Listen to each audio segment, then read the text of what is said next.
1.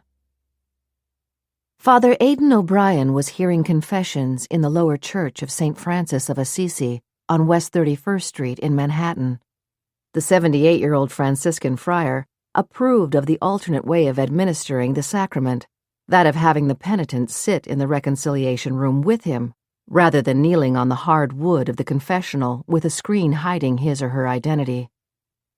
The one time he felt the new way did not work was when, sitting face to face, he sensed that the penitents might not be able to allow themselves to say what might have been confided in darkness.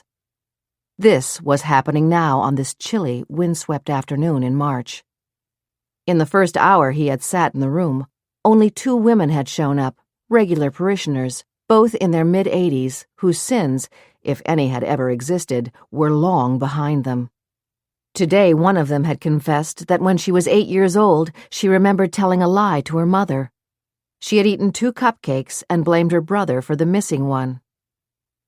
As Father Aidan was praying his rosary until he was scheduled to leave the room, the door opened, and a slender woman who looked to be in her early 30s came in. Her expression tentative, she moved slowly toward the chair facing him and hesitantly sat down on it. Her auburn hair was loose on her shoulders.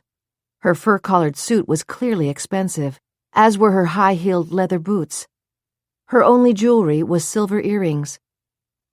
His expression serene, Father Aidan waited. Then, when the young woman did not speak, he asked encouragingly, "How can I help you?" "I don't know how to begin." The woman's voice was low and pleasant, with no hint of a geographical accent. "There's nothing you can tell me that I haven't already heard," Father Aidan said mildly. The woman paused, then the words came rushing out. "I know about a murder that someone is planning to commit, and I can't stop it." Her expression horrified, she clasped her hand over her mouth and abruptly stood up. "I should never have come here," she whispered. Then, her voice trembling with emotion, she said, "Bless me, Father, for I have sinned. I confess that I am an accessory to a crime that is ongoing and to a murder that is going to happen very soon. You'll probably read about it in the headlines. I don't want to be a part of it, but it's too late to stop." She turned and in 5 steps had her hand on the door. "Wait," Father Aidan called, trying to struggle to his feet. "Talk to me. I can help you." But she was gone. Was the woman psychotic? Father Aidan wondered. Could she possibly have meant what she said? And if so, what could he do about it? "If she was telling the truth, I can do nothing about it," he thought, as he sank back into the chair. "I don't know who she is or where she lives. I can only pray that she is irrational and that this scenario is some kind of fantasy. But if she is not irrational, she is shrewd enough to know that I am bound by the seal of the confessional. At some point she may have been a practicing Catholic. The words she used, 'Bless me, Father, for I have sinned,' was the way a penitent used to begin to confess." For long minutes he sat alone. When the woman exited, the green light over the reconciliation room door had automatically gone on, which meant that anyone waiting outside would have been free to enter. He found himself praying fervently that the young woman might return, but she did not. He was supposed to leave the room at 6 o'clock, but it was 20 minutes after 6 when he gave up hope that she might come back. Finally, aware of the weight of his years and the spiritual burden of his role as confessor, Father Aidan placed both hands on the arms of his chair and got up slowly, wincing at the sharp thrust of pain in his arthritic knees. Shaking his head, he began to walk to the door, but stopped for a moment in front of the chair where the young woman had been sitting. She wasn't crazy, he thought sadly. I can only pray that if she really has knowledge that the crime of the murder is about to be committed, she does what her conscience is telling her to do. She must prevent it.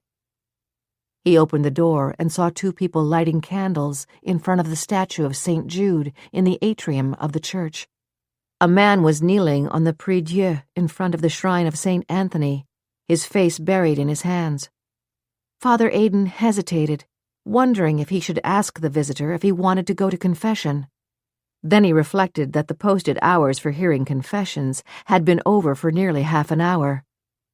Maybe this visitor was begging for a favor or giving thanks for receiving one. The shrine of St. Anthony was a favorite stop for many of their visitors. Father Aidan walked across the atrium to the door that led to the passage to the friary.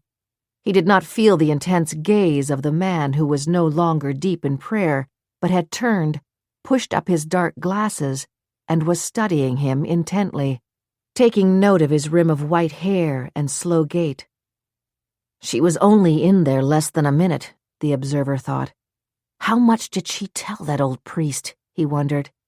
Can I afford to take the chance that she didn't spill her guts to him? The man could hear the outer doors of the church being opened and the sound of approaching steps. Quickly he replaced his sunglasses and pulled up the collar of his trench coat. He had already copied Father Aidan's name from the door. "What do I do about you, Father O'Brien?" he asked himself angrily as he brushed past the dozen or so visitors entering the church. For the moment he had no answer. What he did not realize was that he, the observer, was being observed. 66-year-old Alvirah Willy, the cleaning woman turned columnist and celebrity author who had won $40 million in the New York lottery, was also there. She had been shopping in Herald Square and then, before going home to Central Park South, had walked down the few blocks to the church to light a candle in front of St. Anthony's shrine and drop off an extra donation for the bread line, because she had just received an unexpected royalty check for her memoir, From Pots to Plots. When she saw the man seemingly deep in prayer in front of the shrine, she had paid a visit to the grotto of Our Lady of Lourdes. A few minutes later, when she saw Father Aidan, her old friend, leave the reconciliation room, she had been about to run up and say a quick hello to him. Then, to her astonishment, the man who had seemed so engrossed in prayer suddenly jumped up, his dark glasses raised. No mistake about it, he was watching Father Aidan make his way to the door of the friary. Alvirah dismissed any passing thought that that guy might have wanted to ask Father Aidan to hear his confession. He wanted to get a good look at Father, she thought, as she watched the man pull his glasses back over his eyes and turn up the collar of his coat. She had taken off her glasses so he was too far away for her to see him clearly, but from the distance she judged him to be about 6 feet tall. His face was in the shadows, but she could see he was on the thin side. Her impression, when she had passed him at the statue, was that he had no gray in his full head of black hair. He had been covering his face with his hands. Who knows what makes people tick? Alvirah asked herself as she watched the stranger, now moving quickly, exit by the door nearest him. But I'll tell you this much, she thought. As soon as Father Aidan left the reconciliation room, whatever that guy had to say to St. Anthony, he wound it up fast. 2. It is March 22nd. If he is still alive, my Matthew is 5 years old today, Zan Moreland thought as she opened her eyes and lay still for long minutes, brushing back the tears that often dampened her face and pillow during the night. She glanced at the clock on the dresser. It was 7:15 a.m. She had slept almost 8 hours. The reason, of course, was that when she went to bed, she had taken a sleeping pill, a luxury she almost never permitted herself. But the awareness of his birthday had left her almost sleepless for the last week. Fragments of her recurring dream of searching for Matthew came back to her. This time she had been in Central Park again, searching and searching for him, calling his name, begging him to answer. His favorite game had been hide and seek. In the dream she was telling herself that he wasn't really missing. He was just hiding. But he was missing. If only I had canceled my appointment that day, Zan thought for the millionth time. Tiffany Shields, the babysitter, had admitted that while Matthew was sleeping, she had positioned his stroller so that the sun would not be in his face, and had spread a blanket on the grass and fallen asleep herself. She had not realized he wasn't in the stroller until she woke up. An elderly witness had phoned the police after she read the headlines about the missing toddler. She reported that she and her husband had been walking their dog in the park and noticed the stroller was empty nearly half an hour before the babysitter had told the police she had looked into it. "I didn't think anything of it at the time," the witness said, sounding upset and angry. "I just thought that someone, the mother maybe, had taken the child over to the playground. It never occurred to me that young woman could possibly be watching anyone. She was out like a light." Tiffany had also finally admitted that because Matthew was asleep when they left the apartment, she did not bother to strap him in. "Did he climb out by himself, and then someone noticed he was alone and took his hand?" Zan asked herself, the question dull with repetition. "There are predators who hang around. Please, God, don't let it be that." Matthew's picture had been in newspapers all over the country and on the internet. "I prayed that some lonely person might have taken him and then was afraid to admit it, but finally would come forward or leave him in a safe place where he'd be found," Zan thought. "But after almost 2 years, there was not a single hint of where he might be. By now, he's probably forgotten me." She sat up slowly and twisted her long auburn hair back on her shoulders. Even though she exercised regularly, her slender body felt stiff and achy. Tension, the doctor had told her. You're living with it 24/7. She slid her feet onto the floor, stretched, and stood up, then walked over to the window and began to close it as she absorbed the early morning view of the Statue of Liberty and New York Harbor. It had been that view that had made her decide to sublet this apartment 6 months after Matthew disappeared. She'd had to get away from the building on East 86th Street where his empty room with his little bed and toys were daily arrows piercing her heart. That was when, realizing she had to try to have some semblance of normalcy in her life, she had thrown her energies into the small interior design business she had started when she and Ted separated. They had been together for such a short time, she didn't even know that she was pregnant when they split. Before her marriage to Ted Carpenter, she had been the chief assistant to the famed designer Bartley Long. Even then, she'd been recognized as one of the bright new stars in the field. A critic who knew that Bartley had left an entire project in her hands while he was on a lengthy vacation had written about her stunning ability to mix and combine fabrics and color and furnishings for a home that reflected the taste and lifestyle of the owner. Zan closed the window and hurried to the closet. She loved a cold room for sleeping, but her long t-shirt was no protection from the drafts. She had deliberately given herself a busy schedule for today. Now she reached for the old wraparound robe that Ted had so hated and which she laughingly had told him was her security blanket.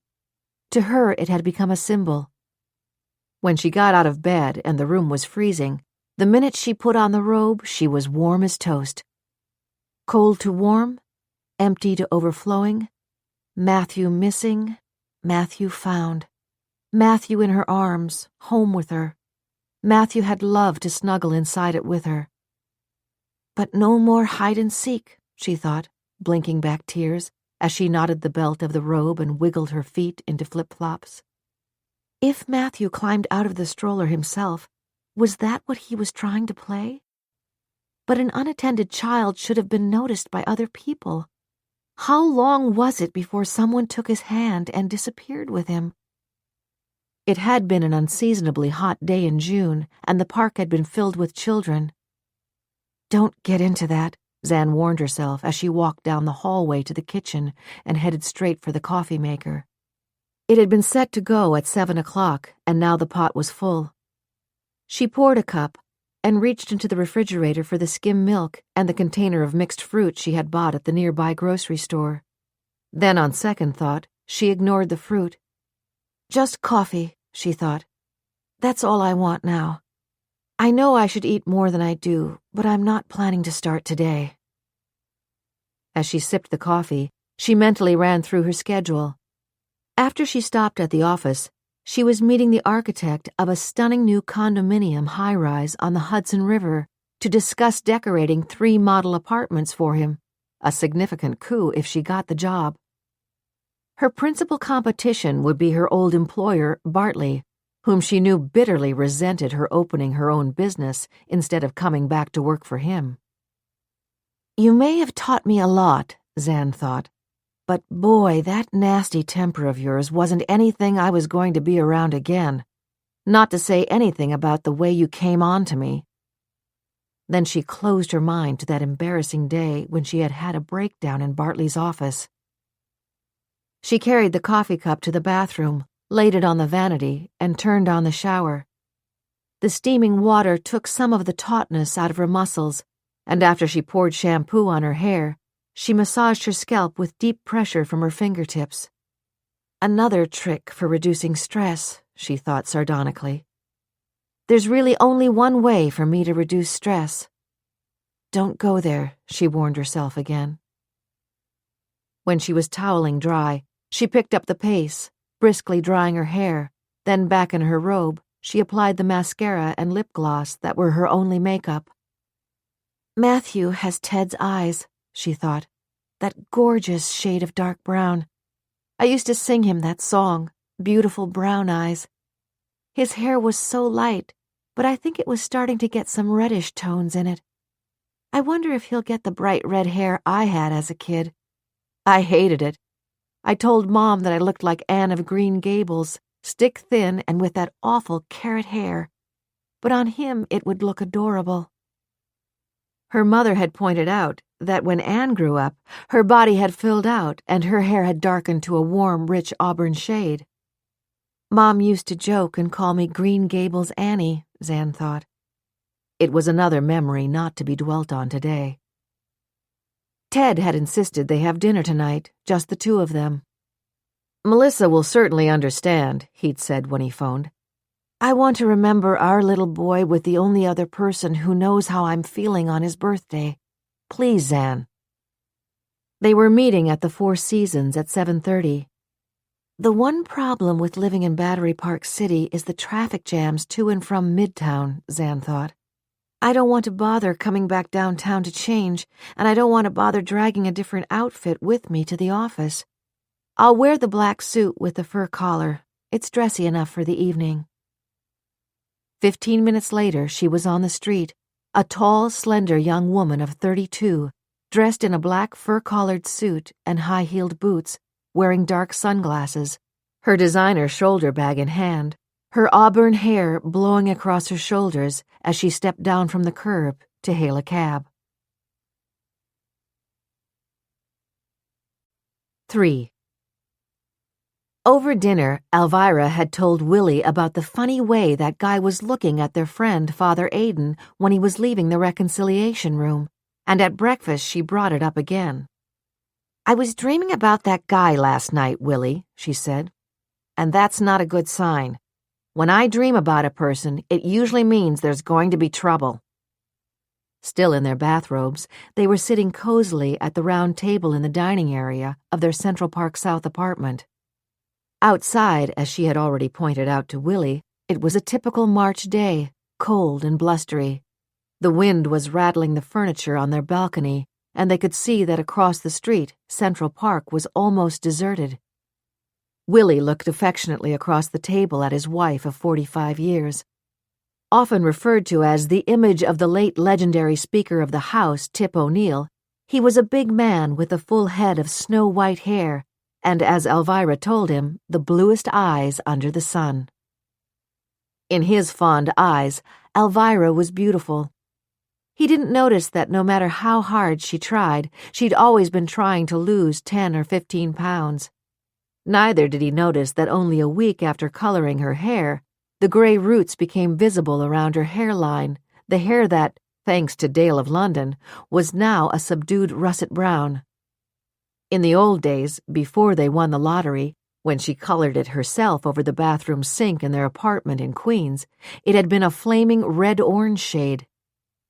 Honey, from what you tell me, that guy had probably been getting up the courage to go to confession. And then when he saw Father Aidan leaving, he was trying to decide whether or not to catch up with him. Alvirah shook her head. There's more to it than that.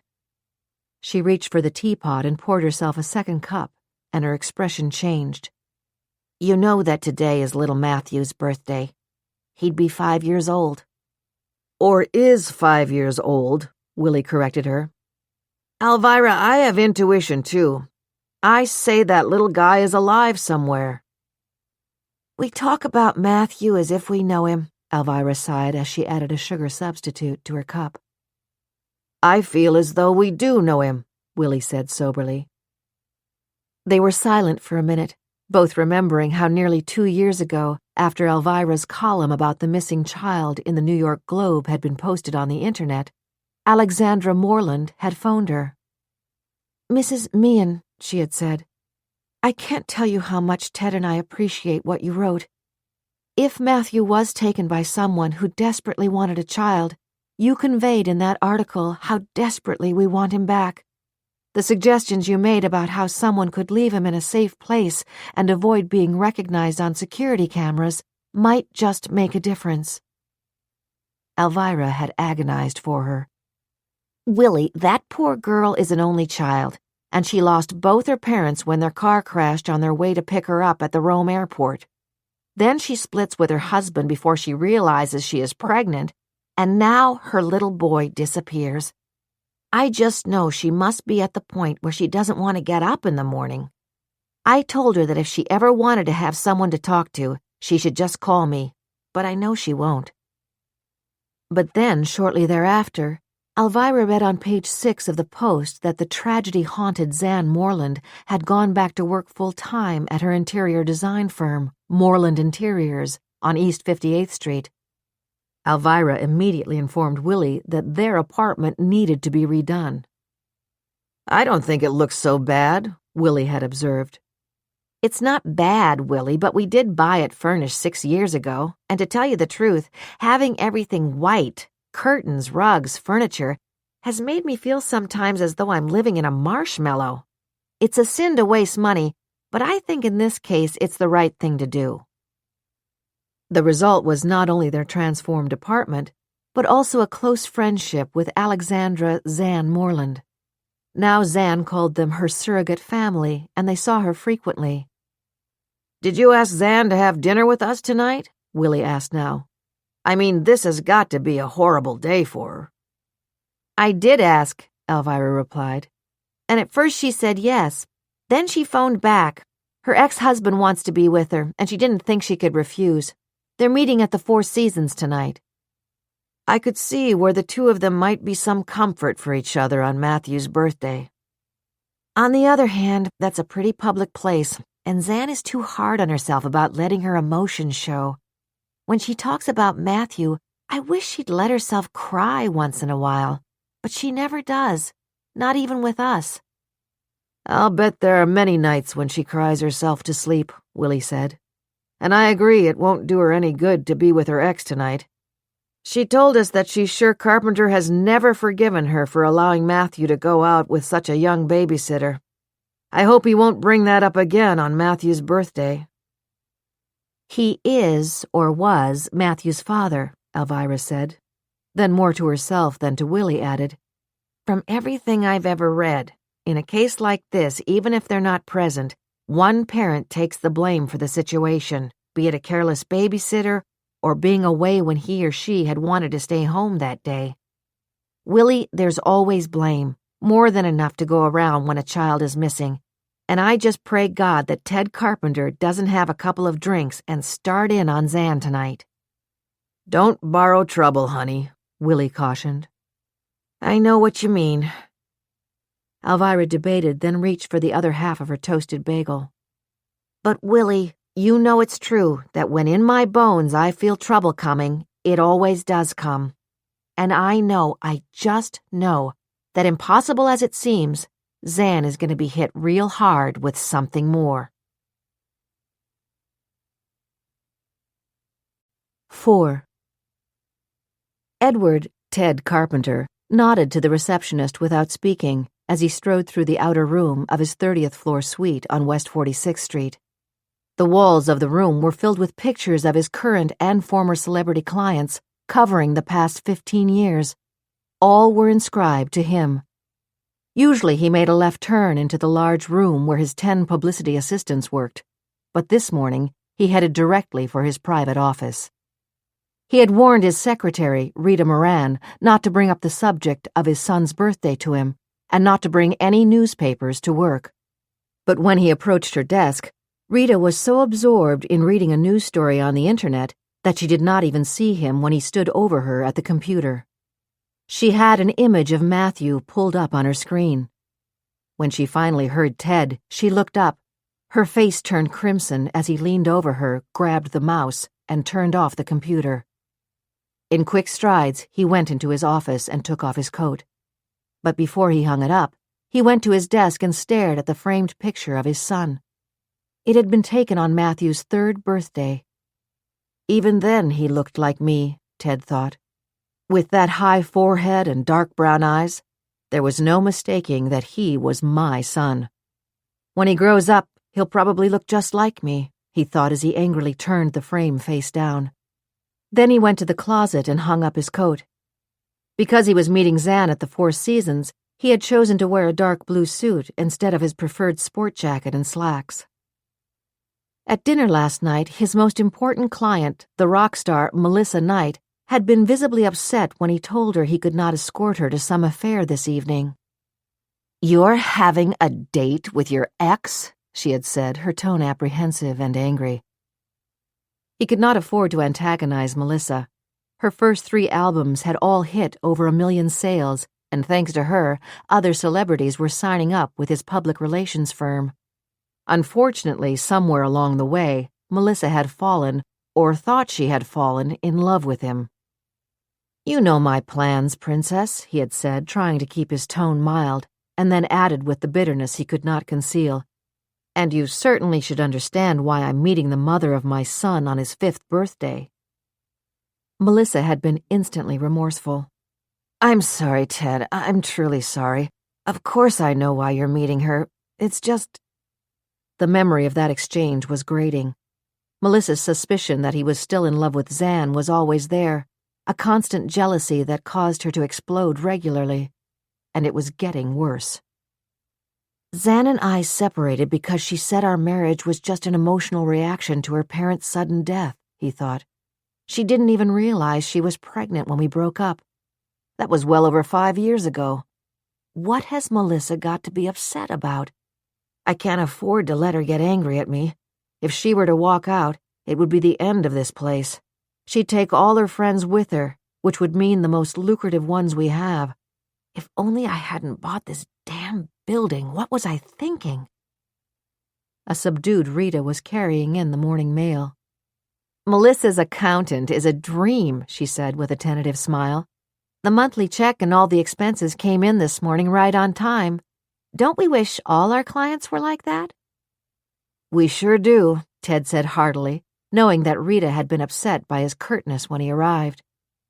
"And her accountant wrote a note telling you to expect a call from Jamie Boy. He just fired his PR firm and Melissa recommended you. That would be another terrific client for us to have." Ted felt genuine warmth now as he looked at Rita's troubled face. Rita had been with him every day for the last 15 years, ever since as a cocky 23-year-old he had opened his PR firm. She had been at Matthew's christening and at his first 3 birthday parties. In her late 40s, childless and married to a quiet school teacher, she loved the excitement of their famous clients and had been enraptured when he brought Matthew here to the office. "Rita," Ted said, "of course you're remembering that it's Matthew's birthday, and I know you've been praying for him to come home. Now start praying that a year from now we'll be celebrating his next birthday with him." "Oh, Ted, I will," Rita said fervently. "I will." When she went back outside, Ted stared for a few minutes at the closed door, then with a sigh reached for the phone. He was sure Melissa's maid would pick it up and take a message. Melissa and he had attended a red carpet movie premiere the night before, and Melissa often slept in. But she answered on the first ring. "Ted." The fact that his name and phone number had come up on her caller ID still caught him off guard. Not that kind of service when I was growing up in Wisconsin, he thought. But it probably wasn't happening in New York then either. He forced a cheerful note into his voice as he greeted her. "Good morning, Melissa, the Queen of Hearts." "Ted." I thought you'd be too busy planning for your date tonight to even think of calling me today." As usual, her tone was petulant. Ted resisted the temptation to slam down the phone. Instead, in the even tone that he used when his most valuable client was being both impossible and insensitive, he said, "Dinner with my ex won't last more than 2 hours. That means I'll be leaving the Four Seasons around 9:30. Could you make room in your calendar for me around 9:45? 2 minutes later, sure that he was back in Melissa's good graces, he hung up and put his head in his hands. "Oh, God," he thought. "Why do I have to put up with her?" 5. Zan unlocked the door of her small office in the design center, the magazines under her arm. She had promised herself that she would avoid any references to Matthew that might be in the media. But as she passed the newsstand, she had not been able to keep from buying 2 weekly celebrity magazines, the 2 most likely outlets for any follow-up stories. Last year on Matthew's birthday, both of them had extensive write-ups about his kidnapping. Only last week, someone had snapped her picture when she was walking to a restaurant near her home in Battery Park City. She was bitterly aware that it would probably be used in some sensational article rehashing Matthew's abduction. In a reflex gesture, Zan turned on the lights and took in the familiar trappings of her office, with several bolts of cloth stacked against the stark white walls, carpet samples scattered on the floor, and shelves filled with heavy books containing swatches of fabrics. When she and Ted separated, she had started her venture as an interior designer on her own in this small office, and as satisfied clients sent her referrals, had elected to keep it that way.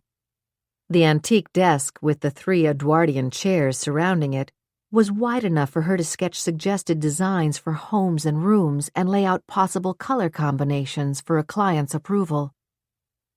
It was here in this room that she could sometimes not think about Matthew for hours, and thus force the heavy, unsettled pain of losing him to retreat into her subconscious. She knew that wouldn't be the case today. The rest of the suite consisted of a back office barely large enough to hold a computer desk, files, a table for her inevitable coffee pot, and a small refrigerator.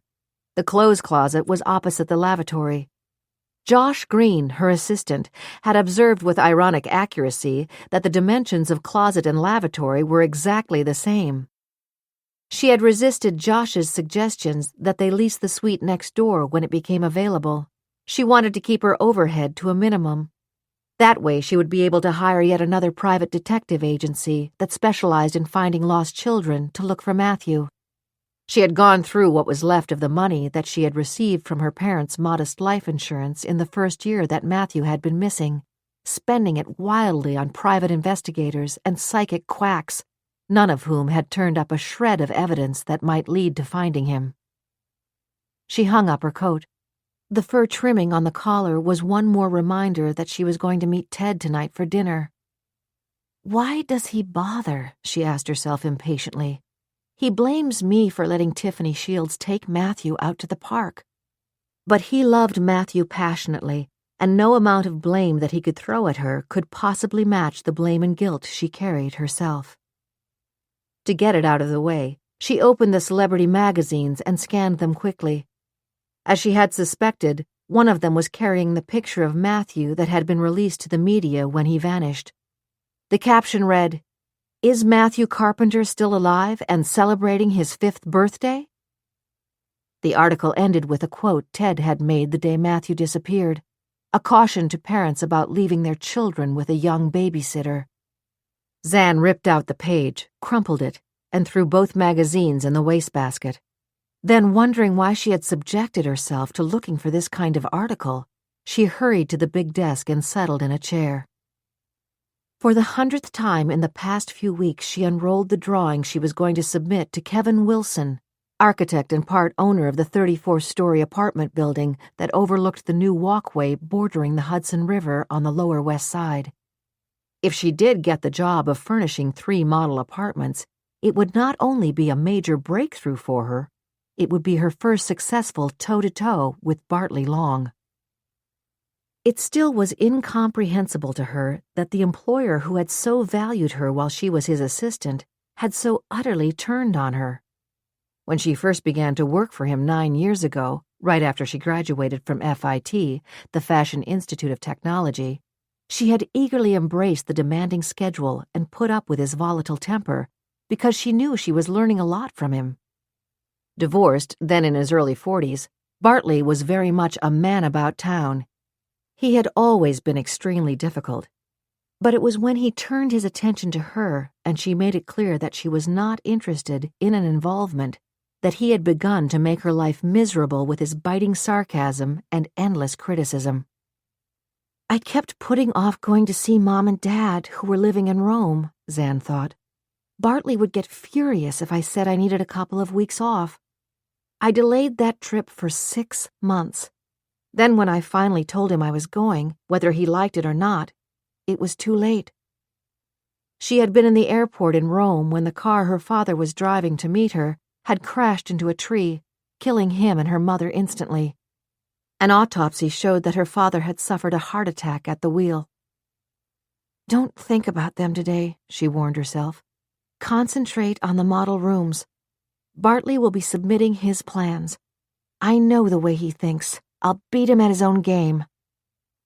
Bartley would have undoubtedly created designs for both a traditional and an ultra-modern decor, and one that combined elements of both.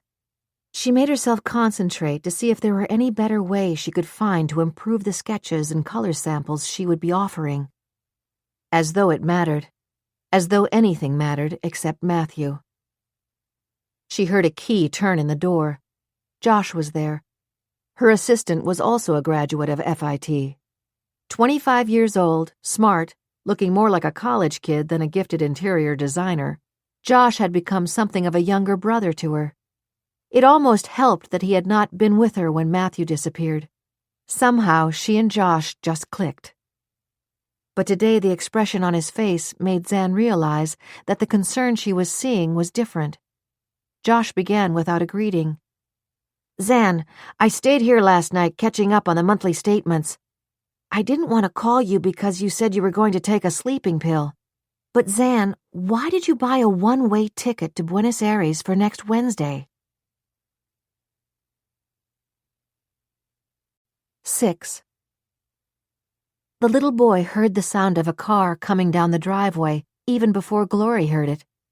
In an instant, he slid off the chair at the breakfast table and ran down the hall into the big closet, where he knew he must stay like a little mouse until Glory came back for him. He didn't mind. Glory had told him it was a game to keep him safe. There was a light on the floor of the closet and a rubber raft just big enough for him to lie down and go to sleep on if he was tired. It had pillows and a blanket. When he was there, Glory told him, he could pretend he was a pirate and sailing on the ocean. Or he could read one of his books. There were lots of books in the closet. The one thing he must never do, however, was to make a single sound. He always knew when Glory was going to go out and leave him alone, because she would make him go to the bathroom even if he didn't have to go. Then she would leave a bottle in the closet for him to pee in, and she would leave a sandwich and cookies and water and a Pepsi.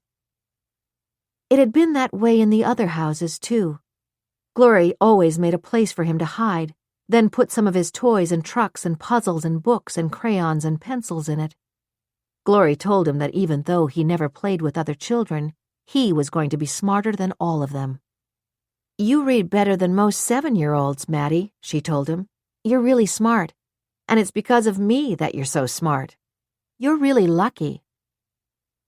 In the beginning, the boy didn't feel lucky at all. He would dream of being wrapped up in a warm, fuzzy robe with Mommy. After a while, he couldn't exactly remember her face, but he still remembered how he felt when she hugged him. Then he would start to cry. But after a while, the dream stopped coming. Then Glory bought soap and he washed his hands just before he went to bed, and the dream came back, because the way the soap made his hands smell was the way Mommy smelled. He remembered her name again, and even the feeling of being wrapped with her inside her robe. In the morning, he took the soap back to his room and put it under his pillow. When Glory kept asking him why he did it, he told her, and she said it was okay. Once he wanted to play a game and hide from Glory, but he didn't do that anymore. Glory raced up and down the stairs, calling his name. She was really mad when she finally looked behind the couch and found him. She shook her fist in his face and said not to ever, ever, ever do that again.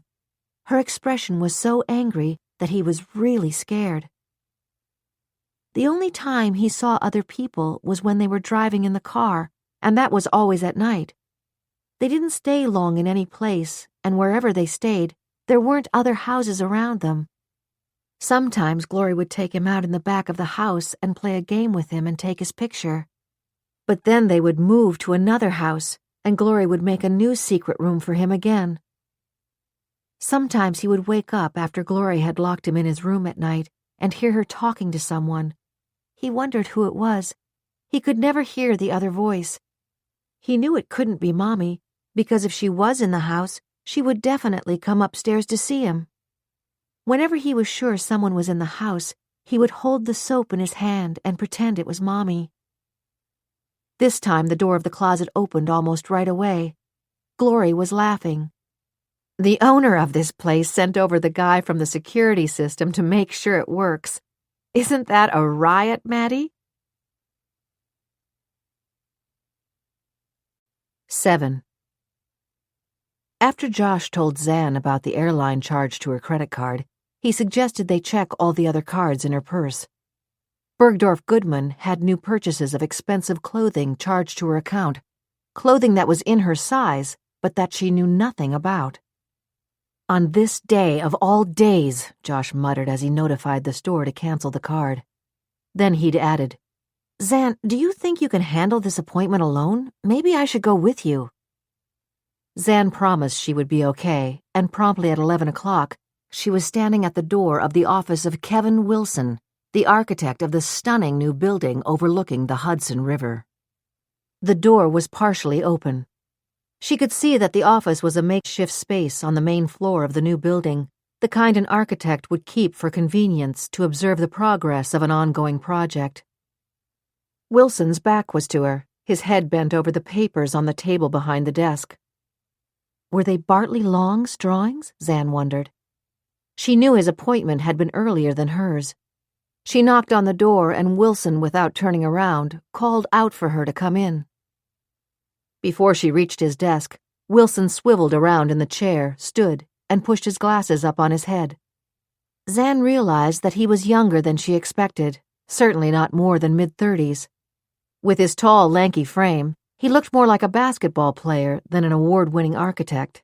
His firm jaw and keen blue eyes were the most prominent features in his ruggedly handsome face. He extended his hand. Alexandra Moreland, glad to meet you, and thank you for accepting our invitation to submit design plans for our model apartments. Zan tried to smile as she took his hand. In the almost 2 years since Matthew disappeared, she had usually managed to compartmentalize herself, to force Matthew from her mind when she was in a business situation. But today, the combination of Matthew's birthday and the shock of knowing that someone was piling up bills on her credit card and charge account was suddenly breaking down the wall of reserve she had built so carefully. She knew her hand was ice cold and was glad that Kevin Wilson didn't seem to notice it, but she could not trust herself to speak. First, she had to let the lump that was crowding her throat begin to dissolve. Otherwise, she knew that silent tears would begin to run down her face. She could only hope that Wilson would mistake her silence for shyness. Apparently, he did. Why don't we take a look and see what you've come up with? He suggested gently. Zan swallowed hard, then managed to speak in an even tone. If you don't mind, let's go up to the apartments and I can explain to you how I've chosen to put things together. Sure, he said. In a long stride, Wilson was around the desk and had taken the heavy leather folder from her. They walked down the corridor to the second bank of elevators. The lobby was in the final stages of construction, with overhead wires dangling and narrow strips of carpet scattered on the dusty floors. Wilson kept up a running conversation, surely Zan felt, to help her get over what he must have thought was her nervousness. This is going to be one of the most energy-efficient buildings in New York, he said. We've got solar energy and we've maximized the window sizes throughout to give all the apartments the constant feeling of sun and light. I grew up in an apartment house where my bedroom faced the brick wall of the building next door. Day and night it was so dark I could hardly see my hand in front of my face. In fact, I put a sign on the door when I was 10 years old. The Cave. My mother made me take it down before my father came home. She said it would make him feel bad that we didn't have a better place to live. And I grew up living all over the world, Zan thought. So many people think that's wonderful. Mother and Dad loved the diplomatic life, but I wanted permanence. I wanted neighbors who would still be there in 20 years. I wanted to live in a house that was ours. I didn't want to have to go to boarding school when I was 13. I wanted to be with them, and even sometimes resented them for being on the move so much. They were stepping into the elevator. Wilson pushed a button on the panel and the elevator door closed. Zan searched for something to say. I guess you may have heard that since your secretary phoned and invited me to submit design plans for the model apartments, I've been in and out of here any number of times. I heard that. I wanted to see the rooms at different times of day so that I could get a feel for them and how it would be for different kinds of people to walk in and say, I'm home. They started in the 1-bedroom, 1.5-bath apartment. My guess is that the people looking at this one fall into 2 categories, Zan began. The apartments are expensive enough so that you're not getting any kids just out of college unless Daddy is paying the bills. I think you'll probably have a lot of young professionals looking at this model. And unless it's a romance situation, most of them won't want roommates. Wilson smiled. And the other category? Older people who want a pied-à-terre, and even if they could afford it, don't want a guest room because they don't want overnight guests. It was getting easier for her. She was on safe territory. This is what I've come up with. There was a long counter separating the kitchen from the dining area. Why don't I lay out my sketches and swatches here, she suggested as she took the portfolio from him.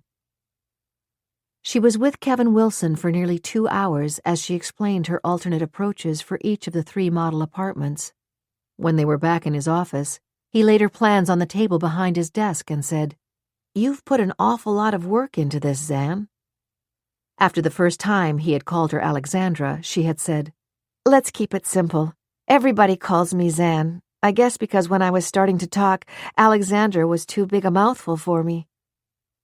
I want to get the job, she said. I'm excited about the layouts I showed you, and it was worth the time and effort to give them my best shot. I know you invited Bartley Long to submit his plans, and of course he's a superb designer. It's that simple. The competition is stiff, and you may not like anything that either of us has planned. You're a lot more charitable about him than he is about you, Wilson observed dryly. Zan was sorry to hear the note of bitterness in her throat when she answered, I'm afraid there's no love lost between Bartley and me, but on the other hand, I'm sure you're not treating this assignment as a popularity contest. And I know I'll come in at least a third cheaper than Bartley, she thought, as she left Wilson at the imposing entrance to the skyscraper. That will be my ace in the hole. I won't make much money if I get this job, but the recognition will be worth it.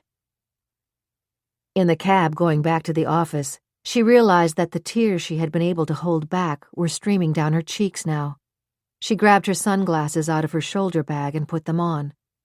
When the cab stopped on East 58th Street, as usual she gave a generous tip because she believed that anyone who had to make a living driving every day in New York traffic deserved one. The cabbie, an elderly black man with a Jamaican accent, thanked her warmly, then added, Miss, I couldn't help notice you were crying. You're feeling real bad today, but maybe tomorrow everything will look a lot brighter. You'll see. If only that were true, Zan thought, as she whispered, Thank you, gave a final dab to her eyes, and stepped out of the cab. But everything won't look brighter tomorrow, and maybe it never will. 8. Father Aidan O'Brien had spent a sleepless night worrying about the young woman who, under the seal of the confessional, had told him that she was taking part in an ongoing crime and would be unable to prevent a murder. He could only hope that the very fact that her conscience had driven her to begin to unburden herself to him would also force her to prevent the grave sin of allowing another human being's life to be taken. He prayed for the woman at morning mass, then with a heavy heart went about his duties. He especially enjoyed helping with the meals or the clothing distribution that the church had been carrying on for the needy for 80 years. Lately, the number of people they fed and clothed had been rising. Father Aidan assisted at the breakfast shift, watching with satisfaction as hungry people's faces brightened when they began to eat cereal and scrambled eggs and sip steaming hot coffee. Then, in the mid-afternoon, Father Aidan's own spirits were cheered considerably when he received a call from his old friend Alvirah Willy, inviting him to dinner that evening. "I've got the 5 o'clock mass in the upper church," he told Alvirah, "but I'll be there about 6:30. It was something to look forward to, even though he knew that nothing could remove the burden the young woman had laid on his shoulders. At 6:25, he got out of the uptown bus and crossed Central Park South to the building where Alvirah and Willie Meehan had lived ever since the $40 million lottery windfall. The doorman got on the speaker to announce him, and when the elevator stopped at the 16th floor, Alvirah was waiting to greet him. The delicious aroma of roasting chicken floated into the hall, and Father Aidan gratefully followed Alvirah to its source. Willie was waiting to take his coat and prepare his favorite drink, bourbon on the rocks. They had not been sitting too long before Father Aidan realized that Alvirah was not her usual cheery self. There was a concerned look in her expression, and he got the feeling she was trying to bring something up. Finally, he decided to put it on the table. "Alvirah, you're worried about something. Anything I can do to help?" Alvirah sighed. "Oh, Aidan, you can read a person like a book. Well, you know I've told you about Zan Moreland, whose little boy disappeared in Central Park?" "Yes, I was in Rome at the time," he said. "No trace of the child ever?" "Nothing. Absolutely nothing. Zan's parents died in a car accident, and she spent every cent of their insurance money hiring private detectives. But there simply hasn't been a trace of the little guy. He'd be 5 today. I'd asked Zan to come to dinner, but she's meeting her ex-husband, and that's a mistake too. He blames her for allowing a young babysitter to take Matthew out." "I'd like to meet her," Father Aidan said. "I sometimes wonder which is worse, to bury a child or to have a child disappear." "Alvirah, ask Father Aidan about that guy you saw in the church last evening," Willie urged. "That was something else, Aidan. I stopped in at St. Francis yesterday." "Probably to slip a donation into St. Anthony's box," Aidan interrupted with a smile. "Actually, yes, but there was a guy there, and his face was in his hands, and sometimes you get the feeling you don't want to crowd next to someone?" Father Aidan nodded. "I understand, and that was very thoughtful of you." "Maybe it wasn't such a good idea," Willie disagreed. "Tell Aidan what you saw, honey." "Well, anyhow, I walked across the back to the last pew where I could watch for this fellow when he left.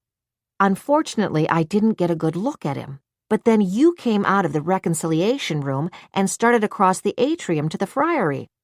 I was going to see if I could catch up with you, but then Mr. Devout, whoever he is, jumped up, lifted his dark glasses, and Aidan, let me tell you, he didn't take his eyes off you for 1 minute until you were out of sight." "Perhaps he wanted to go to confession and couldn't work up his courage," Father Aidan suggested. "Unfortunately, that happens too. People want to unburden themselves, but then can't bring themselves to admit to what they've been doing." "No, it's more than that. It just has me worried," Alvirah said firmly.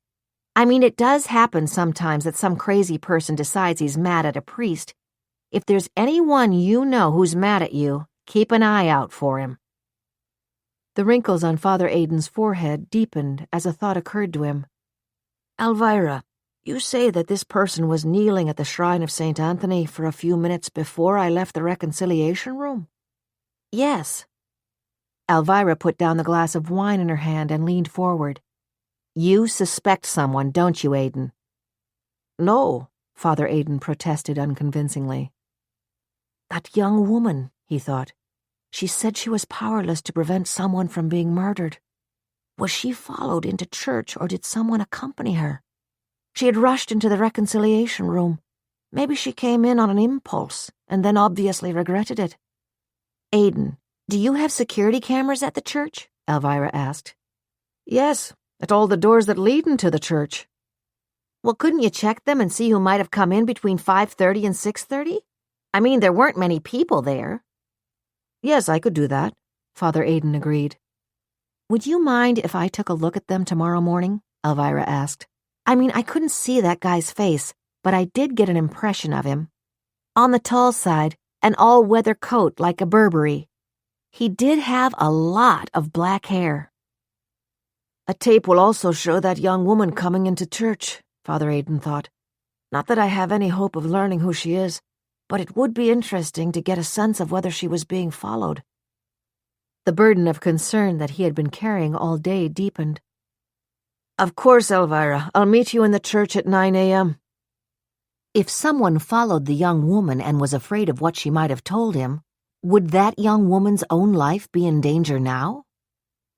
It did not occur to the gentle friar to ask himself if his own life might be at risk, because somebody feared the information that the troubled young woman had confided to him.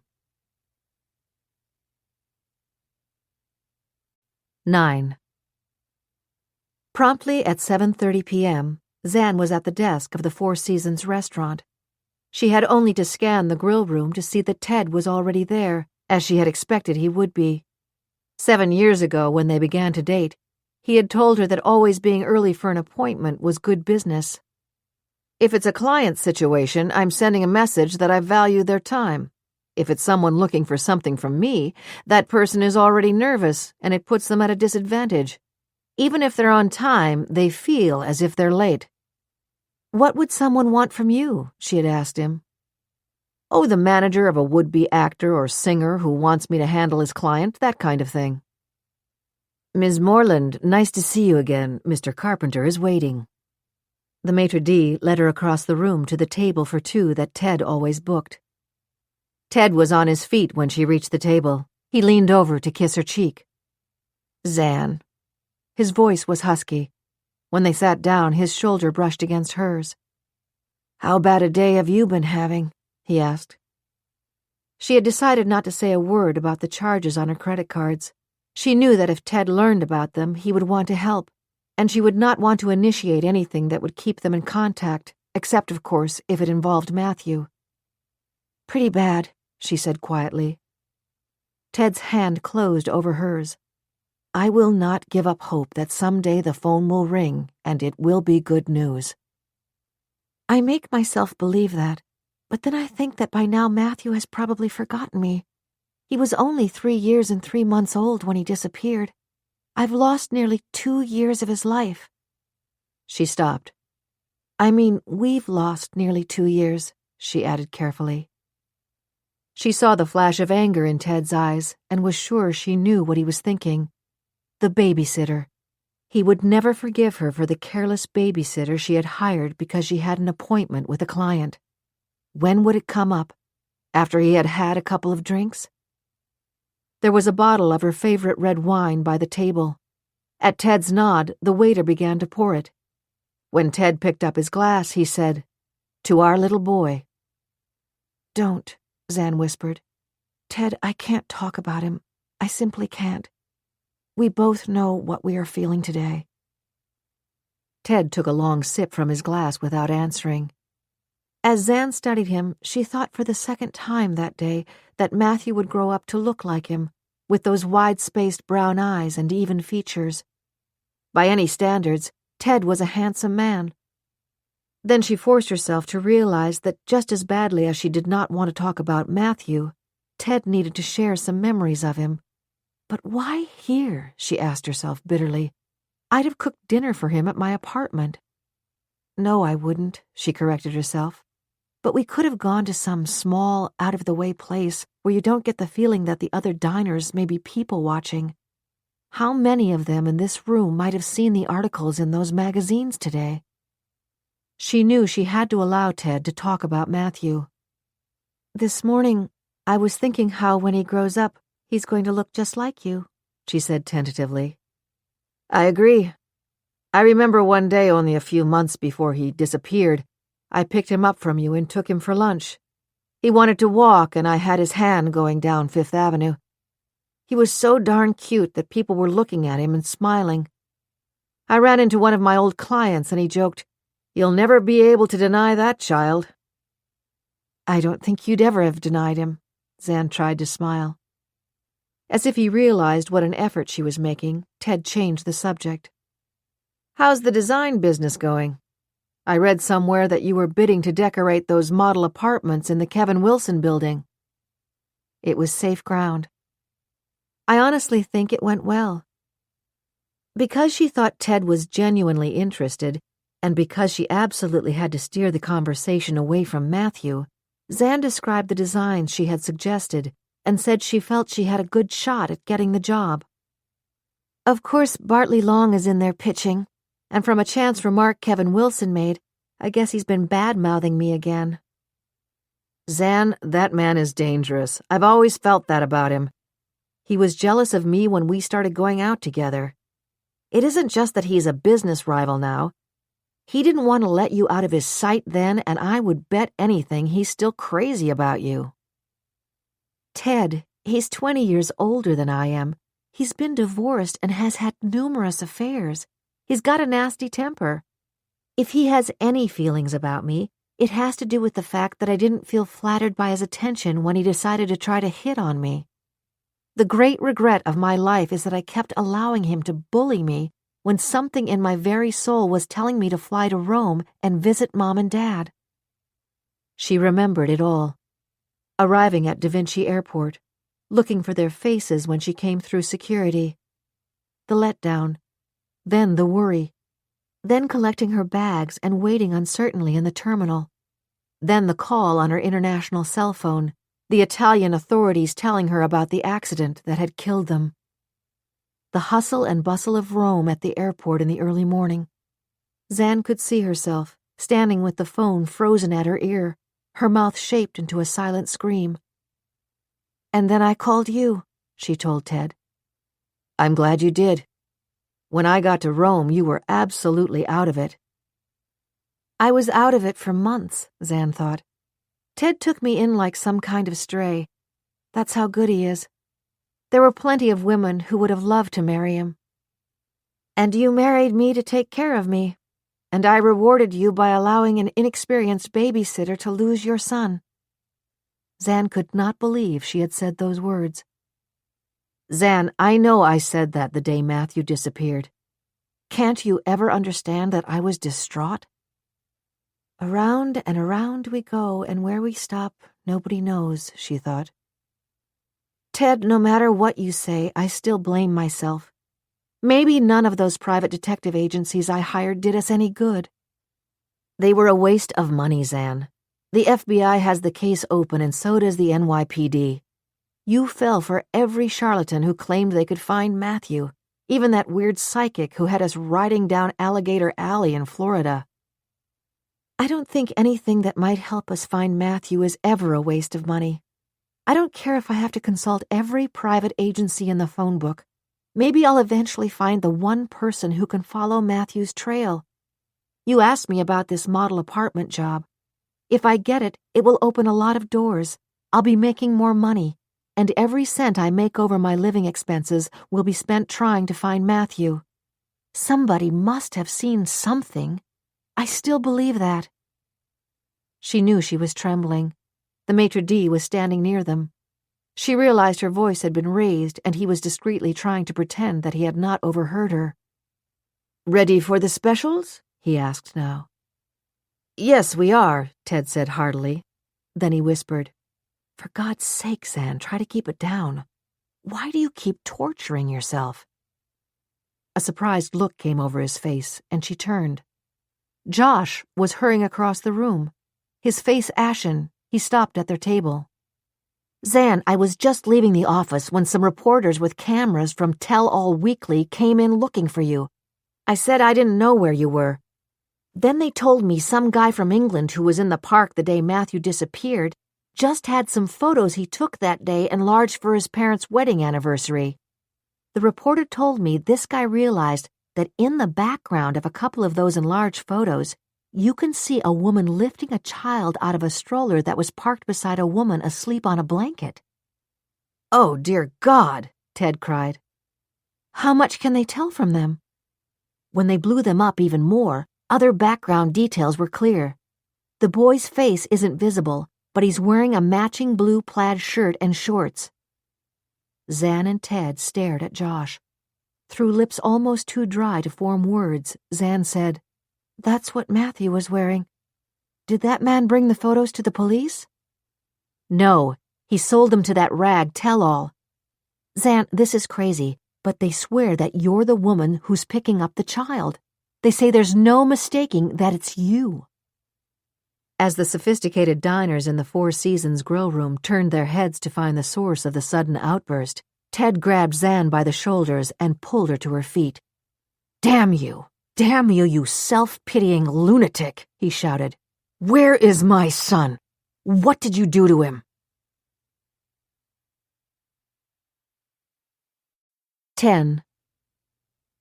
Penny Smith Hamill, like many heavy-set women, moved with natural grace. When she had been young, despite her weight, she had been one of the most popular girls in high school, with her pleasant features, infectious humor, and ability to make even the most awkward partner on the dance floor feel as if he were Fred Astaire. A week after high school graduation, she had married Bernie Hamill, who immediately started work as a long-distance truck driver. Content with where they grew up, Bernie and Penny had raised their 3 children in rural Middletown, New York, a little more than an hour drive from Manhattan, and eons away in lifestyle.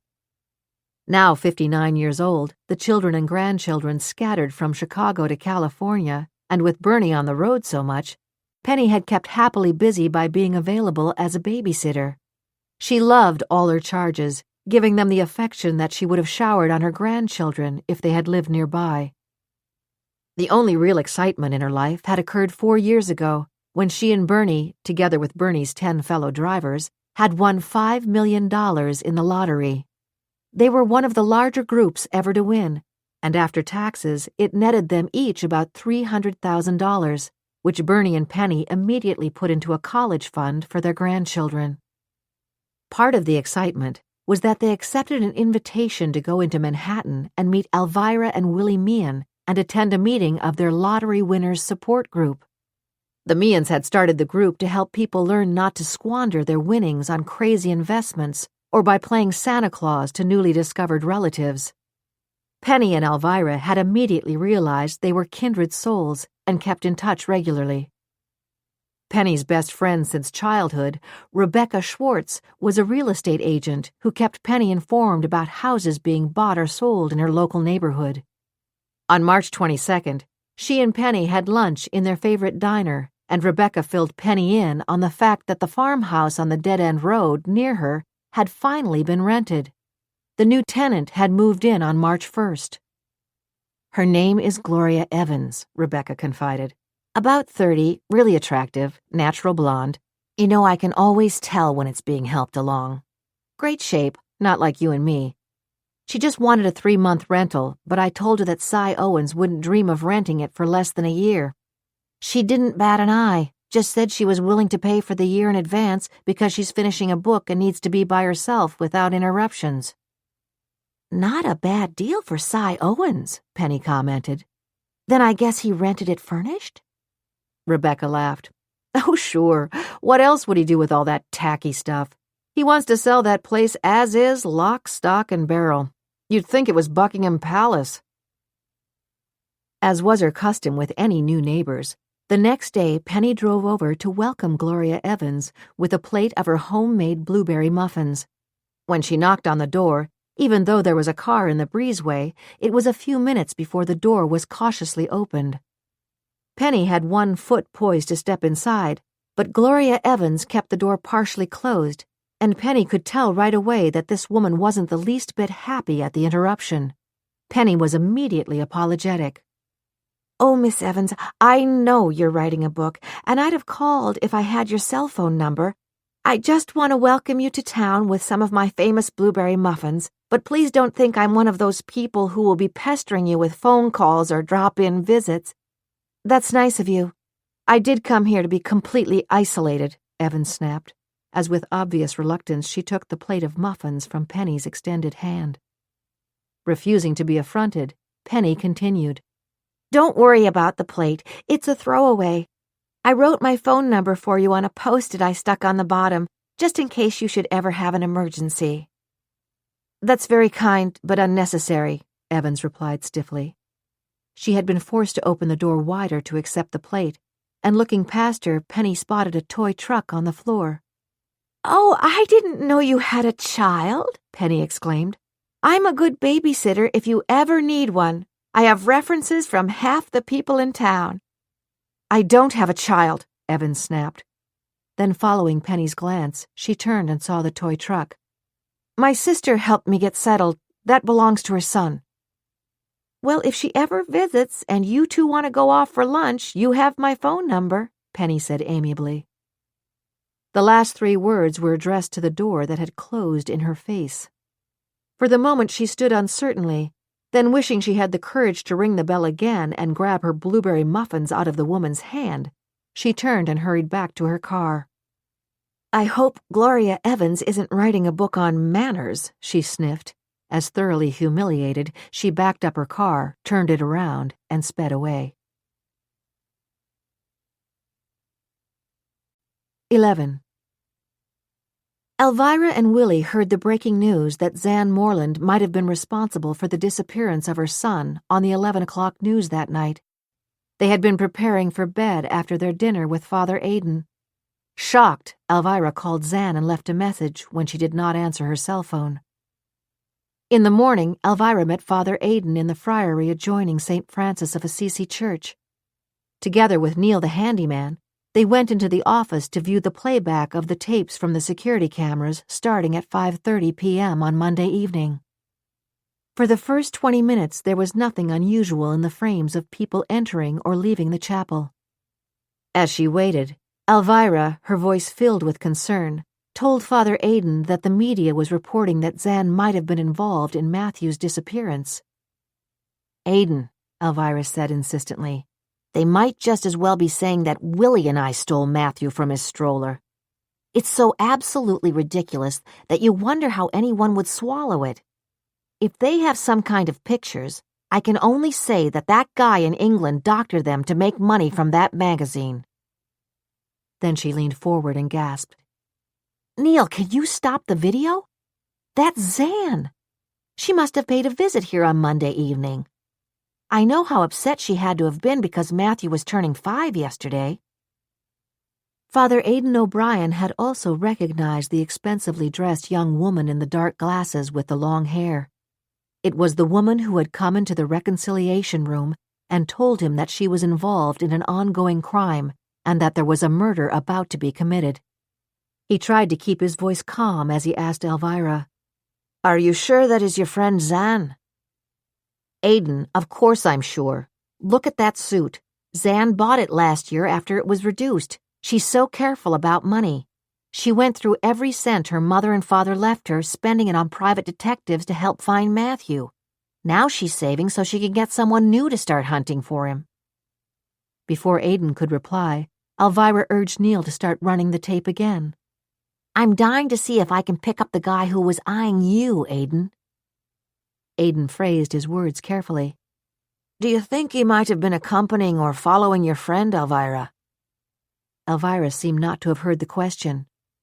Oh, look, she exclaimed. There he is, coming in, the guy I'm looking for. Then she shook her head. Oh, you can't see his face, and his collar is up. He's got those dark glasses on. All you can see is that mop of hair. For the next half hour, she reviewed the rest of the tapes. They could easily distinguish the agitated figure of the woman Alvirah identified as Zan leaving the church. She was still wearing her dark glasses, but her head was bent and her shoulders shaking. Holding a handkerchief to her mouth as if she were trying to stifle sobs, she had rushed out of the church and out of the sight of the camera. She didn't stay 5 minutes, Alvirah said sadly. She's so darn afraid of breaking down. She told me that after her parents were killed in that accident, she simply couldn't stop crying. She was afraid to go out in public. She said that if that happened again because of Matthew, she wouldn't be able to work, and she needed to work to keep herself from going insane. Insane. Father Aidan whispered the word so softly that neither Alvirah nor Neil could possibly have heard it. I am an accessory to a crime that is ongoing and to a murder that is going to happen very soon. I don't want to be a part of it, but it's too late to stop. In the last 2 days, that frantic statement was embedded in his mind. There's that guy again leaving, but you can't tell anything about him. Alvirah signaled to Neil to turn off the tape. You see how upset Zan appears Monday night? Can you imagine how she feels right now with the news story about her kidnapping Matthew?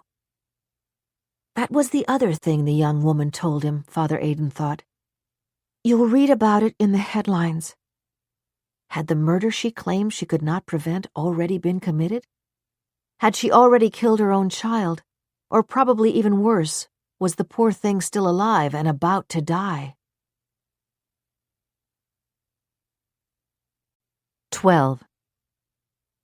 After Ted's explosive accusation, Josh grabbed Zan's hand and pulled her through the tables of the shocked diners at the Four Seasons, rushed her down the stairs, through the lobby, and onto the street. God, they must have followed me, he muttered as paparazzi lunged forward and cameras began flashing. A cab had stopped in the street in front of the entrance. Josh, his arm now around Zan, sprinted to it, and the instant the previous occupant had both feet on the ground, pushed her into it. Just move, he snapped to the driver. The driver nodded and started the cab, catching the light at 52nd Street and 3rd Avenue. Make a right on 2nd Avenue, Josh told him. Is she a movie star or a rock singer? The cabbie asked, then shrugged when he did not get an answer. Josh still had his arm around Zan. Now he removed it. You okay? He asked her. I don't know, Zan whispered. Josh, what does it mean? Are they crazy? How could they possibly have a photo of me taking Matthew out of his stroller? For God's sake, I have proof that I was at the Aldrich townhouse. Nina Aldrich had invited me over there to discuss doing the interior for her. Zan, take it easy, Josh said, trying to sound calm, even as he visualized what it was going to look like when Ted's outburst hit the news. You can prove where you were that day. Now what do you want to do? I'm afraid if you go home, the paparazzi may be waiting for you there. I have to go home, she said, her voice becoming stronger. You can have the cab drop me off, but if there are any photographers, wait and walk with me until I can get inside. Josh, what's going on? I feel as if I'm living in a nightmare and I can't find my way out of it. You are living in a nightmare, Josh thought. They were silent the rest of the way to Battery Park City. When the cab pulled up to Zan's apartment building, as Josh had anticipated, the cameras were waiting for them. Ducking their heads, they ignored the cries to, "Look this way, Zan," or "Over here, Zan," until they were safely inside the lobby.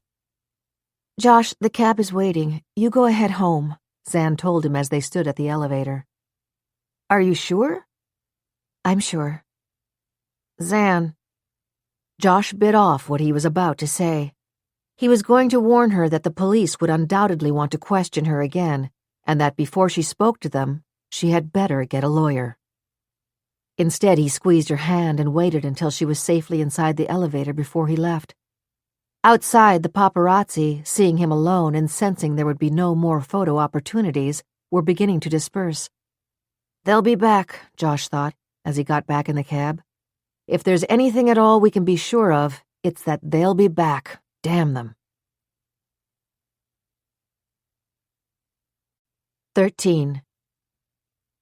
After his outburst in the Four Seasons, Ted Carpenter had gone down to the men's room. When he had jumped up and grabbed Zan, the glass of red wine he'd been holding had spilled all over his shirt and tie. Grabbing a towel, he'd futilely dabbed at the spots, then looked in the mirror. I look as if I'm bleeding to death, he thought, momentarily distracted from the stunning revelation that a tourist camera had caught Zan taking Matthew from Central Park. He felt the vibration of his cell phone in his jacket pocket. He knew it would be Melissa. It was. He waited until he was sure she had finished leaving a message, then listened to his voicemail. "I know you can't talk now, but meet me at Lola's by 9:30. There had been nothing of Melissa's normally sexy voice in her message. Ted knew it was clearly in order. "It'll just be the two of us, then we'll go down to the club around 11:30, Melissa continued. Then her voice turned petulant. "Don't kiss your ex goodnight."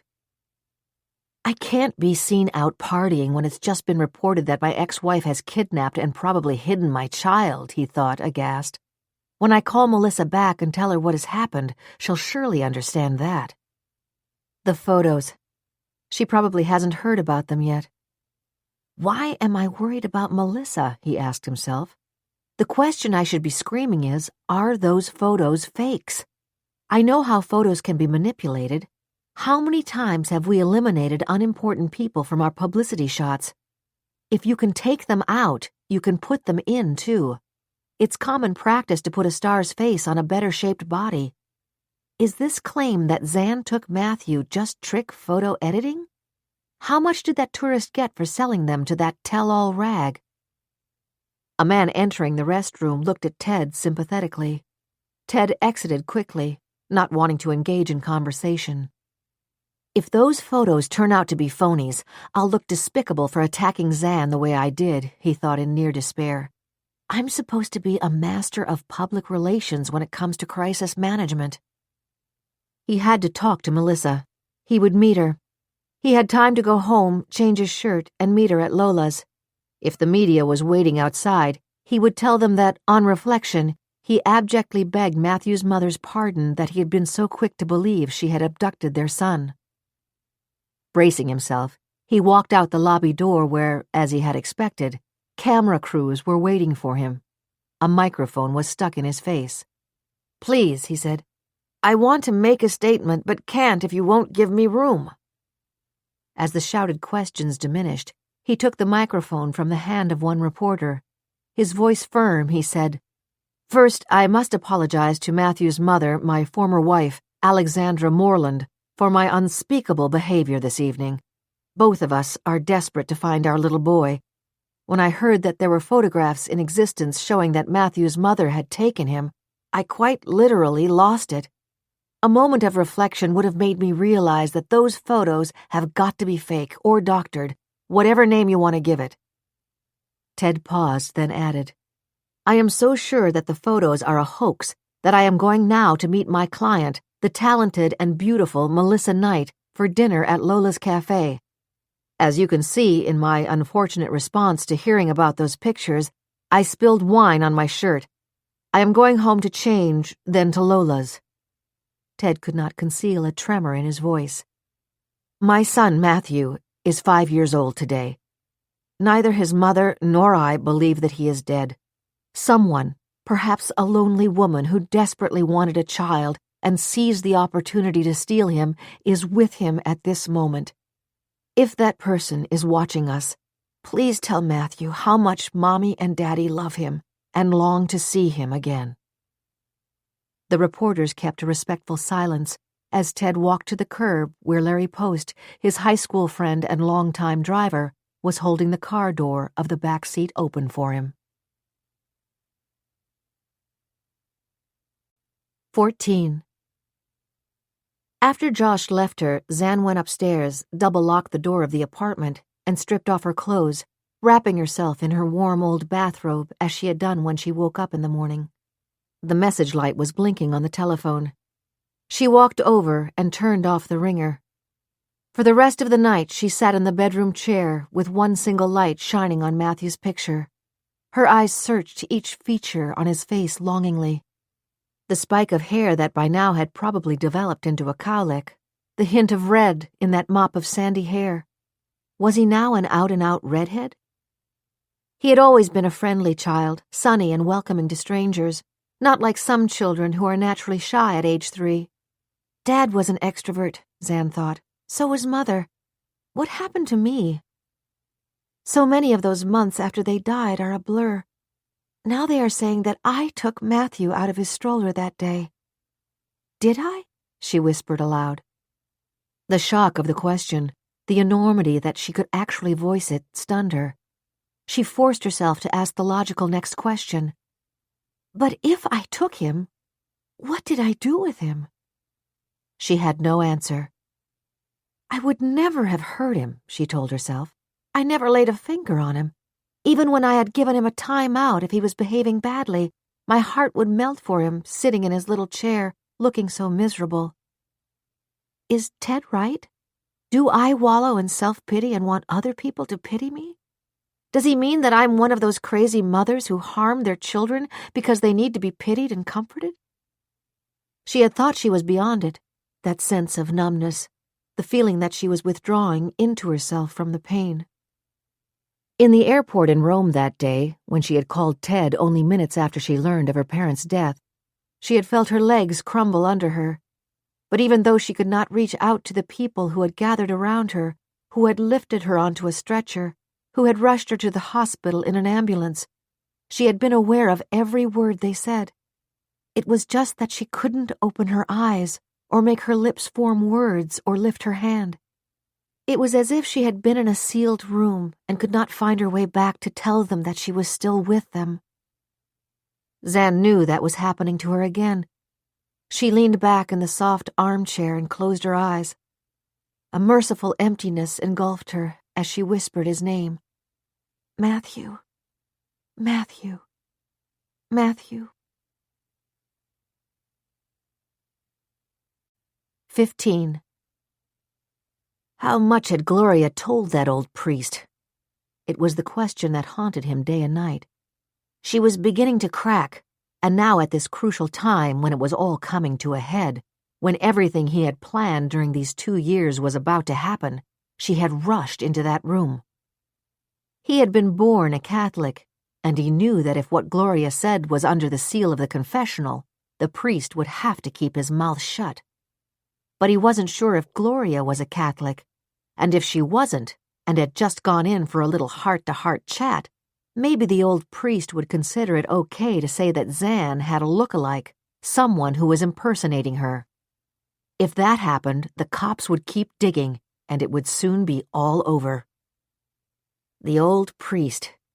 That neighborhood around West 31st Street wasn't any great shakes, he thought, and stray bullets were hitting people all over the city these days. Why not one more? He would have to take care of it himself. He couldn't take the chance of having one more person alive who could tie him to the disappearance of Matthew Carpenter. The best thing would be to go back into the church and try to get a line on when that priest was hearing confessions. There must be a schedule. But that might take time. Maybe if I call, he thought, and ask when Father O'Brien is scheduled to hear confession next, whoever answers won't think it unusual. I'm sure some people want to talk to the same guy about their problems every time they go. Besides, I can't sit around like this and wait for him to go to the cops. The decision made, he placed the call and was told that Father O'Brien would be hearing confessions for the next 2 weeks, Monday through Friday, from 4 to 6 p.m.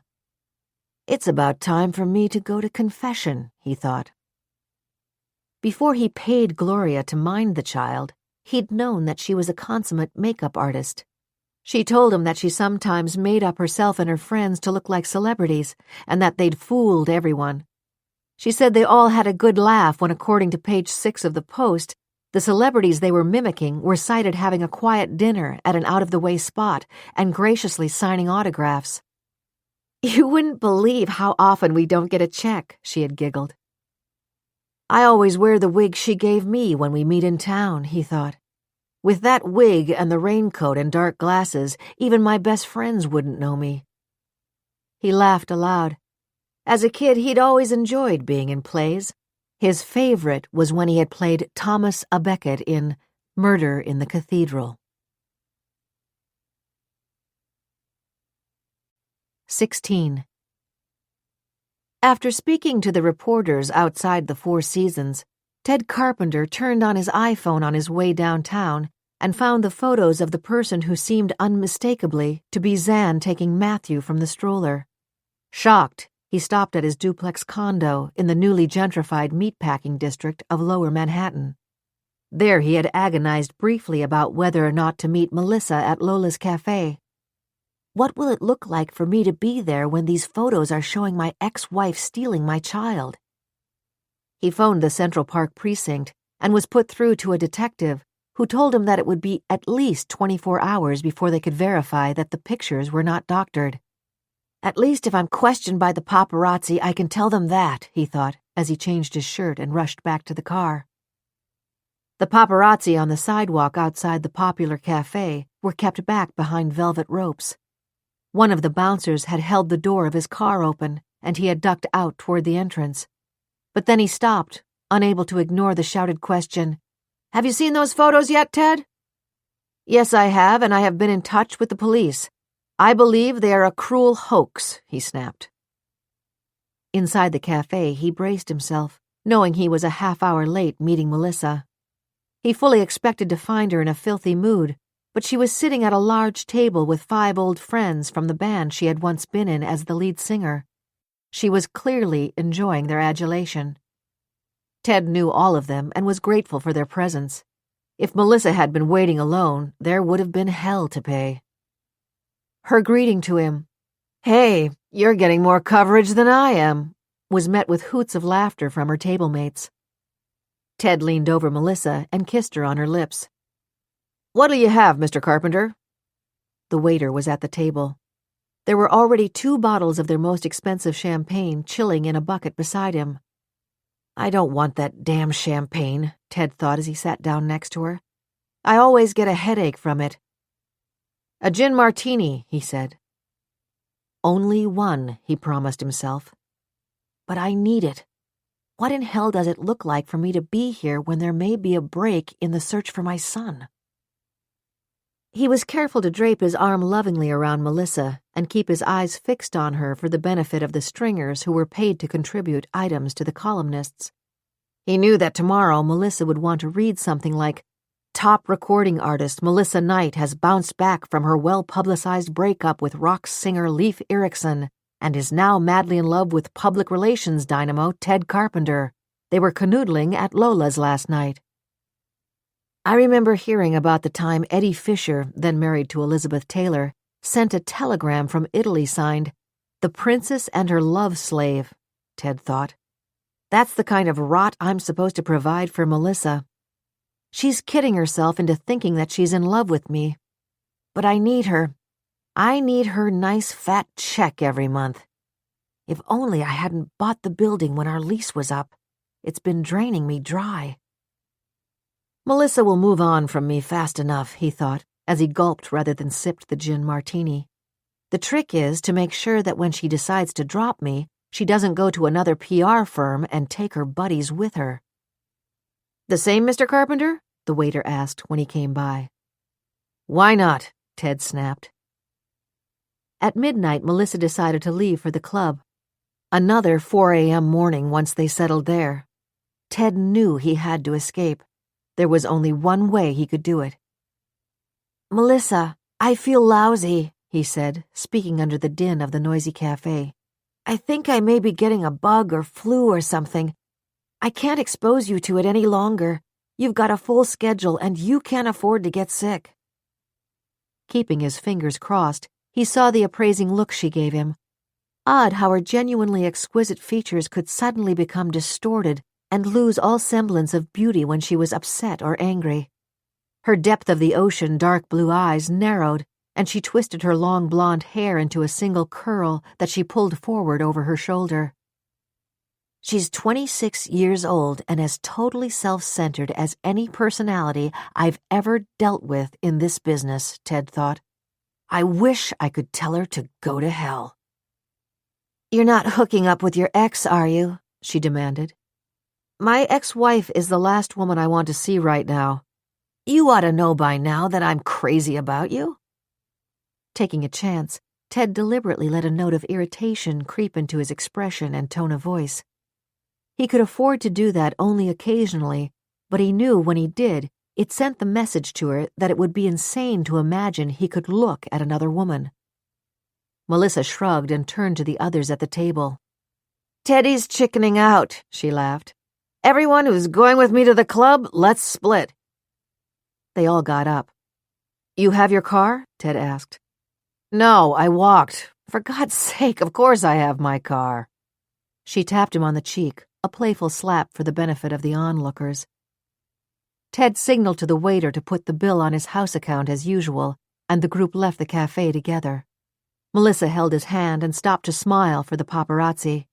Ted walked her to her limo, wrapped her in his arms, and kissed her, a long, deep kiss. A little more fodder for the gossip mills, he thought. That should keep her happy. Her former bandmates piled into the limo with her. As his own car was brought up to the curb, a reporter stepped forward, holding something in his hand. "Mr. Carpenter, have you seen the photos the English tourist took that day your son was kidnapped?" "Yes, I have." The reporter held up an enlarged version of them. "Would you care to comment?" Ted stared at them. Then, taking them, he moved closer to the brightly lit window, as if to get a better look. Then he said, "As I said before, I believe these pictures will turn out to be a cruel hoax." "Isn't that your ex-wife Zan Moreland picking up your child from the stroller?" the reporter demanded. Ted was aware of the cameras surrounding him now. He shook his head. Larry Post was holding open the door of his car. He rushed to get into it. When he got home, too shocked to feel anything, he undressed and took a sleeping pill. His night filled with tortured dreams, he awoke aching and nauseous, feeling as though the fictitious flu bug had become a reality. Or was it those damn gin martinis, he asked himself. At 9 o'clock the next morning, Ted called his office and spoke to Rita. Cutting off her shocked reaction to the photos, he told her to call Detective Collins, who had been in charge of the investigation the day Matthew disappeared, and make an appointment for him to see Collins tomorrow. "I'm going to stay home at least until mid-afternoon," he told Rita. "I may have a fever, but I've got to get in by then. I need to look at the proofs of that photo shoot that Melissa did for Celeb magazine before I can okay them. Tell anyone in the media who calls that I will have no statement until the police have investigated the authenticity of those pictures." At 3 o'clock, ghastly pale, he finally arrived at the office. Without asking, Rita made a cup of tea for him. "You should have stayed home, Ted," she said matter-of-factly. "I promise I'm not going to say another word about it, but there is one fact that you should keep in mind. Zan adored Matthew. She would never hurt him." "Notice you used the word adored," Ted snapped. "That's past tense in my book. Now where are the celeb proofs of Melissa?" "They're gorgeous," Rita said reassuringly, as she took them from an envelope she had laid on his desk. Ted stared at them. "To you they're gorgeous, to me they're gorgeous, but I can tell you right now that Melissa is going to hate them. There are shadows under her eyes, and her mouth looks too thin. And don't forget I was the one who told her she ought to accept posing for that cover story. Good God, can it get any worse?" Rita looked at her boss of 15 years with compassion. Ted Carpenter was 38 years old, but he looked years younger than his actual age. With his thick hair, brown eyes, firm mouth, and lean frame, she always believed that he was better looking and had a lot more charisma than many of the clients he represented. But right now, he looks as if someone attacked him with a machete. "And to think of all the pity I've wasted on Zan these 2 years," Rita thought. "If she'd done something to that darling little boy, I honestly think I could shoot her myself." 17. Zan blinked, opened her eyes, and closed them again. What happened, she asked herself. She wondered why she was sitting in the chair, why even though she was wearing the bathrobe, she felt so chilled, why her whole body ached. Her hands were numb. She rubbed them together, trying to get feeling back into her fingers. Her feet were asleep. She moved them in a circular motion, almost unaware of what she was doing. She opened her eyes again. Matthew's picture was directly in her vision. She could tell that the bulb in the lamp next to it was still on, even though dim, cloud-filled light was filtering through the partially drawn shade. "Why didn't I go to bed last night?" she asked herself, as she tried to get past the dull throbbing in her head. Then she remembered. They think I took Matthew from the stroller. But that's impossible. That's crazy. Why would I do that? What would I have done with him? What would I have done with you? She moaned as she stared at Matthew's picture. Can anyone seriously believe I could harm you, my own child? Zan sprang to her feet, then in quick strides crossed the room to grab Matthew's picture and hug it against her body. Why do they think that? The question was now a whisper. How could those pictures be of me? I was with Nina Aldrich. I spent that afternoon in the new townhouse she bought. I can prove it. Of course I can prove it. I know I didn't take Matthew out of his stroller, she said aloud, trying to control the quavering tone of her voice. I can prove it. But I can't let what happened to me last night happen again. I can't have those blanks in my memory, the way I did after Mom and Dad died. If there is a photo of a woman picking up Matthew from the stroller, it would be the first real break in trying to trace him. I've got to think like that. I can't let myself retreat again. Please, God, don't let me be overwhelmed again. Let me hang on to the hope that there may be something in those photos that will give some clue, some lead to finding Matthew. It was only 6 o'clock. Instead of showering, Zan turned on the taps in the jacuzzi, knowing that the swirling hot water would help relieve the aching of her body. What should I do? She asked herself again. I'm sure that Detective Collins must have those photos by now. After all, he was the lead investigator in the case. She thought of the way the media had been outside the Four Seasons waiting for her last night, how they had been here outside the apartment when Josh took her home. Would they try to follow her around today? Or would they be at the office waiting for her?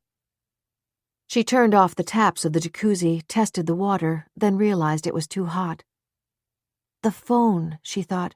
She remembered that she had turned off the ringer when she got into the apartment last night. She walked into the bedroom and over to the night table. The message light was blinking. There had been 9 phone calls. The first 8 were from reporters asking to interview her. Determined not to allow them to upset her, Zan carefully deleted the calls one by one. The final one was from Alvirah Willy. Gratefully, Zan listened to it, savoring Elvira's reassurance that that guy who claimed he had a picture of Zan picking up Matthew in the park must be some con artist. It's a shame you have to go through nonsense like this, Zan, Elvira's outraged voice boomed. Of course it will be exposed as a sham, but it's still terrible on you emotionally. Willie and I know that. Please call us and come over and have dinner tomorrow. We love you. Zan listened to the message twice. Then when the computerized voice instructed, push 3 to save, push 1 to delete, she pushed the save button. It's too early to call Elvirah, she thought, but I'll get back to her when I'm in the office. It would be good to be with her and Willie tonight. Maybe by then, if Detective Collins can see me this afternoon, all this will be cleared up.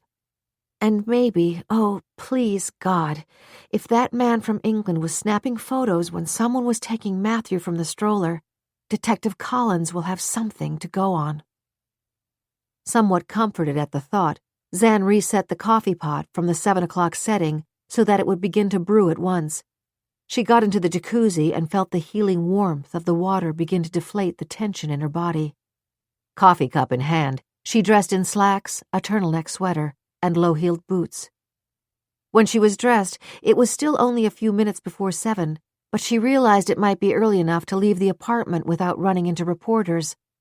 That possibility made her twist her hair into a bun and drape a scarf securely around it. Then she dug into a dresser drawer and found an old pair of sunglasses with a wide, round frame that was a totally different shape from the kind she usually wore. Finally, she grabbed a faux fur vest from the closet, picked up her shoulder bag, and took the elevator down to the basement. From there she made her way through the rows of parked cars in the garage and exited onto the street at the back of the building.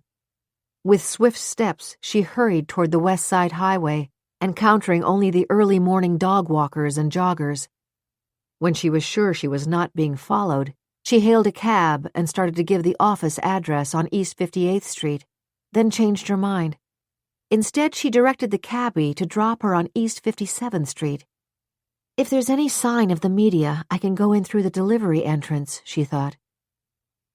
It was only when she was able to sit back, knowing that at least for the length of the trip uptown she could be sure that no one would shout questions at her or aim a camera in her direction, that she was able to focus on the other problem, the fact that someone was charging clothes and an airline ticket to her name. Will that affect my credit rating? She worried. Of course it will. If I get the job with Kevin Wilson, I'll be ordering very expensive fabrics and furniture. Why is all this happening to me? Zan found herself pushing back against the almost physical feeling of being caught in a tsunami, of a fierce current dragging her underwater. She gasped for air as the sense of not being able to breathe overwhelmed her. Panic attacks. Don't let them come back, she pleaded to herself. She shut her eyes and forced herself to inhale deep, measured breaths. By the time the cab pulled to the corner at 57th Street and 3rd Avenue, she had managed to regain some measure of calm. Even so, her fingers were trembling as she handed the cabbie the folded bills. It had begun to drizzle. Cold, wet drops brushed her cheeks. The vest was a mistake, she thought. I should have worn a raincoat.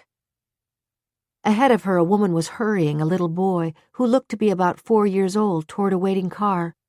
Zan rushed to pass them so that she could look into the child's face. But of course it wasn't Matthew. When she turned the corner, there didn't seem to be any sign of the media waiting for her. She pushed the revolving door and went into the lobby. The newsstand was to the left. "The Post and the News, please, Sam," she told the elderly clerk. There was nothing of his usual friendly smile in Sam's demeanor when he handed the folded copies to her. She did not permit herself to look at them until she was safely in her office. Then she laid them on her desk and unfolded them. The front page of the Post was a picture of her bending over the stroller. The front page of the News was a picture of her carrying Matthew away. Disbelieving, her eyes darted from one to the other. "But it isn't me," she protested. "It can't be me. Someone who looks like me took Matthew." It made no sense. Josh wasn't due in until later. Zan tried to focus, but by noon she gave up. Zan grabbed the phone. "I've got to call Alvirah back. I know she has the Post and the Times delivered every morning." Alvirah answered on the second ring. When she heard Zan's voice, she said, "Zan, I saw the papers. You could have knocked me over with a feather. Why would someone who looks like you take Matthew?" What does Alvirah mean by that question? Zan asked herself. Was she asking what reason someone would have for making herself look like me and taking Matthew? Or does she mean that she thinks I took him? "Alvirah," she said, choosing her words carefully, "someone is doing this to me. I don't know who, but I have my suspicions. But even if Bartley Long would go to this length to harm me, there is one thing I'm sure of. He would never hurt Matthew. Alvirah, thank God for those pictures. Thank God for them. I'm going to get Matthew back. Those pictures are going to be my proof that someone is impersonating me, that someone hates me enough to steal my child and now is stealing my identity." For a moment there was silence. Then Alvirah said, "Zan, I know a good private detective firm. If you don't have the money to pay for it, I do. If these pictures have been doctored, we'll find out who paid to have it done. Wait a minute, let me correct myself. If you say these pictures are phonies, I absolutely believe you. But I think that whoever has done this has overplayed his hand. I guess you lit a candle to St. Anthony the other night when you stopped into St. Francis of Assisi." "When I stopped in... where?" Zan was afraid to ask the question. "Late Monday afternoon at 5:30, 5:45. I had dropped into the church to make a donation I promised to St. Anthony, and I noticed that some guy was eyeing my friend, Father Aidan, and I didn't like it. That's why I checked the security camera tapes this morning to see if he was anyone Father Aidan might know. With all the crazies in New York, forewarned is forearmed. I didn't see you then, but you were on the tape. You came into the church and left just a few minutes later. I figured you were saying a prayer for Matthew." "Monday afternoon at 5:30 or 5:45. I decided to walk home," Zan thought. "I went straight home. I did go west on 31st or 32nd Street, but by then I knew I was tired and took a cab the rest of the way. But I didn't stop in the St. Francis Chapel. I know I didn't. Or did I?" She realized that Alvirah was still speaking and was asking about dinner. "I'll be there," Zan promised, "at 6:30. She replaced the phone on the cradle and put her head in her hands. "Am I having blackouts again?" she asked herself. "Am I going crazy? Did I kidnap my own son? And if I took him, what did I do with him? If I can forget what happened less than 48 hours ago, what else have I blacked out?" she asked herself in despair. 18. In the days when he had worked as an undercover cop, it had been easy for Detective Billy Collins to pass as a down-and-out drifter. Thin to the point of boniness, with a sharp-angled face, sparse graying hair, and mournful eyes, he was easily accepted by drug dealers as a likely customer to purchase a fix. Now that he was assigned to the Central Park precinct and arriving for work in a business suit, shirt, and tie, together with his mild, self-effacing manner, people tended to dismiss him on first acquaintance as an ordinary, run-of-the-mill guy who probably wasn't too bright. That judgment was shared by many suspected felons who were deceived by Billy's routine questions and seeming acceptance of their version about a criminal event. For most of them, that turned out to be a serious mistake.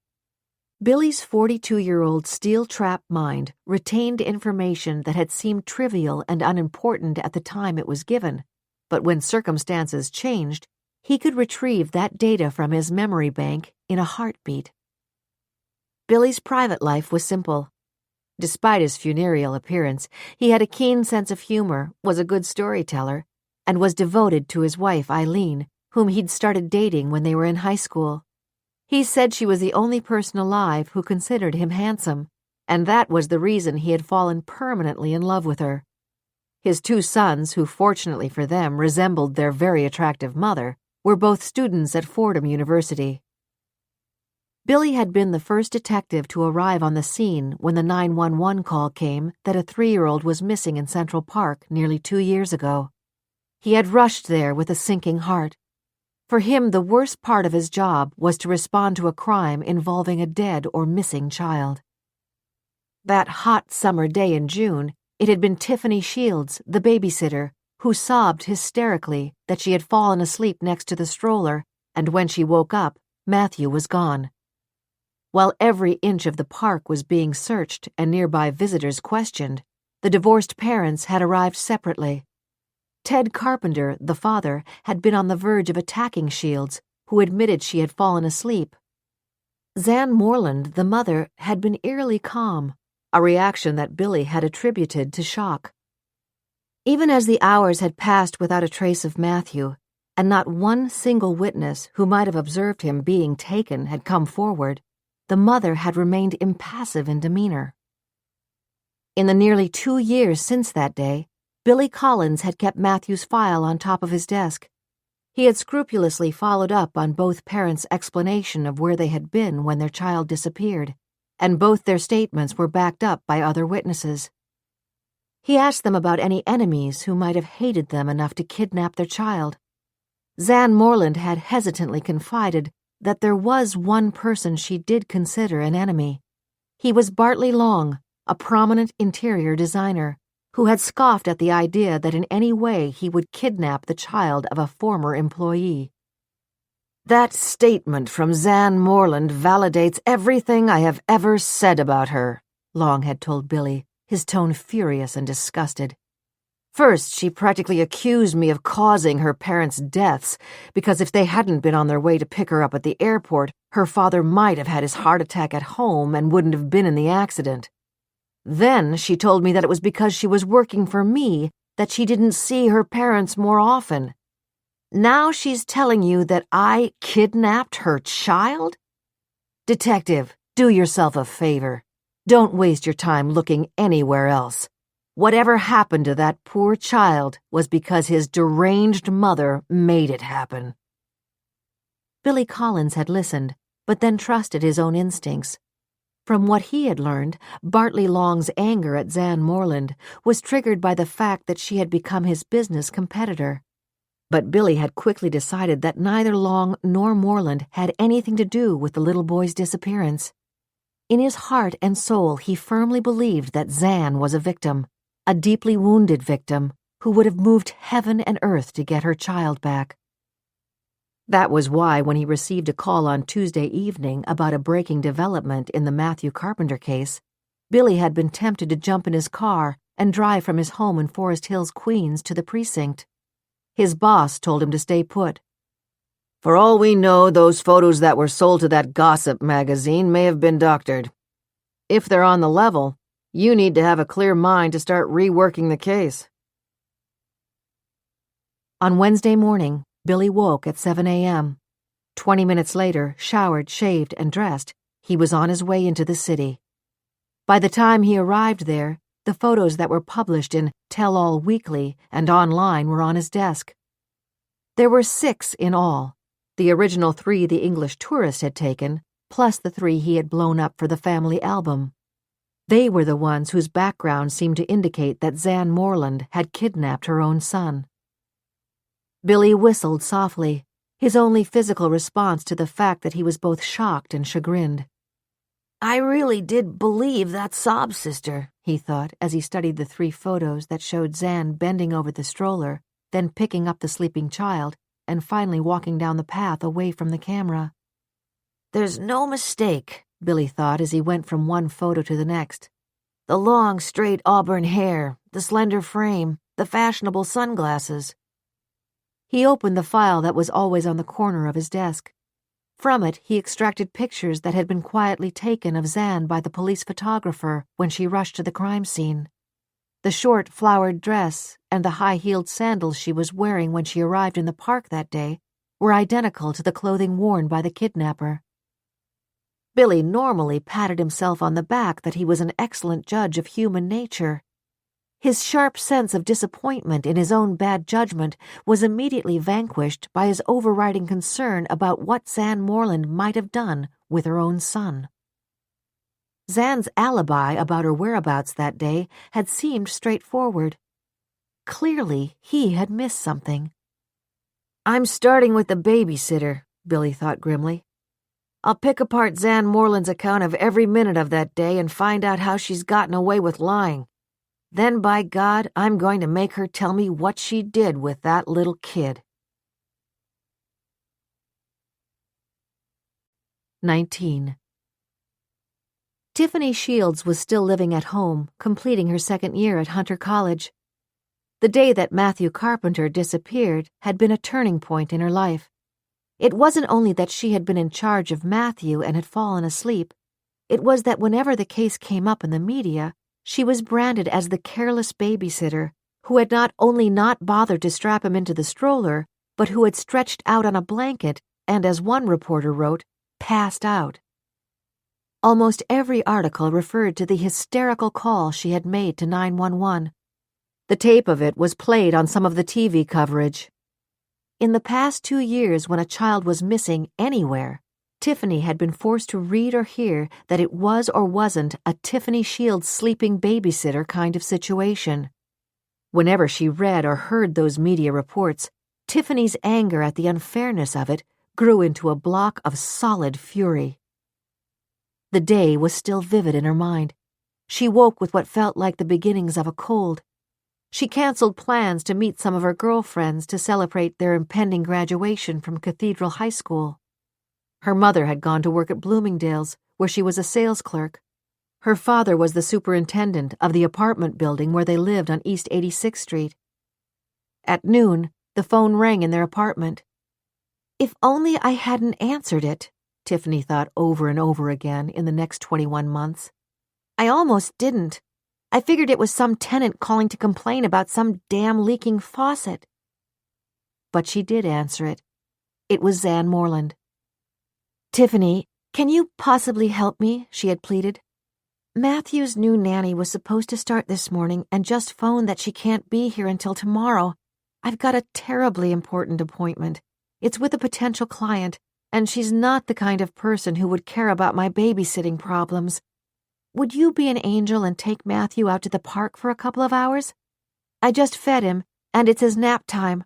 I promise you he'll probably sleep the whole time. I used to mind Matthew once in a while when the nanny had an evening off, and I loved that little guy, Tiffany thought.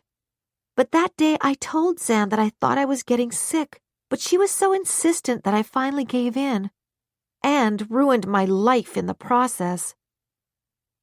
But on Wednesday morning, as she glanced at the morning paper over a glass of orange juice, Tiffany had two reactions: explosive anger that Zan Moreland had manipulated her, and unbelievable relief that she would no longer be the victim of Matthew's disappearance.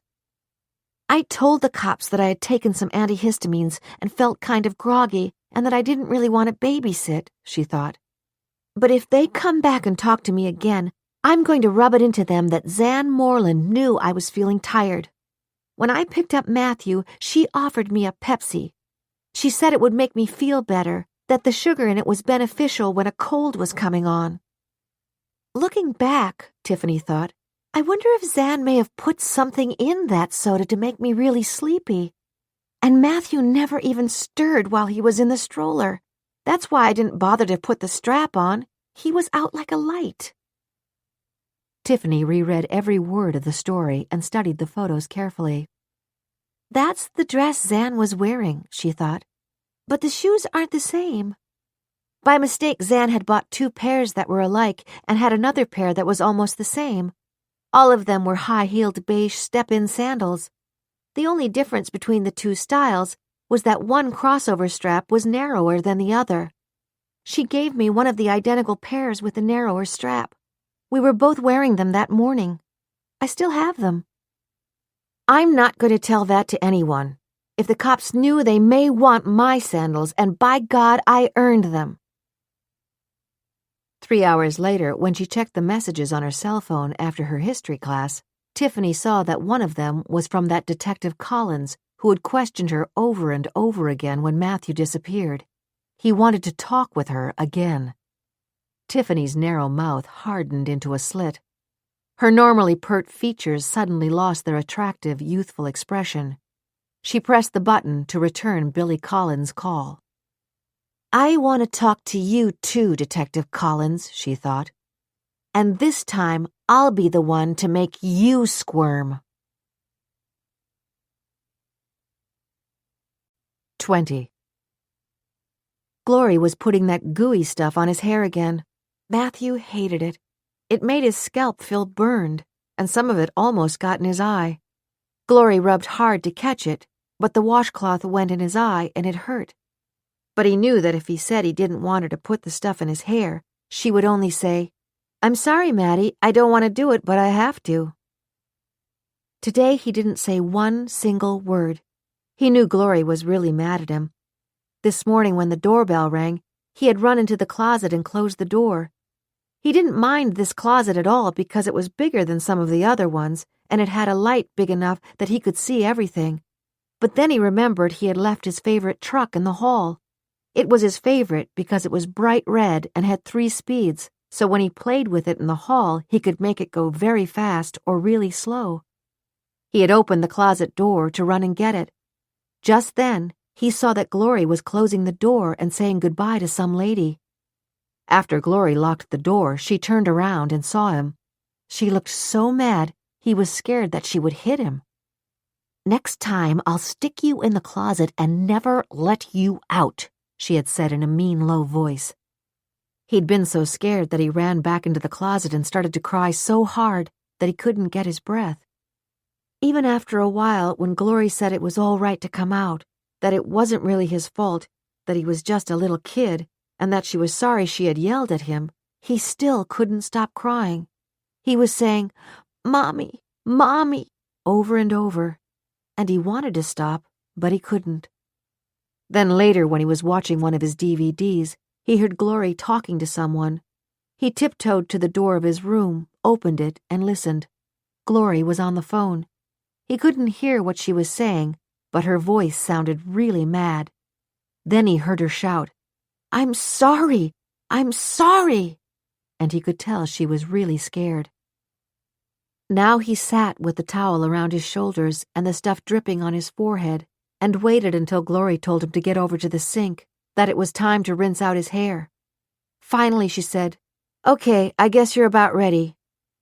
When he leaned over the sink, she said, "It's really too bad. If you ever get the chance, you'll be a cute redhead." 21. With intense satisfaction, Bartley Long sauntered down the corridor to his office at 400 Park Avenue with the morning newspapers under his arm.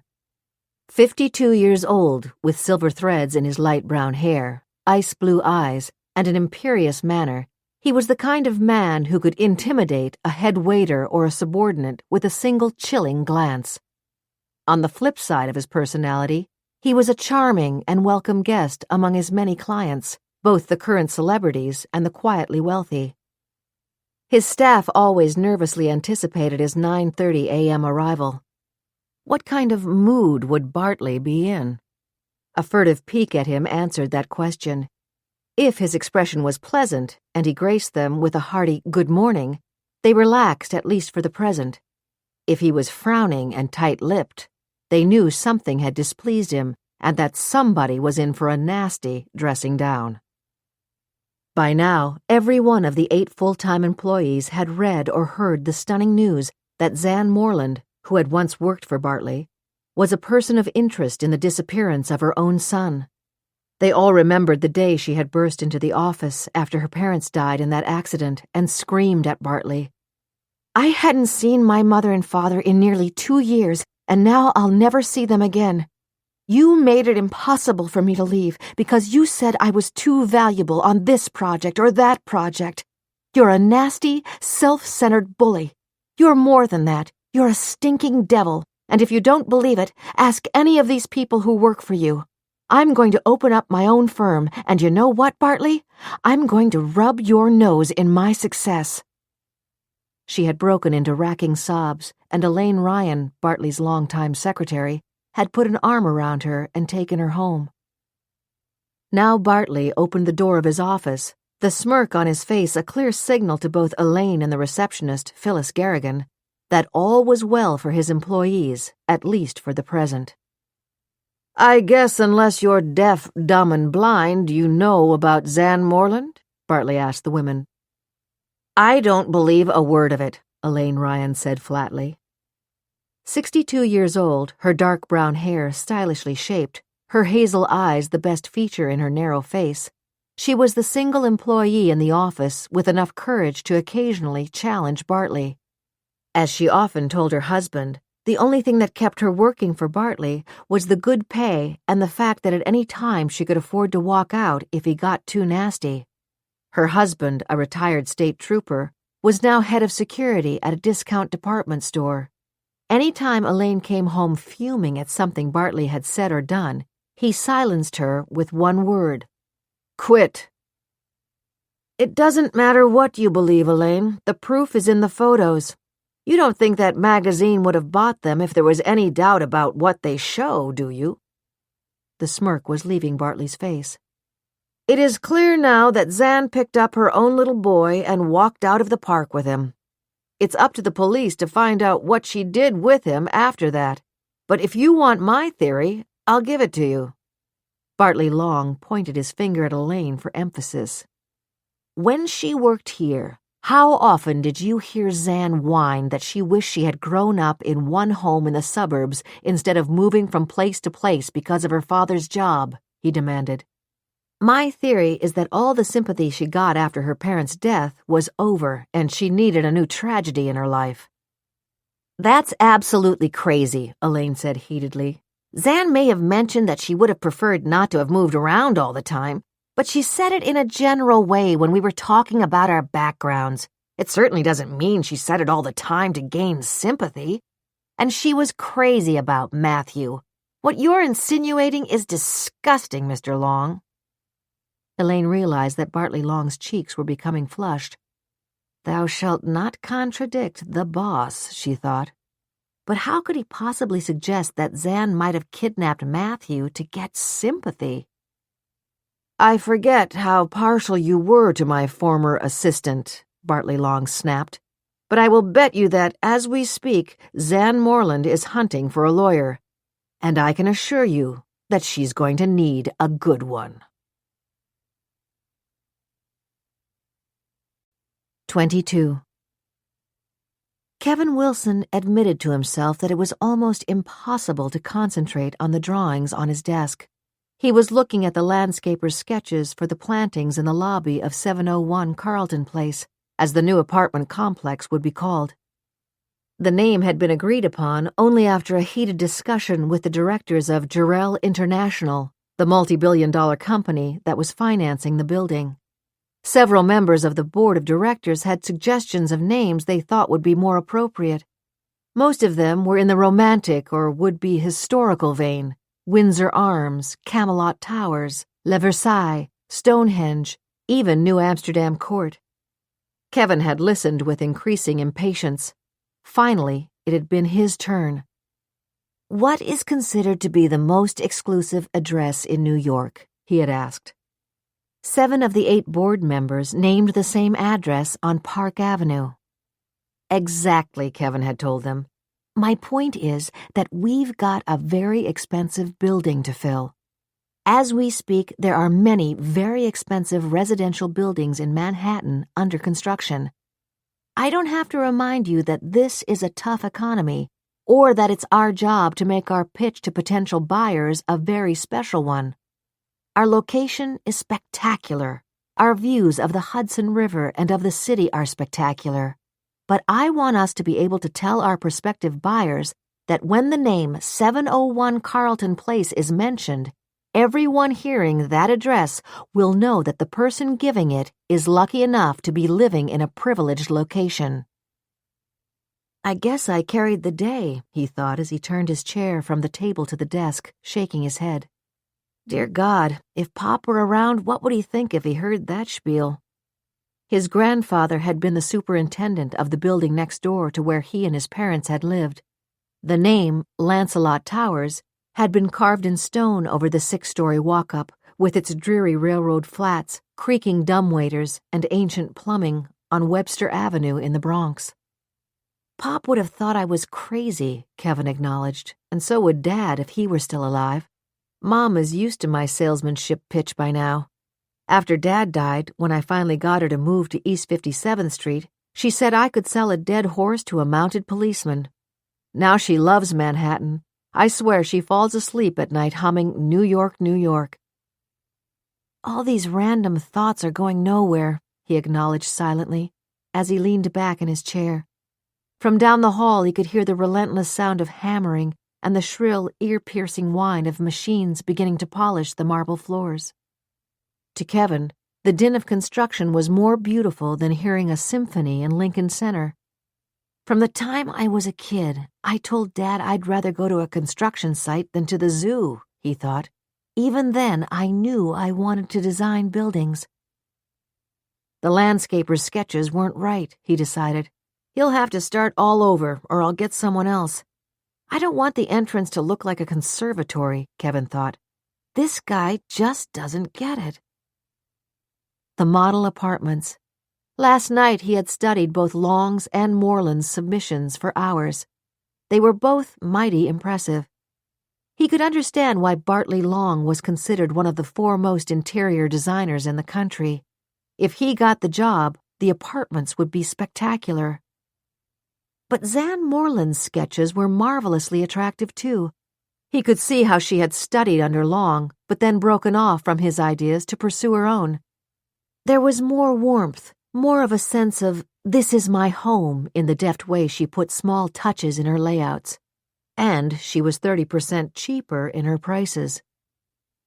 He admitted to himself that he had not been able to get her out of his mind. She was a beautiful woman, there was no doubt about that. Slender, even a shade too thin, those enormous hazel eyes dominating her face.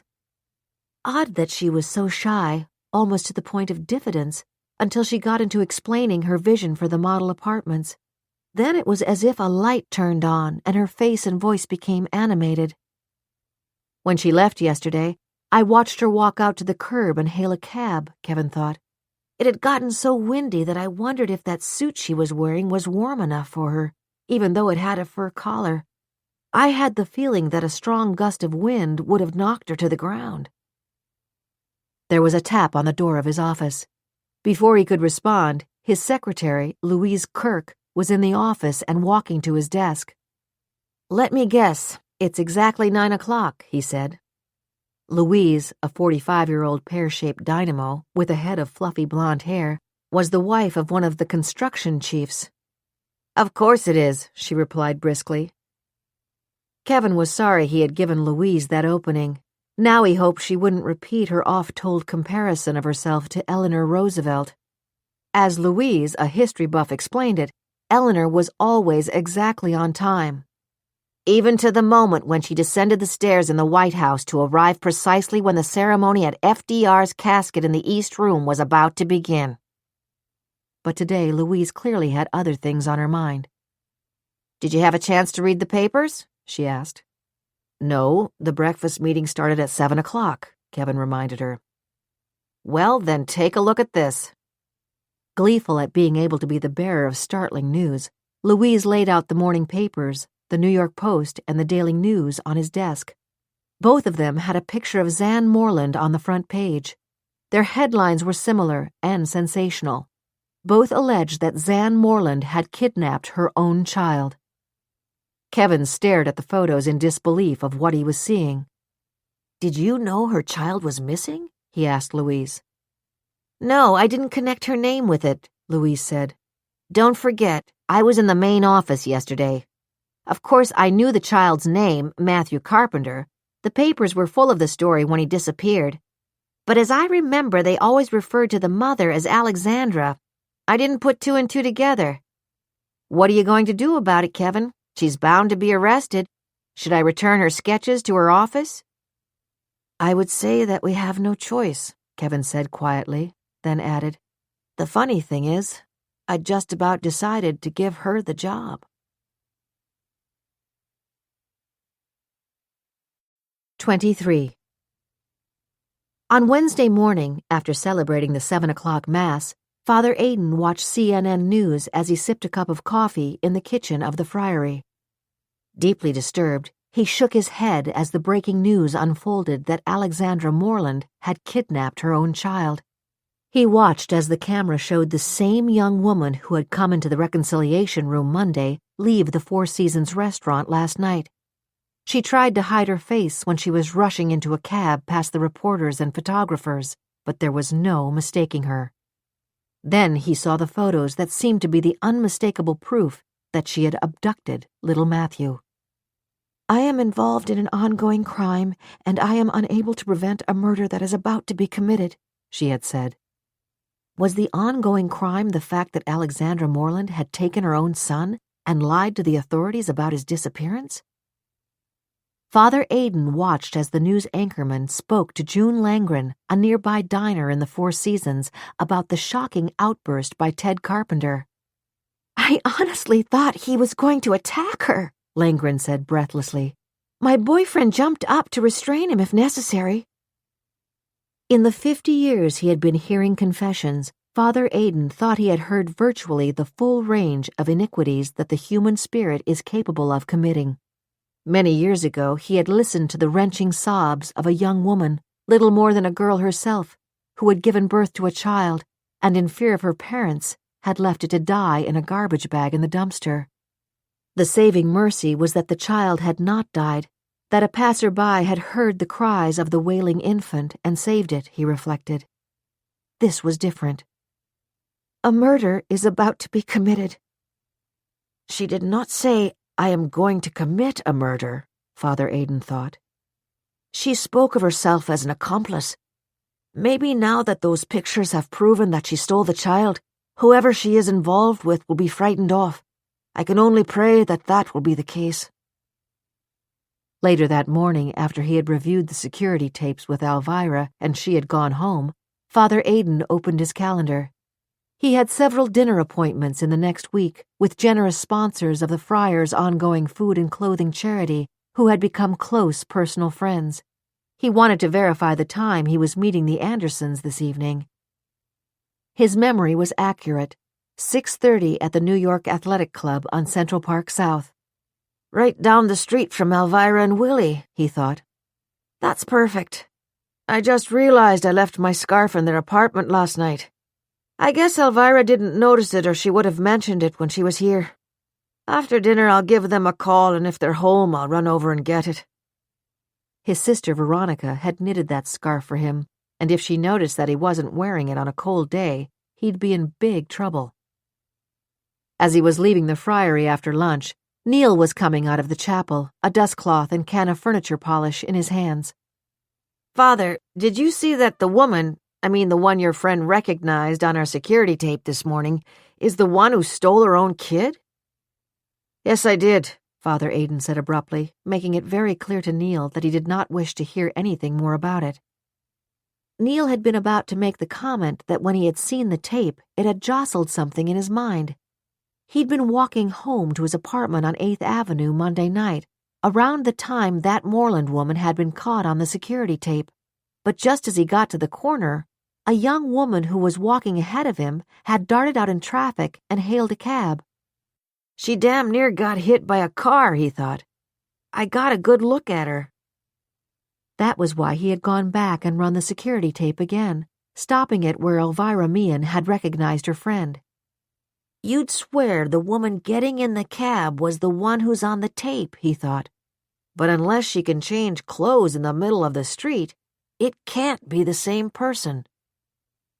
Neil shrugged. That was what he'd been about to tell Father Aidan, but it was clear Father Aidan didn't want to hear it. None of my business anyhow, Neil decided. In his 41 years, thanks to his drinking problem, Neil had run the gamut of jobs. The one he'd liked best was being a cop, but that had only lasted a few years. No matter how much you pleaded that you'd go on the wagon, getting drunk 3 times when you were on duty meant getting tossed out on your ear. I had the makings of a good cop, Neil thought reflectively as he headed for the utility closet. All the guys joked about me that I could see a mug shot once and pick the guy out of Times Square a year later. Wish I'd lasted in the department. Maybe by now I'd be the police commissioner. But he hadn't gone to AA then. Instead, after drifting from job to job, he'd ended up on the streets, begging for handouts and sleeping in shelters. 3 years ago, when he'd come here for food, one of the friars had sent him to the inn at Greymoor, where they had a rehab program for men like him, and there he'd finally kicked the booze. Now he liked working here. He liked staying sober. He liked the friends he'd made at the AA meetings.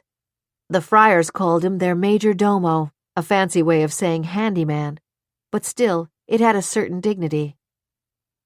If Father Aidan did not want to talk about the Moreland woman, that's the way it is, Neil decided. Mum's the word. He probably wouldn't care anyhow that I saw someone who looked just like her. Why should he? 24. The elderly man who timidly entered the offices of Bartley Long was clearly not a potential customer. His thinning white hair was straggly on his skull, his worn Dallas Cowboys jacket in need of replacing, his jeans hanging loose on his body, his feet clad in old sneakers. He made his way slowly to the reception desk. At the first sight of him, Phyllis, the receptionist, took him to be a messenger. Then she dismissed that possibility. The frailness of the man's body and the sallow complexion of his wrinkled face suggested that he was, or had been, seriously ill. She was glad that the boss was huddled in a meeting with Elaine, his secretary, and 2 fabric designers, and that his door was closed.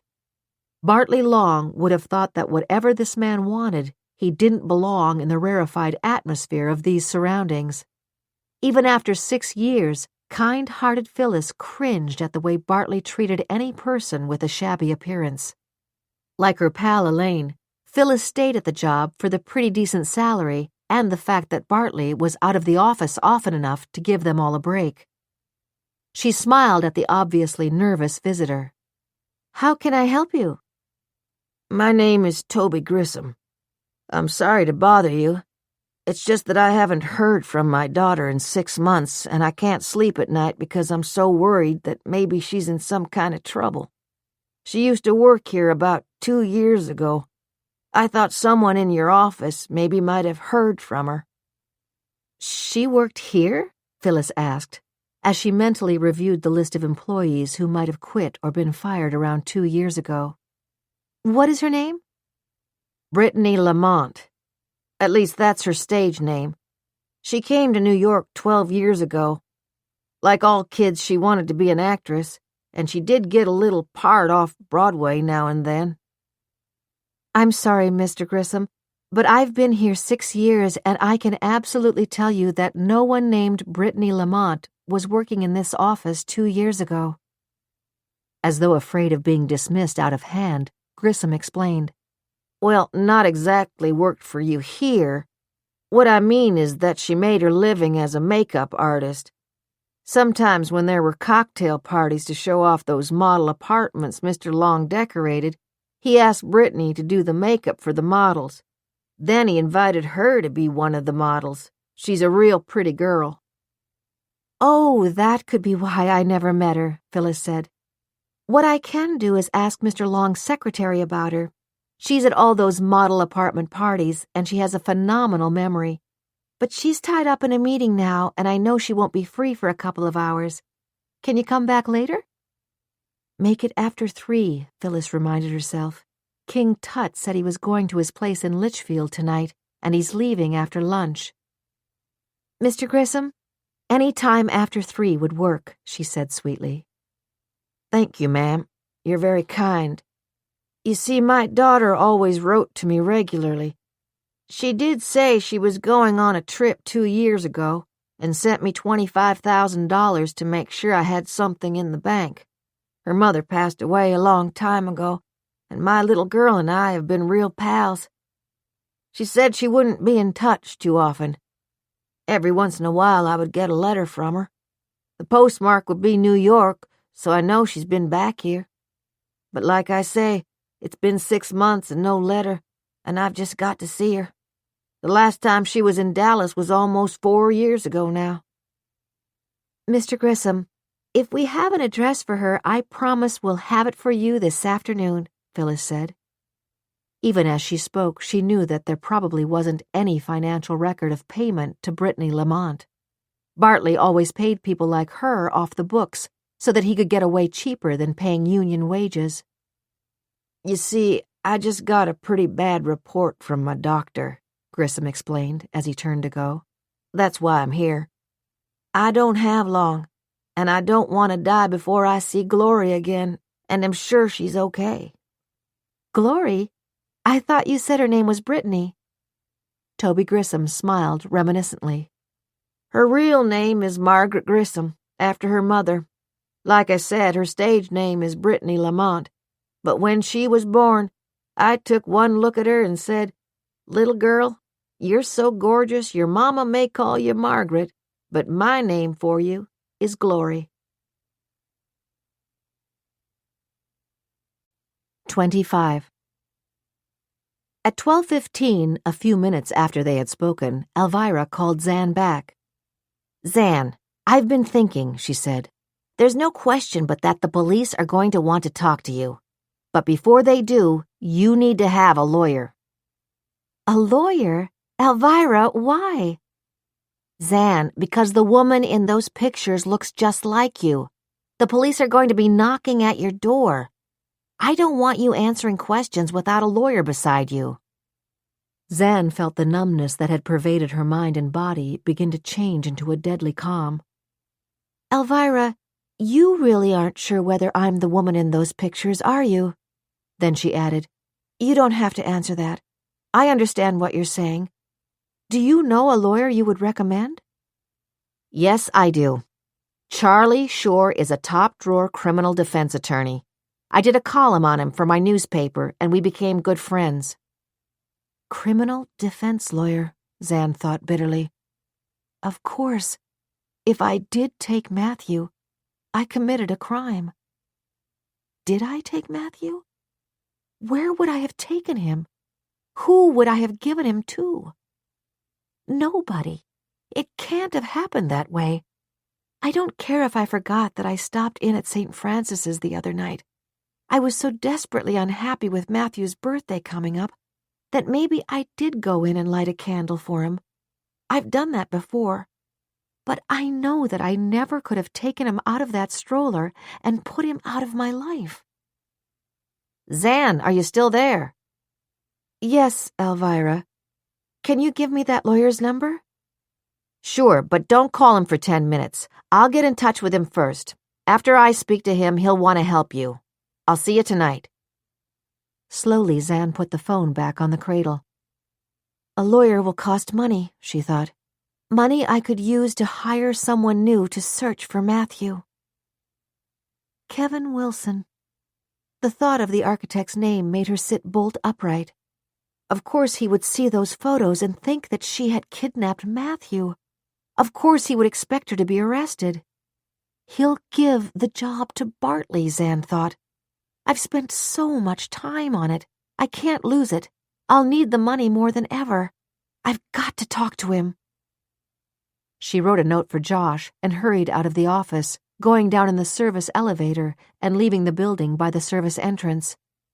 I don't even know if Wilson will be there, she thought as she hailed a cab. But if I have to sit outside his office all afternoon, I'll do it. I've got to ask him to give me a chance to clear myself. It took nearly 40 minutes in even heavier than usual traffic for Zan to reach the newly named 701 Carlton Place.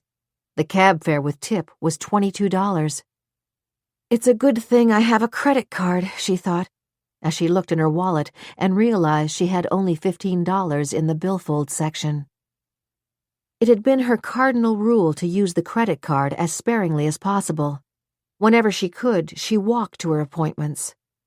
Funny how you concentrate on something like cab fare, she thought, as she entered the apartment building.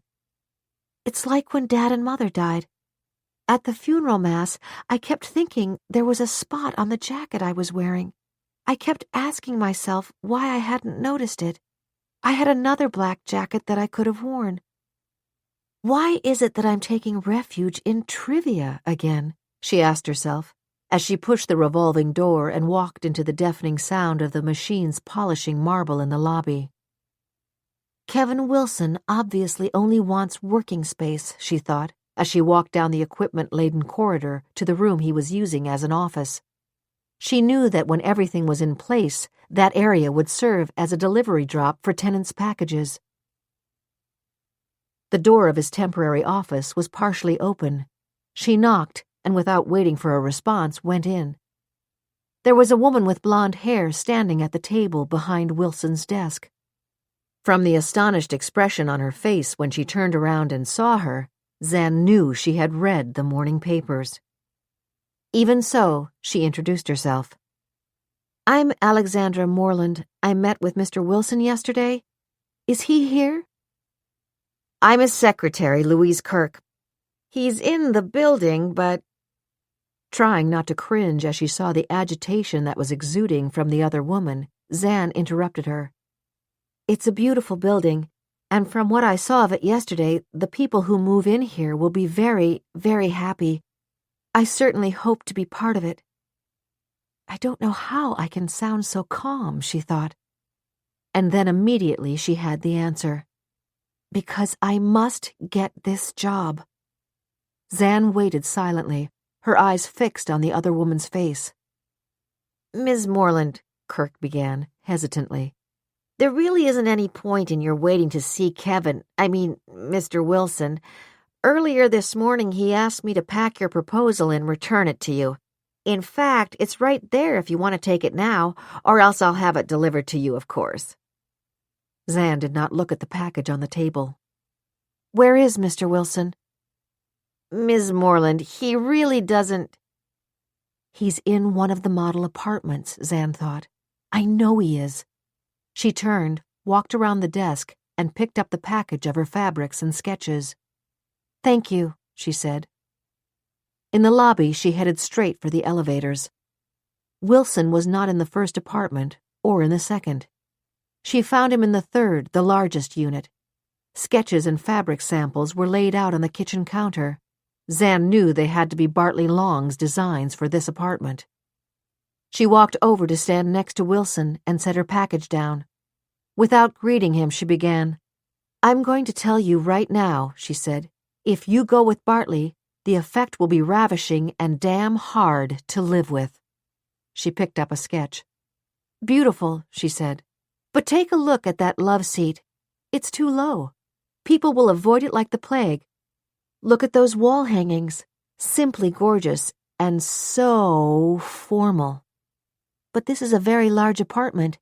Maybe somebody who has kids will be interested in it. But this design isn't going to inspire them. And no matter how much money you have, when you come home, you want a home, not a museum. I offered you 3 different apartments that will make people feel comfortable." She realized that for emphasis, she had grabbed his arm. "I'm sorry for barging in," she said, "but I had to talk to you." "You have, so are you finished?" Kevin Wilson asked quietly. "Yes, I am.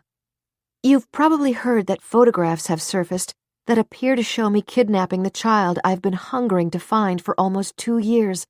We'll know soon enough if I can prove that no matter how much the woman in those photos looks like me, it's not me. Just answer one question. If the photos that I'm talking about didn't exist, would you have given the job to Bartley Long or me?" Kevin Wilson studied Zan for a long minute before answering. "I was inclined to give it to you." "Well then, I ask you, I beg you, don't make a decision yet. I am going to be able to prove that whoever the woman in those photos is, it isn't me. I'm going to see the client who is the reason I hired the babysitter to take Matthew to the park that day, and ask her to come with me to the police and prove that I could not have been in the park at that time. Kevin, if you go with Bartley simply because you prefer his designs, that's one thing. But if you would have given me the job because you like my designs better, I implore you to let me clear my name. I implore you to wait before announcing a decision." She looked up into Wilson's face. "I need this job. That doesn't mean I'd expect you to give it to me out of pity, because that would be ridiculous.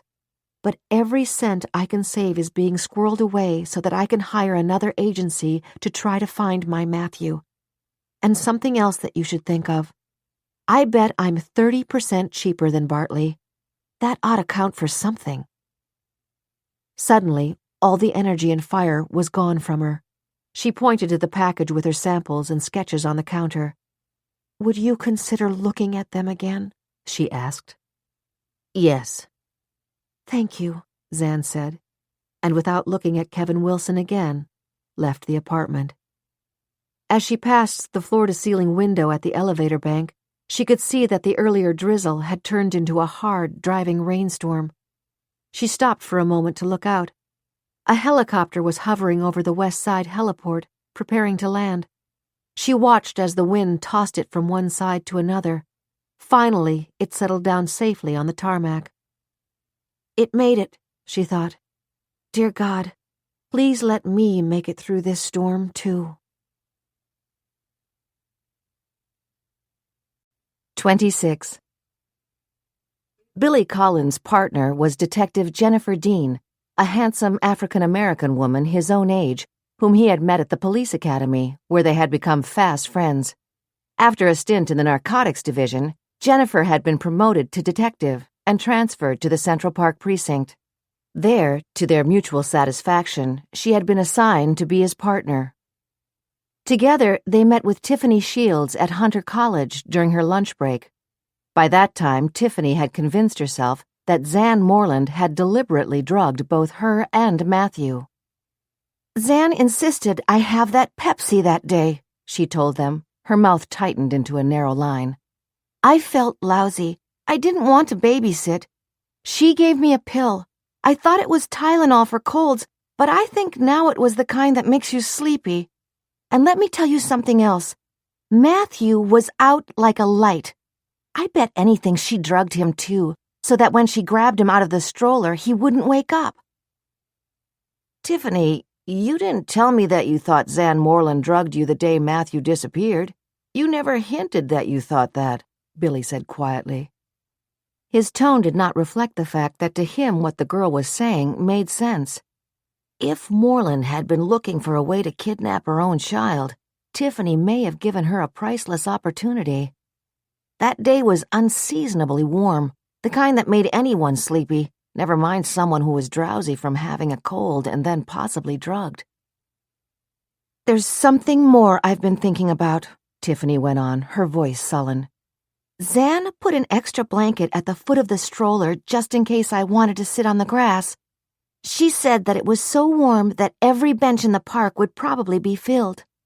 I thought she was being nice, but now I think she was just hoping that I'd fall asleep right away. The detectives looked at each other. Was Moreland possibly that manipulative? They both wondered.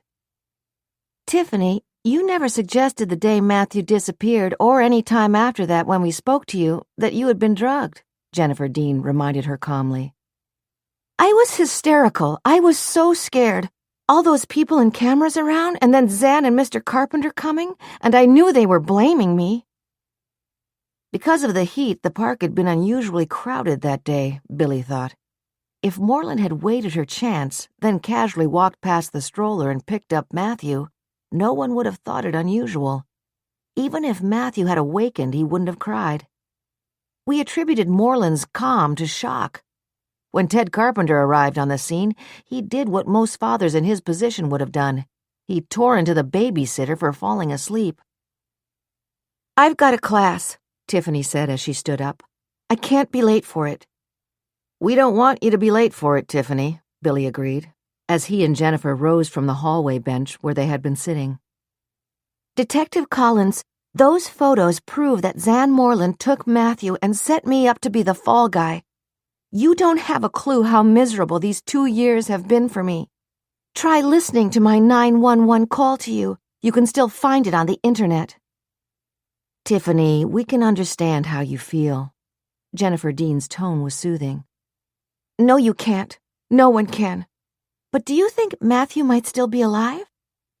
We have no reason to think he's not alive, Billy hedged. Well, if he's not, I just hope that that lying, lousy mother of his spends the rest of her rotten life in a jail cell. Just promise me that I get a front seat at her trial. I've earned it. Tiffany spat out the words. 27. He had put the plan in motion. Step by step, he was now bringing it to a head. He knew it was time. Gloria was getting too restless. Also, he had made a terrible mistake when he told her that it would be necessary to kill Zan and make it look like a suicide.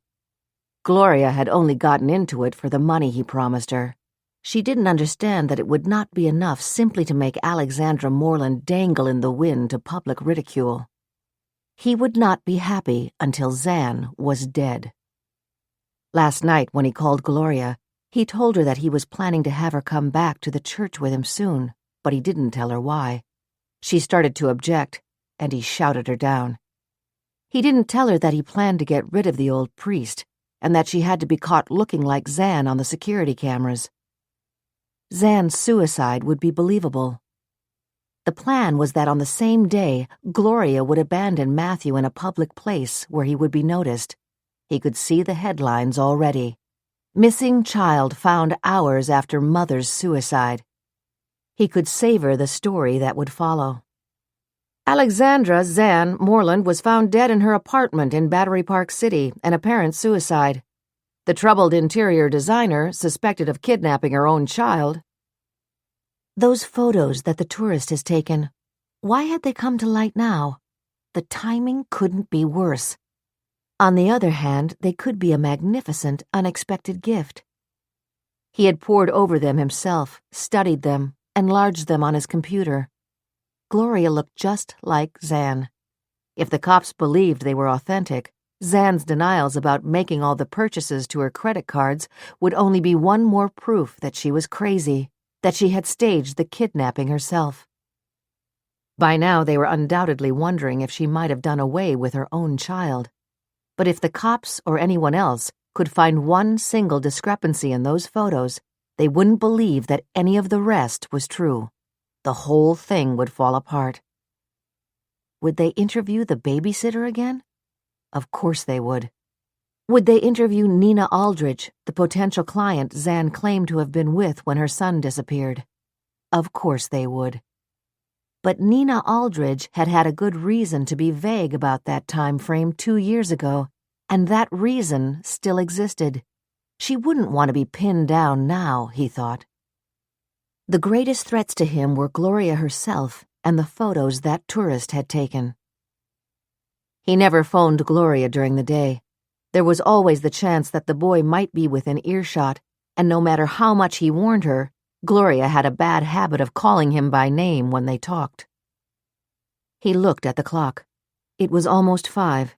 He couldn't wait any longer. He had to talk to Gloria. He had bought 2 prepaid cell phones, one for her and one for himself. He locked the door of his office and tapped in her number. She answered on the first ring. From the angry tone of her voice, he could tell that the call was going to be trouble. "I've been seeing the story plastered all over the internet," she said. "They keep showing those pictures." "Was the boy nearby when you were on the computer?" "Of course he was. When he saw his picture, he loved it," Gloria snapped. "Don't try your lame-brained sarcasm on me. Where is he?" "He's in bed already. He didn't feel well. He threw up twice." "Is he getting sick? I can't have him going to a doctor." "Not that kind of sick. I put that coloring stuff in his hair again this afternoon, and he hates it. This crazy life is getting to him. It's getting to me, too. You said 1 year tops, and it's been nearly 2 years. It's going to be over very soon, I can promise you that. Those pictures of you in the park will bring it to a head. But you've got to rack your brain. Look at them on the internet again. See if there's anything that the cops might notice that would make them suspect that the woman there isn't Zan. You paid me to follow her around, to study her photos, to learn how to walk and talk like her. I'm a damn good actress, and that's what I want to be doing, not babysitting that little kid and keeping him from his mother. God almighty, he keeps a bar of soap under his pillow because it's the kind she used and the scent reminds him of her." He had not missed the moment of hesitation in Gloria's voice, and then her answer, first defensive, then trying to steer the conversation to the subject of the child. "Gloria, concentrate," he warned firmly. "Is there anything about the way you dressed or jewelry that you wore that would make the police take seriously Zan's claim that she was not the woman in that picture?" Enraged when she did not answer, he asked, "And something else. Exactly what did you tell that priest?" "If you keep bugging me about that, I'll go crazy. So here's the way it was. I told him that I am a participant in an ongoing crime, that a murder is going to be committed, and that I can't stop it." "You told him that?" The caller's voice was deadly calm. "I told him that, damn you, but I told him under the seal of the confessional. If you don't know what that seal means, look it up. And I'm giving you fair warning. 1 week more and I'm out of here. And you better have $200,000 in cash for me, because if you don't, I'll go to the cops and tell them you forced me to keep the kid, because otherwise you would have had him killed. I'll trade everything I know about you for immunity from prosecution. You want to know something? I'll be a hero. I'll get a book contract for $1 million. I've got it all figured out." Before he had time to answer, the woman, known to Matthew and her father as Glory, had pressed the end button on her cell phone. Despite his frequent and frantic efforts to reach her again, she did not answer his calls. 28. After she left Kevin Wilson, Zan went directly back to the office, once again using the delivery entrance to get into her building. Josh was waiting for her. She had left the note saying that she was going to try to meet with Wilson. When she saw the expression of deep concern on the face of her young assistant, she attributed it to his fear they might have lost the job of decorating the model apartments and said reassuringly, "Josh, I think we might get a break with Wilson. He'll hold off making a decision until I can clear myself." Josh's expression did not change. "Zan, exactly how can you clear yourself?" he asked, his voice trembling with emotion. He pointed to the front page of the 2 newspapers that were lying on the desk. "Josh, I'm not in those pictures," Zan said. "That woman looks like me, but she isn't me." The protest came up from lips that were suddenly dry. "Josh has been my dear friend as well as my assistant," she thought. "Last night he came rushing to get me out of the 4 Seasons and past all those reporters. But he hadn't seen the pictures yet." "Zan, a lawyer named Charles Shore called you," Josh told her. "He said that Alvirah had recommended him. I'll dial him back for you. You need to be protected right away." "Protected from whom?" Zan demanded. "The police? Ted?" "You need to be protected from yourself," Josh shot back, as tears glistened in his eyes. "Zan, when I first came to work for you after Matthew disappeared, you told me about those blackouts you had after your parents died." He came around the desk and put his hands protectively on her shoulders. "Zan, I love you. You're a brilliant interior designer. You're the big sister I never had. But you need help. You've got to prepare a defense before the cops start questioning you." Zan pushed his hands away and stepped back. "Josh, you mean well, but you've got to understand. I can prove I was with Nina Aldrich when Matthew was taken from the stroller. I'm going to see her right now. Tiffany took Matthew to the park at about 12:30. By 2, when she woke up, he was gone. I can prove I was meeting with Nina Aldrich during that time. I tell you, I can prove it. Something crazy is going on, but I am not the woman in those photos." Josh did not look convinced. "Zan, I'm calling that lawyer for you right now. My uncle is a cop. I talked to him this morning. He said it's obvious you're a suspect now in Matthew's disappearance, and he'd be surprised if you're not brought in for questioning before the end of the day." "Nina Aldrich is my only hope," Zan thought. "Call that lawyer," she said. "Tell me his name again." "Charles Shore." Josh reached for the phone. As Josh was dialing, Zan steadied herself by putting both palms on the desk. The panic was building up. She felt herself wanting to retreat to escape it. "Not now," she prayed. "Please, God, not now. Give me the strength to hang on." Then from a distance, she heard Josh shout her name, but she no longer had the strength to answer him. It all became a blur. She thought she felt people pressing around her, people shouting at her, the wail of an ambulance. She heard herself sobbing, calling for Matthew. Then she felt a prick in her arm. It was real. When she finally woke, she was in the emergency room of a hospital. Josh and a man with iron gray hair and steel-rimmed glasses were sitting beside her in the curtained-off cubicle. "I'm Charlie Shore," the older man said. "I'm Alvirah's friend, and your lawyer, if you'll have me." Zan struggled to focus on him. "Josh called you," she said slowly. "Yes. Don't try to talk now. We'll have plenty of time tomorrow. As a precaution, the doctor would like you to stay here overnight." No, I have to go home. I have to talk to Nina Aldrich." Zan tried to pull herself up.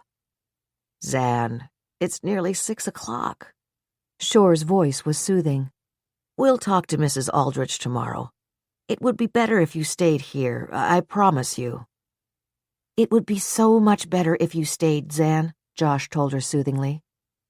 No, I'll be all right." Zan felt her head clearing. She had to get out of here. "I'm going home," she said. "But first, I promised Alvirah I would have dinner with her and Willy tonight. I want to go there now."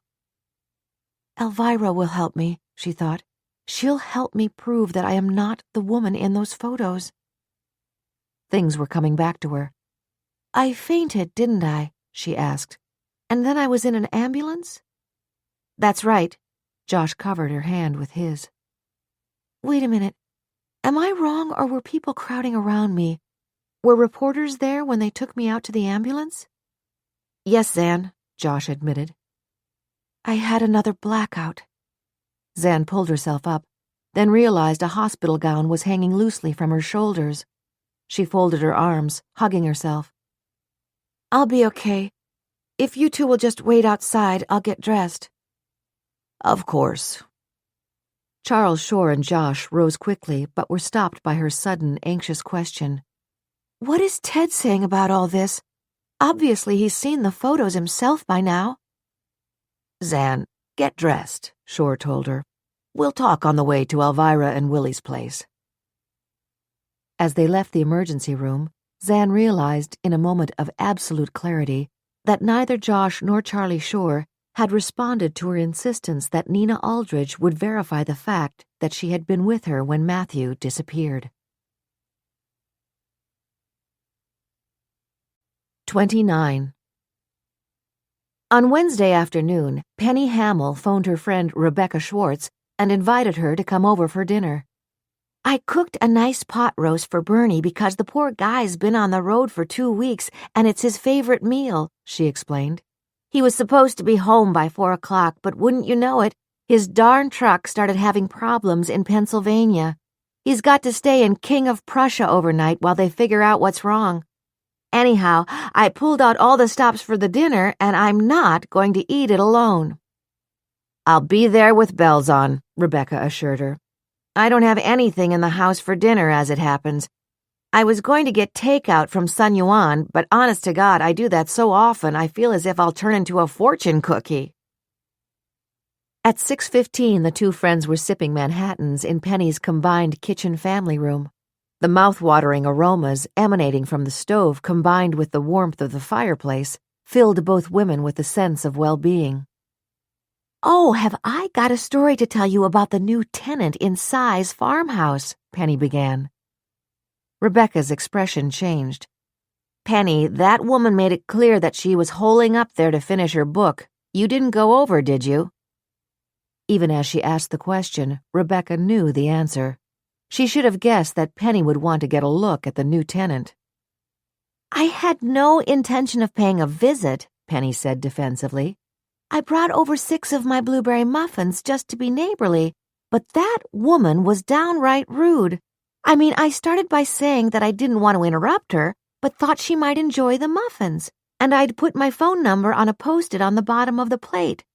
If I were the one moving into a strange neighborhood, I'd like to know that there was someone to call if an emergency came up.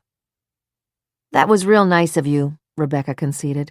You're the kind of friend everyone should have. But I wouldn't go there again. She's a loner, that one. Penny laughed. For 2 cents, I would have asked her for my muffins back. And anyhow, when you think about it, she has a sister she can call if she needs help. Rebecca drained the last of her Manhattan. A sister? How do you know she has a sister? Oh, I saw a toy truck on the floor in the hall behind her, and I told her that I'm a good babysitter. She told me that the truck belonged to her sister's kid. Her sister helped her move in and had left it. That's funny, Rebecca said slowly. When I gave her the key, she said she had a meeting with her editor and would be arriving late at night. I drove by early the next morning and saw her car in the breezeway. There wasn't another car there. So I guess her sister and her kid came later. Maybe there is no sister and she likes to play with toy trucks herself, Penny laughed. I can tell you, with a nasty attitude like hers, I bet she doesn't have many friends. She got up, reached for the cocktail shaker, and split the last of the Manhattans between them. Dinner's about ready to be put on the table. Why don't we sit down and get started? But I do want to catch the 6:30 news. I'd love to know if they arrested that crazy woman who kidnapped her own child. I can't believe that she's still running around loose. Neither can I, Rebecca agreed. As they had expected, the photos taken in Central Park allegedly showing Alexandra Moreland lifting her son Matthew out of the stroller were the lead story on the evening news. I wonder what she did with him, poor kid, Penny sighed as she swallowed a succulent bite of pot roast. Moreland wouldn't be the first mother to kill her own child, Rebecca said soberly. Do you think she was nuts enough to do that? Penny did not answer. Something about those photos was bothering her. What is it? She asked herself. But then the segment about the missing child ended, and she clicked the television off with a shrug. Who needs 3 minutes of sales pitches about sex pills and nose sprays? She asked Rebecca. Then you hear all the problems that stuff can give you, like heart attacks and ulcers and strokes, and you wonder who would be dopey enough to buy them. For the rest of the meal, the two good friends gossiped about their mutual friends in town, and whatever it was about the photographs that had disturbed Penny retreated into her subconscious. 30. The meeting Bartley Long had been conducting in his office when Toby Grissom stopped in to inquire about his missing daughter lasted all morning. Then, contrary to his usual pattern, instead of going out, Bartley ordered a lunch delivered from a nearby restaurant. As was their habit, his secretary Elaine and the receptionist Phyllis shared their diet-conscious salads in the kitchenette down the hall from the reception room. A weary-looking Elaine confided that Bartley was in as terrible a mood as she'd ever seen him, and that was saying a lot. He had bitten off poor Scott's head when Scott suggested not putting valances in the smaller bedrooms of the Rushmore job, and he tore Bonnie apart over the fabric designs she chose for him to approve. Both of them were almost in tears. He's treating them the way he treated Zan, she said. Scott and Bonnie are not going to last any longer than all the other assistants he's had since Zan, Phyllis said vehemently. But I've been looking at those photos in the newspapers. He's right about one thing. There's no question but that Zan stole her own child. I only hope she left him with someone she can trust. I blame Bartley for causing her to have a breakdown, Elaine said sadly. And you know what's crazy? In the midst of all that was going on with Scott and Bonnie, he kept the television on the whole morning. It was on mute, so there was no sound, but he kept an eye on it. And the minute those photos of Zan taking Matthew were shown, he was all attention. Is that what has him all fired up today? Phyllis asked. I thought he would be thrilled to see that Zan was lying about Matthew. You wouldn't believe how much he hates Zan and how he loves to see her twisting in the wind. And actually, it was when Scott suggested that those photos might have been staged that Bartley lost it. Don't forget, Zan just bid against him for that job with Kevin Wilson.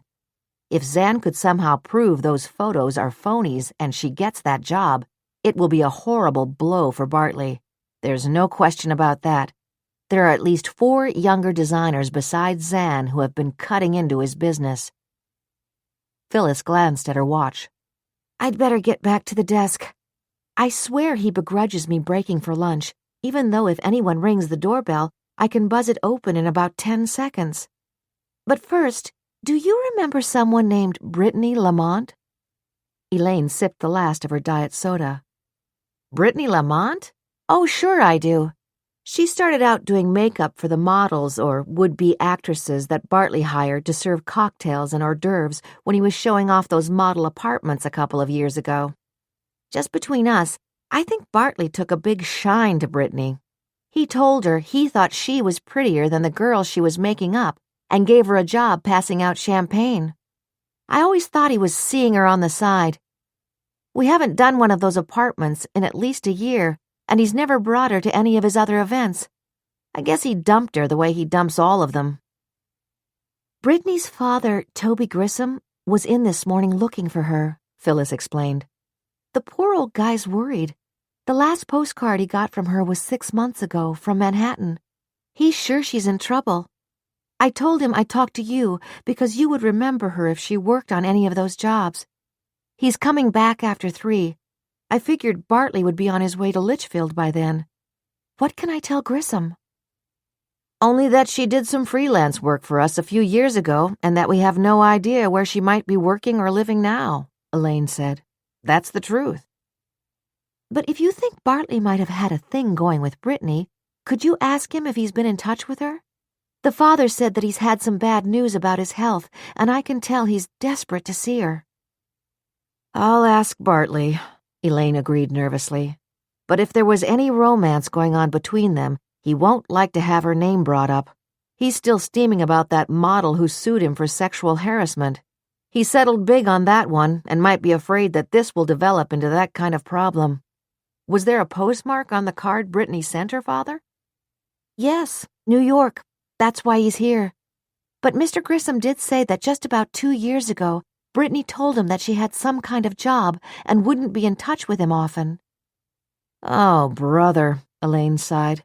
"I wonder if Bartley got her pregnant. What time did you say Brittany's father is coming in?" "Any time after 3 o'clock. "Then let's just hope that Bartley takes off for Litchfield and I can talk to the father quietly." But at 3 o'clock, when Toby Grissom timidly rang the bell and Phyllis released the lock, Bartley Long was still incommunicado in his office. Grissom's sneakers were squishing, and Phyllis looked with horror as they deposited muddy soil on the Aubusson carpet. "Oh, Mr. Grissom," she said, "I wonder if you'd mind wiping your feet on the mat." She tried to soften the request by adding, "The weather certainly is miserable today, isn't it?" Like an obedient child, Grissom walked back to the mat and rubbed the soles of his sneakers on it. Seemingly oblivious to the stain on the carpet, he said, "I've spent the day chasing down the girls my daughter lived with while she was in New York. I want to see Bartley Long now." "Mr. Long is tied up in a meeting," Phyllis said, "but his secretary, Elaine Ryan, will be happy to speak to you." "I didn't ask to speak to Long's secretary. I'll sit in this fancy waiting room no matter how long it takes until I see that Bartley Long fellow," Grissom said, his manner unquestionably determined. Phyllis could see the weariness in his eyes. His jacket and jeans looked soaked through to the skin. "I don't know what else is wrong with him, but he's lucky if he doesn't catch pneumonia," she thought. She picked up the phone. "Mr. Grissom is here," she told Elaine. "I explained Mr. Long is in a meeting, but Mr. Grissom plans to wait until he's free." Elaine caught the cautionary note in the receptionist's voice. Brittany Lamont's father was going to wait Bartley out. "I'll see what I can do," she told Phyllis. She replaced the phone in the cradle and deliberated. "I have to tell our fearless leader about this guy," she thought. "I've got to warn him." The light on the phone panel showed that Bartley had made an outside call himself. When the light went out, she got up and knocked on Bartley's door. Without waiting for a response, she went into his private office. The television was still on, muted. Bartley's lunch tray was pushed to one side of his massive desk. The norm would have been for Bartley to call for someone to take out the tray when he had finished eating. Now he looked at Elaine, his expression both surprised and angry. "I wasn't aware I sent for you." It had been a long day. "Nobody sends for me, including you, Mr. Long," Elaine said crisply.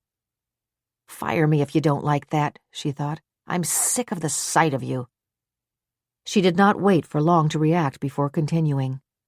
"There is a man out here who insists on seeing you. I gather he'll wait in the reception room until the cows come home, so unless you want to sneak out the back door, you'd better meet with him. His name is Toby Grissom, and he's Brittany Lamont's father. I'm sure you'll remember her name. She freelanced for you about 2 years ago when we were showing the Waverly apartments." Bartley Long leaned back in his chair, a puzzled expression on his face, as if trying to remember Brittany Lamont. "He knows perfectly well who I'm talking about," Elaine thought, as she noticed the way he clasped his hands tightly together. "Of course I remember that young woman," he said. "She was trying to be an actress, and I even introduced her to some people who might have helped her. But as I recall, the last time we had one of those situations where we used the models, she wasn't available." Neither Elaine nor Bartley Long had heard Toby Grissom come through Elaine's office and stand at the partially open door. "Don't give me that stuff, Mr. Long," Grissom said, his voice rising in fury. "You gave Brittany a line about making her a star. You had her up to your fancy place in Litchfield plenty of weekends, Where is she now? What did you do to my little girl? I want the truth, and unless I get it, I'm going straight to the cops. 31. It was 7:30 p.m. by the time Zan, against all medical advice, was in a cab on her way to Alvirah and Willy's apartment with Charlie Shore. She had insisted Josh go home after flatly refusing his offer to sleep on the couch at her apartment. If there's anything I need now, she thought, it's to be alone later on and gather my wits about me. Shouldn't you be on your way home too? She asked Shore as the cab inched its way along York Avenue. Charlie Shore decided not to tell Zan that he and his wife had theater tickets for a play they both wanted to see, and that he had phoned his wife to tell her to leave his ticket at the box office, that he'd be there when he could make it. Once again, he thanked heaven for the fact that Lynn was always understanding when a situation like this came up. I don't think I'll be terribly late, he had told her. Zan Moreland is in no condition to have a long discussion with me tonight. That opinion was more than reinforced by the deadly paleness of Zan's complexion and the way she was shivering inside the fake fur vest she was wearing. I'm glad she's going to be with Alvirah and Willy, Charlie thought. She trusts them. Maybe she'll even tell them where her son is. When Alvirah had called him earlier this afternoon about Alexandra Moreland, she had been direct with him. Charlie, this is someone you've got to help. I thought a tree had fallen on me when I saw those photographs. I don't see how they can be fake. But there's nothing fake about the way she's been suffering and trying to find Matthew. If she took him, she doesn't remember it. Don't people go into zombie-like states when they've had breakdowns? Yes, it's not frequent, but sometimes they do, he told her. Now, in the cab, Charlie wondered if Alvirah had not diagnosed Moreland's condition with deadly accuracy. When he got to the hospital earlier, she had still been out of it, but was mumbling her son's name over and over again. I want Matthew. I want Matthew. The words had torn his heart. When he was 10 years old, his 2-year-old sister had died, and he could still vividly remember that terrible day at the grave and his mother's plaintive wail. I want my baby. I want my baby. He looked at Zan. The cab was dark, but from the headlights of other cars and the brightly lit signs on the stores along the way, he could clearly see her face. I am going to help you, he vowed. I've been in the business 40 years, and I'm going to give you the best defense that I possibly can. You're not faking this memory loss. I'll bet my life on it. He had expected to go up with her to the Meehan's apartment and stay for a while, but as the cab approached Central Park South, he changed his mind. Alexandra Moreland obviously trusted Alvirah and Willy. She'd be better off alone with them this evening. Certainly, it was no time to start to question her about details. The cab stopped in the semicircular driveway, and he told the cabbie to wait for him. Despite Zan's insistence that he didn't need to get out, he escorted her up in the elevator. The doorman had announced them, and Alvirah was waiting in the hall when they got off on the 16th floor. Without a word, she wrapped her arms around Zan and looked at Charlie. You go ahead, Charlie, she directed. What Zan needs is to relax now. I couldn't agree more, and I know you'll take good care of her, Charlie said with a smile as he stepped back into the elevator and pushed the button for the lobby. The cab got him to the theater in time for the curtain, but even though the show was light-hearted and amusing, and he had been looking forward to it, he still could not settle down and enjoy it. How do I defend a woman who may not be capable of contributing to her own defense? He asked himself. And how long will it be before they decide to slap handcuffs on her? He had an ominous feeling that when that happened, it would push her over the edge. A blanket wrapped around her, a pillow behind her head, sipping hot tea with honey and cloves, all had the effect of making Zan feel as though she was coming out of a kind of dark alley. At least those were the best words she could use to explain to Alvirah and Willy about why she had collapsed. When I saw those photos, I thought I was dreaming. I mean, I can prove I was with Nina Aldrich when Matthew was in the park. But why would anyone go to the trouble of looking exactly like me? I mean, isn't that crazy? Not waiting for a response, she said, You know what I was running through my head? That song from A Little Night Music, Send in the Clowns. I love that song, and it seemed so appropriate. This is a farce. It's a circus. It has to be. But I know it will be all right when I talk to Nina Aldrich. I was going to do that today, and then I fainted. Zan, it's no wonder you fainted with all this going on. You may remember that Josh was on the phone with Charlie Shore and Charlie dropped everything to be with you. That's the kind of lawyer and friend he is. Josh told me about last night at the Four Seasons with Ted. The way I figure it, you never did get to have dinner last night. And how much did you eat today? Alvirah asked. Well, not much, just coffee this morning, and I hadn't had lunch by the time I got back to the office, and then I fainted. Zan sipped the last of the tea.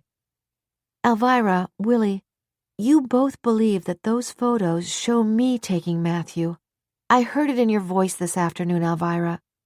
Then when Josh told me right away that I needed a lawyer, I could see that he believes they're real too. Willy looked at Alvirah. Of course she thinks they're the real McCoy, he thought. I do too. But that doesn't mean this poor gal isn't positive they're not her. What's Alvirah going to say now? Alvirah's response was hearty but evasive. Zan, if you say those pictures are not of you, then I would guess Charlie's first job will be to get a copy of the negatives or whatever they do with those cell phone cameras, if that's what the man used, and get an expert to prove that they're phony. Then my bet is that the time frame when you saw that woman about decorating her new townhouse would vindicate you. Didn't you say Nina Aldrich was her name? Yes. Charlie's the kind of lawyer who will make sure that every second you spent with Nina Aldrich is accounted for. Then why didn't Josh or Charlie respond when I told them that my meeting with Aldrich would prove I couldn't have been in the park? Zan asked. Alvirah stood up. Zan, from what I gather, you didn't have any real conversation with Josh before you fainted. Believe me, we're not going to leave a stone unturned until we get at the truth and find Matthew, she promised. But the first thing you've got to remember is that you are going to be bombarded from all sides, and you can't go through all this unless you're strong. And I mean physically strong. Dinner's simple. When you promised to come, I put on my thinking cap and remembered that you love chili. So that's what it is, chili, a salad, and hot Italian bread. Zan tried to smile. Sounds good to me. And it was good, she decided, as the warmth of the comfort food and a glass of red wine made her feel that she was getting her balance back. She had told Alvirah and Willy about the possibility of decorating the model apartments for the architect Kevin Wilson at his ultra-chic building, 701 Carlton Place.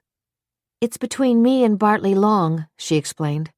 I realized that when Wilson read the morning papers, he'd probably believe that I had staged that kidnapping.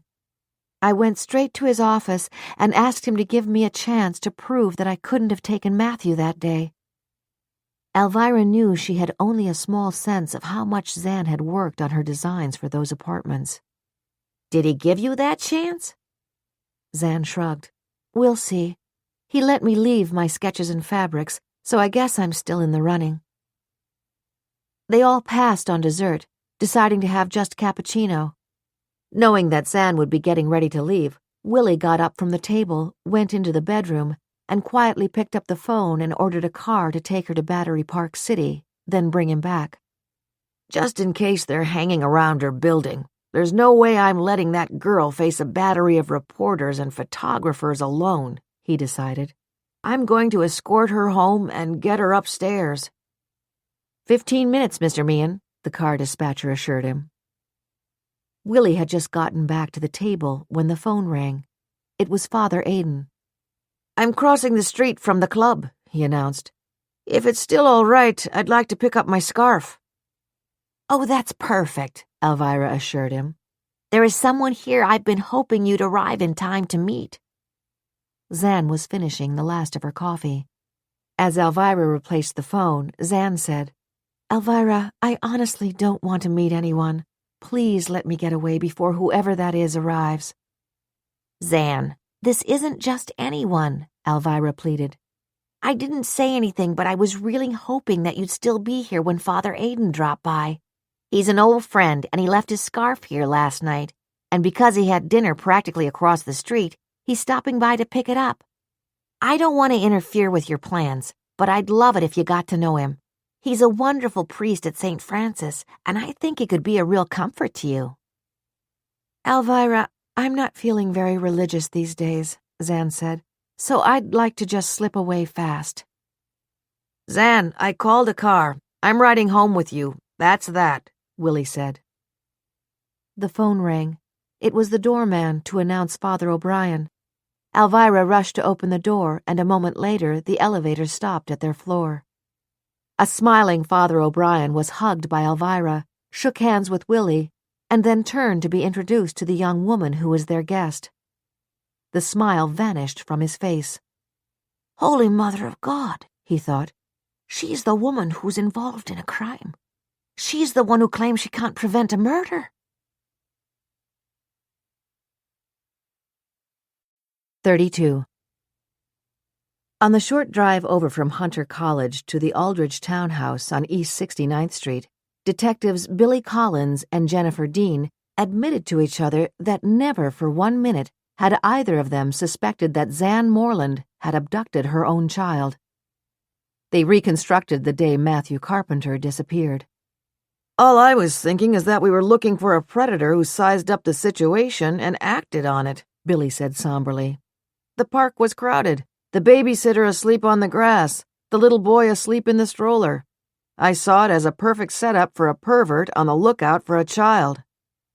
"Tiffany was absolutely hysterical," Jennifer said reflectively. "She was screaming, 'How can I face Zan? How can I face her?' But why didn't we dig further? The thought that Tiffany may have been drugged never crossed my mind either." "It should have crossed our minds. It was a hot day, but not many teenagers, even with the onset of a cold, would pass out midday in a deep sleep on the grass," Billy said. "Oh, here we are." He pulled to a stop in front of the handsome residence, double-parked, and slapped his ID on the windshield. "Let's keep reconstructing our first impressions for a couple of minutes," he suggested. "Alexandra Moreland had a hard luck story that would make a Sphinx take pity on her," Jennifer Dean said. "Parents killed on the way to the airport for a long-delayed reunion, marriage when she was an emotional wreck, a single mother struggling to start a business, and then her little guy gets abducted." Her voice was becoming more disgusted with every word. Billy tapped his fingers on the steering wheel as he tried to recall every detail of the events that had taken place nearly 2 years ago. "We spoke to the Aldridge woman that night. She backed up Moreland's story right away. They had an appointment. Moreland was with her going over sketches and fabrics in the new townhouse Aldridge just bought when I called Moreland to tell her son was missing." Billy stopped, then added angrily, "And we didn't ask any more questions." "Let's face it," Jennifer said as she fished in her pocket for her handkerchief. "We had it all figured out. Working mother, irresponsible babysitter, predator snatching the opportunity to grab a child." "When I got home, Eileen had been watching television," Billy recalled. "She told me she cried when she saw the expression on Moreland's face. She said that she thought it was going to be like Aton Pates, that little boy who disappeared all those years ago and was never found." Looking out at the blustery wind and the persistent rain, Jennifer raised the collar of her coat. "All of us were willing to believe the sob story, but if those photos are legit, they prove that Moreland couldn't have been with Nina Aldridge that whole time," she said. "And if Aldridge can swear they were together, then the photos are probably fakes." "They're not going to be fakes," Billy said grimly. "So Aldridge wasn't on the level when I spoke with her. But why would she have lied?" Without waiting for an answer, he said, "Okay, let's go in." With that, they dashed from the car to the door of the townhouse and rang the bell. "I imagine Aldrich paid a minimum of $15 million for this little nest," Billy muttered. They could hear the chimes inside, but before they had stopped ringing, the door was opened by a Latina woman in a black uniform. She appeared to be in her early 60s. Her dark hair, streaked with gray, was drawn back into a neat bun. Her face was lined, and there was a weary expression in her heavily lidded eyes. Billy gave her their cards. "I am Maria Garcia, Mrs. Aldrich's housekeeper. She is expecting you, Detective Collins and Detective Dean. May I take your coats?" Garcia hung the coats in the closet and invited them to follow her. As they walked down the hall, Billy glanced into the formal living room and slowed his pace to get a longer look at the painting over the mantel. He was a frequent visitor to museums and said to himself, "I bet that's a genuine Matisse." The housekeeper led them into a large room that seemed to serve a double purpose. Butter-soft dark brown leather sofas were grouped around a recessed flat-screen television. Floor-to-ceiling mahogany bookcases covered 3 walls. All the books on the shelves were aligned in perfect symmetry. No casual reading in here, Billy thought. The walls were dark beige and the carpet a geometric brown and tan pattern. Not my taste at all, Billy decided. Probably cost a fortune, but a little dab of color would go a long way in here. Nina Aldrich kept them waiting close to half an hour. They knew she was 63 years old. When she swept into the room with her impeccable carriage, flowing silver hair, flawless complexion, patrician features, black caftan, silver jewelry, and frosty expression, she gave the impression of a monarch greeting an intrusive visitor. Billy Collins was not impressed. As he stood up for a split second, he remembered what his uncle, a chauffeur for a family in Locust Valley, Long Island, had told him. There are a lot of smart people in this town, Billy, who have plenty of money they have made on their own. I know, because that's the kind of people I work for. But they're not the same as the really rich, who have been that way for generations. Those people live in a world of their own. They don't think like the rest of us. It was clear to Billy, as it had been the first time he met her, that Nina Aldrich fit into that category. And she wants to put us on the defensive, he thought. Okay, lady, let's talk. He opened the conversation. Good afternoon, Mrs. Aldrich. It's very accommodating of you to see us on short notice, because it's obvious you're having a very busy afternoon. From the narrowing of her lips, he could see that she had gotten his point.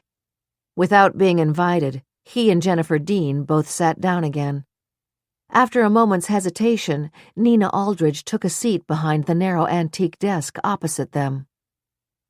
I've seen the morning papers and the internet, she began, her voice cold and contemptuous. I can't believe the way that young woman could have been so flagrant as to kidnap her own child.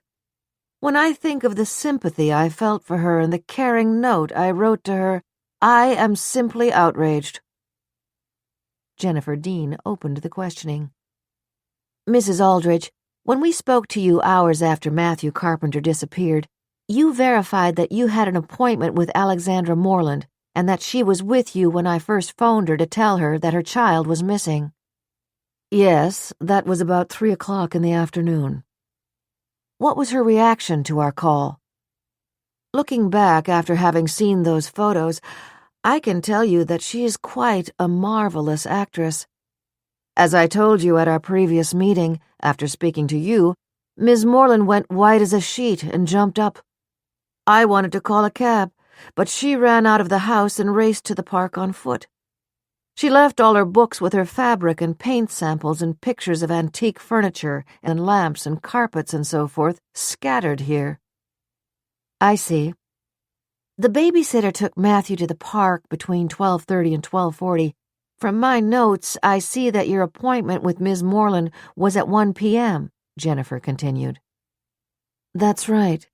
She called me on her cell phone to say that she'd be just a few minutes late because of the babysitter problem. You were here? No, I was in my former apartment on Beekman Place. Billy Collins was careful to keep his expression from showing his excitement. Mrs. Aldrich, I don't think you told me that the first time we spoke. You said that you met Ms. Moreland here. That's the way it turned out. I told her I didn't mind her being a little late, but then when an hour passed, I called her back. By then, she was sitting in this house."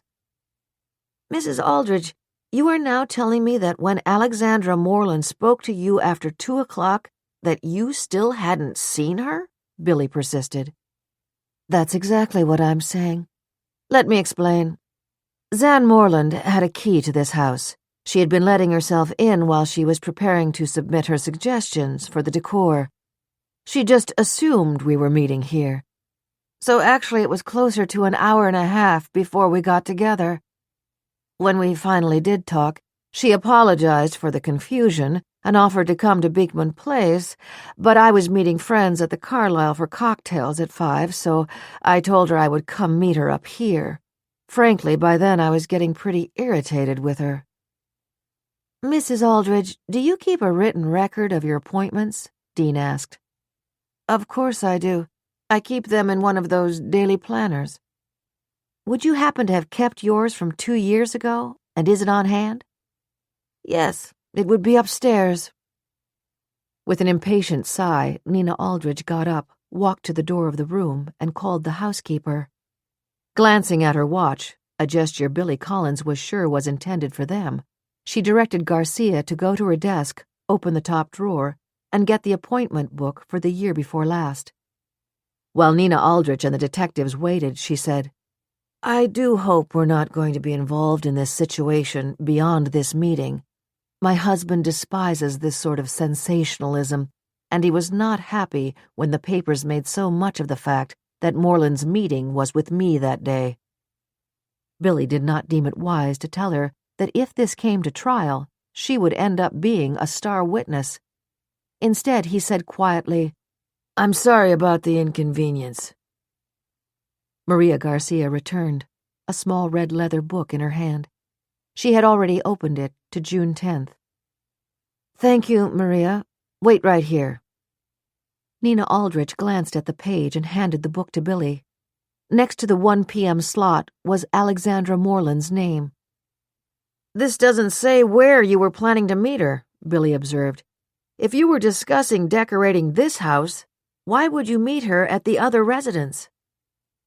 "Ms. Moreland had taken extensive pictures of all the rooms here. We had no furniture other than a card table and a couple of chairs in the entire house. Why would I not make my choices in comfort? But since, as I said, I was planning to meet friends at the Carlisle for cocktails at 5, I told Miss Moreland to wait for me instead of coming down to Beekman Place."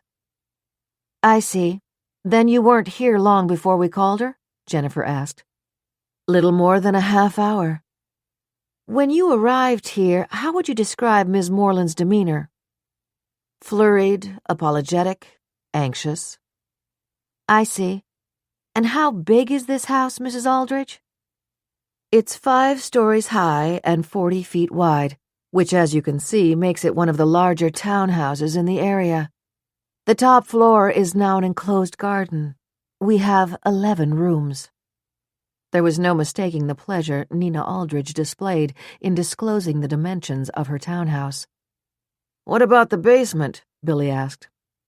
"It has a second kitchen, a wine cellar, and a very large finished room, which my husband's grandchildren enjoy when they are visiting.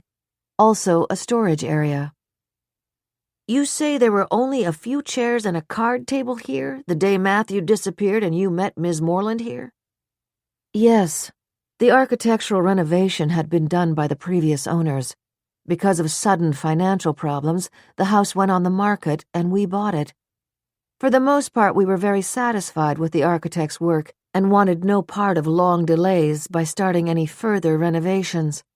The interior decorating had not begun, and that was when Alexandra Moreland was recommended to me." "I see." Billy looked at Jennifer, and they both got up to go. "You say Miss Moreland had a key to the house. Did she ever come back after Matthew disappeared?" "I never saw her. I know that she did come back at some point for her briefcase, samples, and so forth. Frankly, I don't remember if she ever did return the key, but of course we had all the locks changed when we moved in." "You did not have Miss Moreland do the interior design work for you?"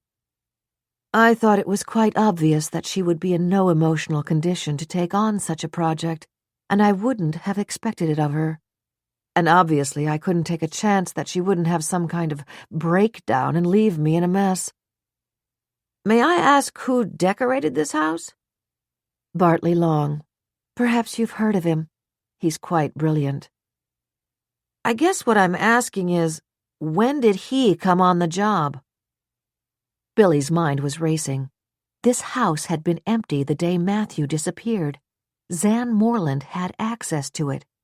Was it possible that she brought her child here and perhaps had hidden him in one of the rooms or in the basement? No one would have dreamt of looking for him here. She could have come back in the middle of the night and, alive or dead, taken him somewhere else. Oh, Bartley took over quite soon, Nina Aldrich said. Don't forget, I hadn't given the job to Moreland at that point. I was only considering hiring her. And now, Detective Collins, if you don't mind. Billy interrupted her. We're on our way, Mrs. Aldrich. Maria will see you out. The housekeeper escorted them down the hall and retrieved their coats from the closet. Although her face remained impassive, inwardly she was churning with anger. You bet Bartley Long took right over from that nice young woman, she thought. Mrs. High and Mighty began having a fling with him after she let that nice young Moreland woman do all those design plans. She won't admit it now, but she was going to turn down Moreland's designs even before the child disappeared. Jennifer began to button her coat. Thank you, Miss Garcia, she said. Detective Collins, Maria began, then stopped. She had been about to say that she was in the room when Mrs. Aldrich absolutely told Alexandra Moreland to meet her here, not at Beekman Place. But who would take my word against hers? Maria Garcia asked herself. Besides, what difference does it make? I saw those photos in the paper. There's no question. Whatever her reason, Ms. Moreland stole her own child. Did you want to tell me anything, Miss Garcia? Billy asked. Oh, no. I just wanted to wish you both a nice day. 33. He had tried Gloria again and again that evening, but the phone just rang. Was she playing a game with him? He finally reached her at midnight and was quick to notice that at some point her defiant bravado had collapsed. Her voice sounded tired and listless when she answered. What do you want? He was careful to keep his tone moderated and warm. Gloria, I know how tough this has been for you. He was about to add it had been tough for him too, but clamped his teeth over that sentence. It would have given her an opening, and worse than that, a golden opportunity to rekindle her sense of being entrapped.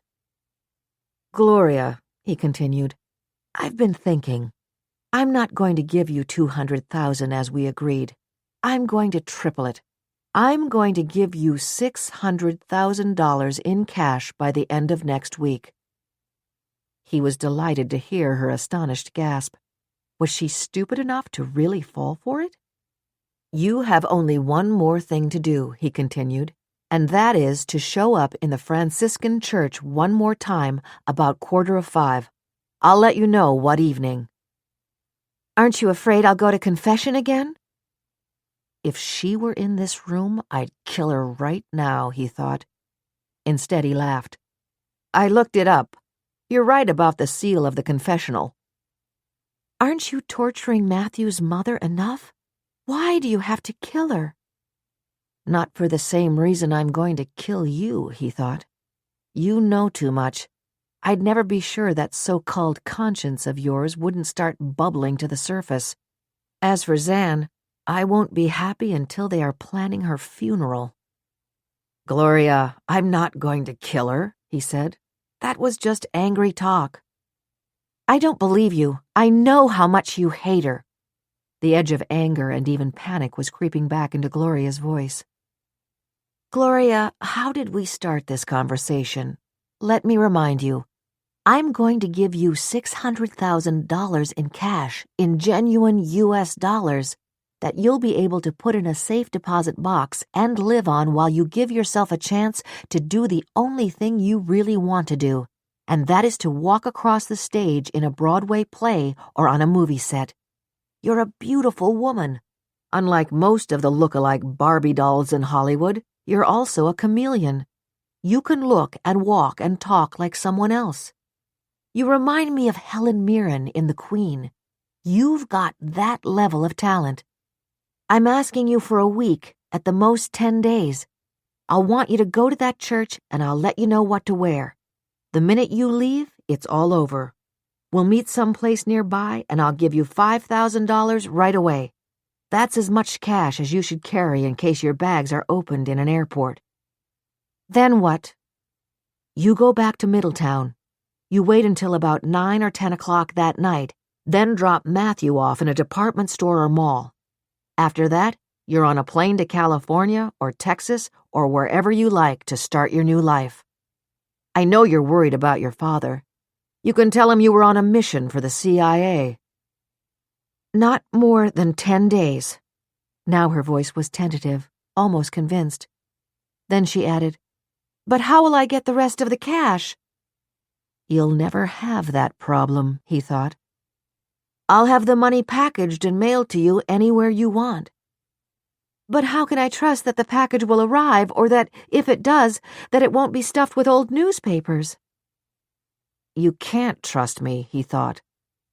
Reaching for the straight-up double scotch that he had promised himself he wouldn't touch until after he spoke to her, he said, Gloria, if that ever happened, and it won't, you can go back to Plan B. Get a lawyer, tell him your story, get him to arrange a book deal, and then go to the cops. In the meantime, Matthew has been found, nice and healthy, and the only thing he knows is that Glory took care of him. I read him a lot of books. He's smarter than a lot of kids his age. I'm sure you were a real Mother Teresa, he thought. Gloria, this will be over soon and you'll be rich. All right. I'm sorry I got so upset before. It's just that this woman who lives near here showed up with some stupid muffins this morning. I know she was just sniffing around to see what kind of person I am. You didn't tell me about her earlier, he said quietly. Did she see Matthew? No, but she saw his toy truck and told me she was such a great babysitter if I ever needed one. I told her my sister had helped me move in and that it was her little boy's truck. That sounds all right to me. The real estate agent is this woman's big friend. I had told the real estate agent that I was coming in by myself at night. She's another nosy one. I know she drove by early the morning after I got here. He felt himself begin to perspire. For want of a horse, the rider is lost. Incongruous that he should remember that old saying right now. His mind explored the possible scenarios. The nosy blueberry muffin lady checking with her real estate friend. He didn't want to think about that. Time was running out. It was hard to keep the reassuring note in his voice. Gloria, you're borrowing trouble. Just start counting down the days. You bet I will, and not just for my sake. This little kid doesn't want to stay hidden anymore. He wants to go look for his mother. 34. Kevin Wilson arrived at his mother's apartment at 7 p.m., just as the evening news on Channel 2 was ending. He had rung the bell twice, then let himself in with his own key. It was an arrangement that was long in place. That way, if I'm on the phone or still dressing, I don't have to run to the door, was the way his mother put it. But when he walked in, diminutive, white-haired, 71-year-old Catherine Kate Kelly Wilson was neither in her bedroom nor on the phone. She was glued to the television set and did not even look up as he entered the living room. The 3-room apartment he had bought for her was on 57th Street, near First Avenue, a location which offered a crosstown bus stop on the corner, a movie theater within walking distance, and most important to her, St. John the Evangelist Church only 1 block away. The unwillingness with which his mother had vacated the old neighborhood 3 years ago, when it had become financially possible for him to buy her this new apartment, still amused Kevin, Now she loved it. He went over to the chair and kissed her forehead. "Hello, dear. Sit down a minute," she said, switching the channels without looking up at him. "Headline news is coming on now, and there's something I want to see." Kevin was hungry and had been looking forward to going immediately to Neary's pub. It was not only a favorite dining spot, but also had the advantage of being directly across the street. He settled down on the couch and looked around. The couch and the matching chair where his mother was sitting had been part of her original furniture, and no amount of persuasion had induced her to part with them when she moved. Instead, Kevin had both pieces reupholstered for her, as well as having her bridal bedroom set refinished. As she pointed out, "That's ribbon mahogany, Kevin, and I'm not giving it up." He'd also repaired her dining room furniture, which was too good to throw out. She did allow him to replace the threadbare machine-made Oriental carpet with one in a similar design. He did not tell her how much the new one cost. The result was a cozy apartment filled with pictures of his father and grandparents, various cousins, and lifelong friends. Whenever he walked into it, no matter how busy his day, it lifted his spirits. It felt like a home. It was a home. That was just what Zan Moreland had pitched to him in her plea to withhold judgment on his decision between her and Bartley Long until she could prove her innocence in the alleged kidnapping of her own child. "People want to feel as though they're living in a home, not a museum," she had told him. Kevin realized that he had spent a good part of the day wondering why he hadn't simply returned Moreland's sketches and fabric samples to her, with a brief note saying he had decided that Bartley Long was the right person for the project. What was keeping him from doing it? God knows he'd taken enough flack from his secretary Louise about how astonished she was that he would waste his time on a lying kidnapper. "I can tell you, Kevin, it took my breath away when that woman had the nerve to come here and then ignore what I told her, that she could take her stuff or I'd mail it to her. What did she do? Go running up to find you and try to hold on to her chance of getting the job. Mark my words, she'll be on Rikers Island in handcuffs before this is over." Not bothering to hide his annoyance, he had told Louise dryly, "If she's arrested, I believe she'll be out on bail." Finally, he had told Louise flat out to drop the subject altogether, which of course had brought on a wounded, reproachful attitude from her that she made doubly clear by calling him Mr. Wilson for the rest of the day. "Kevin, watch. They're showing those pictures of that Moreland woman picking up her child out of the stroller. The nerve of her lying to the cops. Can you imagine how the father must be feeling all this time?" Kevin sprang up and rushed across the room. There was a picture of Alexandra Moreland taking a little boy out of a stroller, and then one of her carrying him down the path. They stayed on the screen as the commentator continued. "She is seen here when she rushed back to Central Park after learning from police that her son was missing." Kevin studied the image. Zan Moreland looked in shock. The suffering in her eyes was unmistakable. That same look had been there this afternoon, he thought, when she begged him to give her the chance to prove her innocence. Begged? That was too strong a word. And she had given him an out by saying that if he preferred Bartley Long's designs, she would understand. She looks so wounded, he thought. He listened intently as the news announcer said, "Yesterday was Matthew Carpenter's 5th birthday, and now the speculation is about whether his mother gave him to someone to keep for her or if he is no longer alive." In the past month or two, Zan had been going back and forth to the apartments any number of times and putting hours upon hours of work into creating the designs for them, Kevin thought. I realize now that when I met her at Carlton Place yesterday, I could sense her suffering even though she seemed so calm. Why would she be in so much pain if she knew her child was safe? Is it possible she killed him? No, it was not possible, he thought. I'd stake my soul on that. She's not a killer. Kevin realized that his mother had stood up. "It's hard not to believe that kind of solid evidence," Catherine Wilson said. But the look on Zan Moreland's face when she found out her child was missing.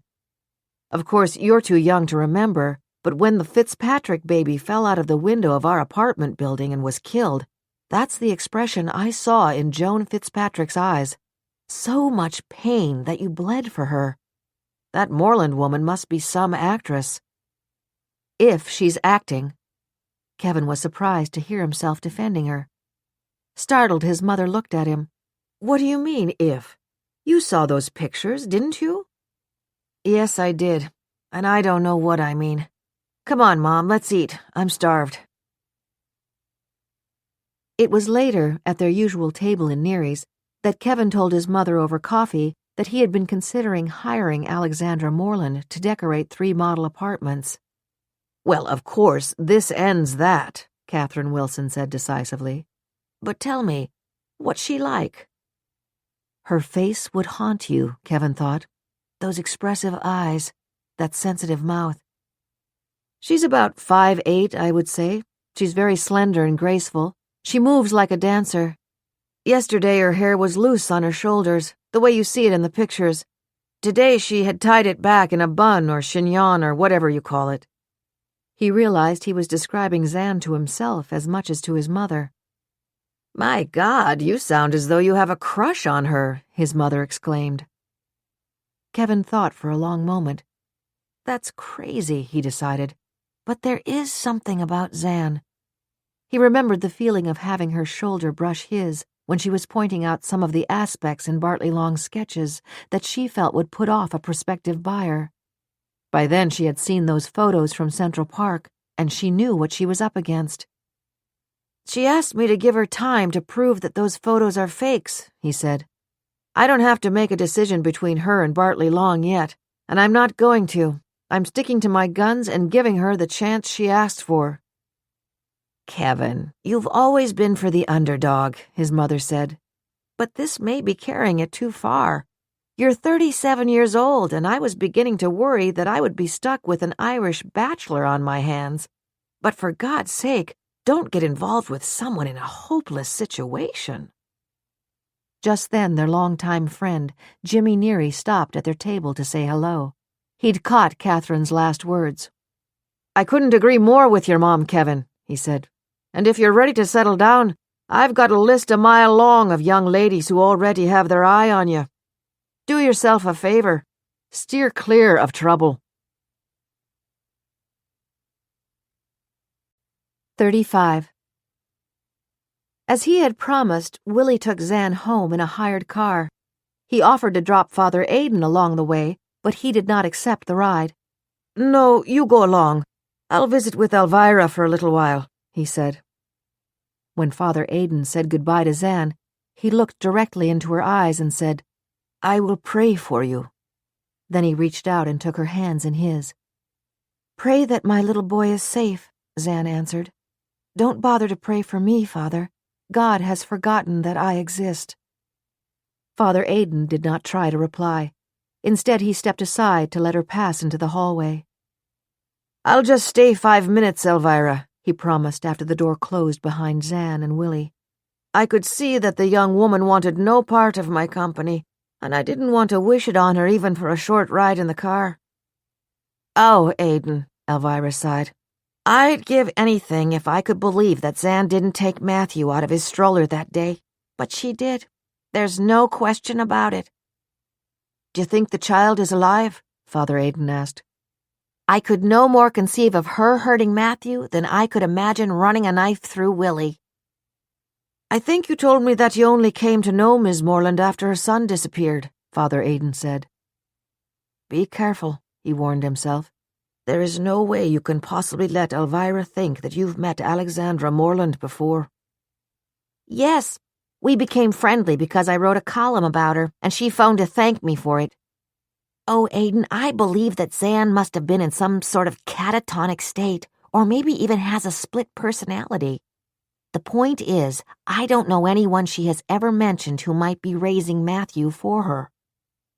There are no other family members. She was an only child, so was her mother, and her father had one brother who died when he was still a teenager. How about a close friend? I'm sure she has friends, but I don't care how good a friend you are. Who would be party to a kidnapping? But, Father, suppose she just abandoned Matthew somewhere and doesn't know where. The one thing I would swear is that in her mind, her child is missing. In her mind, her child is missing. Father Aidan was still pondering that thought when, a few minutes later, the doorman hailed a cab for him downstairs. I am an accessory to an ongoing crime and to a murder that is about to be committed. Does that young woman indeed have a split mind? Or what is the new term for it? A dissociative identity disorder? And if so, was it Alvirah's friend, the real personality, trying to break through when she rushed into the reconciliation room? The cab the doorman hailed was waiting. Grunting from the pain in his arthritic knees as he climbed into the back seat, Father Aidan thought, I am bound by the seal of the confessional. There's no way I can hint as to what I know.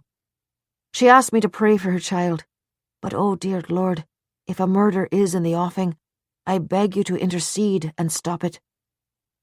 What the elderly friar could not even begin to imagine was that there were now 3 murders being planned, and that he was first on the list. 36. Josh was already in the office when Zan arrived at 8 a.m. Thursday morning. From the expression on his face, she knew immediately that something else had happened. By now, too numb to feel anything except cold acceptance, she merely asked, What is it? Zan, you told me that Kevin Wilson agreed to hold off on deciding between you and Bartley over those model apartments. Yes, but I know with those pictures in this morning's papers of me being carried out to the ambulance yesterday, it's all over for that job. I'll be surprised if everything I left with him isn't back here before noon.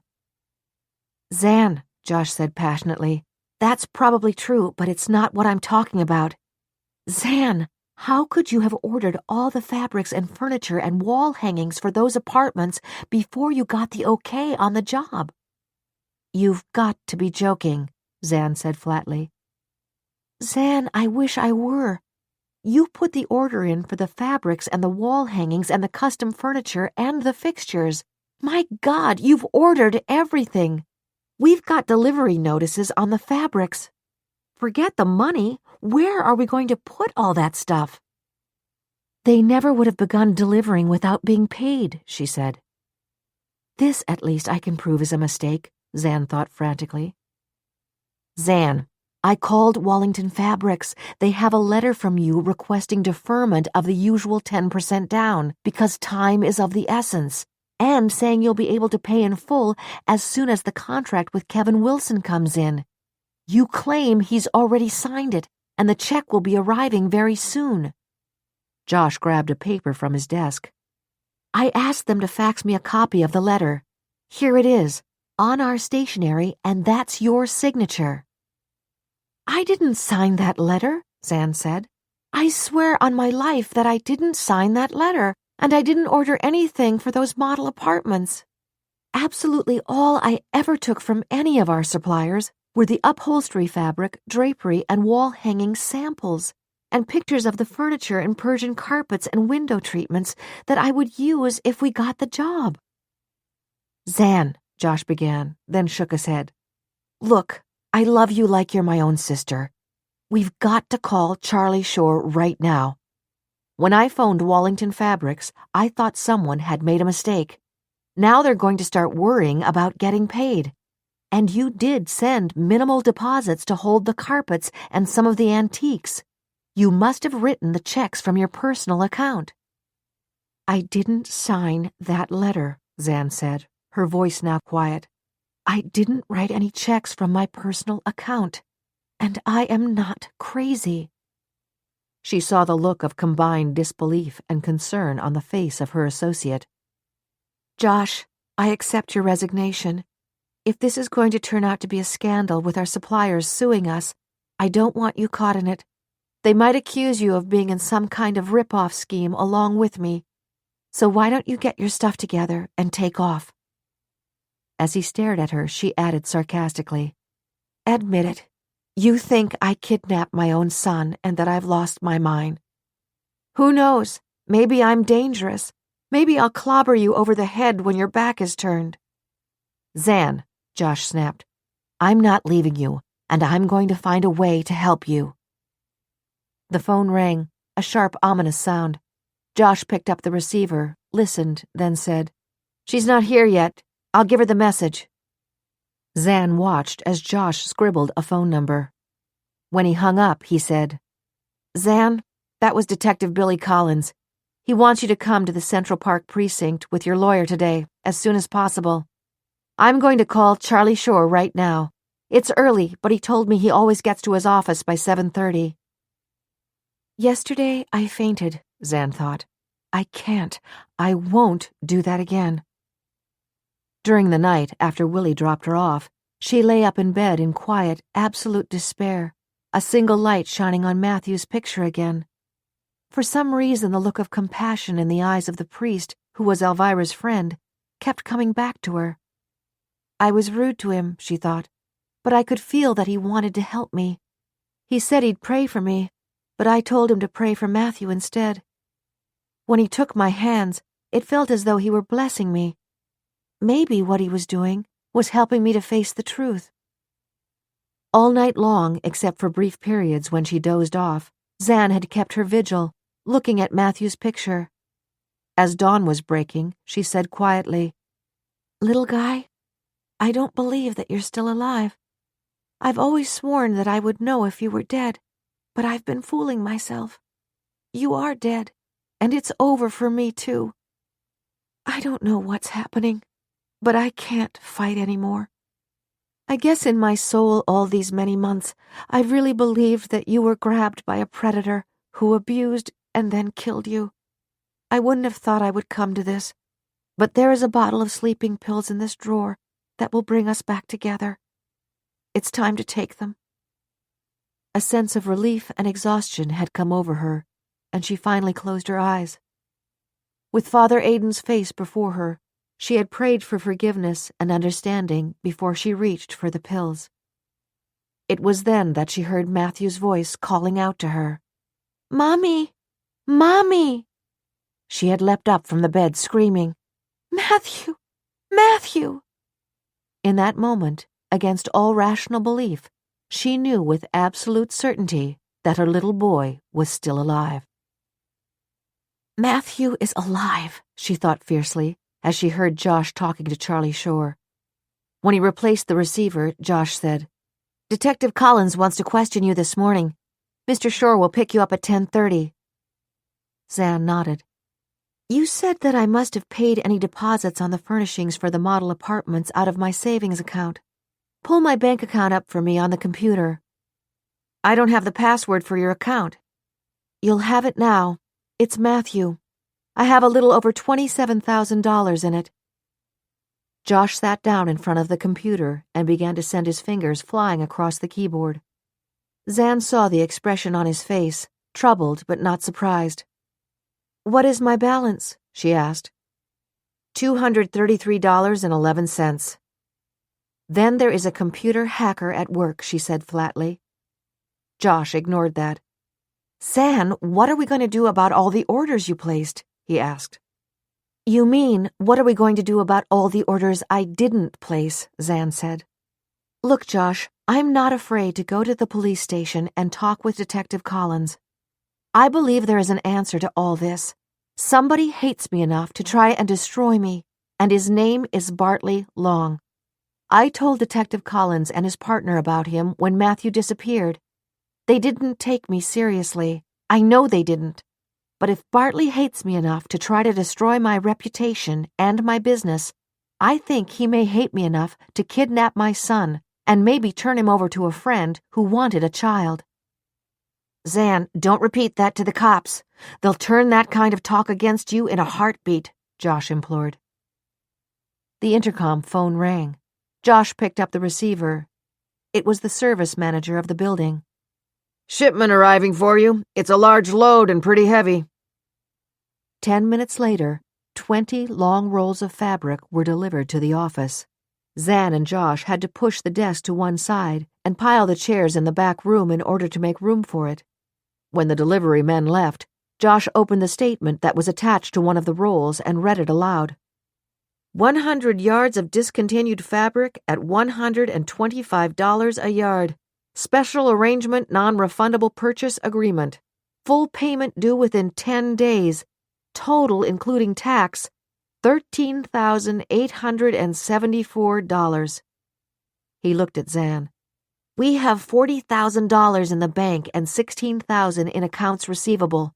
You've been concentrating so much on the model apartments, you haven't done anything on at least 4 of the smaller jobs we have lined up. The rent is due next week, and so is the payment on the startup loan you got to open this place, to say nothing of the usual overhead and our salaries. The phone rang again. This time Josh made no effort to answer, and Zan hurried to pick it up. It was Ted.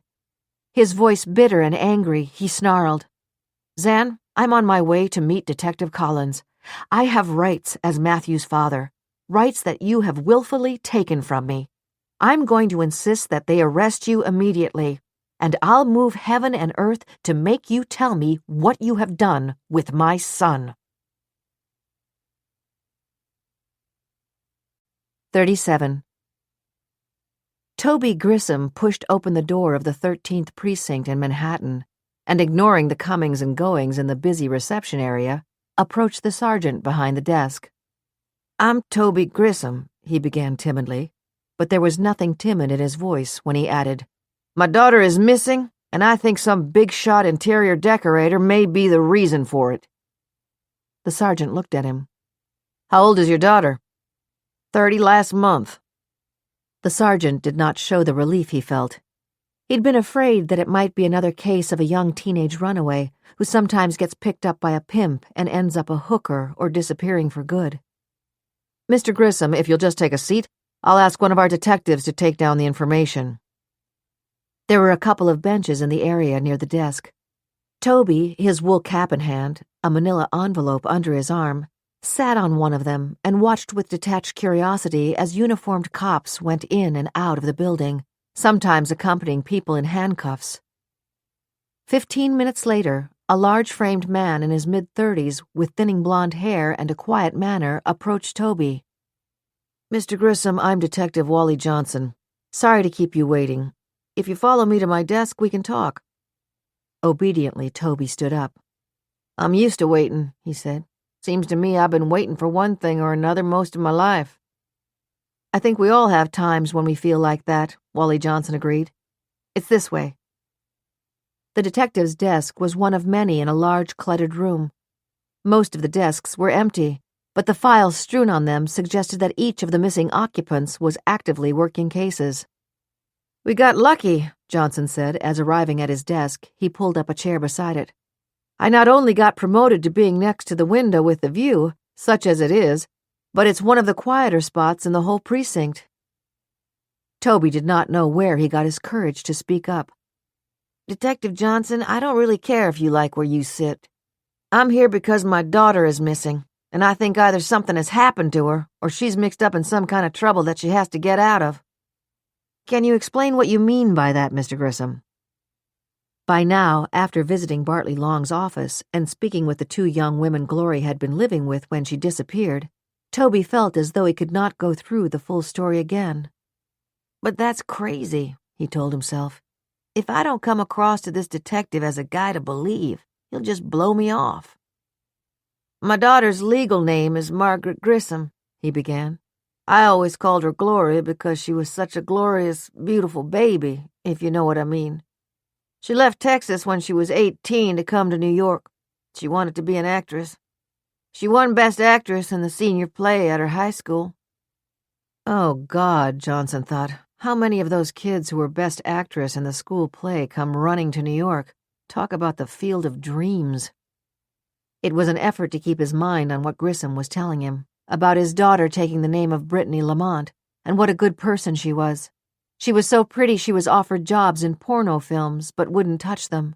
How she got started doing makeup because that way she could make enough money to support herself and even send nice little gifts to him on his birthday and Christmas. And it was time for Johnson to interrupt. You say she came to New York 12 years ago. How many times have you seen her since then? 5 times, like clockwork. Glory always spent Christmas with me every other year. Except almost 2 years ago this coming June, she phoned and said she wouldn't be coming next Christmas. She said she was working on a new job that was real hush-hush, but that she'd be getting paid a lot of money for it. When I asked if she was talking about some guy keeping her, she said, "No, Daddy. No, I promise you." And he believes that, Wally Johnson thought sympathetically. She said that she had an advance payment for the job and was giving almost all of it to me. $25,000. Can you imagine? It was to be sure I wouldn't need anything, because she had to be out of touch. I thought maybe she was working for the CIA or something. Or more likely, Margaret Glory Brittany found herself a billionaire, Detective Johnson thought. The last I heard from her was a postcard from New York 6 months ago, saying that the job was taking longer than she expected and that she was worried about me and missed me, Grissom continued. That's why I finally came to New York. I got some real bad news from my doctor, and besides that I have a feeling now that maybe somebody is holding Glory somewhere.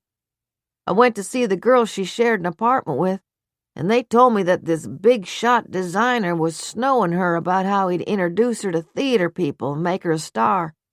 He made her go up to his house in Connecticut on weekends so she could meet important people. Who was this designer, Mr. Grissom? Bartley Long. He has fancy offices on Park Avenue. Did you speak to him? He gave me the same line he gave Glory. He told me that he hired her as a kind of model when he was showing off places he decorated, and he'd introduced her to a lot of theater big shots. But they all told him that Glory didn't have what it takes, and finally he couldn't pester people about her anymore. And according to him, that was that. And it probably was, Wally Johnson thought. The usual thing. The guy promises her the moon, has a little fling, gets tired of her, and tells her not to bother showing up at his place next weekend. Mr. Grissom, I'm going to follow up on this, but I warn you that I'm afraid that we're not going to get very far. I'm more interested in the job your daughter was so mysterious about. Is there anything more specific you know about it? Not a thing, Toby Grissom said. As he asked the question, Wally Johnson felt like a phony. I'd be better off telling this poor old guy that his daughter is a hooker who got involved with some guy, and it's worth her while to stay under the radar, he thought. Nevertheless, he asked the usual perfunctory questions. Height, weight, color of eyes, color of hair. All this is on Glory's publicity shots, Toby Grissom said. Maybe you'd like one. He reached into the envelope he was carrying and brought out a half-dozen 8x10 photographs. You know, they want the girls to look kind of sweet and innocent in one picture and kind of sexy in another, and if they have short hair like Glory, they try them with different wigs or extensions or whatever you call that stuff. Wally Johnson rifled through the photos. She is very pretty, he said sincerely. Yeah, I know. I always liked her better with long hair, but she said that it's easier to have good wigs 'cause you can be anybody you want. Mr. Grissom, why don't you leave me the photograph with the montage showing her in her different poses? That will be more useful to us. Of course. Toby Grissom stood up. I'm going back to Texas. I need my chemo treatments. They won't save my life, I guess, but maybe they will keep me alive long enough to see my Glory. He started to walk away, then came back to Johnson's desk. You will talk to that Bartley Long? Yes, I will. And if anything develops, we'll be in touch with you. I promise. Wally Johnson tucked Margaret Glory Brittany's glossy photo montage under the clock on the corner of his desk. His gut instinct was that the young woman was alive and well, and probably involved in something dirty, if not illegal.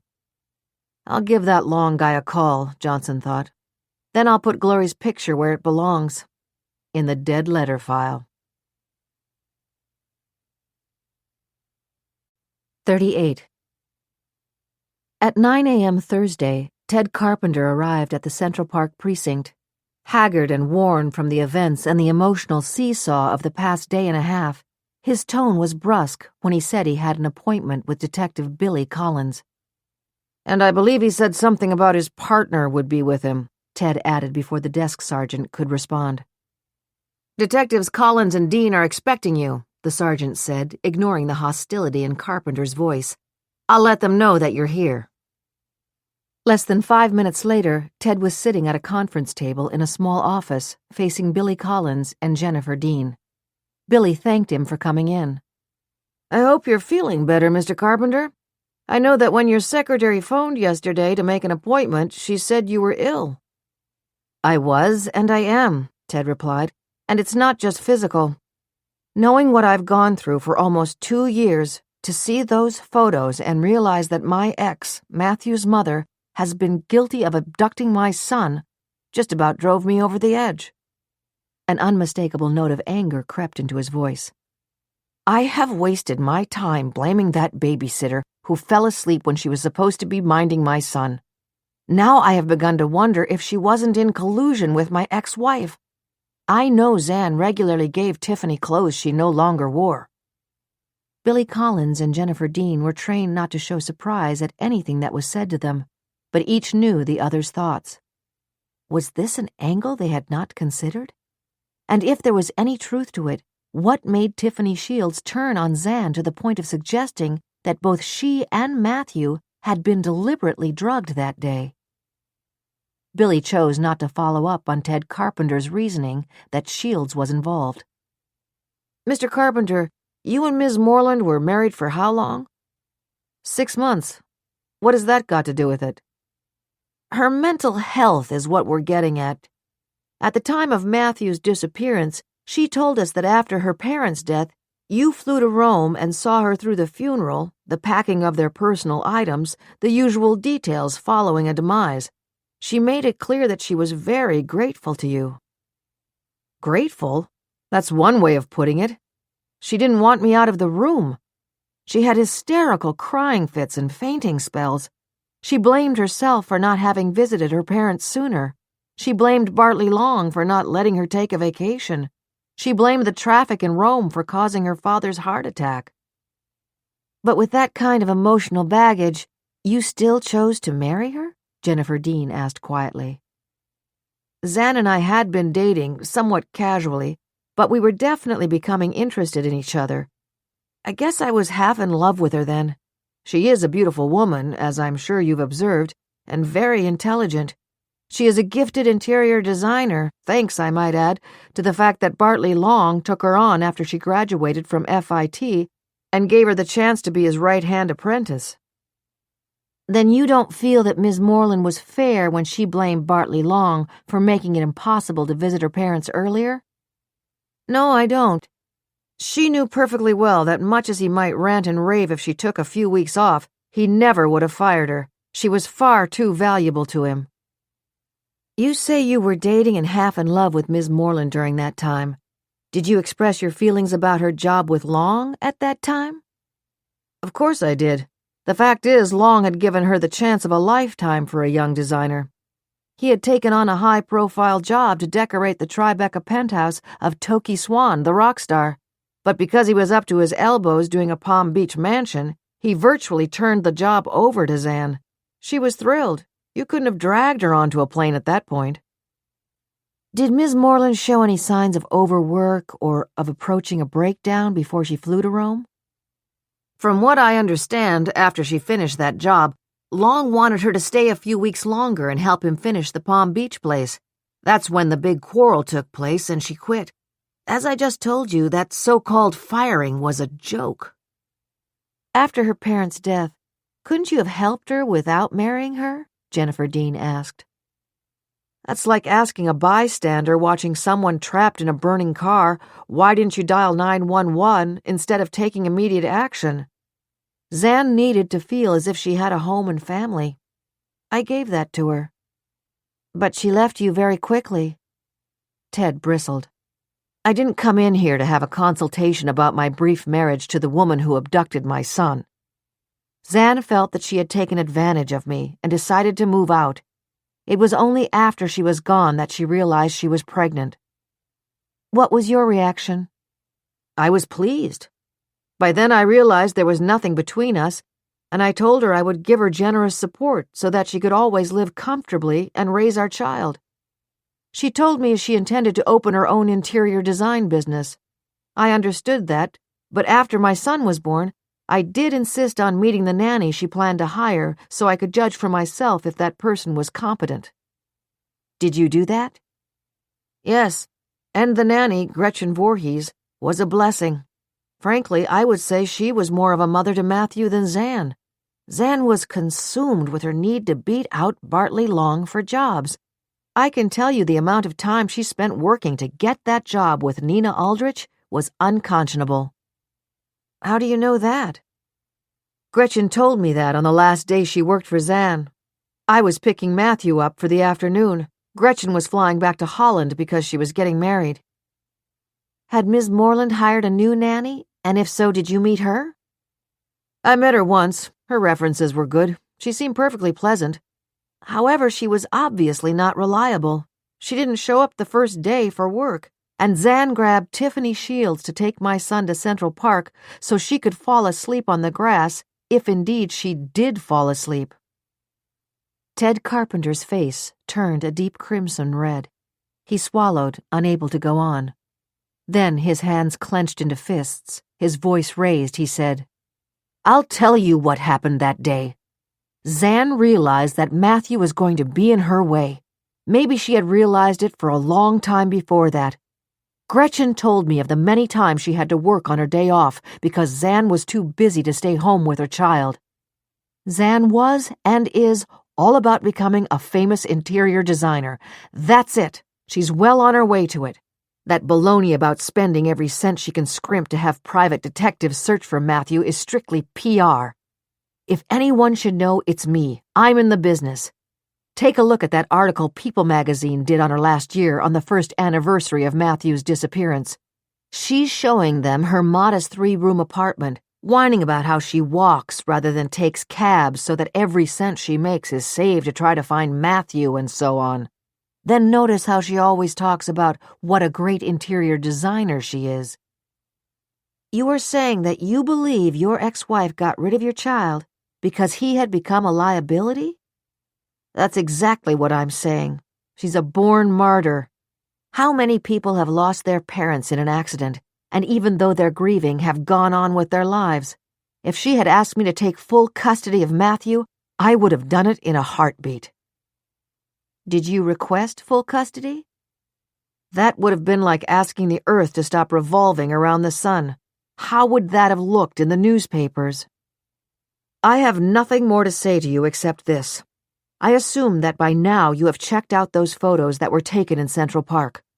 Unless they are doctored, and you have given me no indication that you think that is the case, then I want to know why Alexandra Moreland has not been arrested. You have proof positive that she stole my son. Clearly she lied to you every step of the way. I'm sure there is a law about withholding a child from the other parent who has visitation rights. But the charge you really should be pursuing now is that Matthew was abducted and murdered by his own mother. What are you waiting for? As he pushed back his chair and stood up, Ted Carpenter, tears running down his cheeks, again demanded, "What are you waiting for?" 39. It was not just the pain in his arthritic knees, which he ruefully referred to as his nocturnal visitor, that kept Father Aidan awake for a good part of Wednesday night. It was the woman who had confessed to being part of an ongoing crime and an impending murder, the woman whose name he now knew, Alexandra Moreland.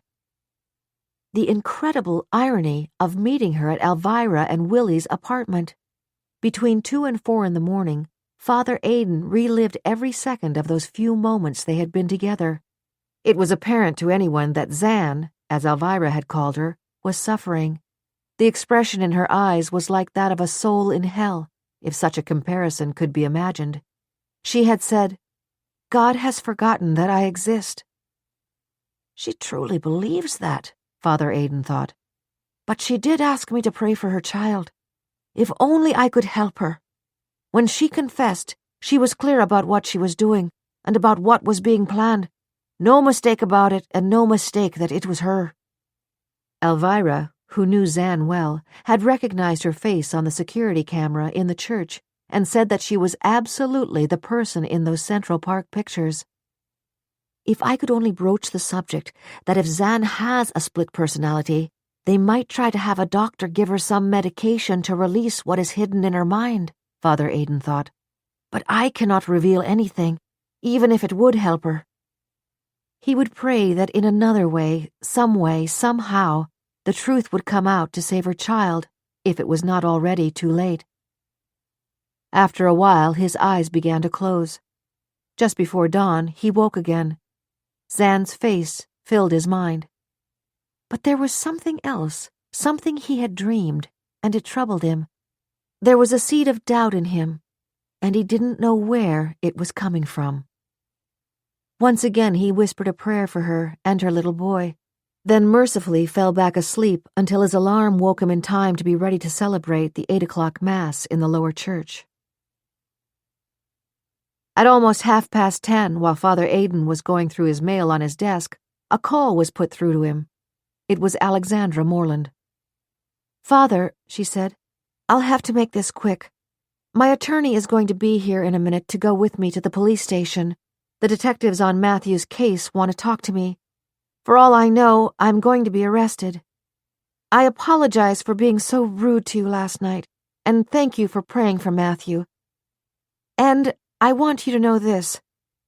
I was as close as you can get to swallowing a bottle of sleeping pills early this morning, and something about the kind way you looked at me and then took my hands in yours stopped me.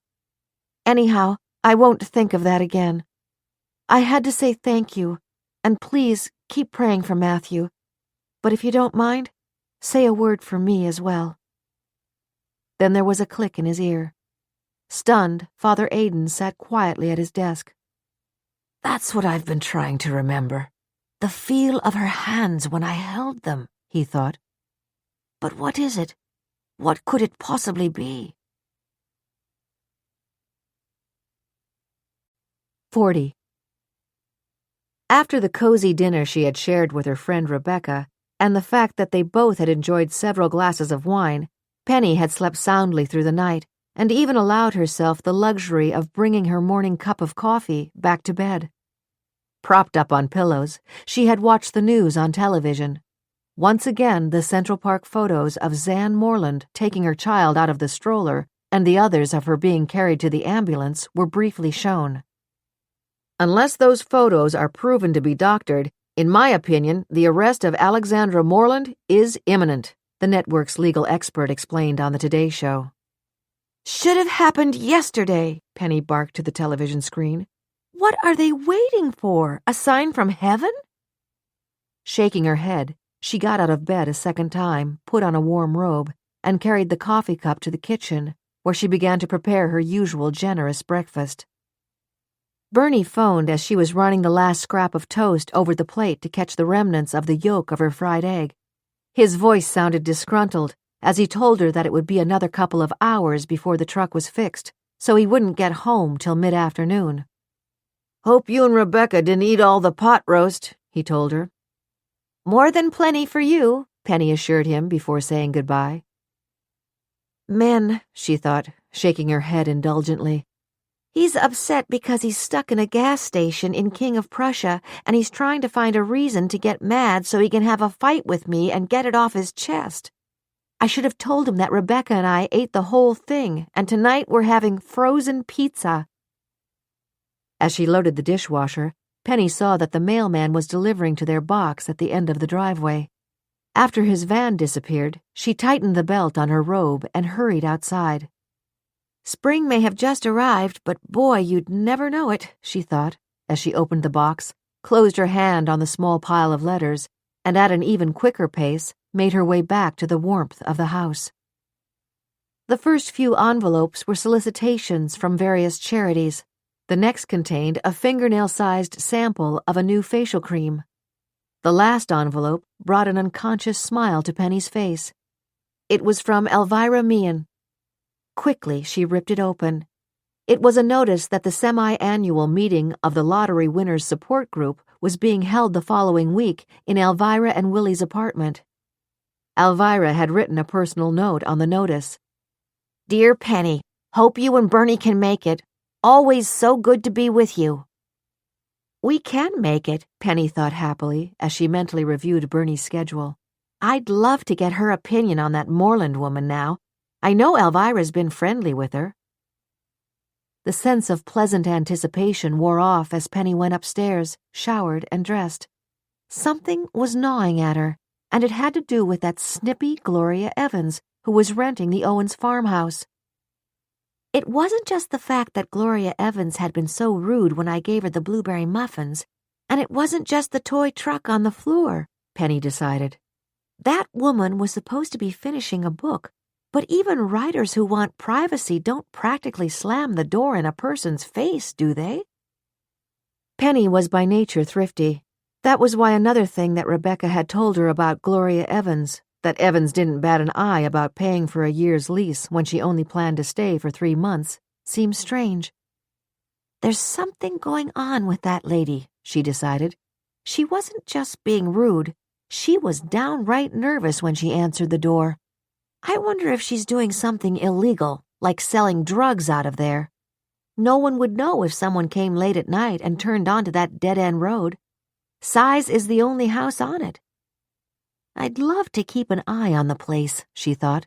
The trouble is, if Gloria Evans happens to be at the window, she'll see me driving past, then turning around and coming back. If she is up to anything, I'll be tipping her off. As Penny, her lips pursed, applied bright red lipstick, her only tribute to glamour, she began to laugh, smearing the lipstick on her cheek. Oh, for heaven's sake, she said aloud. I know what's bugging me about that Evans bird. She reminds me of the Moreland woman. Isn't that a riot? Wait till I tell Alvirah that I was trying to hatch a mystery. She'll get a real laugh out of that. 41. Charlie Shore could not conceal his look of astonishment when Josh opened the door of Moreland Interiors and he saw the rolls of carpet stacked against the walls and covering the floor of half the office. It's a misunderstanding with one of our suppliers, Josh began to explain. No, it isn't, Zan corrected him. Mr. Shore, or Charlie, since we've agreed we're on a first-name basis, somebody is ordering materials on a contract that we don't have yet and has hacked into my bank account. She really is out of it, Shore thought, but was careful not to show any reaction except concern. When did you find out about this, Josh? The first indication was the other day, when someone bought a first-class one-way ticket to South America in Zan's name for next week and charged it to our business account, Josh said, his tone carefully matter-of-fact. Then there are bills for expensive clothes charged to Zan's Bergdorf account. Now we're hearing from our suppliers about carpets and fabrics and wall hangings that we didn't order. Josh is trying to convey to you that he thinks I'm delusional and doesn't believe that there's a computer hacker at work, Zan said calmly. But there is, and that shouldn't be too hard to prove. How did the orders to the suppliers get placed? Charlie Shore asked. By phone, and, Josh began. Give Charlie the letter, Josh, Zan interrupted. Josh handed it to the attorney, who read it carefully. This is your stationery? Charlie Shore asked. Yes, Zan said. Is this your signature, Zan? It looks like mine, but I didn't sign that letter. In fact, I'd like to take it to the police station with us. I believe that someone is impersonating me and trying to ruin my life and my business, and I think that person has taken my son. Charles Robert Shore was an experienced criminal lawyer with an impressive list of verdicts that favored his clients to the point that he was a thorn in the side of many prosecutors. But now, for a split second, he regretted that his friendship with Alvirah Meehan had put him in the position of defending her clearly psychotic friend. Choosing his words carefully, he asked, Zan, have you reported this identity theft crime to the police? Josh answered for her. No, we haven't. Too much has been going on in the past few days. You can understand that. I would agree, Charlie said quietly. Zan, I don't want this problem to come into the conversation with Detectives Collins and Dean today. Can you promise me that you won't bring it up?" "Why wouldn't I bring it up?" Zan demanded. "Can't you see? This is part of an ongoing scheme, and when we get to the bottom of it, we will know where Matthew is being kept." "Zan, trust me. We must thoroughly discuss this before we decide if and when we tell the detectives." Charlie Shore looked at his watch. "Zan, we'd better get going. I have a car waiting downstairs." "The delivery entrance is my usual mode of entrance and exit," Zan told him. "There's always someone from the media hanging out around the front door." Charlie Shore studied his new client. There was something different about her. When he delivered her to Alvirah last night, she'd been fragile in every way, pale, shivering, and broken in spirit. Today, there was a resolute firmness in her. She was wearing light makeup that enhanced her beautiful hazel eyes and long lashes. The auburn hair that she had worn in a tight bun yesterday was flowing on her shoulders. Yesterday, she had been wearing jeans and a fake fur vest. Today, her slender, fine-boned body was fashionably dressed in a dark gray pantsuit with a multicolored scarf draped around her neck. Charlie's wife, Lynn, dressed well. If he ever needed confirmation of that fact, he received it from the American Express bill he got every month. He considered her mild extravagance a small price to pay for the many times he missed a dinner party or was late for an event at Lincoln Center because he was preparing for an important trial. But if he had it to choose, he much preferred the image of Zan Moreland as a victim than the one the media would see if they took pictures of her today. There was absolutely nothing he could do about it. He reached for his cell phone and directed his driver to meet them at the back of the building. The day was still unseasonably cold, but the sun was shining and the drifting white clouds held no hint of rain. Charlie glanced up, hoping that the brightness of the day might be a good omen, but he had serious doubts that would be the case. When they were in the car, choosing his words carefully, he said, "Zan, this is terribly important. You have got to follow my lead on anything I tell you to do. If Collins or Dean asks you a question and I tell you not to answer, that's the way it has to be. I understand that there will be times when you're burning to try to put them straight, but you must not do that." Digging her nails into her palms, Zan tried not to show how frightened she was. She liked Charlie Shore. He had been so kind, so fatherly at her bedside in the hospital yesterday, then in the cab when he escorted her to Alvirah's apartment. She also knew that he didn't doubt for 1 minute that she was the woman in the Central Park photos. And even though he tried not to show it, it was obvious he believed the letter to Wallington Fabrics with her signature was on the level as well. One of her favorite books as a child had been Alice in Wonderland. Now the words, off with her head, ran through her mind. But Charlie does want to help me, and the least I can do is trust his advice. I don't have any choice. Mommy! Mommy! I heard Matthew's voice this morning, she reminded herself. I must keep holding on to the certainty that he is alive and that I will find him. It's the only way I can possibly keep going. The cab was pulling up to the Central Park precinct. There were people with television cameras and microphones at the entrance. "Oh, hell," Charlie Shore muttered. "Somebody tipped them off that you're expected here." Zan bit her lip. "I'll be all right." "Zan, remember, do not answer their questions. If they shove a mic in your face, ignore it." The cab stopped and Zan followed Shore out of it. The reporters rushed to intercept them. Zan tried to close her eyes to the shouted questions. "Will you be making a statement, Ms. Moreland? Where is Matthew, Ms. Moreland? What did you do with him, Zan? Do you think he's still alive?" As Charlie Shore, his arm around her back, tried to propel her forward, she broke away from him and turned around to the cameras. "My son is alive," she said, her voice steadily rising. "I believe I know who hates me enough to go to the level of kidnapping him. I tried to tell that to the police 2 years ago and they didn't listen, but I am going to make them listen now." She turned and looked straight into Charlie Shore's eyes. "Sorry," she said, but it's about time somebody starts to listen to me and look for the truth. 42. Kevin Wilson's present home was a furnished sublet in Tribeca, the area below Greenwich Village that at one time had been the location of grimy factories and printing presses. It was a roomy loft with an open area that included a kitchen with a well-equipped bar, a living room, and a library. The furniture was starkly modern, but the den beyond it was equipped with a roomy leather sofa and matching chairs with hassocks. His bedroom was comparatively small, but that was because the owner had moved the wall to accommodate a fully equipped gym. An oversized corner room served as his office. The large windows in every room guaranteed sunshine from dawn till dark.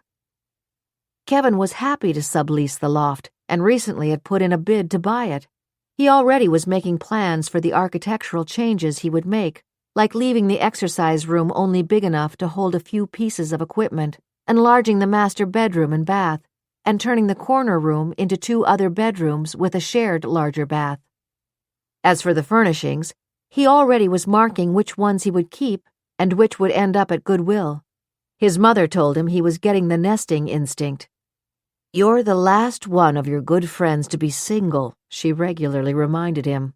"It's about time you got over the casual dates and found a nice girl and settled down." Lately, she had begun to expand on that. "By now, all my friends are bragging about their grandchildren," she complained. After having dinner with his mother, Kevin had gone straight home to bed. He slept soundly and in the morning awoke at his usual 6 a.m. Cereal, juice, and coffee, with a quick glance at the front page of the Wall Street Journal and the Post, was followed by an hour on the gym equipment. He watched the morning news, catching a segment of the Today Show, with some legal expert giving his opinion that the arrest of Alexandra Moreland was imminent. My God, Kevin thought, is that really possible? He felt again the electrical reaction that he had experienced when their shoulders brushed. If those pictures in Central Park aren't doctored, then there is something wrong with her, he regretfully acknowledged. As he showered and dressed, he could not get Zan's face out of his mind. Her eyes, so beautiful and expressive, had been so sad. It didn't take a Rhodes Scholar to see the pain in them. Louise had made the initial call to Moreland Interiors, inviting Zan to bid on the job for decorating the apartments. Oddly enough, in all the time she had come and gone, he had not run into her until the other day when she delivered her sketches and samples. She had brought them in herself. Bartley Long, on the other hand, had been accompanied by his assistant walking behind him, carrying his designs. That's another reason I don't like that guy, Kevin thought. Long's attitude was galling. I look forward to working with you, Kevin, as though it were a done deal. It was 10 minutes of 8, and he was ready to go. Because he was planning to be at 701 Carlton Place all day, he had dressed casually in a sports shirt, sweater, and khakis. He took a quick glance in the mirror. It was about time to get a haircut, and he wanted to be sure that his hair was brushed down sufficiently. When I was a kid, I had such curly hair that Mom used to say that I should have been a girl. Zan Moreland has long, straight hair, the dark auburn of a Japanese maple. I didn't know I was a poet, he thought, as he reached for a jacket and left the apartment. If Louise Kirk did not come in at the stroke of 9, Kevin had to endure her usual indignant outburst about her belief that one day all the traffic in New York would just stop dead. Today, though, she arrived 15 minutes early. Kevin had told her he surfed the channels during his workout. Kevin, did you by any chance catch the Today Show when they were talking about Zan Moreland? She asked eagerly. I guess we're friends again, he thought. I'm back to being on a first-name basis with her. Yes, I did, he said. Louise did not seem to notice his abrupt answer. Everybody can see that unless those pictures were doctored, which I'd give 10 years of my life to say that they're not, the poor girl is deranged. Louise, the poor girl, as you describe Alexandra Moreland, is an extremely gifted interior designer and a very attractive human being. Could we withhold judgment and drop the subject? Kevin almost never played employer-employee with anyone in his office or on a job, but this time he did not try to hide his genuine anger. When he was a child, at his mother's insistence, he had taken piano lessons. It had become painfully obvious to all three, his mother, his teacher, and himself, that he had absolutely no talent as a musician, but that had not diminished his pleasure in playing. There was one song that he learned to play very well, The Minstrel Boy. Now a fragment of the words echoed through his head. Though all the world betrays thee, one sword at least thy rights shall guard, one faithful harp shall praise thee. Who did Zan Morland have to praise or defend her? Kevin wondered. Louise Kirk got the message. Of course, Mr. Wilson, she answered, her voice subdued. Louise, will you knock off the Mr. Wilson stuff? We're going to take a tour through this whole building. Bring your notebook. I've been seeing some sloppy work, and I have a number of people who are going to hear about it today. At 10 o'clock, as Kevin, trailed by Louise, was pointing out uneven grouting in 3 of the shower stalls in apartments on the 30th floor, his business cell phone rang. Not wanting to be interrupted, he gave the phone to Louise to answer.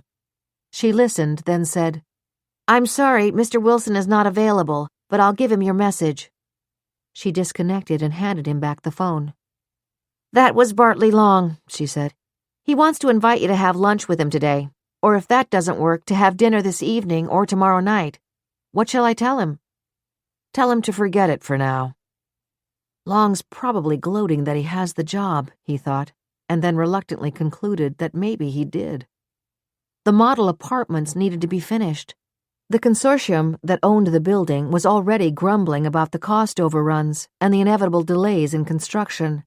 They wanted the apartments decorated so that the sales department could take over. Certainly if Zan Morland was arrested, she wouldn't have any time to oversee the day-to-day progress. A decorator had to be on top of the job when any interior work was done. At 11:15, when he and Louise were finally back in his office, one of the workmen came in to see him. Which apartment do you want us to stack the fabrics and all that other stuff in, sir? What do you mean, where do I want to put what stuff? Kevin asked.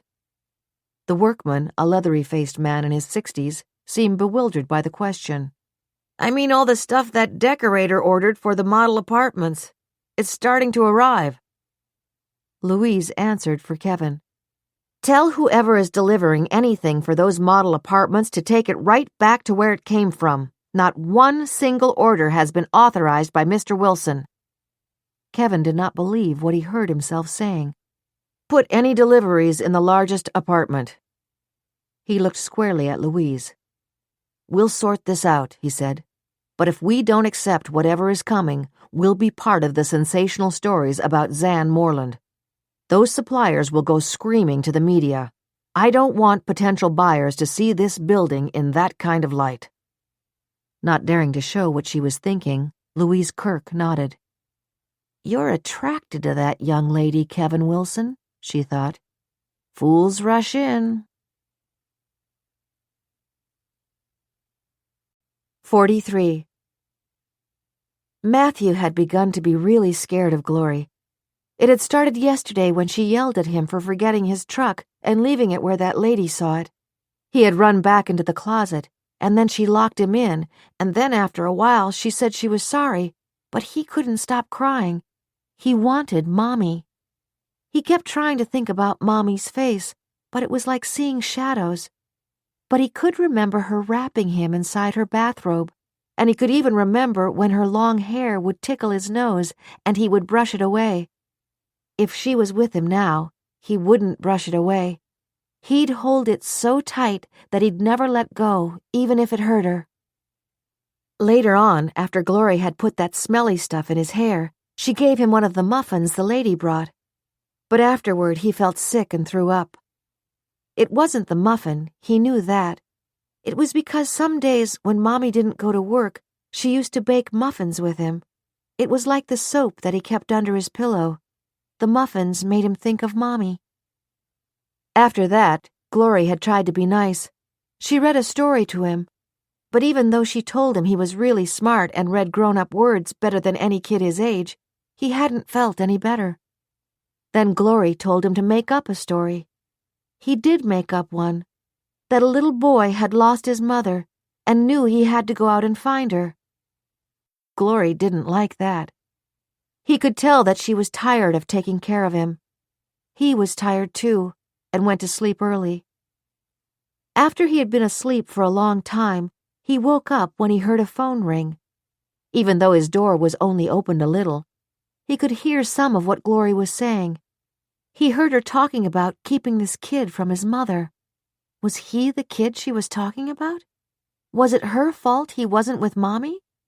She had told him that Mommy wanted him to hide because bad people were going to steal him. Was she lying to him? 44. When he left the police station at 10 a.m., Ted Carpenter pushed through the assembled media, his eyes resolutely fixed on his waiting car. But when he reached it, he stopped and spoke into the microphone that had been thrust in front of him. For nearly 2 years, despite her emotionally unstable personality, I have tried to believe that my ex-wife, Alexandra Moreland, was in no way responsible for my son's disappearance. Those pictures are absolute proof that I was wrong. I can only hope that she will now be forced to tell the truth, and that by the grace of God, Matthew is still alive. As questions began to be thrown at him, he shook his head. Please, no more. Tears glistening in his eyes, he got into the car and buried his face in his hands. His driver, Larry Post, pulled away.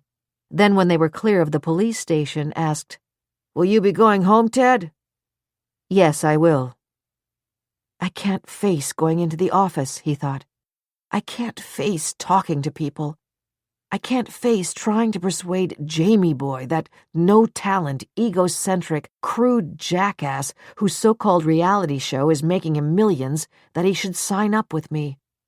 What in the hell was I doing even going to dinner with that bloodsucker Melissa and her hangers-on the night of Matthew's birthday? My ex-wife is going to be grilled by the cops, and maybe she'll say or do something that will break this wide open. Larry glanced in the rearview mirror and took in the haggard, strained expression on Ted's face. Ted, he said, I know it's none of my business, but you look as though you're getting sick. Maybe you should see a doctor. There's no medicine available to solve my problems, Ted said wearily. He leaned his head back and closed his eyes. His meeting with the detectives replayed itself, moment by moment, in his mind. The expression on both their faces had been inscrutable. What's the matter with them? He asked himself. Why haven't they arrested Zan? Is there something wrong with those photos? And if so, why wouldn't they tell me? I'm the father. I have every right to know. Zan had always insisted that Bartley Long hated her enough and was jealous enough of her success to do anything to hurt her. But did those cops honestly believe that a high-class interior designer would go to the extent of kidnapping and maybe even killing a child just to get back at a former employee? His head pounded at the notion. Larry Post knew what was going through Ted Carpenter's mind. Ted was worried sick. It's really a crime that he ever met that Moreland woman who dumped him after he was so good to her and then didn't even want him when she started to get better, he thought, even though she was pregnant with his kid. Larry's weathered skin and balding hair made him seem older than his 38 years. His tightly muscled body was the result of rigorous daily exercise. That had started when he was 20 and serving a 15-year sentence for killing a drug dealer who had been trying to cheat him. When he got out, he couldn't find a job anywhere in Milwaukee and phoned Ted, his closest friend in high school, begging for help. Ted had told him to come to New York. Now Ted called him his right-hand man. Larry cooked for him when Ted wanted a night home, chauffeured him everywhere, and did general maintenance in the building Ted had so foolishly bought 3 years ago. Ted's cell phone rang. As he expected, it was Melissa. When he answered, she said, I didn't like the fact that you claim you were too sick to go to the club with me the other night. I noticed that you were able to be at the police station bright and early today." Enraged, Ted waited a long moment, then forced a reasonable tone into his voice. "Melissa, sweetheart, I told you that the police needed to talk with me. I put them off yesterday, and anyhow, I didn't want you to catch any kind of bug I may be carrying. I still feel absolutely lousy, and as much as I want to meet Jamie boy, I'm not up to it today. I've got to just get home and sit by the phone. My ex is meeting with the detectives in less than an hour. With any luck, they'll arrest her, and maybe get her to talk. I'm sure you can understand how I'm feeling right now." "Forget Jamie boy. He made up with his publicist, but don't worry. He'll break up with him again before the week is over. Listen, I figured out a great way to get publicity. Call the media and tell them to be in your office for a 3 o'clock news release. I'll be with you, and I'll announce that I'm offering a $5 million reward for anyone who finds your kid alive." "Melissa, are you totally crazy?" Ted's raised voice made Larry Post look quickly into the rearview mirror. "Don't you dare talk to me like that. I'm trying to help you." Melissa made no attempt to hide her fury at Ted's response. "Think about it. Suppose that Bartley Long, that miserable snob who I hate, you know the remarks he made about my last album when he told the paparazzi why he hadn't invited me to that big party he threw. Anyhow, you told me your ex keeps saying Long took your kid. Maybe he did. Melissa, think this through. You're on record as saying, not once but many times, that you believe that Matthew was molested and killed by a predator the same day he was abducted. Why would anyone believe you would change your mind now? That kind of offer will only look like a cheap publicity stunt and will hurt your career. They'll compare it with O.J. Simpson putting up a reward to find the person who killed his wife and her friend. Added to that, it will open the door to hundreds of people calling in claiming they saw a child who looks like Matthew. I put up $1 million reward myself when Matthew disappeared, and the police ended up wasting valuable time tracking down the bunch of lunatics who called. Look, Melissa insisted, they've got those pictures of your ex taking the kid. Suppose she doesn't break down. Suppose the kid is alive somewhere and someone is minding him. Don't you think that person would jump at the chance to get $5 million? That same person would have a long time to wait in prison before being able to spend that money. That's not true. Look at that mob guy who killed a zillion people and didn't even go to jail because he helped the cops convict his buddies. Maybe there's more than one person in on it. Maybe one of them will confess and help the cops find your son. Then that person gets a good deal from the DA and a lot of money from me. Listen, Ted, I like my idea. Your kid is going to be in the headlines when your ex is arrested and for a long time after until she goes to trial. My sister's husband, no great shakes of a guy, is a public defender. God help the poor slobs he defends, but he does no law. You know how much money I make. If I had to pay the $5 million, I can afford it. And just the offer makes me look like a saint. Angelina Jolie and Oprah get all that publicity doing good for kids. Why not me? So be at your office at 3 o'clock and have a statement for us to give them. Without any goodbye, Melissa's phone went dead. Ted leaned his head back against the seat and closed his eyes. Think, he told himself. Think. Get control of yourself. Consider the consequences if she goes ahead with this. If I could only afford to quit right now. If I could only afford to kiss her goodbye. If only I didn't have to put up with her moods and tantrums and outbursts and have to cover her backside when she makes a fool of herself. He touched the redial button on his cell phone. As he expected, Melissa did not answer. Leave a message, was the response he heard. At the signal, he took a deep breath. Baby, he began, his tone wheedling. You know how much I love you, and how every minute of my life is dedicated to building you up to be the #1 star that you deserve to be. But I also want the public to know the sweet and generous side of you. I can't begin to thank you for this breathtaking offer, but as your lover, your best friend, your publicist, I want you to think about making this offer in a different way." A beep told him that his allotted time to leave a message was up. Gritting his teeth, Ted pressed redial again. "Sweetheart, I have an idea that will have a long-lasting effect. We'll call a press conference tomorrow or whenever you want to arrange the meeting. At it, you announce that you are donating $5 million immediately to the Foundation for Missing Children. Every parent of a missing child will love you, and that way you won't have to respond to the sleazes who will try to turn your generosity into something it isn't. Think about it, darling, and call me." Ted Carpenter turned off his cell phone and managed to wait until he reached home before he went into the bathroom and became violently sick to his stomach. Minutes later, chilled and shaking, he went into the bedroom and picked up the phone. Rita Moran answered, her voice motherly and concerned. "Ted, I saw you on the breaking news on the internet. You look terrible. How are you doing now?" "Just as bad as I look. I'm going to bed.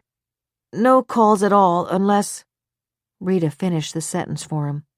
"Unless the witch dials from her broom. She won't for a while. Some common-sense advice I gave her may be filtering into her brain as we speak." "How about your appointment with that Jamie boy nut?"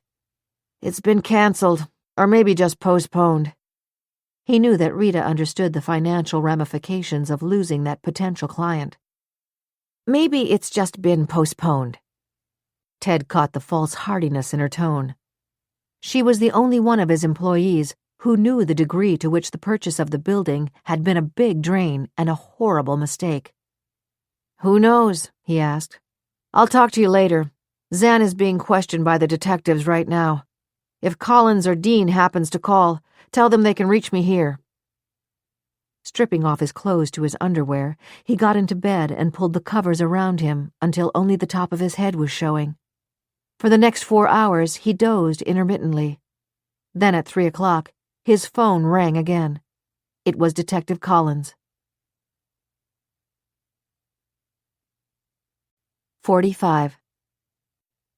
Zan remembered keenly the kindness with which Detectives Billy Collins and Jennifer Dean had treated her when Matthew disappeared. That day, after Ted's outburst about leaving Matthew with a young babysitter, they had even said to her, "At times like these, some people have to handle tragedy by blaming it on someone. Try to understand that." She knew that they had then interviewed Nina Aldrich, who had verified their appointment that day. When Tiffany Shields had finally calmed down, she had told the detectives that the new nanny had not shown up, and that Zan had called her at the last minute and begged her to watch Matthew because she had an important client she could not risk losing.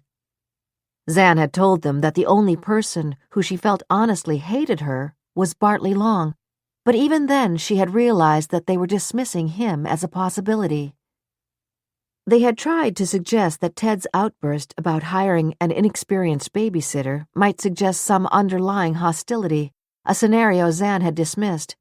She had told them that Ted had approved both Matthew's first nanny and the new one she had hired just before Matthew disappeared. The photos. Of course they had to be doctored.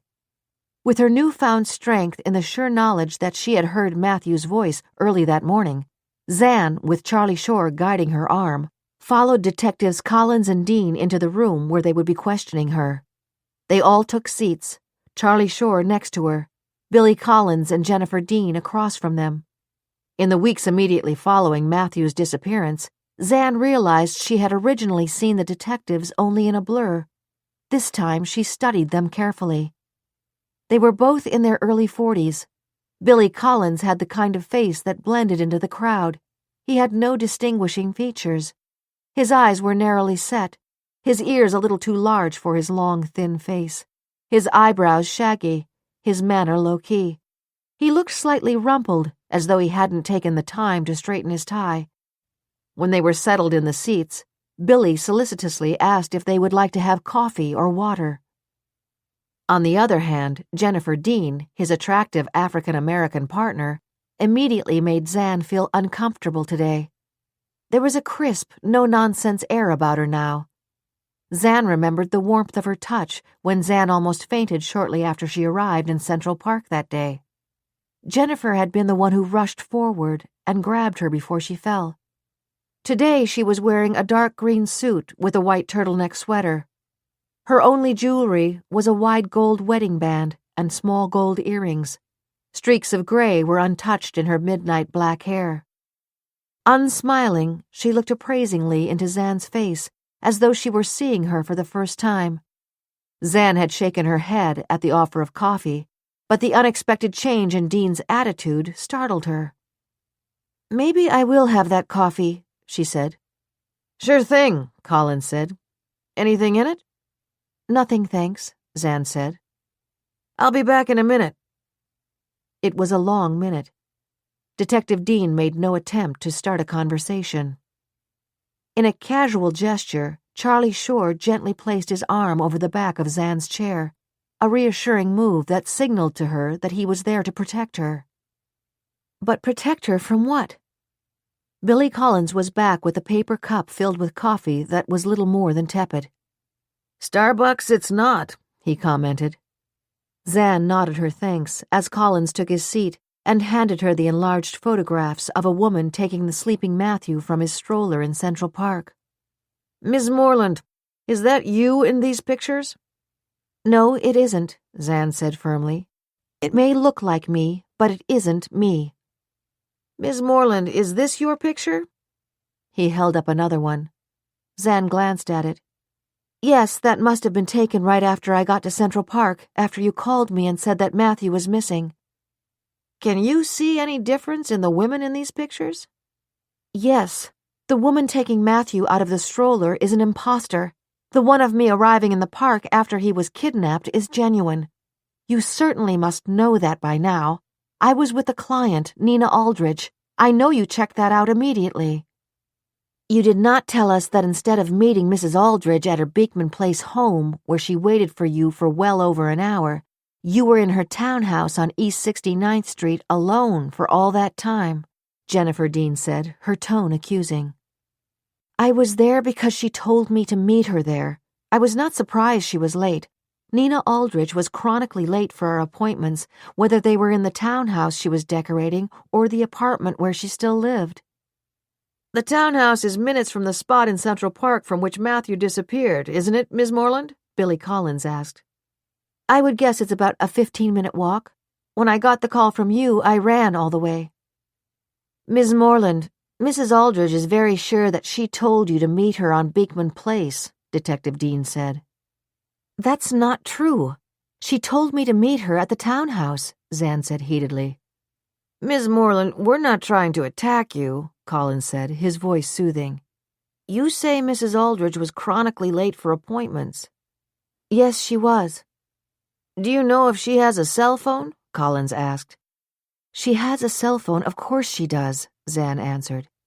"Do you have the number of her cell phone?" As he spoke, Billy Collins took a sip of his own coffee and made a face. "Even worse than usual," he commented amiably. Zan realized she was still holding the cup in her hand and took another sip of it. What had Collins just asked her? Of course, he asked me if I had Nina Aldrich's cell phone number. "Her number is in my phone," she said. "How long since you've spoken to Mrs. Aldrich?" Dean asked, her voice steely. "Almost 2 years. She wrote me a note about Matthew and said she knew that it would be far too much responsibility for me to take on such a major project as decorating her large home, meaning, of course, she was afraid to take a chance on me concentrating on the job." "Who got the job of decorating her townhouse?" Collins asked. "Bartley Long." "Isn't he the person you claim might be responsible for kidnapping Matthew?" "He is the only person I know who thoroughly hates me and is jealous of me." "Where are we going with these questions?" Charlie Shore asked as he applied slight pressure to Zan's shoulder. "We're simply asking if Miss Moreland was frequently in touch with Mrs. Aldrich at the time she was bidding for the job of decorating her townhouse." "Of course I was," Zan broke in. Again, she felt the light pressure of Charlie's hand on her shoulder. "Were you friendly with Mrs. Aldrich?" Dean asked. "In a client relationship kind of way, I guess you'd call it. She liked my vision for how I saw the townhouse should be decorated to best show off, or rather emphasize, some of the architectural features that exist in those wonderful late 19th century homes." "How many rooms are in that townhouse?" Jennifer Dean asked. "I can't imagine why they're so interested in the layout of that place," Zan thought as she mentally retraced the rooms in the Aldrich home. "It's very large," she said. 40 feet wide, which I assure you is unusual. There are 5 stories. The top floor is an enclosed roof garden. There are 11 rooms as well as the wine cellar and a second kitchen and storage room in the basement." "I see. So you went there to meet Nina Aldrich. Were you surprised she didn't show up?" Collins asked. "Surprised? No, not really. She was always late. The one time she wasn't and I was 5 minutes late, she let me know how important her time was and that she wasn't in the habit of being kept waiting." "Didn't the fact that the babysitter minding Matthew had a cold and didn't feel well make you anxious enough to pick up your cell phone and call her?" Dean asked. "No." Zan felt as though she were in a morass where everything she said made her sound as though she were lying. Nina Aldrich would have resented my reminding her that she was late. "How often did she keep you waiting as long as an hour or more?" Dean asked. "That was by far the longest." "Wouldn't it have been reasonable to phone and ask if you had been mistaken about the time and place of your meeting?" "I knew the time and place she had told me. You don't remind the Nina Aldriches of this world that they may have made a mistake." "So you stood or sat there for more than an hour before she finally called you?" "I was going over my sketches and the pictures of the antique furniture and chandeliers and sconces that I was planning to show her. In a few cases, I was choosing between several selections as my top recommendations. The time went quickly." "I understand there was almost no furniture in the townhouse," Collins commented. "A card table and 2 folding chairs," Zan answered. "So you sat at the card table for an hour and a half going over your sketches?" "No, I went up to the master bedroom on the 3rd floor. I wanted to check once more and see how the patterns I had chosen worked in the strong sunlight. Remember, the day was unusually warm and sunny." "Would you have heard Mrs. Aldrich if she had come in while you were on the 3rd floor?" Jennifer Dean asked. "She would have seen my portfolio and sketches as soon as she walked through the door," Zan said. "You had your own key to the townhouse, Ms. Moreland?" "Of course. I was submitting plans to decorate the entire house from top to bottom. I went back and forth regularly for weeks." "You got to know the house pretty well then, didn't you?" "I would think that's obvious," Zan snapped. "Including the basement with its second kitchen, wine cellar, and storage room? Were you planning to decorate the storage room?" "That space was large and dark and virtually inaccessible. It was really a kind of sub-cellar reached by a door at the back of the wine cellar. There were plenty of other storage areas in closets throughout the house. I suggested painting the room, putting in good lighting, and building shelves to accommodate items like skis for Mrs. Aldrich's step-grandchildren." "It would have made a pretty good hiding place if someone wanted to hide something or someone, wouldn't it?" Jennifer Dean asked. "Don't answer that question, Zan," Charlie Shore ordered. Billy Collins did not look disturbed. "Ms. Moreland, when did you give Mrs. Aldrich her key back?" "It was about 2 weeks after Matthew disappeared. That was when she wrote the note saying that she thought the stress of Matthew's disappearance would be too much for me to handle the job." "In those 2 weeks, did you still think you had the job?" "Yes, I did." "Could you have handled it, given the fact that your son was missing?" "Yes, I could have handled it. In fact, concentrating on it was the only way I thought I could preserve my sanity." "Then you went back and forth often to that empty house after your son disappeared?" "Yes." "Did you go there to visit Matthew?" Zan jumped up from the chair. "Are you crazy?" she demanded. "Are you trying to tell me that you think I kidnapped my own child and hid him in that storage room?" "Zan, sit down," Charlie Shore said firmly. Miss Moreland, as you have said several times, that is a large townhouse. Why would you suggest that we think you hid Matthew in the storage room? Because you are suggesting it, Zan cried. You are insinuating that I stole my own child, brought him back to that house, and hid him there. Why are you wasting your time? Why aren't you finding out who doctored those photos to make them look as though I'm taking Matthew from the stroller? Don't you understand that's the key to finding my son? Detective Dean shot back at her. Miss Moreland, our tech people have gone over the photographs very carefully. They are not doctored, as you put it. These photos have not been altered. Try as she would, Zan could not hold back the sobs that racked her shoulders. Then someone is impersonating me. Why is this happening? She cried. Why don't you listen to me? Bartley Long hates me. From the minute I opened my own firm, I took business from him. And he's a womanizer. He used to come on to me when I worked for him. He's the worst kind of sleaze. He can't stand to be rejected. That was another reason to hate me. Neither Collins nor Dean showed any emotion. Then when Zan, her tear-stained face buried in her hands, managed to stifle her anguished reaction to the relentless questions, Jennifer Dean said, Miss Moreland, this is a new twist on your story. You never once referred to Bartley Long as having come on to you sexually. I didn't because I didn't think it was that important at the time. It was only a part of the pattern. Zan, how often did you suffer fainting spells and memory lapses after your parents died? Collins asked. Now his voice was concerned and kindly. Zan tried to brush away tears, realizing that he, at least, was not openly antagonistic to her. Everything was a blur for those 6 months, she said. Then I started to be able to think clearly and realized I had been so unfair to Ted. He was putting up with my crying spells and my spending days in bed, and he was giving up evenings to be with me when he should have been out at clients' events and openings and endless awards events. When you run a public relations firm, you can't just neglect that. Did you tell him you were leaving as soon as you decided?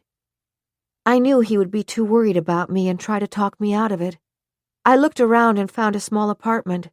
My mother and father had insurance policies, no fortune, $50,000 in all, but it gave me a safety net to get started, and I took out a small loan. What was your husband's reaction when you finally told him you were leaving and wanted a divorce? He had to go to California for the premiere of Marissa Young's new movie. He was planning to get a nurse to stay with me. That was when I told him that I was eternally grateful to him, but I couldn't be a burden to him any longer, that our marriage was a total act of kindness on his part. But now I knew I could go it alone and give him his life back. He was sad, but he accepted it. I told him I had decided to move out. He was kind enough to get me settled. At least they're not accusing me when they ask me about Ted, she thought. At what point did you realize you were pregnant with Matthew? I didn't have a period for several months after my parents died. The doctor told me that wasn't unusual in cases of extreme stress. Then my periods were irregular, so it was a few months after I left Ted before I realized that I was expecting Matthew. What was your reaction to finding out you were pregnant? Dean asked. Shocked, then very happy. Even though you had taken out a bank loan to start your own business? Collins asked. I knew it would be hard, but that didn't bother me. Of course I told Ted, but I told him that he should not feel any financial responsibility. Why not? He was the father, wasn't he? Of course he was, Zan said heatedly. And he has a very successful public relations firm, Dean pointed out. Weren't you as much as telling him that you wanted no part of him having anything to do with your child? Our child, Zan said. Ted insisted that until I got my business going, that he would pay for the nanny I would need to hire, and that if I didn't need his financial help, he would put the money he would normally pay for support into a trust fund for Matthew. You paint a rosy picture, Miss Moreland, Jennifer Dean observed sarcastically. Wasn't it a fact that Matthew's father was concerned over the amount of time you left Matthew with the nanny? In fact, didn't he indicate that he was willing to take over full custody of Matthew when you became more and more involved in your business? That's a lie, Zan shouted. Matthew was my life. In the beginning, I only had a part-time secretary, and unless I had a client in the office or was outside on appointments, Gretchen, the nanny, would bring Matthew to the office on her way to and from the park. Look at my appointment books from the time he was born till he disappeared. I was home almost every night with him. I didn't want to be out. I loved him so much. You loved him so much, Dean snapped. Then you do think he's dead. He is not dead. He called out to me this morning. The detectives could not conceal their astonishment. He called out to you this morning? Billy Collins demanded. I mean, early this morning, I heard his voice. Zan, we're leaving now, Charlie Shore said, himself clearly rattled. This inquisition is over. No, I'm going to explain. Father Aidan was so kind when I met him last night. I know that even Alvirah and Willy don't believe that I'm not the one in those photos in Central Park. But Father Aidan gave me a sense of peace that stayed with me all night. Then, just as I was waking up this morning, I heard Matthew's voice as clearly as though he were in the room, and I knew he was still alive. This time when Zan stood up, she pushed back the chair so quickly that it toppled over. He is alive, she shouted. Why are you torturing me? Why aren't you searching for my little boy? Why won't you believe me that those photos are not of me? You think I'm crazy. You're the ones who are blind and stupid. Her voice now hysterical, she screamed. There are none so blind as those who will not see. In case you don't know, that's a quote from Jeremiah in the Bible. 2 years ago, when the pair of you wouldn't listen to me about Bartley Long, I looked it up. Zan turned to Charlie Shore. Am I under arrest? She demanded. If not, let's get the hell out of here now.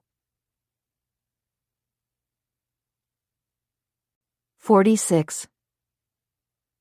Alvirah had called Zan's office and learned from Josh that Charlie Shore had taken Zan to the police station for questioning. And then Josh told her about the one-way ticket to Buenos Aires and the orders Zan had placed with their suppliers. With a heavy heart, Alvirah filled Willy in on that conversation when he returned from his morning walk in Central Park. Oh, Willy, I feel so helpless, she sighed. There's no mistake about those pictures. Now Zan has bought herself a one-way ticket to Buenos Aires and is ordering stuff for a job she doesn't even have. Maybe she thinks they're closing in on her and is planning to run away, Willy suggested. Listen, Alvirah, if she did take Matthew out of the stroller, maybe he's in South America with a friend. Didn't Zan tell you that she speaks a couple of languages, including Spanish? Yes, she moved around with her parents a lot when she was growing up. But oh, Willy, that's as much as saying that Zan is a schemer. I don't think that's true.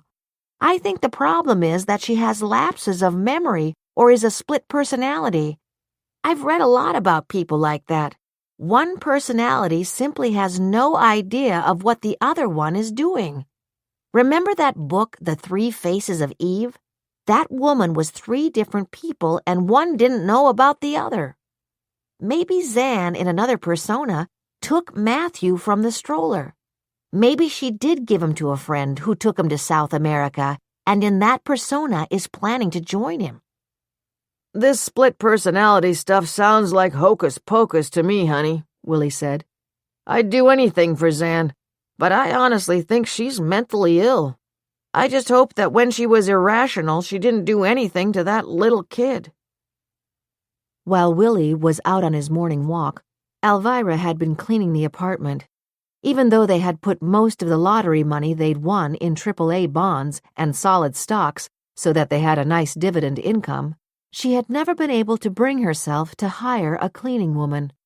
Or at least when she did try one at Willy's urging, She had immediately realized that she was 3 times as fast and 10 times as thorough as the person they hired to come in once a week. Now their 3-room apartment overlooking Central Park South was sparkling, and the sun that had finally broken through was cheerfully reflected in the shiny surface of the glass-topped coffee table and the mirror on the back wall that reflected the park. Vacuuming and dusting and mopping up the kitchen had helped calm Alvirah, and while she was working she had put on her thinking cap, as she called the imaginary head covering that helped her find solutions to problems. It was almost 11. She turned on the television to the news station just in time to see Zan get out of a car and Charlie Shore try to rush her past the media. When Zan stopped and began to speak into the microphone, she could see the dismay on Charlie's face. "Oh, Willie," Alvirah sighed. "Anyone listening to Zan now would be sure that she knows exactly where Matthew is. She sounds so positive that he's alive." Willie had settled in his club chair with the morning papers, but looked up at the sound of Zan's voice. "She sounds so positive because she knows where that kid is, honey," he said emphatically. "I have to say that judging from her performance when Charlie brought her here last night, she's one hell of an actress." "How was she when you took her home in the car?" Willie ran his fingers through his thick mane of white hair and frowned in concentration. "Just the way she was here, like a wounded doe. She said we've become her best friends, and she doesn't know what she'd do without us." "Then if she's hidden Matthew somewhere, she doesn't know it herself," Alvirah said positively as she pushed the remote to turn off the television. "I'd be interested to know what impression Father Aidan had of Zan. When he said he'd pray for her, I heard what she said to him, to pray for Matthew, but that God had forgotten she existed. That almost broke my heart. I just wanted to put my arms around her and hug her." "Alvirah, I think that dollars to donuts, Zan is going to be arrested," Willie said. "You might as well be prepared for that." "Oh, Willie, that would be awful.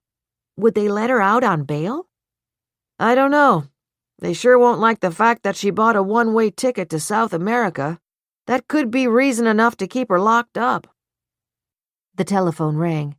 It was Penny Hamill calling to say that she and Bernie would be thrilled to join the Lottery Winners Support Group meeting on Tuesday afternoon. With her worry about Zan, Alvirah had wished that she had waited to call a support group meeting, but the sound of Penny's cheerful voice lifted her spirits. She knew that she and Penny were kindred spirits in a lot of ways. They both wore size 14, they both had a good sense of humor, they both had preserved their lottery windfall, they both were happily married.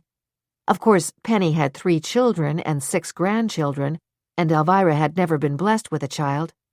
However, she considered herself a surrogate mother to Willie's nephew, Brian, and surrogate grandmother to Brian's kids.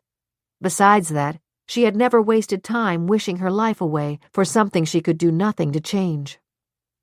"Solved any crimes lately, Alvirah?" Penny asked. "Not a one," Alvirah admitted. "Have you been watching television and seeing that Zan Moreland kidnapped her own kid? I've been glued to the set."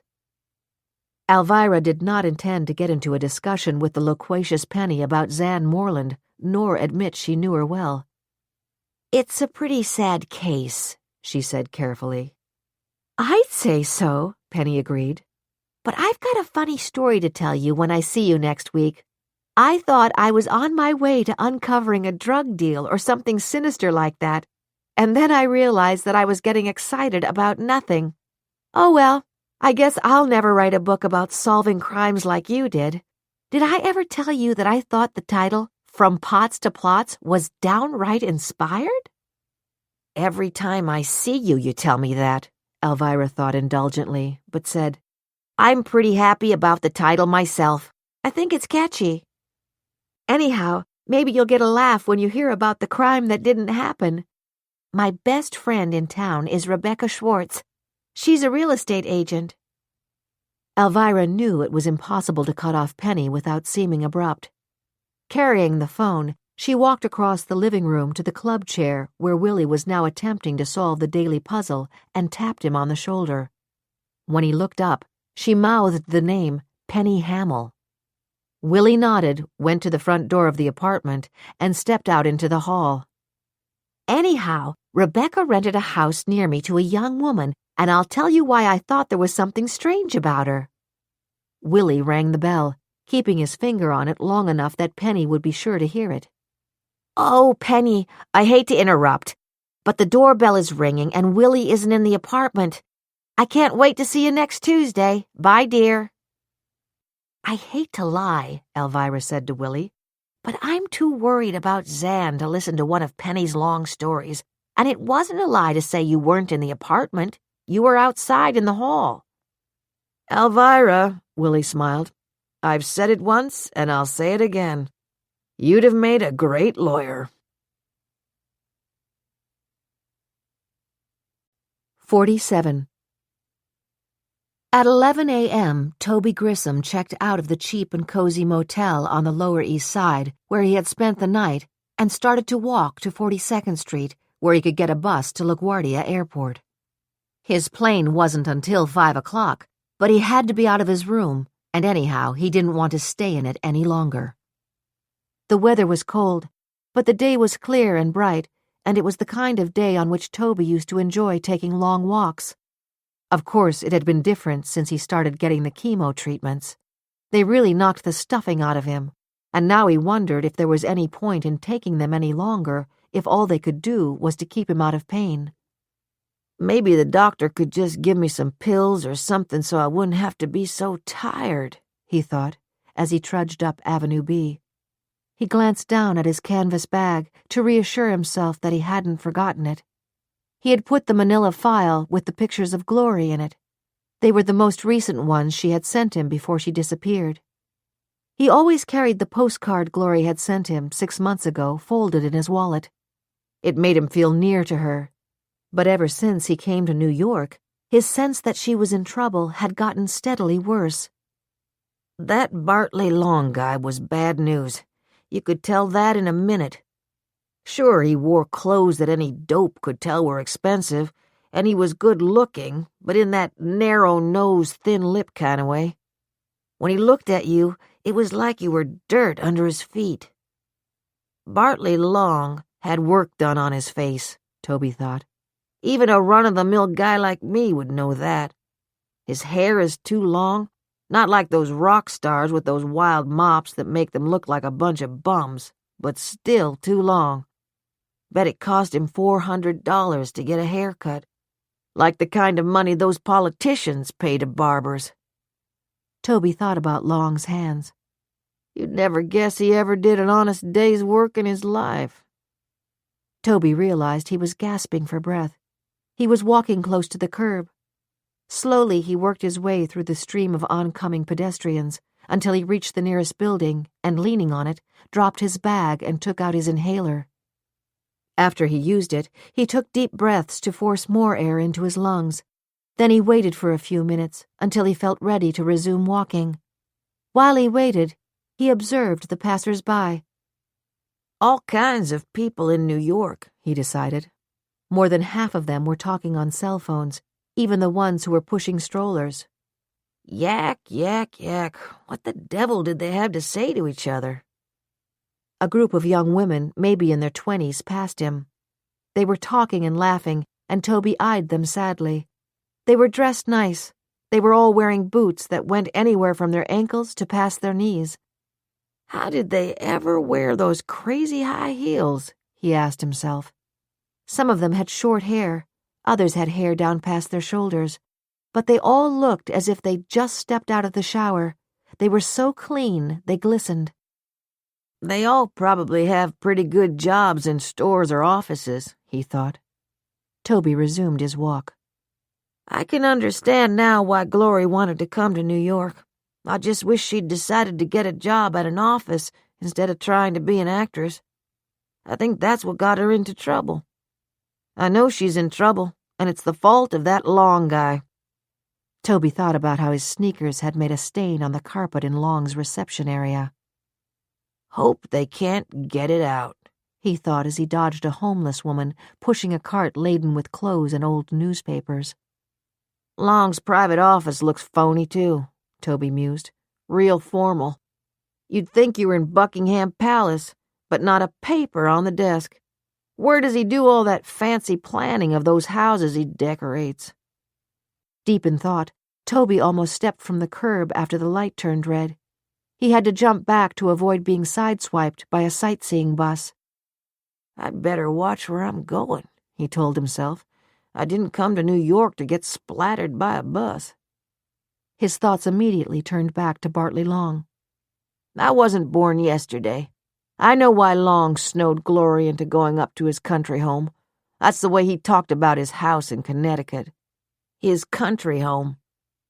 Glory was a sweet, innocent girl when she came to New York. Long didn't bring Glory up to Connecticut to play tiddlywinks. He took advantage of her. If only Glory had married Rudy Schell right out of high school. He was crazy about her. Rudy went to work when he was 18 and has a big plumbing business now. Big home, too. He only got married last year. When I'd run into him, he'd always ask about Glory. I could tell he still really liked her. Toby realized he was not that far from the 13th precinct, where he'd met Detective Johnson yesterday. A thought struck him. That guy never asked to see Glory's postcard. She printed what she wrote on it, and I thought it was because the card was small and her handwriting was kind of big with all those loops. But suppose she never sent the card herself. Suppose someone figured that I'd be getting nervous about her and decided to put me off looking for her. Maybe that person knows that I'm on my way out. I'm going to see that Detective Johnson again and sit at his desk that he says is such a privilege to have, Toby decided, and I'm going to ask him to check this postcard for fingerprints. Then I'm going to tell him that I want him to see Mr. Bartley Long right now, if he hasn't already. Detective Johnson is kidding himself if he thinks that I'm not going to keep after him. All he's probably planning to do is call up Long and apologize for the inconvenience, and then tell him that this old bird came in and he has to follow through. Then he'll ask him if he knew Glory and what was the nature of their relationship. Long will give him the same kind of bull he gave me about trying to help Glory's career and that he doesn't hear from her anymore. And Detective Johnson, sitting at his window desk, which doesn't have a view, will apologize for bothering Mr. Long, and that will be that. If I miss the flight, I miss the flight, Toby thought as he turned down the block, heading to the 13th precinct. But I can't go home until that detective checks the fingerprints on that postcard, and until he goes face to face with that creep Long and pins him down about when he last saw Glory. 48. Miss Moreland, you are not under arrest, at least not at the present, Billy Collins told Zan as she started for the door. But I would suggest you wait. Zan looked at Charlie Shore and he nodded. As she sat back down to give herself time, Zan asked for a glass of water.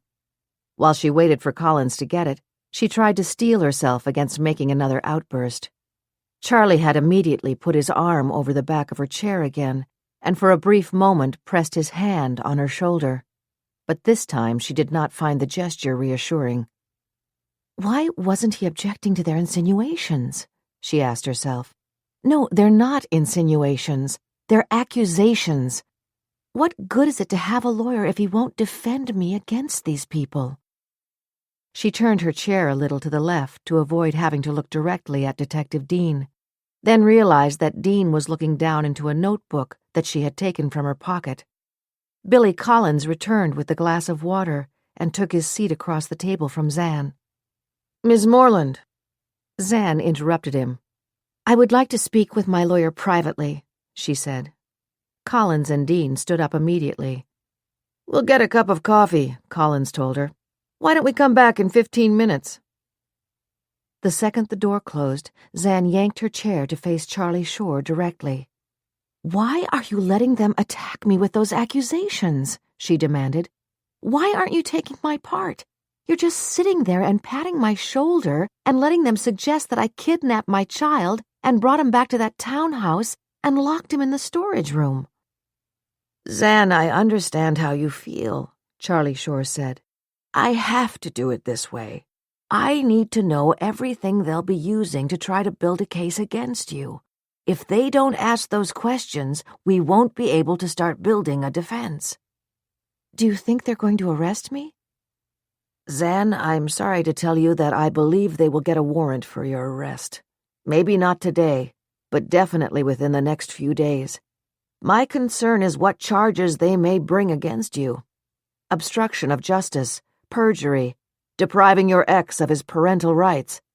I don't know whether they'd go so far as to charge you with kidnapping, since you're the mother, but they may. You just told them that Matthew spoke to you today." "They knew what I meant." "You think they know what you meant. They may be deciding that you were on the phone with Matthew." Looking at Zan's stunned expression, Charlie added, "Zan, we have to anticipate the worst-case scenario, and I need you to trust me." They passed the next 10 minutes in silence. When the detectives returned to the room, Collins asked, "Do you want more time?" "No, we don't," Charlie Shore answered. "Then let's talk about Tiffany Shields, Ms. Moreland. How often did she babysit for Matthew?" It was an unexpected question, but easy to answer. "Not that often, just sometimes. Her father is the superintendent of the apartment building where I lived when Matthew was born and until 6 months after he disappeared. His original nanny, Gretchen, was off on weekends, which was fine with me because I liked to take care of Matthew myself. But after he was past the infant stage, if I did go out for the evening after he was in bed, Tiffany stayed with him." "Did you like Tiffany?" Detective Dean asked. "Of course I did. I thought she was a very intelligent, sweet girl, and it was clear she loved Matthew. Sometimes on a weekend, if I was taking him to the park, she'd come along to keep me company." "Was your friendship so close that you gave her presents?" Collins asked. "I wouldn't call them presents. Tiffany is pretty much my size, and sometimes when I was going through my closet and realized I had a jacket or scarf or blouse that I hadn't worn in a while and that I thought she'd like to have, I'd offer it to her." "Did you consider her to be a careful babysitter?" "I never would have left my child with her if I didn't think so. That is, of course, until that terrible day when she fell asleep in the park." "You knew Tiffany had a cold, wasn't feeling well, and did not want to babysit that day," Detective Dean snapped. "Wasn't there anyone else you could have called to help you out?" "No one who lives close enough to drop everything and rush over. Besides that, almost all my friends are in the same business I'm in. They're working. You have to realize I was frantic. You just don't call someone like Nina Aldrich and break an appointment at the last minute. I had put untold hours into my sketches and designs for the townhouse, and it wouldn't have been unlike her to dismiss me if I had made that call. I only wish to God I had made it." Zan knew that even though she was trying to follow Charlie Shore's instructions, that he wanted to know where the detectives were going with their questions, it was impossible to conceal the nervous tremor in her voice. Why were they asking her all these questions about Tiffany Shields? "So Tiffany reluctantly said she would help you out and came to your apartment?" Detective Dean said, her tone level and without emotion. "Yes." "Where was Matthew?" "He was asleep in the stroller. Because the weather was so warm overnight, I had left his window open, and he woke up that morning at 5 o'clock from the racket the sanitation trucks were making. He usually sleeps until 7, but he didn't go back to sleep that morning, and we got up and had breakfast very early. That's why I gave him an early lunch, and because Tiffany was coming to get him, I laid him down in the stroller and he was out like a light." "What time would you say it was when you put him in the stroller?" Collins asked. "I would say about noon, right after I fed him." "And what time did Tiffany come to your apartment?" "Around 12:30. "He was asleep when Tiffany came to get him, and he was still asleep when he was lifted out of the stroller approximately an hour and a half later." Now there was no mistaking the sneer in Jennifer Dean's voice. "But you didn't bother to strap him in, did you?" "I had planned to fasten the strap when Tiffany came." "But you didn't do it." "I had covered Matthew with a light cotton blanket. I asked Tiffany to make sure the strap was fastened before we left the apartment." You were in too much of a rush to make sure your only child was secure in the stroller? Zan knew she was about to start screaming in frustration at the detective. She's twisting everything I'm telling her, she thought. But then she again felt the firm pressure of Charlie Shore's hand on her shoulder and knew he was warning her. She looked straight into Dean's impassive face. When Tiffany came up, it was obvious she didn't feel well. I told her that I had put an extra blanket at the foot of the stroller so that if she couldn't find a bench in a quiet place where Matthew could nap, she could spread it on the grass and sit on it. Didn't you also offer her a Pepsi? Detective Collins asked. Yes, Tiffany said she was thirsty. What else was in the Pepsi? Dean snapped. Nothing. What are you getting at? Zan demanded. Did you give Tiffany Shields anything else? She believes you put something in that soda to make her pass out once she sat down on the grass in Central Park, and you gave her a sedative instead of a cold pill. You've got to be out of your minds, Zan shouted. No, we're not, Detective Dean said scornfully. You portray yourself as being so kind, Ms. Moreland. Isn't it a fact that this child was getting in the way of your precious career? I've got kids. They're in high school now, but I remember the nightmare it was if they woke up too early and were cranky for the day. Your career was all that mattered to you, wasn't it? This unexpected little treasure from heaven was getting to be a pain in the butt, and you knew you had the ideal situation to take care of it. Detective Dean stood up and pointed her finger at Zan. You deliberately went to Nina Aldrich's townhouse when she was expecting you at her home on Beekman Place. You went to the townhouse with all your sketches and fabrics and left them there. Then you walked to the park, knowing that it wouldn't be long before Tiffany passed out. You saw your chance and you got it. You grabbed your child and took him back to that nice, big, empty townhouse and hid him in that storage space behind the wine cellar. The question is, what did you do to him, Ms. Moreland? What did you do to him? I object, Charlie Shore shouted and pulled Zan up from her chair. We're out of here now, he said. Are you two through with us? Billy Collins smiled indulgently. Yes, Counselor, but we do want the names and addresses of the two people you mentioned, Alvirah and the priest. And let me offer a suggestion. Maybe if Miss Moreland hears her son's voice again real soon, she can tell him, and whoever is hiding him, that it's time for him to come home.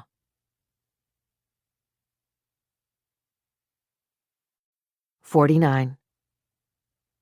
The real estate business in Middletown, as in most of the country, had been miserable for months. Rebecca Schwartz's thoughts were glum as she sat in her office and stared out at the street. The windows were filled with taped pictures of houses for sale. A number of the pictures had the word sold slashed across the front, but some of them were houses that had been sold 5 years ago. Rebecca was a master at describing available housing. The smallest, dingiest Cape Cod was depicted in the flyers she tacked up around town as cozy, intimate, and utterly charming. Once she got prospective buyers to take a look at that kind of house, she painted a verbal picture of how special it would be when a talented homemaker brought out its latent beauty. But even with her spectacular ability to bring out the hidden virtues of a house that needed a lot of work, Rebecca was experiencing tough sledding. Now, as she anticipated another fruitless day, she reminded herself that she was a lot better off than most of the people in this country. Unlike other 59-year-olds who were having a lean time, she could afford to keep going until the economy improved.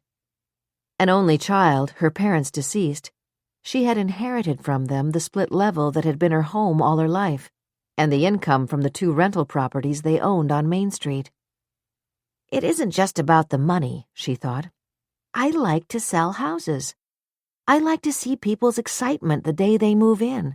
Even if the house needs a lot of work, it's a new chapter in their lives. I always bring over a present for the new owners on moving day. A bottle of wine and cheese and crackers, unless I know they're teetotalers. In that case, I bring a box of Lipton tea bags and a crumb cake. Her part-time secretary, Janie, wasn't due in until 12. The other agent, Millie Wright, who worked with her on a commission-only basis, had to give up and take a job in the A&P.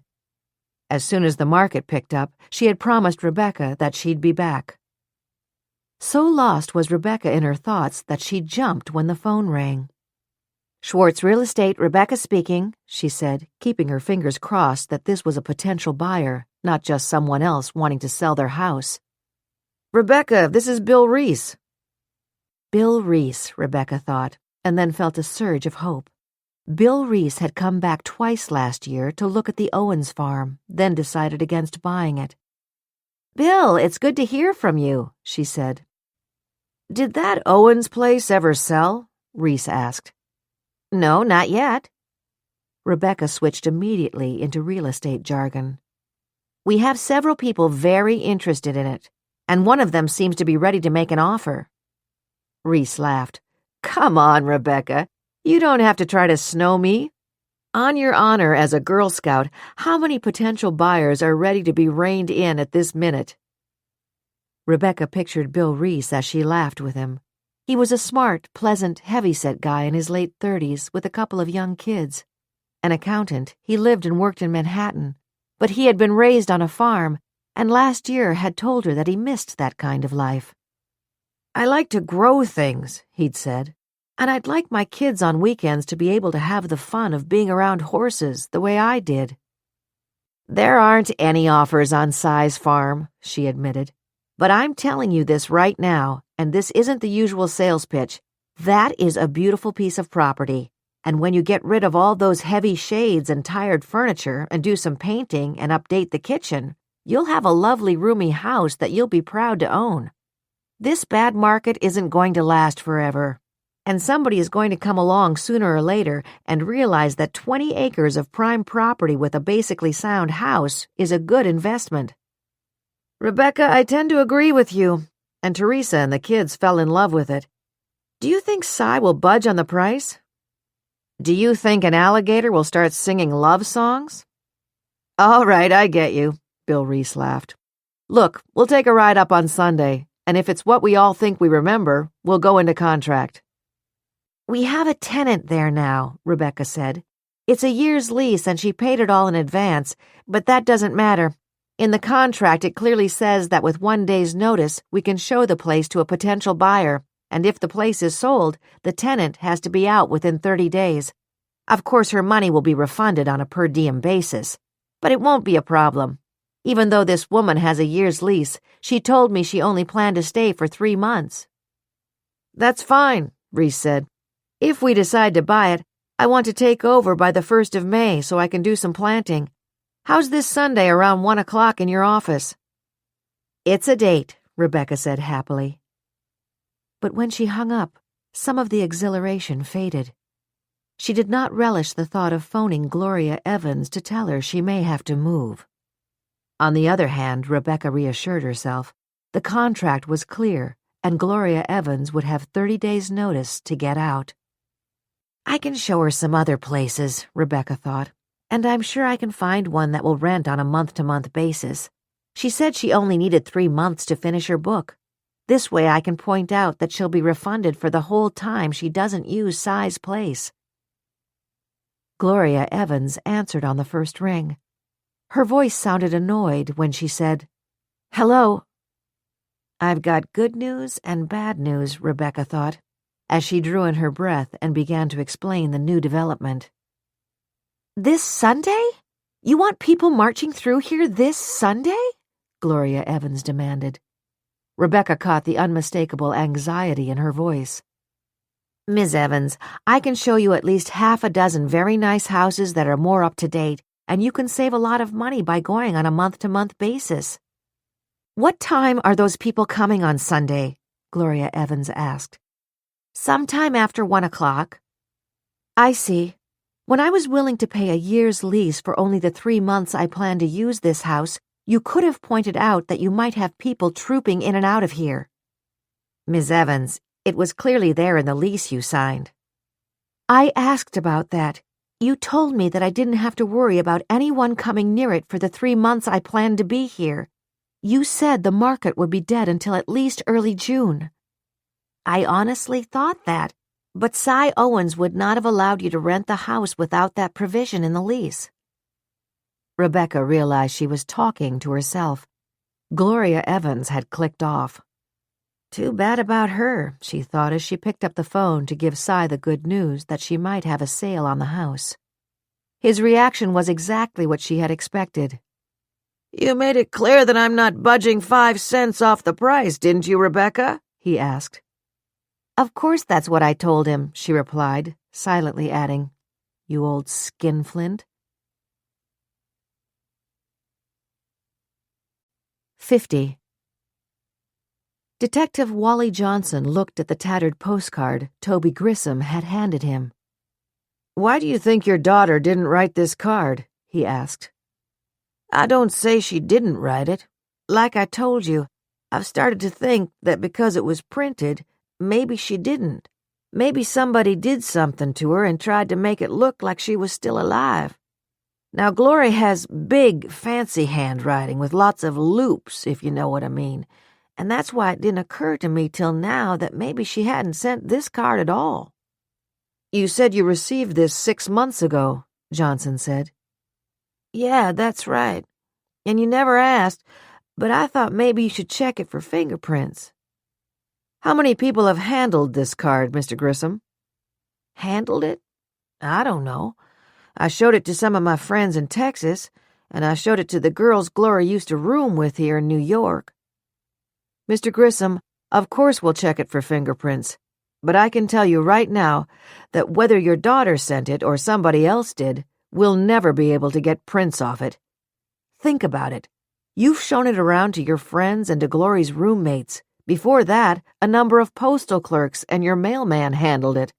Too many people have touched that card. Toby spotted Glory's photo montage on the corner of Johnson's desk. He pointed to it. "Something happened to my girl," he said. "I know it." Then in a voice tinged with sarcasm, he asked, "Have you called that Bartley Long, that guy who was taking her up to his country house yet?" I had some other pressing assignments last night. Mr. Grissom, I assure you it is my top priority to talk with him. "Don't assure me anything, Detective Johnson," Toby told him. "I'm going nowhere until you pick up that phone and make an appointment with Bartley Long. If I have to miss my plane, that's okay with me, because I intend to sit here until you've seen that guy. If you want to arrest me, that's okay too. You just got to get it straight. I won't leave this police station until you're on your way to see Long. And don't go there with your hat in your hand apologizing for the visit, saying her father is a pest. Go there hard-nosed and get some of the names of the other theater people who that jerk claims he introduced Glory to, and find out from them if they ever met her." This poor guy, Wally Johnson thought. I don't have the guts to break his heart and tell him that his daughter is probably a high-priced hooker by now who's with some fat cat boyfriend. Instead, Johnson picked up the phone and asked information for the phone number of Bartley Long. When the receptionist answered, he introduced himself. "Is Mr. Long there?" he asked. "It's very important that I speak with him immediately." "I'm not sure if he's still in his office," the receptionist began. If she's not sure if he's in his office, that means that he's in his office, Johnson thought. He waited, and a moment later the receptionist was back on the phone. "I'm afraid he's already left, but I'll be happy to take a message," she said soothingly. "I'm afraid I'm not planning to leave a message," Johnson answered firmly. "You and I both know that Bartley Long is there. I can be there in 20 minutes. It is absolutely essential that I see him now. Brittany Lamont's father is sitting at my desk, and he needs some answers about her disappearance." "If you'll just hold." After a brief pause, the receptionist said, "If you can come right over, Mr. Long will wait for you." "That will be fine." Johnson hung up the phone, then looked compassionately at Toby Grissom, taking in the exhaustion in the elderly man's eyes and the deep creases in his face. "Mr. Grissom, I could be gone as long as a few hours. Why don't you go out and get something to eat, then come back here?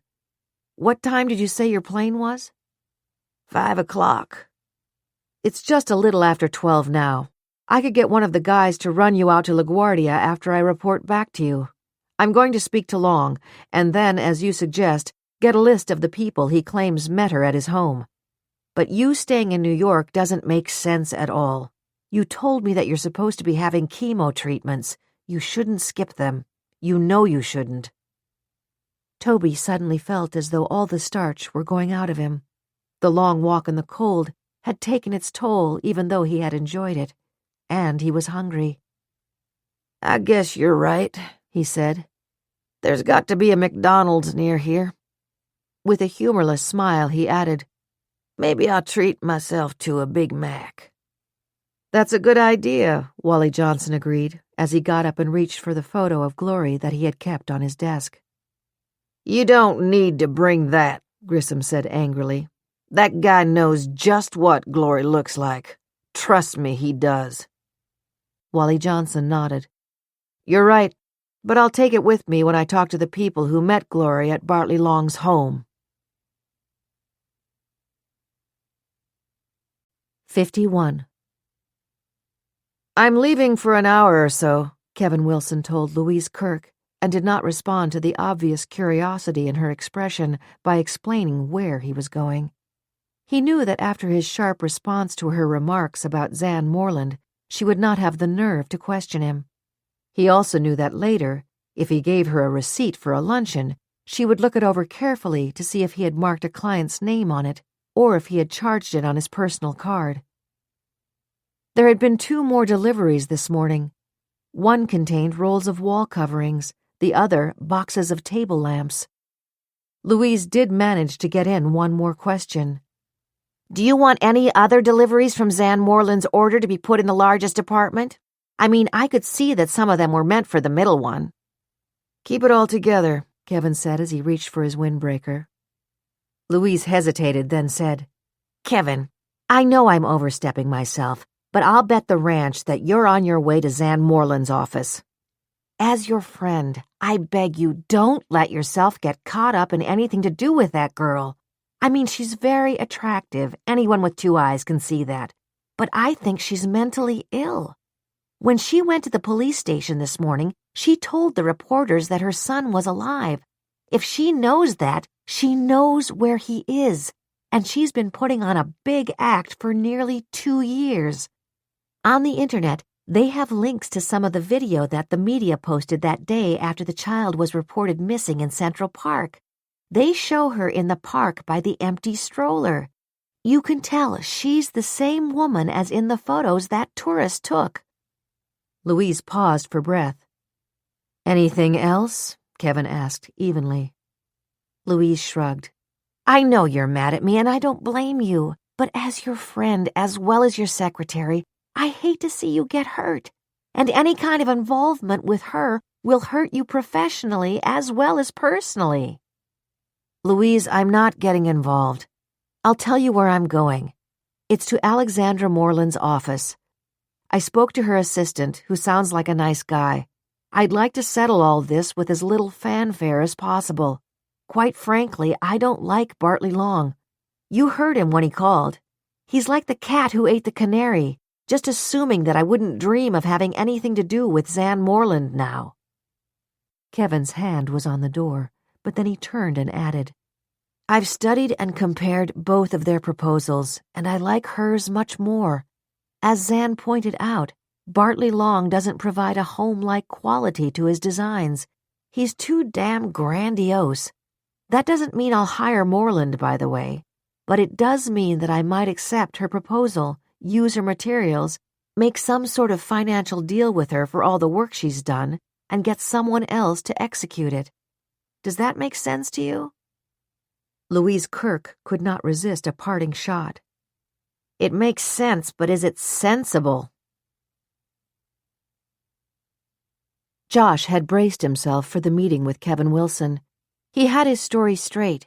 He and Zan believed that a hacker had gotten into their computer, and they were having it checked.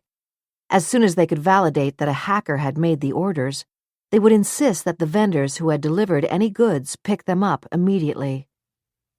That will only buy us a little time, he thought. There's no hacker. Zan ordered that stuff from her laptop. Who else would know exactly what to order? She must have written that letter on her laptop, too. The phone rang. It was the desk saying that Mr. Kevin Wilson was there, and was it all right to send him up? Kevin did not know what to expect, but he was not prepared to find Moreland Interiors to be headquartered in a relatively small office that was packed with rolls of carpet piled almost to the ceiling and covering half the floor space. He noticed that the furniture had obviously been pushed as far as possible toward the opposite wall to make room for all of it. Nor did he expect Josh Green to be so young. Not more than his mid-20s, Kevin thought, as he extended his hand to Josh and introduced himself. Recognizing the supplier's name stamped on the heavy paper covering the carpet, he asked, "Is all that stuff intended for my model apartments as well?" Mr. Wilson, Josh began. "No need for formalities. It's Kevin." All right, Kevin. This is what happened. A hacker must have gotten into our computer and placed those orders. That's the only explanation I can offer. Do you know that we've had 3 deliveries so far this morning to 701 Carlton Place? Kevin asked. Then, seeing the stunned expression on the young man's face, he said, "I gather you didn't know that?" No, I didn't. Josh, I know Zan went into the police station with her lawyer this morning. Do you expect her back soon? I don't know, Josh said, making no effort to hide the concern in his voice. How long have you been working with her? Kevin asked. Almost 2 years. I chose her to submit a plan for my model apartments based on the fact that I was a guest in a home in Darien, Connecticut, and in an apartment on Fifth Avenue, 2 separate jobs that she had just finished decorating 6 months ago. That would be the Campion home and the Lyons apartment. Did you actively work on those jobs? Kevin asked. Where is this going? Josh asked himself. Yes, I did. Of course, Zan is the designer and I'm her assistant. Since we were doing both jobs at the same time, we alternated covering the day-by-day activity of each project. I see. I like this guy, Kevin thought. He's a straight shooter. Whatever Zan Moreland's problems, she designed exactly what's right for those apartments. I don't want to deal with Bartley long, and I don't like his designs as much. And I can't start inviting other designers to submit plans. The board is already screaming about the delays in having the model apartments completed. The door opened behind him. He turned to see Zan Moreland come into the office with some older man who he guessed would be her lawyer. Zan was biting her lip, trying to hold back the sobs that were racking her shoulders. Her eyes were swollen from crying, and tears were streaming down her cheeks. Kevin knew he had no business there. He looked at Josh. "I'll call Star Carpeting," he said, "and tell them to pick up all this stuff and deliver it to Carlton Place. If any more deliveries like this come in, don't accept them. Send them to Carlton Place as well as all the invoices. I'll be in touch." Zan had turned her back to him. He knew she was embarrassed for him to see her weeping. He left without speaking to her. But as he waited for the elevator, he knew that, more than anything, he wanted to go back and put his arms around Zan. Sense and sensible, he thought wryly, as the elevator door opened and he stepped into it.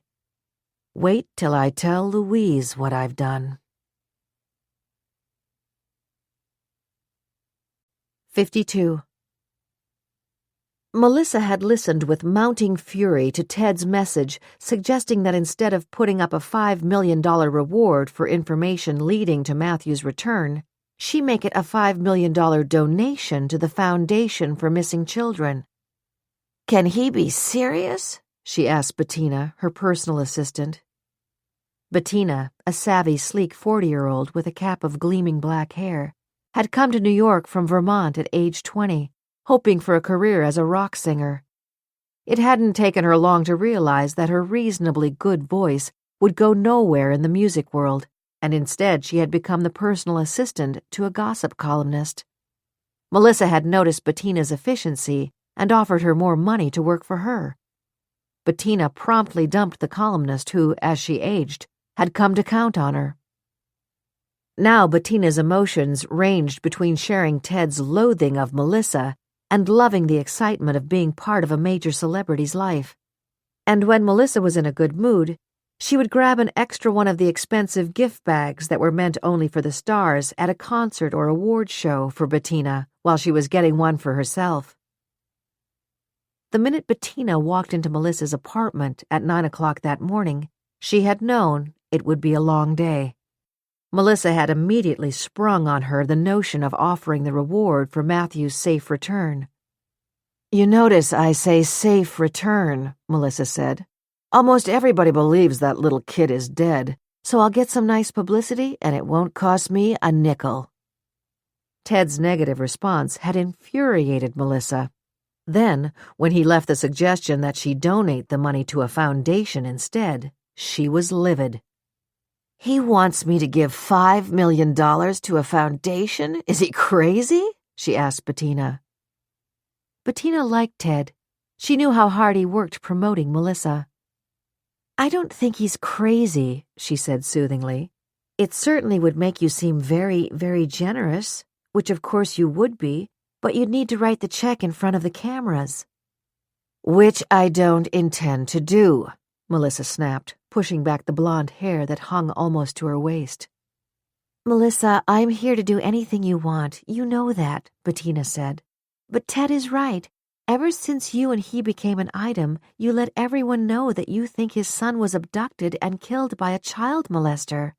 To offer a reward for information leading to his safe return now would be begging for nasty comments on the late-night shows and the internet." "Bettina, I intend to make that offer. Call a press conference for 1 o'clock tomorrow. I know exactly how I'll word it.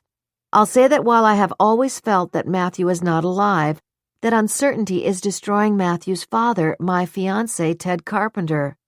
This offer may make someone come forward, maybe someone whose relative or friend is raising Matthew as her own child." "And if someone does come forward, you're prepared to write him or her a check for $5 million, Melissa?" Bettina asked. "Don't be silly. First of all, that poor kid is probably dead. Second, if someone really knew where he is and hasn't come forward all this time, that person is considered an accomplice of some kind and therefore cannot profit from the crime. Got it? Everybody thinks I'm some kind of airhead, but we'll get hundreds of tips from all over the world, and every one of them will be mentioning Melissa Knight's promised reward." They were in the living room of Melissa's penthouse apartment on Central Park West. Before answering Melissa, Bettina walked over to the window and looked down at the park. "It all began there," she thought. "One sunny afternoon in June nearly 2 years ago. But Melissa is right. That little boy is probably dead. She'll get her free publicity, and it won't cost her a dime." 53. "Well, we rattled Moreland's cage," Billy Collins observed with satisfaction as he and Jennifer Dean munched on hot pastrami sandwiches and coffee at their favorite delicatessen on Columbus Avenue. Detective Dean finished the last bite of the first half of her sandwich before she answered. "What scares me is that this case is almost too perfect. Do you believe that Moreland meant she had heard her son's voice in a kind of dream? Or do you think she was actually talking to him on the phone?" "Whether she was on the phone or dreaming, she said that boy is alive, and I believe he's alive," Billy Collins said positively. "The question is, where is he? And will whoever is holding him panic with all the publicity about the case now? I'm getting another cup of coffee. Want one?" "No, I've had enough caffeine today. Why don't I try Alvirah Willy again and see if she's back yet? Her husband said that she should be finished at the hairdresser by now." Alvirah answered the phone herself. "Come over if you want, but I don't know how I can help you," she said cautiously. "My husband and I have been good friends of Zan ever since she decorated our apartment about 1.5 years ago. That was after her son disappeared. She's a wonderful young woman, and we love her." "Why don't we just come anyhow? You're practically around the corner," Jennifer Dean said as Billy returned with his second cup of coffee. 10 minutes later, they were parking in the semicircular driveway at 211 Central Park South. It was wide enough so that other vehicles could pass, and when Tony the doorman saw Billy put his police department ID face up inside the windshield, he made no objection to leaving the car there. "Mrs. Meehan said you should go right up when you get here," he told them. "It's apartment 16B. "You do realize that some of our guys know Alvirah Meehan?" Jennifer asked Billy as they rode up in the elevator. "She's the cleaning woman who won big in the lottery and became an amateur sleuth, and has even written a memoir about it." "Just what we don't need is an amateur sleuth involved with the case," Billy commented as the elevator stopped on the 16th floor. But after 2 minutes of being in Alvirah and Willy's home, like everyone else who had ever met them, he felt as if they'd been friends forever. Willy Meehan reminded Billy of the pictures of his grandfather, a big man with snow-white hair who had worked all his life as a cop.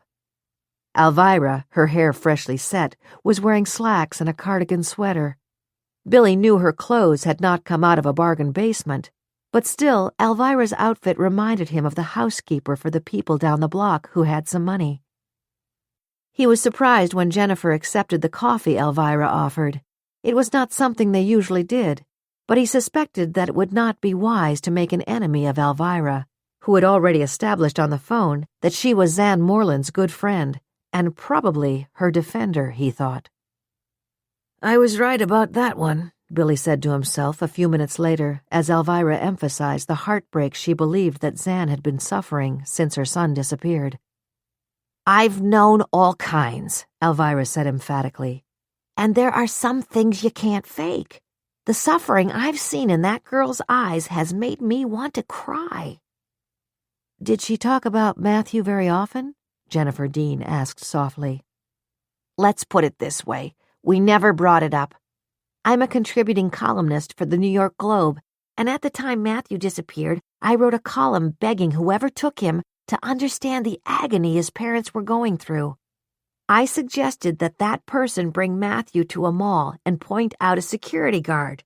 Then tell the boy to close his eyes, count up to 10, then go up to the guard and tell him his name, and the guard would find Mommy for him." "Matthew was only a little past 3 when he disappeared," Billy objected. "Not every child that age can count up to 10. I had read in the paper that his mother had said that hide-and-seek was the favorite game they played together. In fact, one of the times that Zan did talk about Matthew, she said that when she got the call that he was missing, she was praying that he had woken up and gotten out of the stroller himself, and maybe thought he was playing hide-and-seek with Tiffany. Alvirah paused, then added, "She told me that Matthew could count up to 50. He was obviously a very bright child."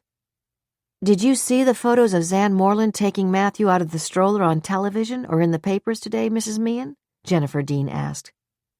"I saw the photos of a woman who looked like Zan taking the child out of the stroller," Alvirah said carefully.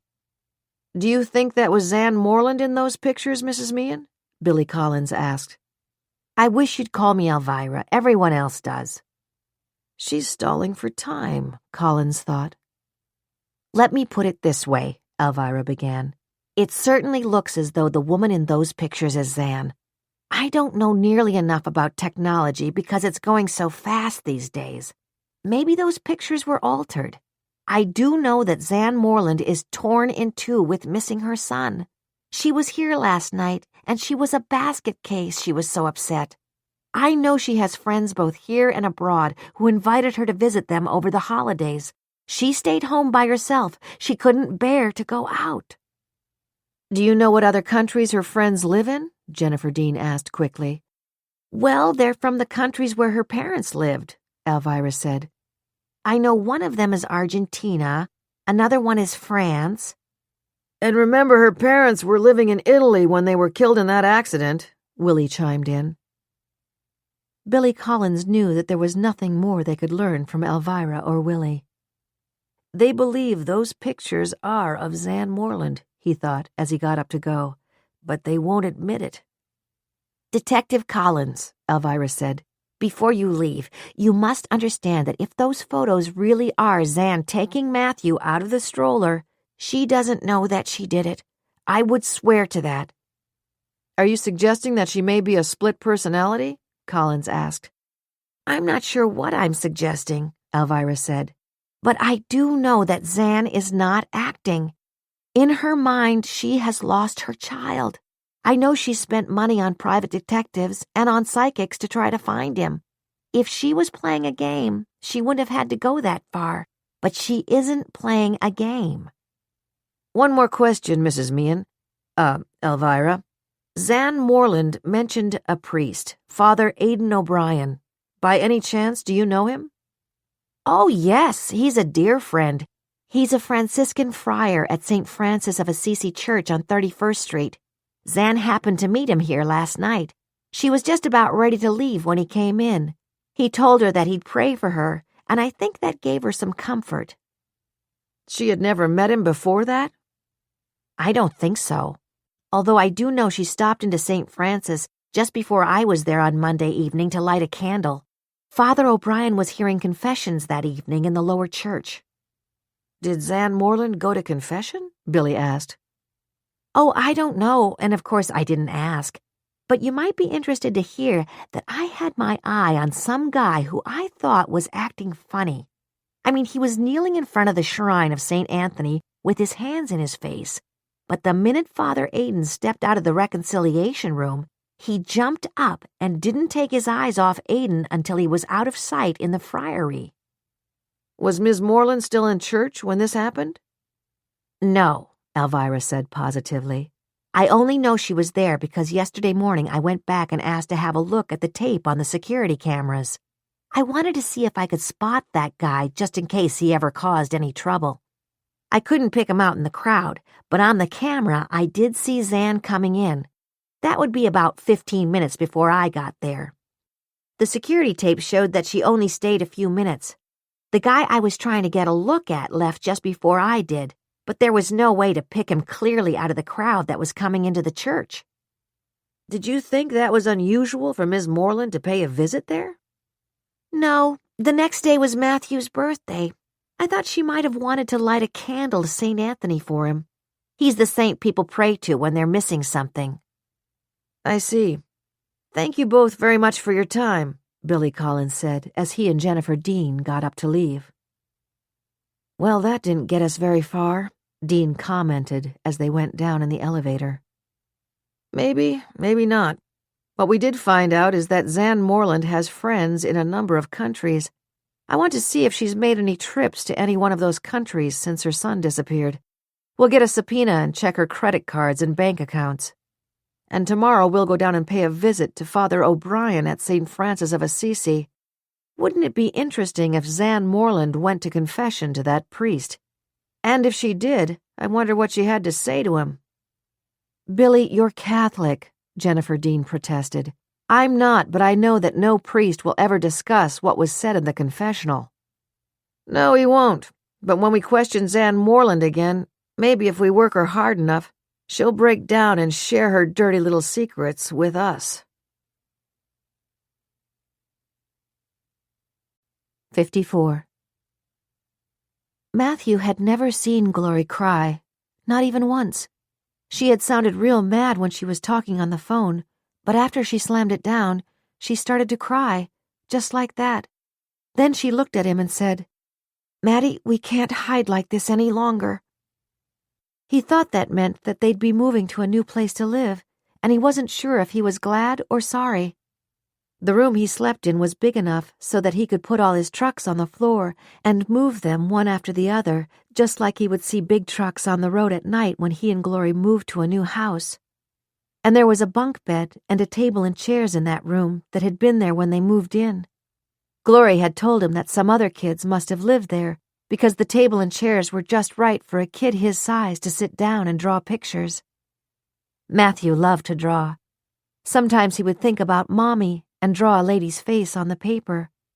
He could never get it to look just like her, but he always remembered her long hair and how it felt when it tickled his cheek, so he would always give the lady in his pictures long hair. Sometimes he would take the bar of soap that smelled like Mommy from under the pillow and have it next to his hand on the table before he opened his box of crayons. Maybe the next place they moved wouldn't be as nice. He didn't mind being locked in the big closet in this house when Glory left him alone.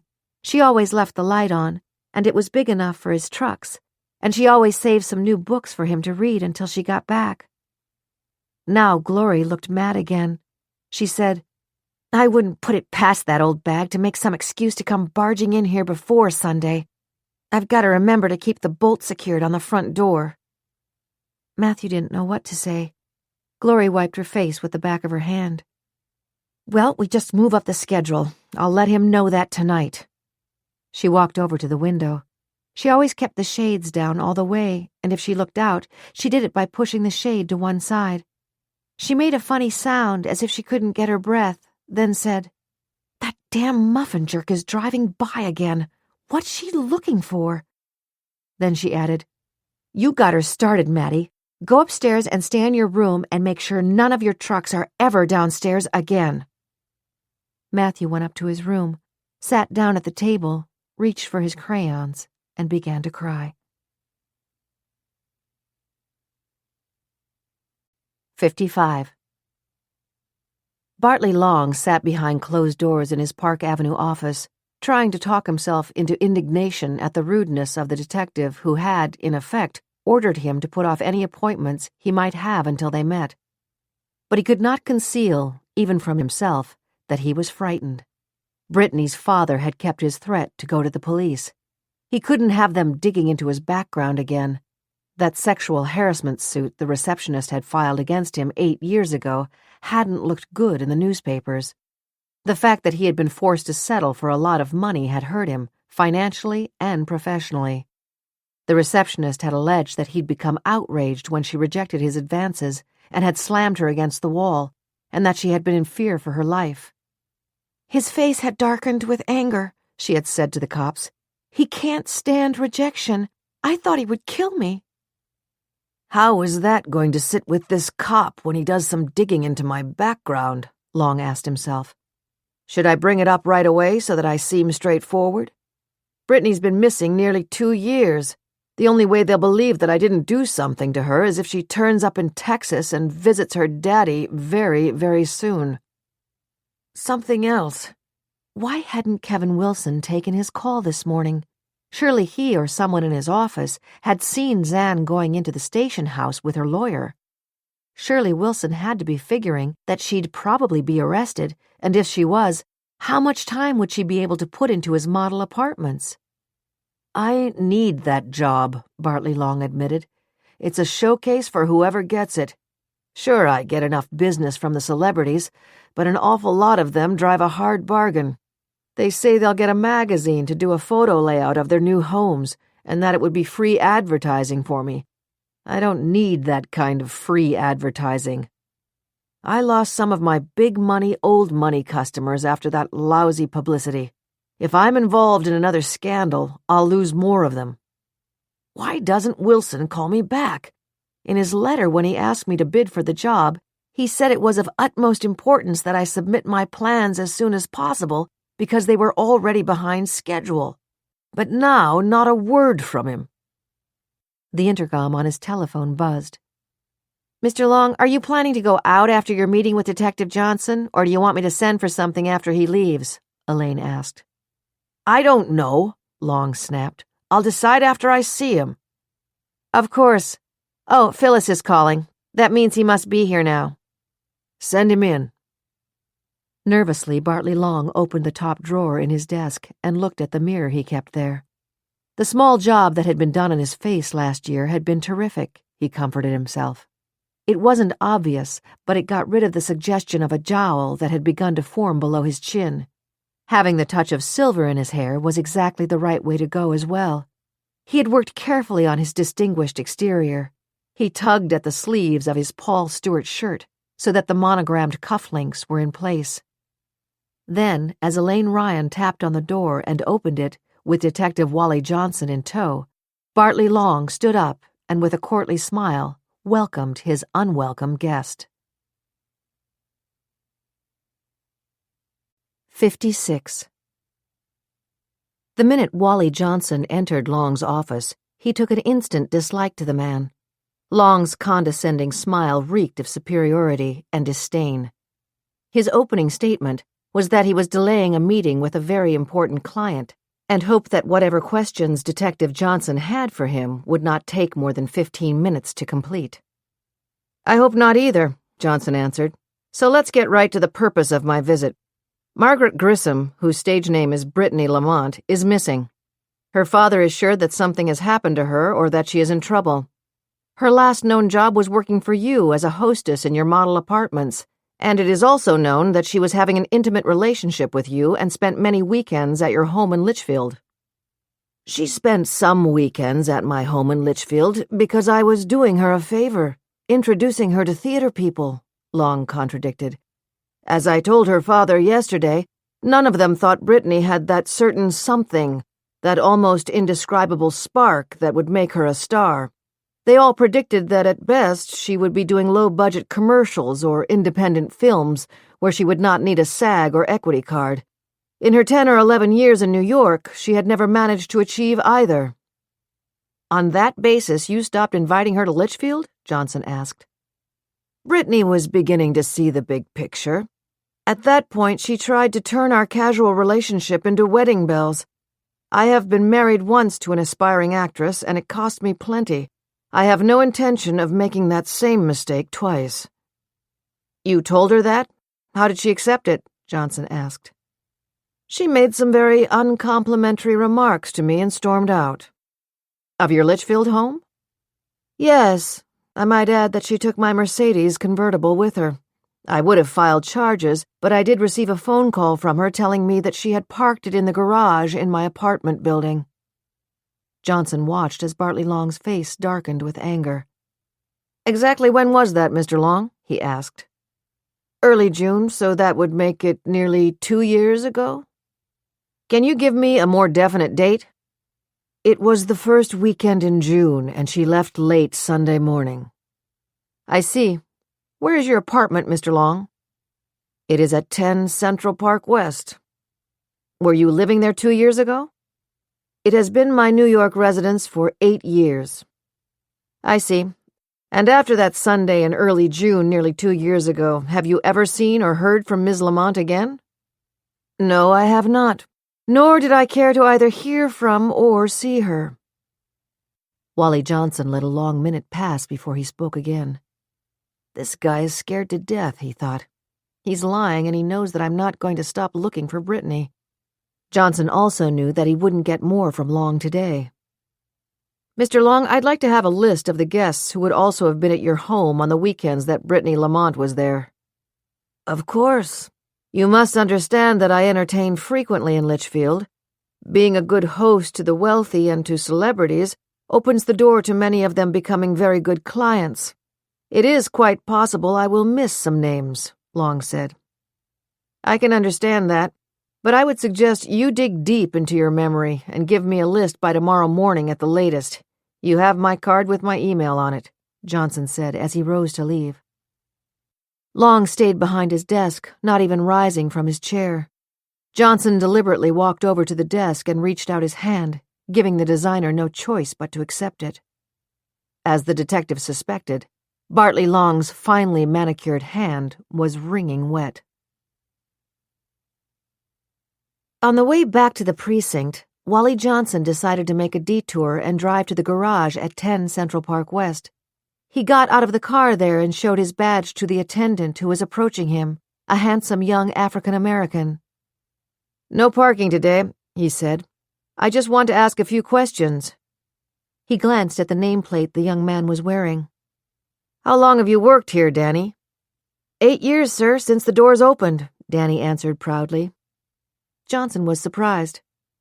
"I didn't take you for more than your early 20s. "Thanks. A lot of people say that." With a smile, Danny added, "It's a mixed blessing. I'm 31, sir." "Then of course you know Mr. Bartley Long?" Johnson was not surprised to see the change in Danny's formerly pleasant expression as he confirmed that he knew Mr. Long. "Did you ever know a young woman who was a friend of his, Brittany Lamont?" Johnson asked.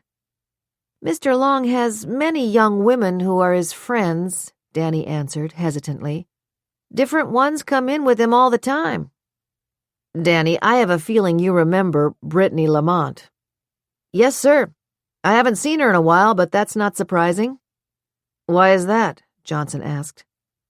Well, sir, the last time she came here, she was in Mr. Long's convertible. I could tell she was mad as hell. Danny's lips twitched. She had Mr. Long's toupees and wigs with her. She had cut patches of hair out of all 6 of them. While we stood there, she scotch-taped them over the wheel and the dashboard and the hood so no one could miss them. There was hair all over the front seat. Then she said, "See ya, guys," and marched off. What happened then? The next day, Mr. Long came in boiling mad. The manager had put his wigs and toupees in a bag for him. Mr. Long had a baseball cap on, and we guessed that Miss Lamont had rounded up his whole collection. Between us, sir, Mr. Long isn't very well liked in this garage, so we all got a good laugh out of it. I'll bet you did, Wally Johnson agreed. He looks like the kind who stiffs you at Christmas. Forget Christmas, sir. He never heard of it. But his tip when he picks up his car is $1, if you're lucky. Danny's expression became concerned. I shouldn't have said that, sir. I hope you won't repeat it to Mr. Long. I could lose my job. Danny, you don't have to worry about that. You've been an immense help to me. Wally Johnson began to get back in his car. Danny held the door for him. Is Miss Lamont okay, sir? He asked anxiously. She was always really nice to us when she came in with Mr. Long. I hope she is okay, Danny. Thanks a lot. Toby Grissom was sitting at Johnson's desk when he got back to the precinct. Did you have that Big Mac, Mr. Grissom? Johnson asked. Yes, I did. What did you find out from that big phony about Glory? I found out that your daughter and Mr. Long had a blow-up, and she drove his convertible to his apartment here in the city and left it parked there. He claims that he never saw her again. The young man in the garage confirmed that she never came after that, at least not to the garage. What does that tell you? Grissom asked. It tells me that they broke up for good. As I mentioned to you before, I'm going to get a list of as many of the other weekend guests as we can locate to see if any of them has heard from Brittany, or as you call her, Glory. I'm also going to visit her roommates and find out exactly when she left that apartment. I promise you, Mr. Grissom, that I am going to follow this through to the end. And now please, let me get you a ride to the airport and promise me that you'll be in your doctor's office tomorrow morning. As soon as you're on your way, I'm going to call your daughter's roommates and make an appointment to see them. Leaning on the sides of the chair for support, Toby Grissom stood up. I've got a feeling I'll never see my girl again before I die. I'm going to trust you to keep your promise to me, Detective. I'll see the doctor tomorrow. They shook hands. With an attempt at a smile, Toby Grissom said, All right, let's find my police escort to the airport. If I ask real nice, do you think he'll turn the sirens on for me? 57. On Thursday afternoon, after her breakdown in her office, Zan let Josh take her home. Emotionally exhausted, she went straight to bed, allowing herself a rare sleeping pill. On Friday morning, feeling heavy and drugged, she stayed in bed, arriving at the office at noon. I thought I could handle it, Josh, she said, as they sat at the desk and ate the turkey sandwiches he had ordered from the local delicatessen. Josh had brewed coffee in the coffee maker, making it extra strong as she had requested. She reached for her cup and sipped from it, savoring the flavor. It's a lot better than what Detective Collins served at the station house, she said wryly.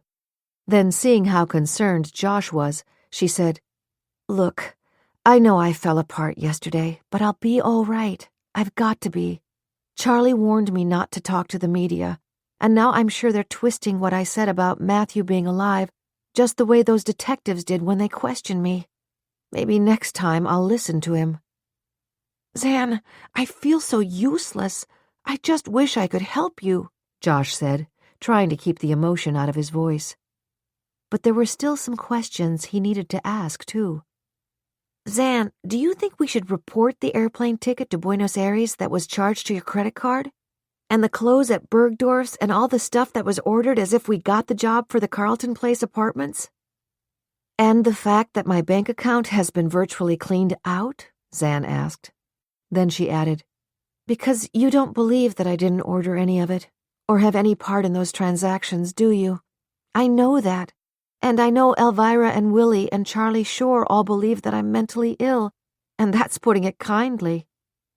She did not give Josh a chance to answer. You see, Josh, I don't blame you a bit. I don't blame Ted for what he's saying about me. I don't even blame Tiffany, who, I just learned from the detectives, thinks that I sedated her so that she would fall into a drugged sleep on a blanket in Central Park. And the detectives also think that I could take my own child to that damn townhouse and leave him tied up and gagged in a storeroom, unless, of course, I'd already murdered him. Zan, I love you. Alvirah and Willy love you, and Charlie Shore wants to protect you, Josh said feebly. The saddest part is that I know all that is true. You, Alvirah, and Willy love me. Charlie Shore wants to protect me. But none of you believe that someone who looks like me has taken my child, and that person, or whoever hired her, is trying to destroy my business as well.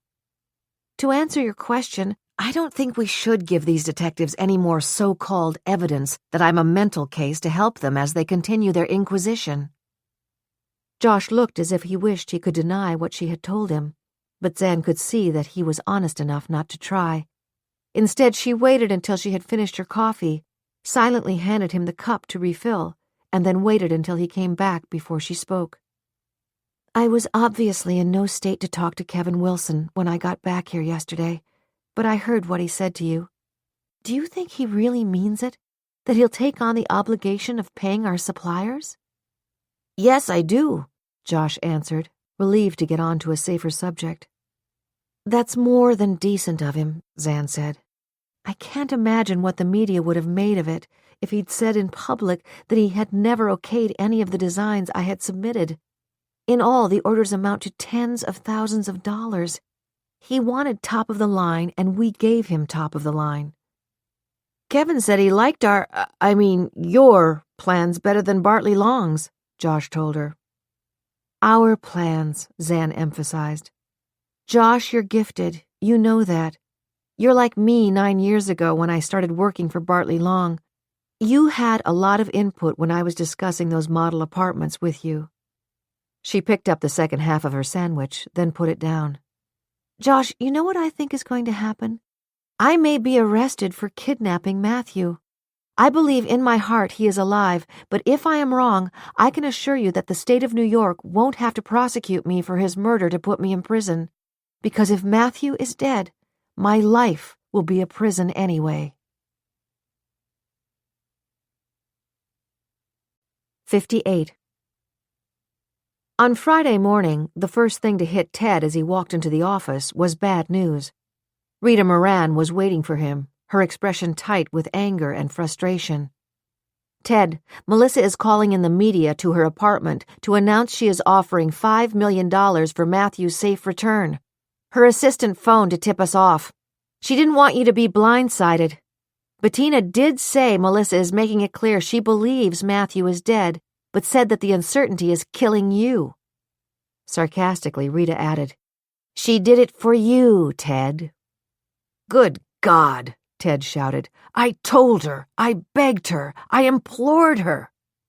I know, Rita said, but Ted, keep something in mind.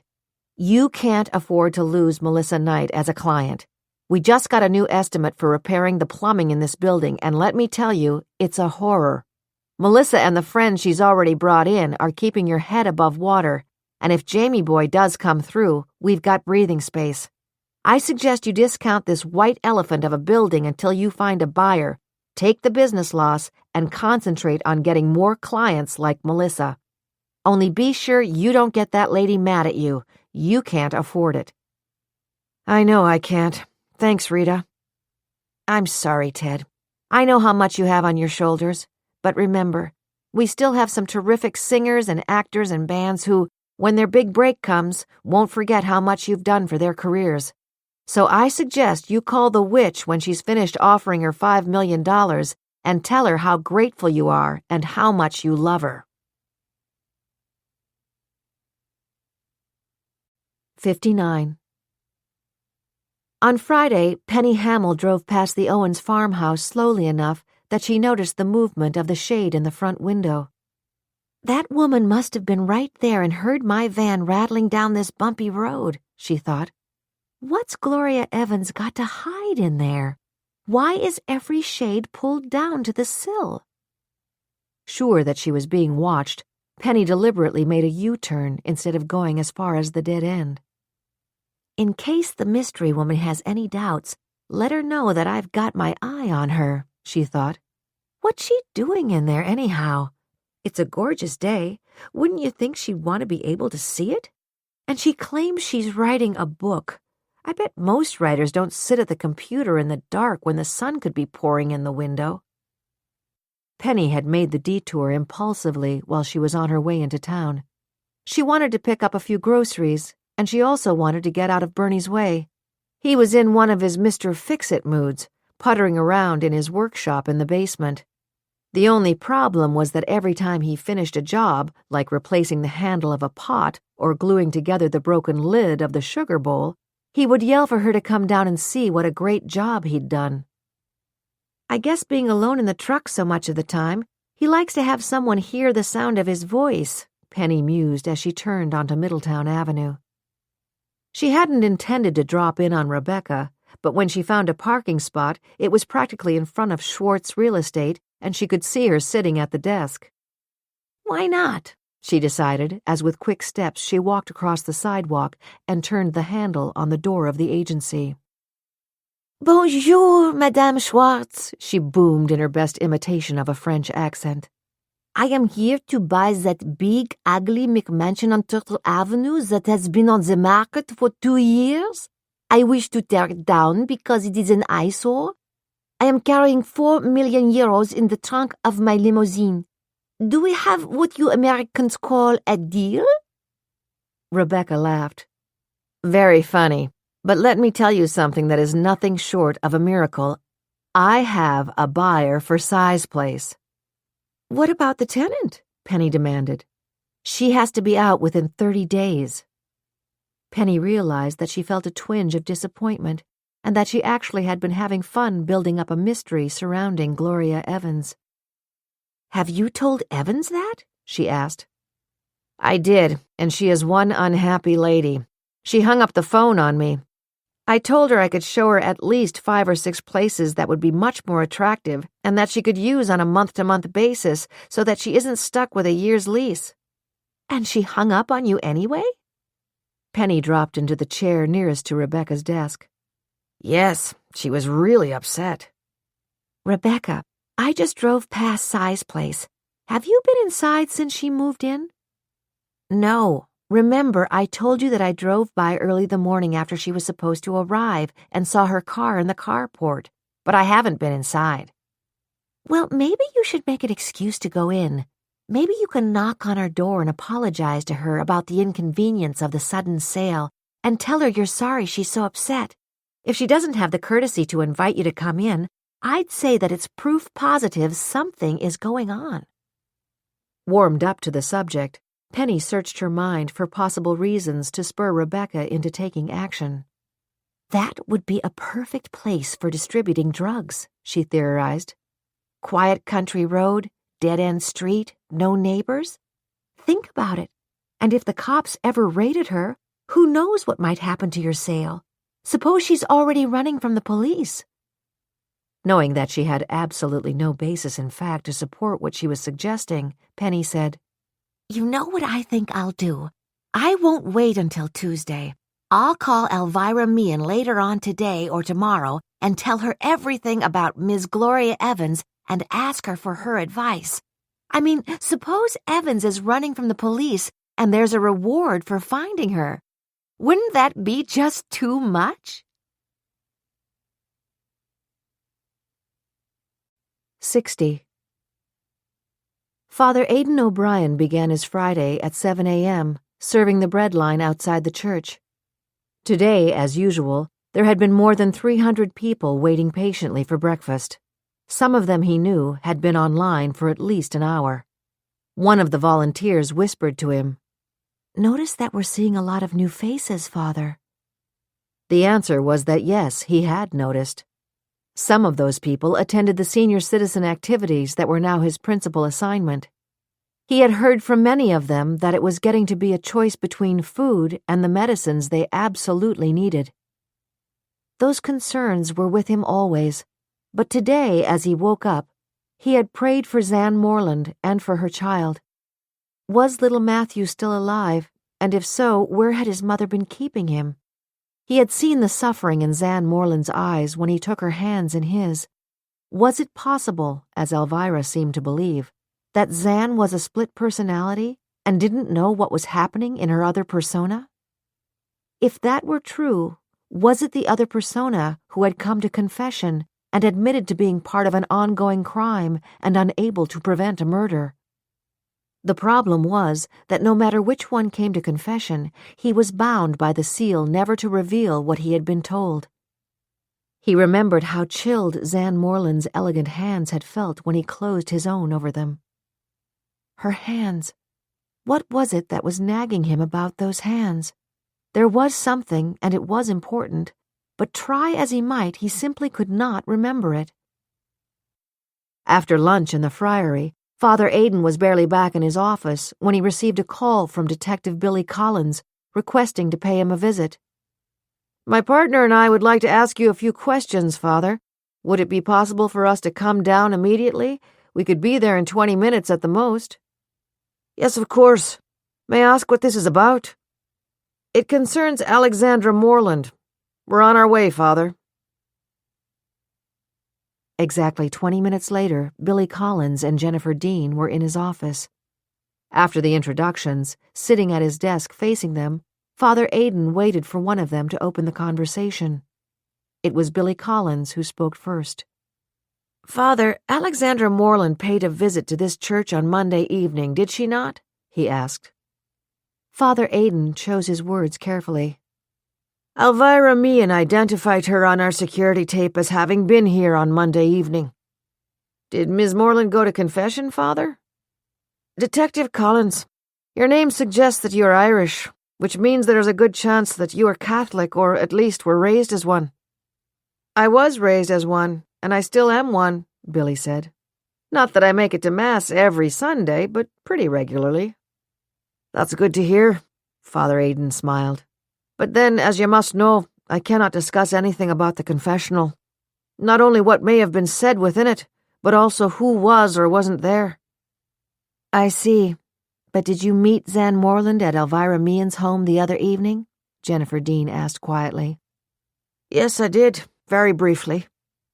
"Anything she said to you then wouldn't be under the seal of confessional, would it, Father?" Dean persisted. "It wouldn't necessarily be. She asked me to pray for her son." "She didn't happen to mention that she just had cleaned out her bank account and bought a one-way ticket to Buenos Aires for next Wednesday, did she?" Billy Collins asked. Father Aidan tried not to show how startled he was. "No, she did not. I repeat, we spoke for less than 15 seconds. "And it was the first time you were face-to-face with her?" Jennifer Dean shot the question at him. "Please don't try to trick me, Detective Dean," Father Aidan replied sternly. "We're not trying to trick you, Father," Billy Collins said. "But you might also be interested to know that after several hours of questioning, Ms. Moreland didn't share with us the fact that she's planning to leave the country. We just found it out ourselves. Well, Father, if you don't mind, we'll take a look at those security tapes that show Ms. Moreland coming into the church and leaving it." "Of course.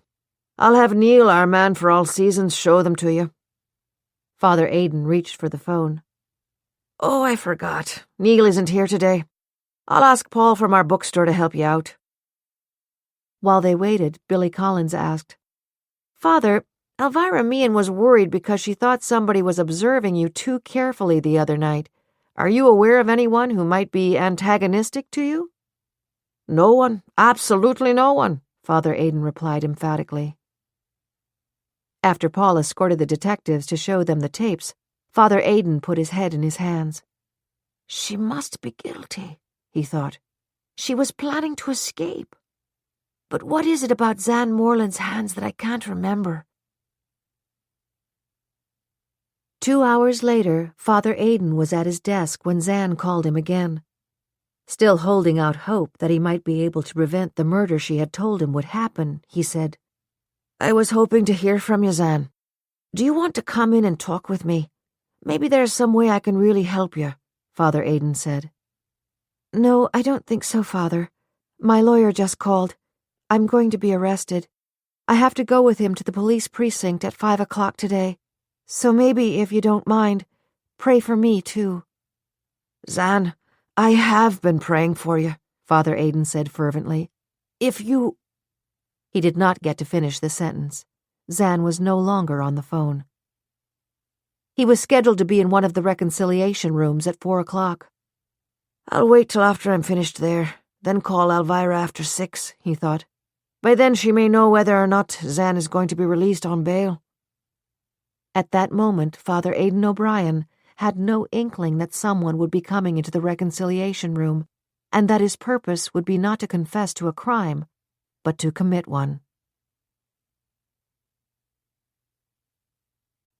61.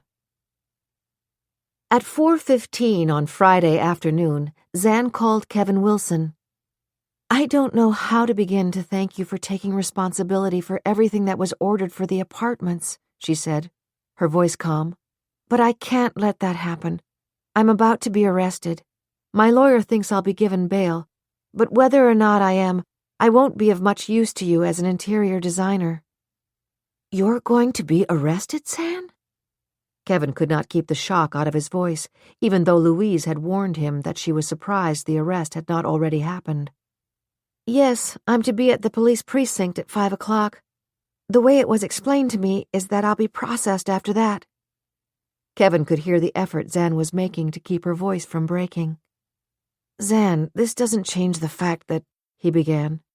She interrupted him. "Josh will call the suppliers and explain that everything must go back, and that I'll try to work out some sort of settlement with them," she told him. "Zan, please don't think that my decision to accept the deliveries was some random act of kindness. I like your designs, and I don't like Bartley Long's. That's the beginning and the end of it. Before you came in, Josh told me that you and he worked on 2 jobs concurrently, and that while you were at one, he was at the other. Isn't that true?" "Yes, it is. Josh is truly gifted." "All right, then. On the business level, I am hiring Moreland Interiors to take over the decorating of my model apartments. Whether or not you receive bail, my decision is firm. And of course, I need a separate bill for your usual fees over and above the actual cost of the furnishings." "I don't know what to say," Zan protested. "Kevin, you've got to be aware of the kind of publicity my case is generating, and it is bound to get worse. Are you sure that you want people to know that a woman accused of kidnapping and maybe murdering her own child works for you?" "Zan, I know how bad it looks, but I believe in your innocence, and that there is another explanation for everything that has happened to you." "There is, and please, God, it will be found." Zan attempted to laugh. "I want you to know that you have the distinction of being the first person to express any belief at all in my innocence." "I'm glad if I'm the first, but I'm sure I won't be the last," Kevin said firmly. "Zan, you've been on my mind constantly. How are you able to handle all this? When I saw you, you were so upset that I was heartsick for you." "How am I now?" Zan asked. "I've been questioning myself about that, and I think I have the answer. Years ago, when my parents were stationed in Greece, we flew to Israel and visited the Holy Land. Have you ever been there, Kevin?" "No, I haven't. I've always wanted to go. For a long time, I didn't have the money. Now I don't have the time." "What do you know about the Dead Sea?" "Not much, other than that it's in Israel." "Then to explain how I feel, I swam in it when we were there. It's a salt lake that is 1,293 feet below sea level. That means it's the lowest point on Earth. It's so thick with salt that you're warned not to get the water in your eyes, because if you do, they'll be terribly burned." "Zan, how does that relate to you now?" Zan's voice broke as she said, "I feel as if I'm at the bottom of the Dead Sea with my eyes wide open. Does that answer your question, Kevin?" "Yes, it does. Oh, God, Zan, I'm sorry." I really believe you are. Kevin, my lawyer just came in. Time to go get fingerprinted and booked. Thanks again. Kevin replaced the phone on the cradle, then turned away so that Louise Kirk, who was opening the door of his office, would not see the tears in his eyes. 62. Friday afternoon, he called Glory. When she answered, as he had expected, her voice was sullen and angry. "It's about time I heard from you," she snapped, "because your 1 week or 10-day plan just isn't going to pan out. I probably have to get out of here within 30 days, and Sunday afternoon the real estate broker is going to come trooping in here with the guy who's buying the house. And if you think you're going to dump me in another godforsaken hole like this, you're wrong. By Sunday morning, you'd better have the money in my hands, or I go to the police and claim that $5 million reward." "Gloria, we can wind this up by Sunday. But if you think you can make a deal to collect that reward, you're dumber than I thought. Remember Son of Sam? If not, look him up. He's killed a couple of people and shot 3 or 4 others. He was writing a book about his crime spree, and they passed a law saying that no criminal can profit from his crime. Lady, whether you know it or not, you're up to your neck in this one. You kidnapped Matthew Carpenter, and you've been holding him captive for 2 years. You get caught, you go to prison. Got it?" "Maybe they make exceptions," Gloria said defiantly. "But this little kid is bright. If you think that once they find him, he won't tell them that Mommy didn't take him that day, you are wrong. I'm pretty sure he remembers. When he woke up in the car, I was still wearing the wig. He started shrieking when I took it off. He remembers that. And once, when I thought the door was locked, I tried on the wig after I washed it. My back was to him. He opened the door and came in before I could get it off. He asked me, 'Why do you try to look like my mommy?' Suppose he tells them that Glory took him out of the stroller. Won't that be great for me?" "You haven't let him see any of the tapes they've been showing on television, have you?" he asked, as the appalling truth washed over him. If Matthew tells the police he knew his mother had not taken him, every plan I have made would collapse, he thought. "You do ask stupid questions, don't you?" "Of course I haven't," she said. "I think you're crazy, Brittany. That happened almost 2 years ago. He's too little to remember. Just don't count on him being a dumb bunny when they find him. And don't call me Brittany. I thought we agreed on that." All right. Look, we're going to change our plan. Forget about making yourself up to look like Zan and going back to that church. I'll take care of that myself. Pack your car with everything you own. We'll meet tomorrow night instead at LaGuardia Airport. I'll have the money for you and a plane ticket home to Texas. What about Matthew? Do what you've always done, only this time it will have to be a little longer. Put him to bed in the closet, leave the light on, and give him enough cereal or sandwiches and soda to last him. You say those people are coming in on Sunday to go through the house? Yes, but suppose they don't come. We can't leave that little boy locked in the closet. Of course not. Tell that real estate agent that you're leaving Sunday morning and that you'll notify her where to send your refund. You can be sure that by noon on Sunday she'll be checking out that house, whether or not she has the new buyer with her. And then she'll find Matthew. $600,000, $5,000 in cash, the rest wired to my father's bank account in Texas. Get out your pen. I'll give you the account number now. His hand was perspiring so much that he couldn't keep the pen from slipping, but he managed to jot down the numbers she was snapping at him. It was the one possibility that he had never considered, that Matthew would remember it was not his mother who had kidnapped him that day. If that happened, Zan's story would be believed. All his carefully laid plans would be useless. Even if he killed her, as he had planned to do, they would still start looking to see who else might have planned this hoax and kidnapping. And somehow they would get to the truth. The same vigilance with which they were hounding Zan would be turned from her in other directions. He was sorry. He was truly sorry. But Matthew could not be found in that closet. He had to be gone when the real estate agent arrived on Sunday afternoon. I never intended to kill him, he thought regretfully. I never thought that it would have to end like this. He shrugged. And now it was time to go to church. Bless me, Father, for I have sinned, he thought grimly.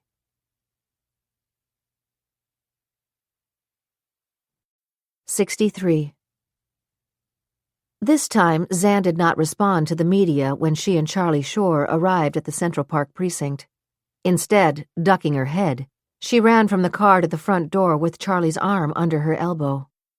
They were escorted to the now familiar interrogation room, where Detectives Billy Collins and Jennifer Dean were waiting for them. Without greeting her, Collins said, "I hope you didn't forget to bring your passport, Ms. Moreland." Charlie Shore answered for her. "We have the passport." "Good, because the judge will want it," Billy said. "Ms. Moreland, why didn't you share with us that you were planning to fly to Buenos Aires next Wednesday?" "Because I wasn't," Zan said calmly. "And before you ask, neither did I clean out my bank account. I'm sure you've checked that by now." "What you are saying is that the same imposter who stole your child also bought you a one-way ticket to Argentina and helped herself to your bank account?" "That is exactly what I am saying," Zan said.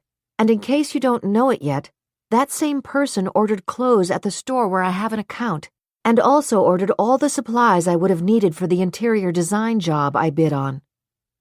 The frown on Charlie Shore's face reminded her that he had told her to answer questions, but not to volunteer any information. She turned to him. "Charlie, I know what you're thinking, but I don't have anything to hide. Maybe if these detectives look into all those activities, they'll discover that even just one of them couldn't have been done by me.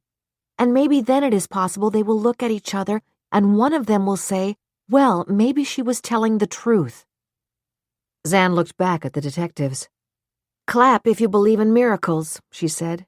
"I am here to be arrested. Can we possibly begin the process?" They stood up. "We do that downtown at the courthouse," Billy Collins told her. "We'll drive you there." It doesn't take long to be an accused felon, she thought an hour later, after the arrest warrant was issued, a number was assigned to it, and she had been fingerprinted and had her mugshot taken. From there she was taken into a courtroom to stand in front of a stern-faced judge. "Ms. Moreland, you are being charged here with kidnapping, obstruction of justice, and interference with parental custody," he told her.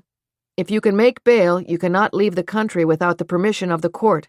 Do you have your passport with you?" "Yes, Your Honor," Charlie Shore answered for her. "Surrender it to the court clerk. Bail is set at $250,000.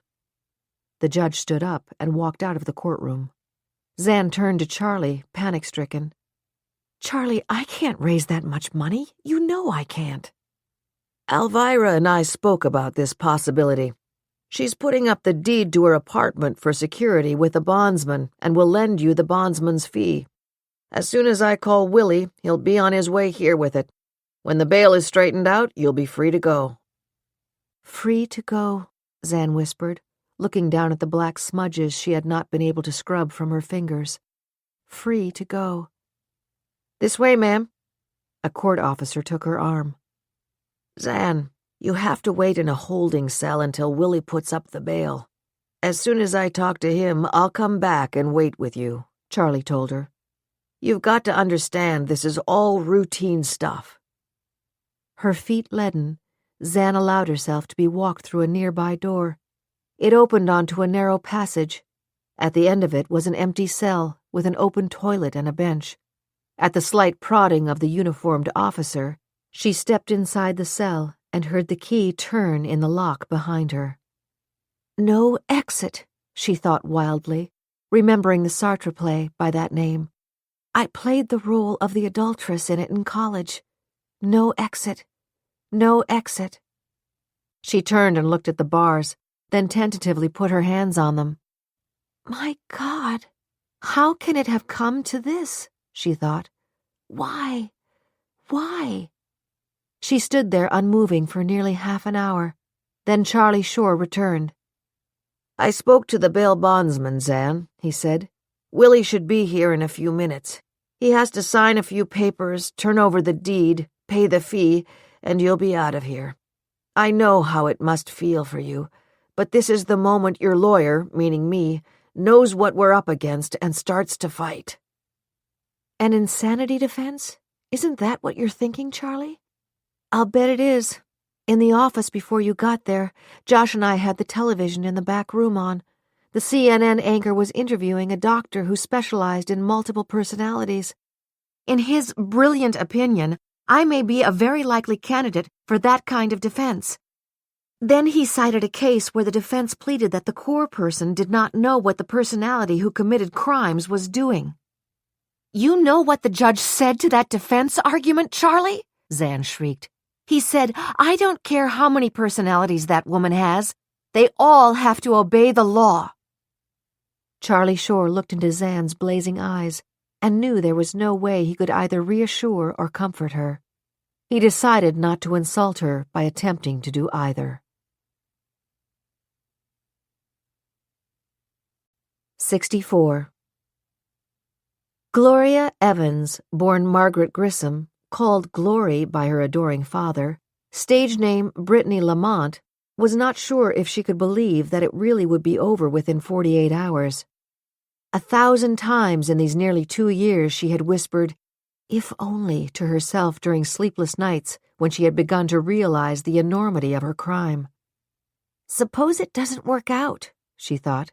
"Suppose they do track me down. I'll go to prison for the rest of my life. What's $600,000? It will only last me a couple of years by the time I get set up, buy new clothes, have new pictures made, take some more acting lessons, and try to get a publicist and an agent." He said he could introduce me to people in Hollywood, but what good were all the people he introduced me to in New York? Zip. And Matty, he was such a nice little kid. I knew I'd mess myself up if I got too tight with him, Glory thought. But how can you not like the kid? I love the boy, she thought, as she packed the clothes that were the same as the one Zan Moreland wore. By God, I'm good, she thought with a tight-lipped grin. I pay attention to detail. Moreland is a little taller than I am. I had an extra lift put on the heels on those sandals just in case anyone got a picture of me when I took the kid. Warming to her self-congratulatory stream of thought as she packed her suitcases, Glory remembered how she had worked on that wig to get her hair just right, the color and the blunt cut. Glory patted the shoulders of that dress because Moreland was more broad-shouldered than she was. I bet right now the cops are doing all that digital stuff, and they'll come back saying that no way was the woman in the picture not Moreland. My makeup was perfect, too. She looked around the bedroom with its bleak white walls, tired oak furniture, and rag of a carpet. And what the hell did it all get me? She asked aloud. 2 years of jackassing from one hidden house to another.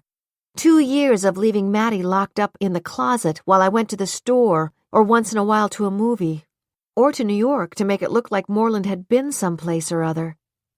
That guy could break into Fort Knox, she thought as she remembered how one day he had met her at Penn Station and thrust the fake credit card into her hand. He had cut out ads of clothes on sale. This is what I want you to buy, he said. She already has duplicates of them. Other times he had mailed her a box of clothes that were identical to some that Moreland had bought. In case I really want to rub it in, he said. Glory had been wearing one of those suits, the black one with the fur trimming and all her makeup when she drove into Manhattan on Monday. He told her to buy clothes at Bergdorf's and charge them to Moreland's account. She didn't know exactly what else he planned for her to do, but when she met him, she could tell he was upset. Just get back to Middletown, he had told her. That was late Monday afternoon. I got mad, Glory thought. I told him to go to hell and that I'd walk to the parking lot. I should have taken off my wig and tied my scarf around my neck so I didn't look like her, but I didn't. Then when I passed the church, it was crazy, but I stopped in. I don't know what made me go to confession, or start to anyhow. My God, was I losing it? And I ought to have known that he'd be following me. How else would he have known I was there? Glory, can I come in? She looked up. Matthew was standing at the door. Focusing on him, Glory could see that he had lost weight. Well, he hadn't been eating much lately, she thought. Sure, come in, Maddie. Are we going to move again? I have very good news for you. Mommy is coming to get you in a couple of days. She is? He said excitedly. You bet she is. That's why I won't be minding you at all anymore. And the bad people who were trying to steal you are all gone. Isn't that wonderful? I miss Mommy, Matthew whispered. I know you do. And believe it or not, I'm going to miss you too. Maybe you'll come and visit us sometime. Well, we'll see. Looking into Matthew's intelligent, seeking gaze, Glory suddenly thought, in 2 years, if he sees me on television or in a movie, he'll say, That's Glory, the lady who minded me. Oh my God, she thought. That's the way he's thinking too. He knows he can't let Maddie be found. Could he possibly? Yes, he could. She already knew that. I can't let it happen, Glory thought. I've got to call and try to get that reward. But right now, I'll do what he said. In the morning, I'll call the real estate woman and tell her I'm leaving Sunday morning. Then I'll meet him in New York tomorrow night like we planned. But before that, I'll go to the cops and make a deal with them. They can tape me so that they'll have absolute proof that I'm on the level. Glory, can I go downstairs and get a soda? Matthew asked.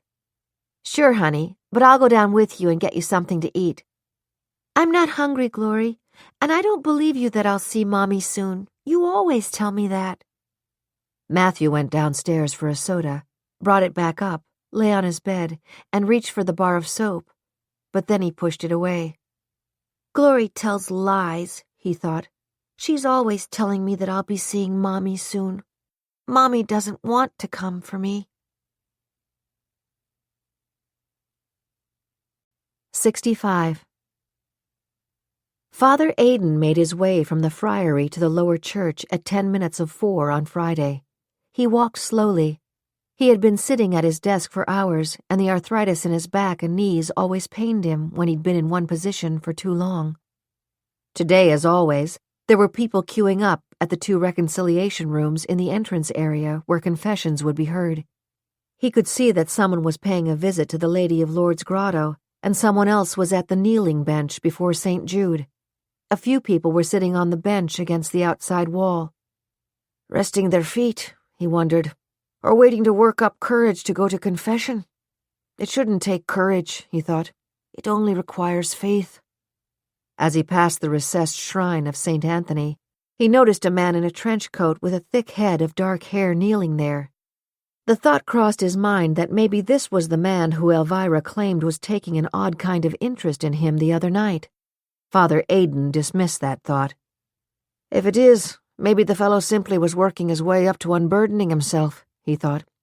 I hope so. At 5:04, he put his name on the outside of the reconciliation room, went in, and settled in his chair. His personal prayer before he began to receive the penitents was always the same, that he would meet the needs of those who came for healing. At 4 o'clock, he pressed the button so that the green light would go on, and the first person on the line would know it was permissible to enter. It was an unusually busy afternoon, even for the Lenten season, and nearly 2 hours later, Father Aidan decided that since there were only a few others waiting, he would not leave until he had heard all their confessions. Then, at 5 minutes of 6, the man with the unruly hair came in.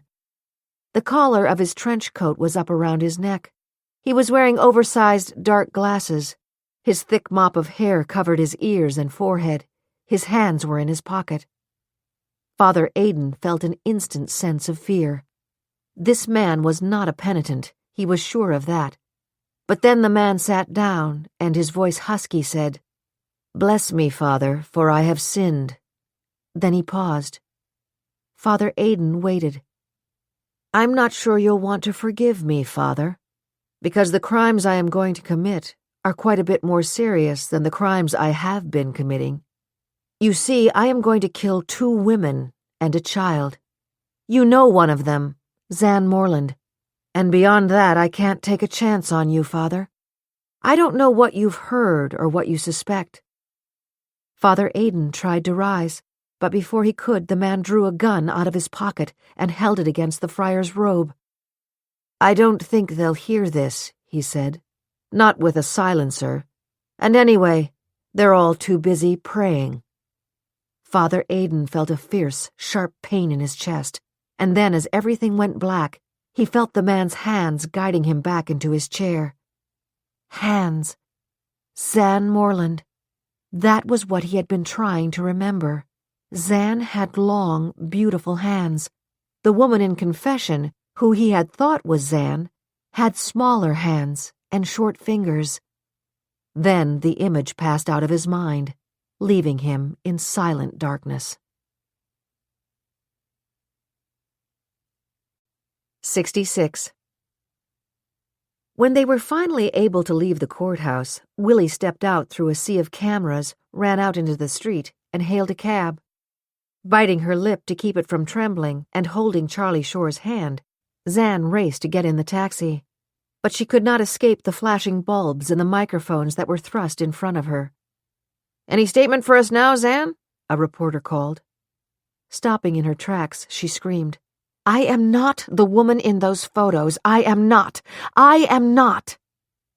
At the curb, Willie was holding the cab door open. Charlie helped her into it. "The big guy will take care of you now," Charlie said quietly. For minutes after the cab pulled away, neither Zan nor Willie said anything. Then, when they were almost at Central Park, she turned to Willie. "I simply don't know how to thank you," she began. "My apartment is a sublet. My bank account is non-existent. There's no way I could have made that bail. I'd be in the Tombs tonight in an orange jumpsuit if it weren't for you and Alvirah." "There was no way you were going to be in the Tombs tonight, Zan," Willie said. "Not on my watch." When they reached the apartment, Alvirah was waiting with glasses on the coffee table. She said, "Charlie called me, Willie. He said Zan needs something stronger than red wine. What will it be, Zan?" "I guess a scotch." Zan tried to smile as she untied her scarf and slipped off her outer jacket, but it was a forlorn effort. "Or maybe 2 or 3, she added. As she reached to take the jacket from her, Alvirah wrapped her arms around Zan. "When Charlie called to say that you were on your way, he asked me to remind you that this is only the first move in a long process and that he is going to fight every step of the way for you." Zan knew what she had to say, but she was not sure how to put it. Stalling for time, she sat on the couch and looked around the room. "I'm so glad that you went ahead with these matching club chairs, Alvirah. Remember we debated about having one of them be a wing chair?" "You told me all along I should get the matching club chairs," Alvirah said.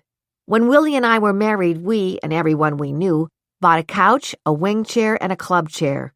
And the end tables matched the cocktail table. And the lamps matched, too. Let's face it, there weren't too many interior decorators running around Jackson Heights, Queens at the time." As she spoke, Alvirah was studying Zan, taking in the deep shadows under her eyes, the alabaster white of her skin, the fact that although she was naturally slender, she now seemed actually frail. Zan picked up the drink Willie had prepared for her, shook it slightly to rattle the ice cubes against the side of the glass, and began. "This is terribly hard for me to say because it seems so ungrateful." She looked up at their concerned faces. "I can read your minds," Zan said quietly.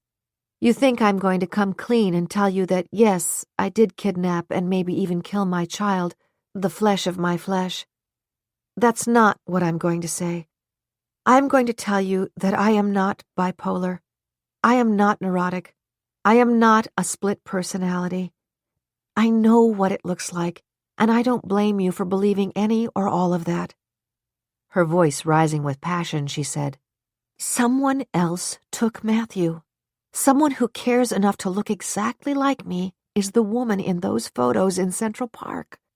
I just read about a woman who spent a year in prison because 2 of her ex-fiancé's friends claimed she had held them up at gunpoint.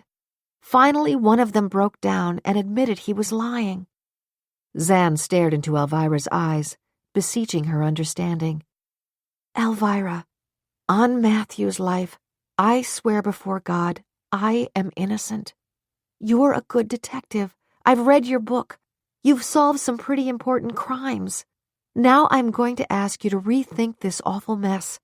Say to yourself, Zan is innocent. Everything she has told me is true. How do I go about proving her innocence instead of just pitying her?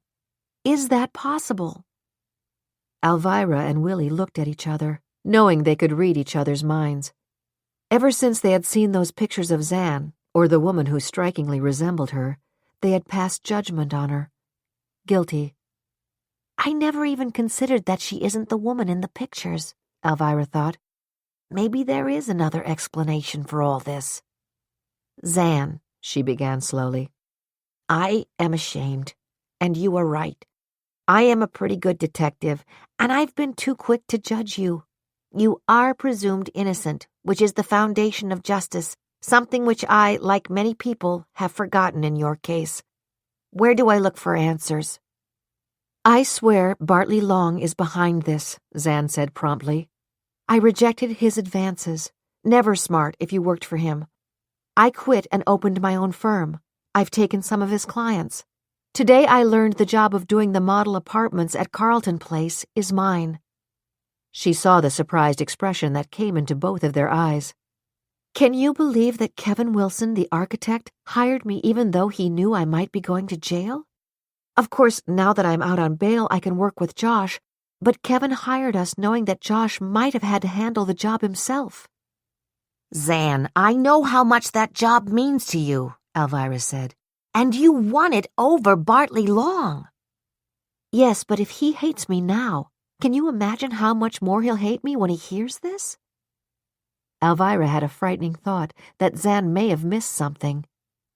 If she was right, and some woman was skillfully impersonating her, and if Bartley Long had hired a woman to dress up like Zan and kidnap Matthew, what might happen now? And what might Long do to Matthew, given this new insult of Zan getting a prestigious job that he wanted himself? If Long is guilty, and if Matthew is still alive, will Long be driven even further in his need to harm Zan? Before Alvirah could speak, Zan said, "I've been trying to sort everything out myself. For some reason, Nina Aldrich told those detectives that I was to meet her at her apartment on Beekman Place. That simply isn't true. Maybe the housekeeper was within earshot when Nina told me to meet her at the townhouse on 69th Street that day." "All right, Zan, that may be a good lead. I'll try to get to the housekeeper. I'm good at making friends with someone like that. Don't forget, I was a cleaning woman for years." Alvirah hurried to get the pad and pen on the shelf under the kitchen phone. When she returned, Zan said, "And please, talk to Tiffany Shields, the babysitter.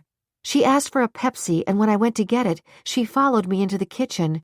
She took it out of the refrigerator and opened it herself. I never touched it. She asked me if I had any cold pills. I gave her a Tylenol for colds. I've never had the Tylenol with a sedative in my home. Now she's decided that's what I gave her." The phone rang. "It always rings when we're about to have dinner," Willy grunted as he went to pick it up. An instant later, his expression changed. "Oh, my God! What hospital? We'll go right over. Thanks, Father."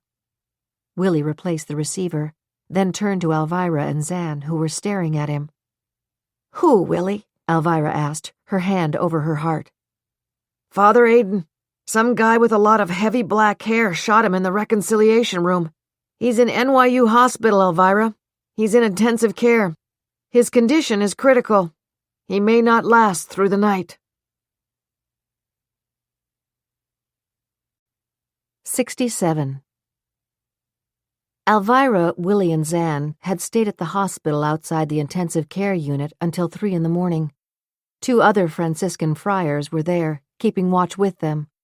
They had all been allowed to stand at Father O'Brien's bedside for a moment. His chest was swathed in bandages. A breathing tube covered most of his face.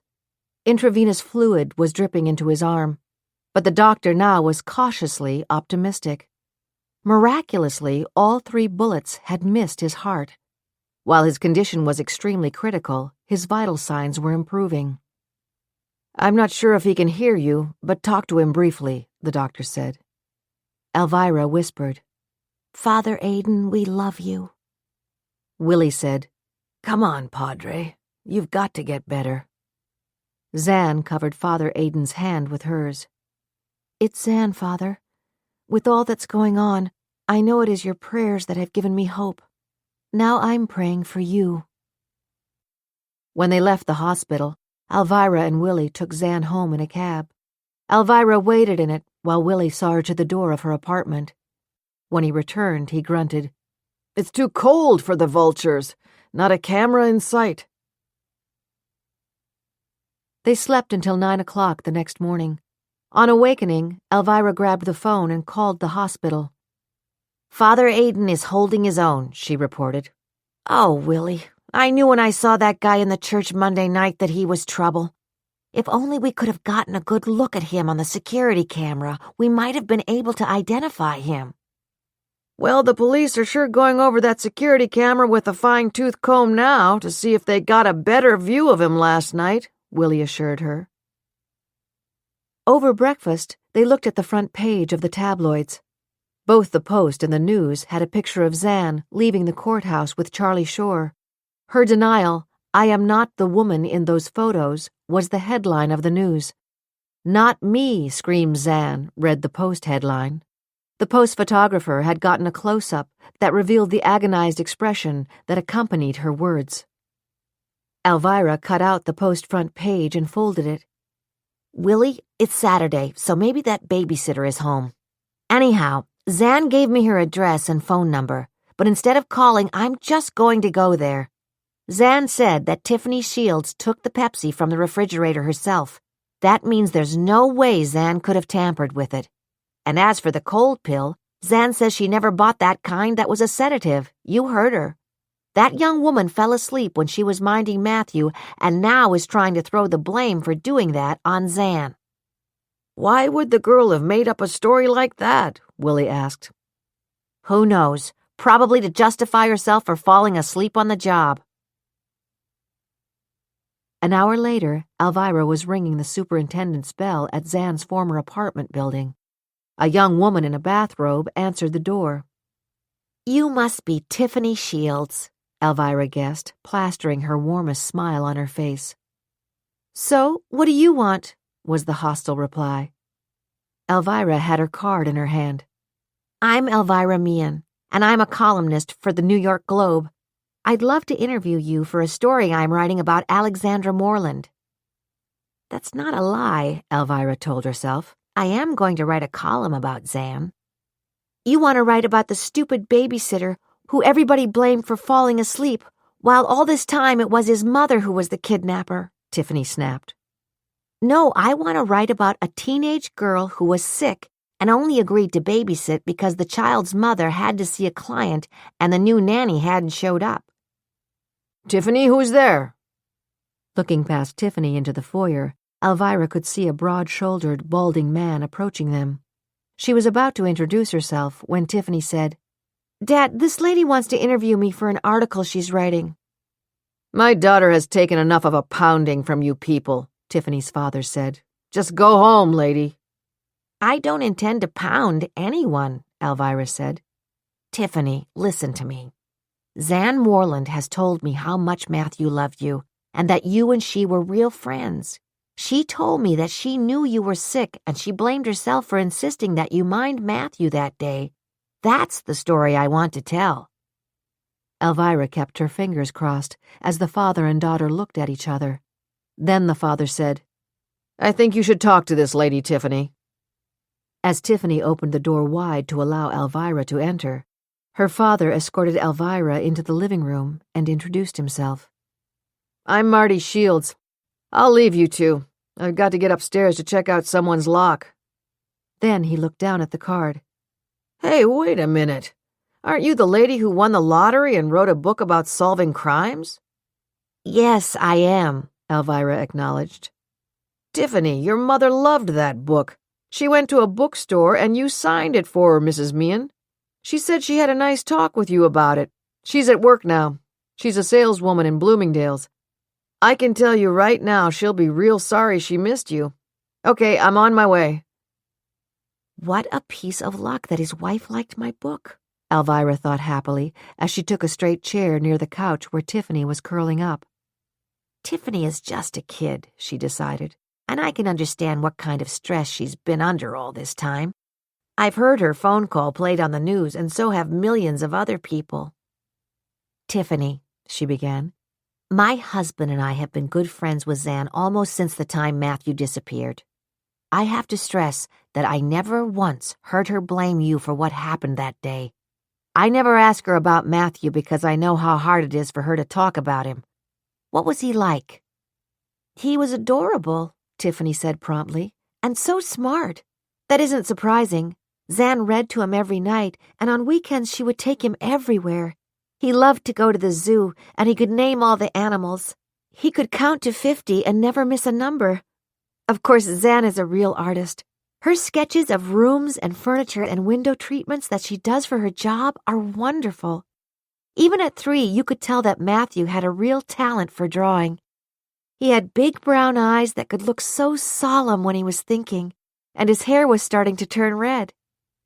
And you and Zan were real friends? Tiffany's expression became wary. Yes, I guess so. Over a year ago, I remember she told me that you two were good friends, and that you always admired her clothes. Didn't she sometimes give you a scarf or gloves or a pocketbook that she didn't need?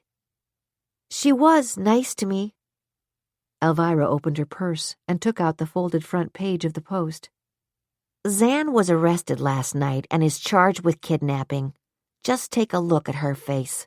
Can you see how much she's suffering? Tiffany glanced down at the picture, then quickly looked away from it.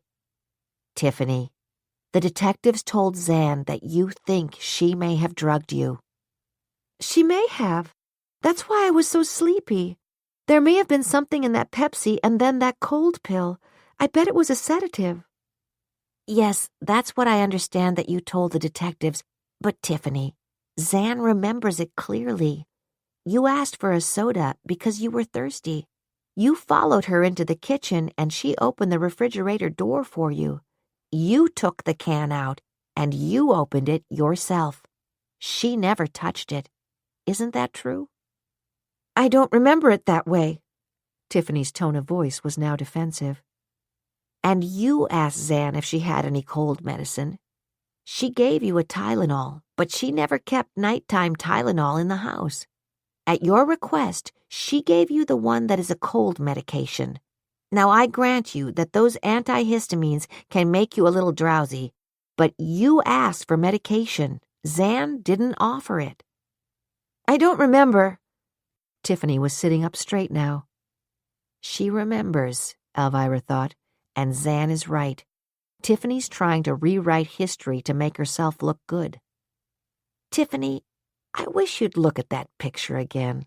Zan is suffering from these accusations. She swears she is not the woman in that picture taking Matthew. She doesn't know where he is, and the only thing that's keeping her going is the hope that he'll be found alive.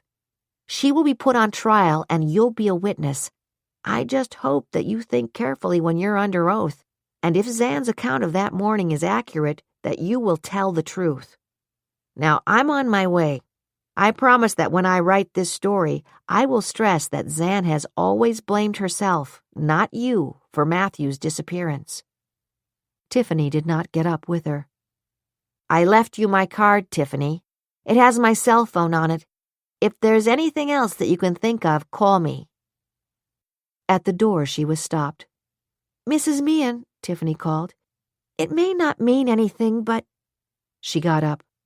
I have some sandals to show you. Zan gave them to me. When I saw those pictures of Matthew being taken out of the stroller, I noticed one thing. Wait a minute. She went down the hall and came back a moment later with a shoebox in one hand and a newspaper in the other. She opened the shoebox. These sandals are exactly the same as a pair Zan has. She gave them to me. When I thanked her, she said that she had bought a second pair the same color by mistake, and not only that, she had another pair exactly the same, except that it had wider straps. She said it was practically like having 3 pairs of the same shoes. Not knowing what to expect, and not daring to hope that it would be significant, Alvirah waited. Tiffany pointed to the newspaper she was holding and said, "You see the shoes Zan, or the woman who looks like her, is wearing when she's bending over the stroller?" "Yes, what about them?" "See how the strap is wider than it is on this pair?" She took a sandal from the shoebox and held it up. "Yes, it is different, not much, but Tiffany, what about it?" "I noticed, and I can swear that Zan was wearing the ones with the narrow straps the day Matthew disappeared. She and I left this building together. She rushed into a taxi and I pushed the stroller to the park." Tiffany's face became troubled. "I didn't tell that to the cops. I've been so mad about the way people think of me that I know I was blaming Zan. But last night when I began to think about it, it didn't make sense. I mean, why would Zan have come back home that day and changed into her sandals with the wide strap?" Her eyes searched into Alvirah's pleadingly. "Does that make sense to you, Mrs. Meehan?" 68. On Saturday morning, Detective Wally Johnson pushed the intercom button under the name Anton Kolber, 3B, in the foyer of the brownstone shared by Angela Anton and Vida Kolber. They were the young women who had been Brittany Lamont's roommates before she disappeared. When they did not answer the messages he left them on Thursday evening, he'd been prepared to go directly to their apartment the next morning and take a chance on catching them at home. But then Vida Kolber called him back at 8 a.m. on Friday, asking if he could meet with them on Saturday morning instead. They both had early morning rehearsal calls, and the rehearsals were expected to last through the day. It was a reasonable request, and Wally spent Friday following up on the other names Bartley Long's secretary phoned in to him. "These are regular theater people who would have met Brittany when she was in Mr. Long's country home," she explained. Two of the names were film producers who were both out of the country. The third was a casting director who had to search her brain to remember Brittany Lamont. "Bartley always has a bevy of blondes around him," she explained. "It's hard to tell them apart. If I can't place this girl Brittany, it says to me she didn't grab my attention." Now, as soon as he announced himself, a musical voice said, "Come right up." At the sound of a buzzer, he pushed the inner door open and climbed to the third floor. The door of 3B was opened by a tall, slender young woman with long blonde hair that cascaded down past her shoulders. "I'm Vida," she told him. "Please come in." The small living room had clearly been furnished from make-dos and family cast-offs, but was cheerful and coordinated with bright pillows on the vintage couch, colorful blinds on the long, narrow windows, and playbill posters of Broadway hits on the whitewashed walls. When, at Vida's invitation, he sat in one of the armless, upholstered chairs, Angela Anton came in from the kitchen carrying 2 cups of cappuccino. "One for you, one for me," she announced as she laid them on the round metal coffee table. "Vida's a tea drinker but doesn't want a cup now."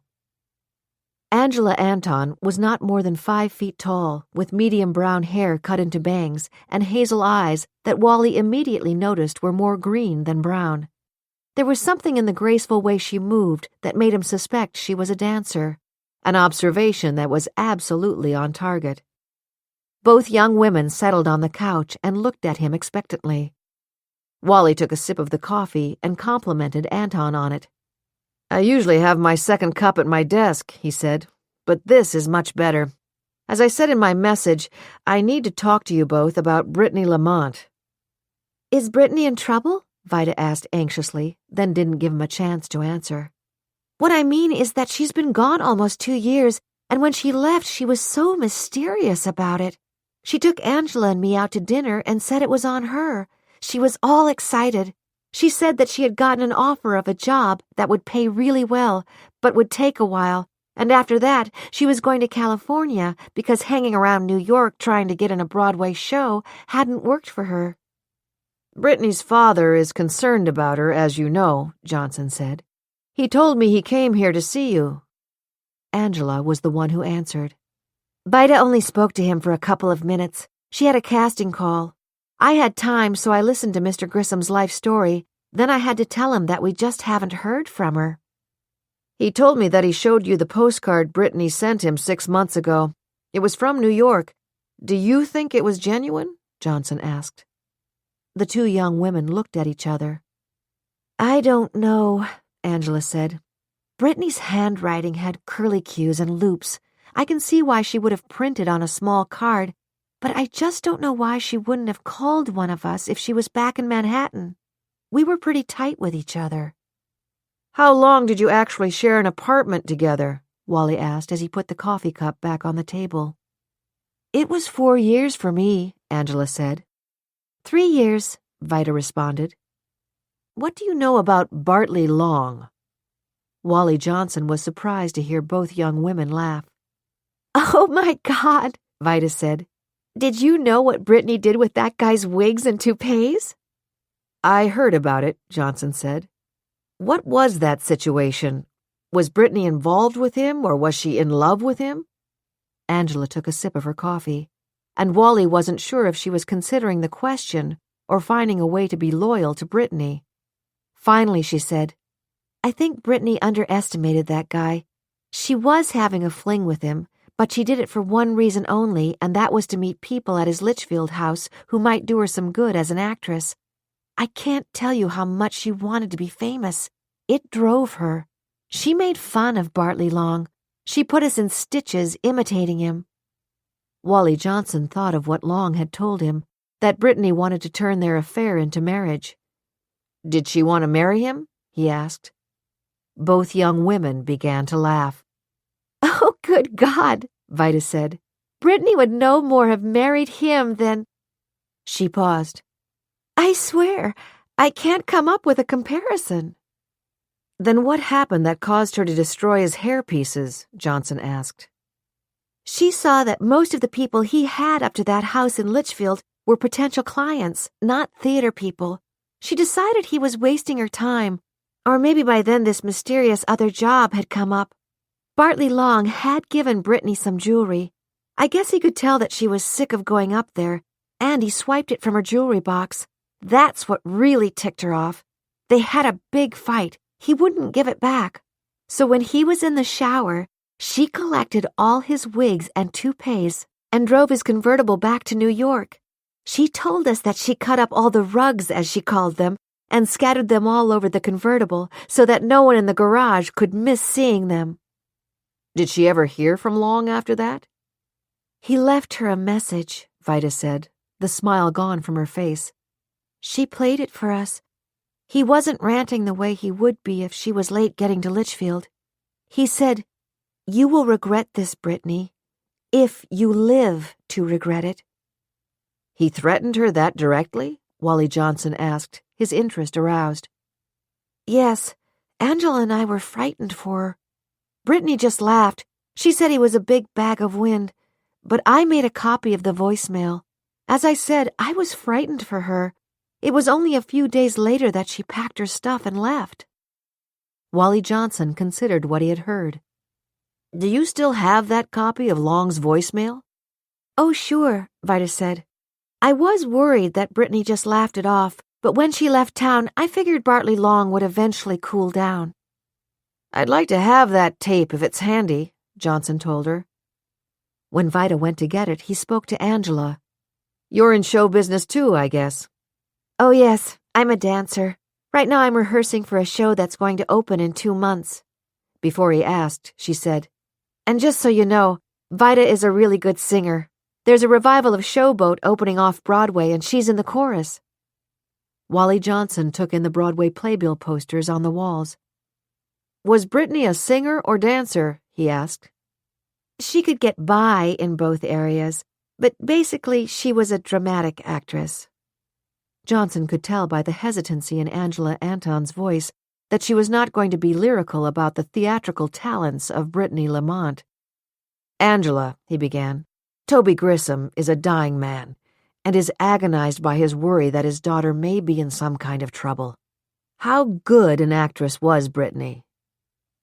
Angela Anton looked reflectively at the framed playbill over the chair where Johnson was sitting. Brittany was okay, she said. Would she have made it to become a star? I don't think so. I remember one night about 4 years ago when I got home, she was sitting here crying because once again an agent had turned her down. You see, Detective Johnson, she was a fabulous makeup artist. I mean fabulous. She could change the way someone looked in a heartbeat. Sometimes, when the three of us didn't have jobs, she'd make us all up to look like celebrities. She had a collection of wigs that would knock you over. We'd get dressed up and go somewhere, and everyone would think we were the celebrities we were imitating. I told Brittany that she could be the leading makeup artist to celebrities, and that would be her path to success. She didn't want to hear it. Vida Colber had come back into the living room. "Sorry," she said. "It wasn't in the drawer where I thought I had put it. Would you like me to play it for you, Detective Johnson?" "Please." Vida pushed the button of her tape machine. The voice of Bartley Long, powerful in its fury, threatening and frightening in its message, reverberated through the room. "You will regret this, Brittany, if you live to regret it." Wally Johnson asked to have it played again. It sent chills down his spine. "I'll have to take that tape with me now," he said. 69.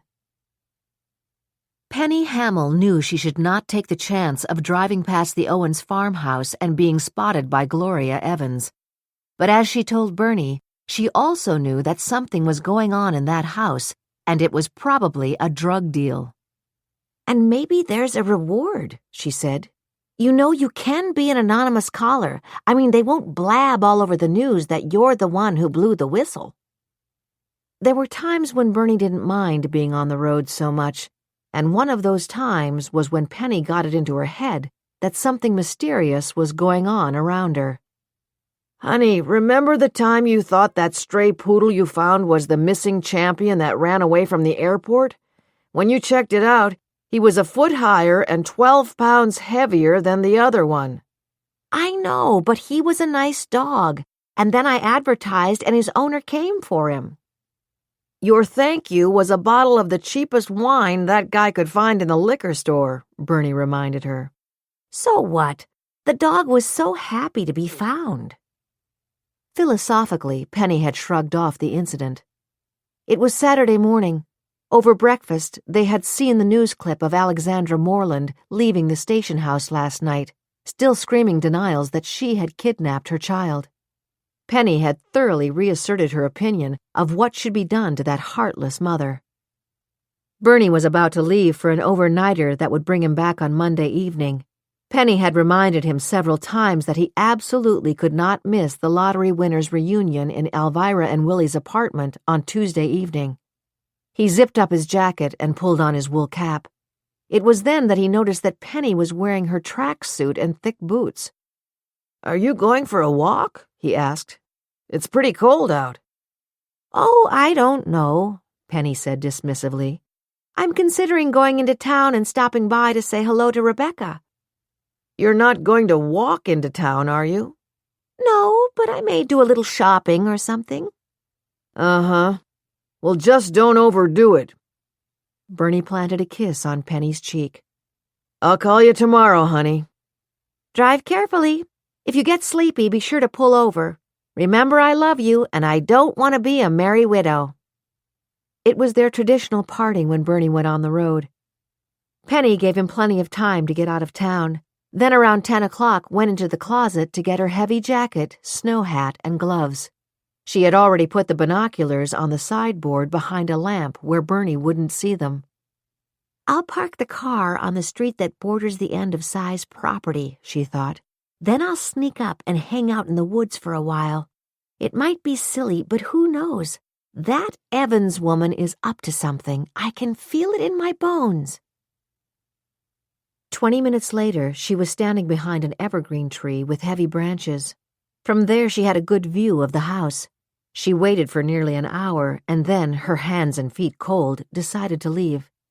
It was at that moment that the side door of the farmhouse opened, and she saw Gloria Evans come out carrying 2 suitcases. "She's leaving now," Penny thought. "What's her big hurry? Rebecca said that she has 30 days to get out if the house sells. On the other hand, Rebecca told her that she was bringing the buyers in tomorrow for a look around the house. That's probably what Missy Evans is worried about.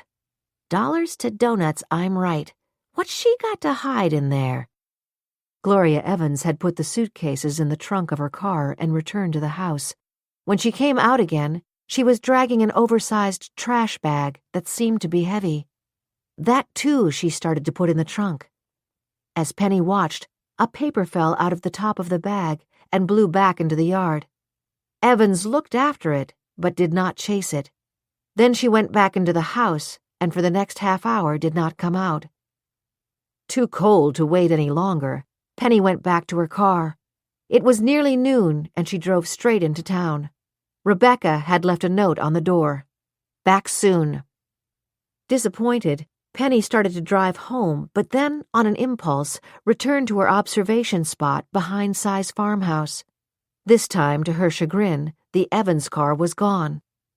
Oh, boy, that means nobody's in there, she thought, and holding her breath, walked up to the back of the house. The shades were drawn to the sill, except for one of them that was raised about 6 inches. She peered in and could see into the kitchen with its heavy old furniture and linoleum floor. Can't tell much from here, she thought. I wonder if she's gone for good. Making her way to the wooded area again, she saw that the sheet of paper that had blown away was caught on a shrub. Pleased, she ran to get it. It was coloring paper, and a childish hand had obviously sketched it.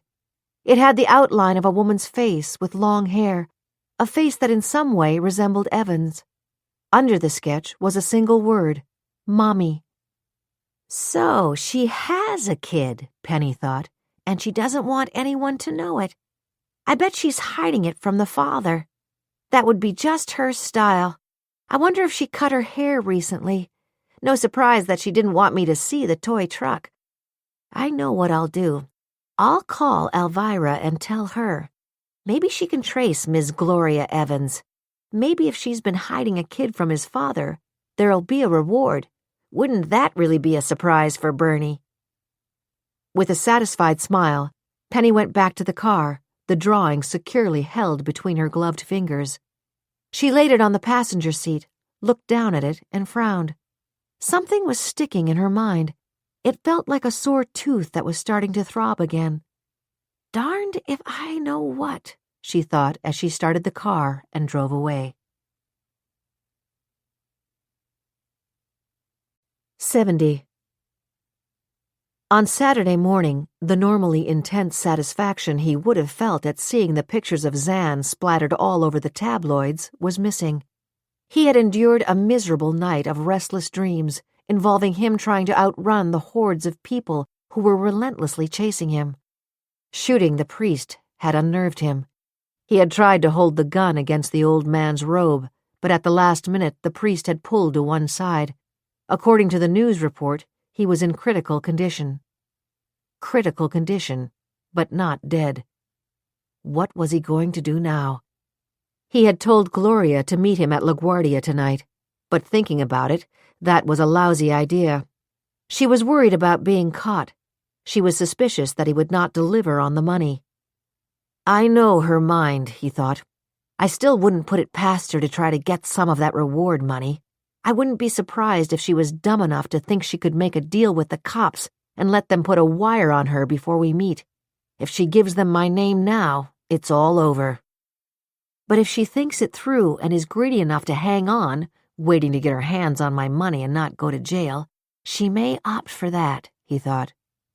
I can't take a chance of someone spotting me in broad daylight around that farmhouse, but I've got to get up there before she leaves to meet me at LaGuardia. I'll take everything personal in the house that belonged to her and Matthew with me. Then when the real estate agent finds them dead, nothing will be around to suggest that Gloria was impersonating Zan. He had planned to kill Zan and make it look like a suicide. In a way, this was better. She would never get over losing Matthew for good. When he thought about it, that was infinitely more satisfactory than putting a bullet through her heart. How much fun it had been all these years, even before Matthew was born, being able to observe almost every moment of Zan's life at home whenever he wanted to tune in. In these last 2 years, he had loved being able to watch her lying in bed, hear her sobbing in her sleep, then waking up in the morning and not knowing he was watching, reach over and touch Matthew's picture. It was 11 o'clock. He dialed Gloria, but she did not answer her cell phone. Maybe she was already on her way into New York and on her way to the cops. The thought terrified him. What could he do? Where could he run? Nowhere. At 11:30, and then at 12:30 he called her again. By then his hands were shaking, but this time she answered. "Where are you?" he demanded. "Where do you think I am? I'm stuck here in this damn farmhouse." "Were you out?" "I went to the store. Matty just isn't eating anything. I got some hot dogs for his lunch. What time do you want me to meet you?" 11 o'clock tonight." "Why that late?" "Because there's no need to do it earlier. And by then, Matthew will be sound asleep, so you won't have to lock him up alone for too long. I'll have all the money. It might raise too many questions to wire it. You can take your chances on carrying it through airport security or sending it parcel post to your father, but this way you'll know you have it, Brittany." "Don't call me that. You shot that priest, didn't you?" "Gloria, I need to remind you of something. If you still have any thoughts of going to the police and making a deal, it won't work. I'll tell them that it was you who begged me to kill that good old man because you were stupid enough to blab to him in confession. They'll believe me. You'll never go scot-free. This way you still have a chance of doing what you want to do, to have a career. Even if you cut a deal, you won't get away with less than 20 years. Believe me, there isn't much of a market for either actresses or makeup artists in prison." "You'd better have that money with you." He could tell that if she had had any intention of going to the cops, she was wavering. "I'm looking at it right now." $600,000? she asked. "All of it." "I'll wait tonight while you count it." "What about Matthew saying I took him from the stroller?" "I've been thinking about what you said. He was just 3 years old. There's nothing to worry about. They'll think he's mixed up about whether his mother or someone else, meaning you, took him that day. You know they arrested Zan last night? The cops don't believe a word that she's saying." "I guess you're right. I just want this to be over." "You're making it easy for me," he thought. "Don't leave around any of the stuff you wore when you looked like Zan," he said. "Stop worrying. Every bit of it is packed. Did you get my airline ticket?" "Yes. I'm sending you by way of Atlanta. It's better if you don't have a direct flight. I'm just being careful. Use your own ID when you fly from Atlanta to Texas. You're booked on the 10:30 Continental tomorrow morning from LaGuardia to Atlanta. That way, if you want to send the money to your father parcel post, which I think is a good idea, you'll have time to do it. I'll meet you in the parking lot of the Holiday Inn on the Grand Central Parkway. I made a reservation for you there." "I guess you're right. And like you say, if I meet you at 11 o'clock, I only have to put Maddie in the closet at 9:30. "Exactly." Then, making his voice sound tender, he added, "You know, Gloria, you are a superb actress. These times you've been out, you've not only looked like Zan, but you moved like her too. I could see that in the photos that tourist took. It's uncanny. I'm telling you, those cops are convinced it's Zan in them." "Yeah, thanks." She clicked off. I wasted a night's sleep, he thought. She won't go to the cops. Once again he picked up a newspaper with Zan's face on it. "I can't wait to see your expression tomorrow when that real estate woman and her buyer find Brittany and Matthew, and you get the sad tidings," he said aloud. And like that, he figured out the solution that was at his fingertips. It would take money, but that kind of money he could willingly spare. He just didn't have the heart to kill the child himself.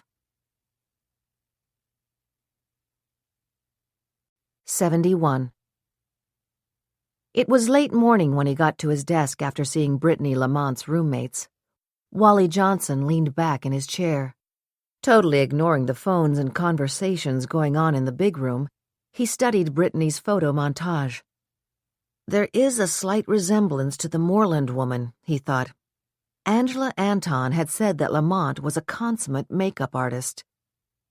He held the montage against the front page of the Post, showing Alexandra Moreland coming out of the courthouse. The headline read, "Zan screams, 'I am not the woman in those photos.'" Was there even the faintest chance that she was right? Wally closed his eyes.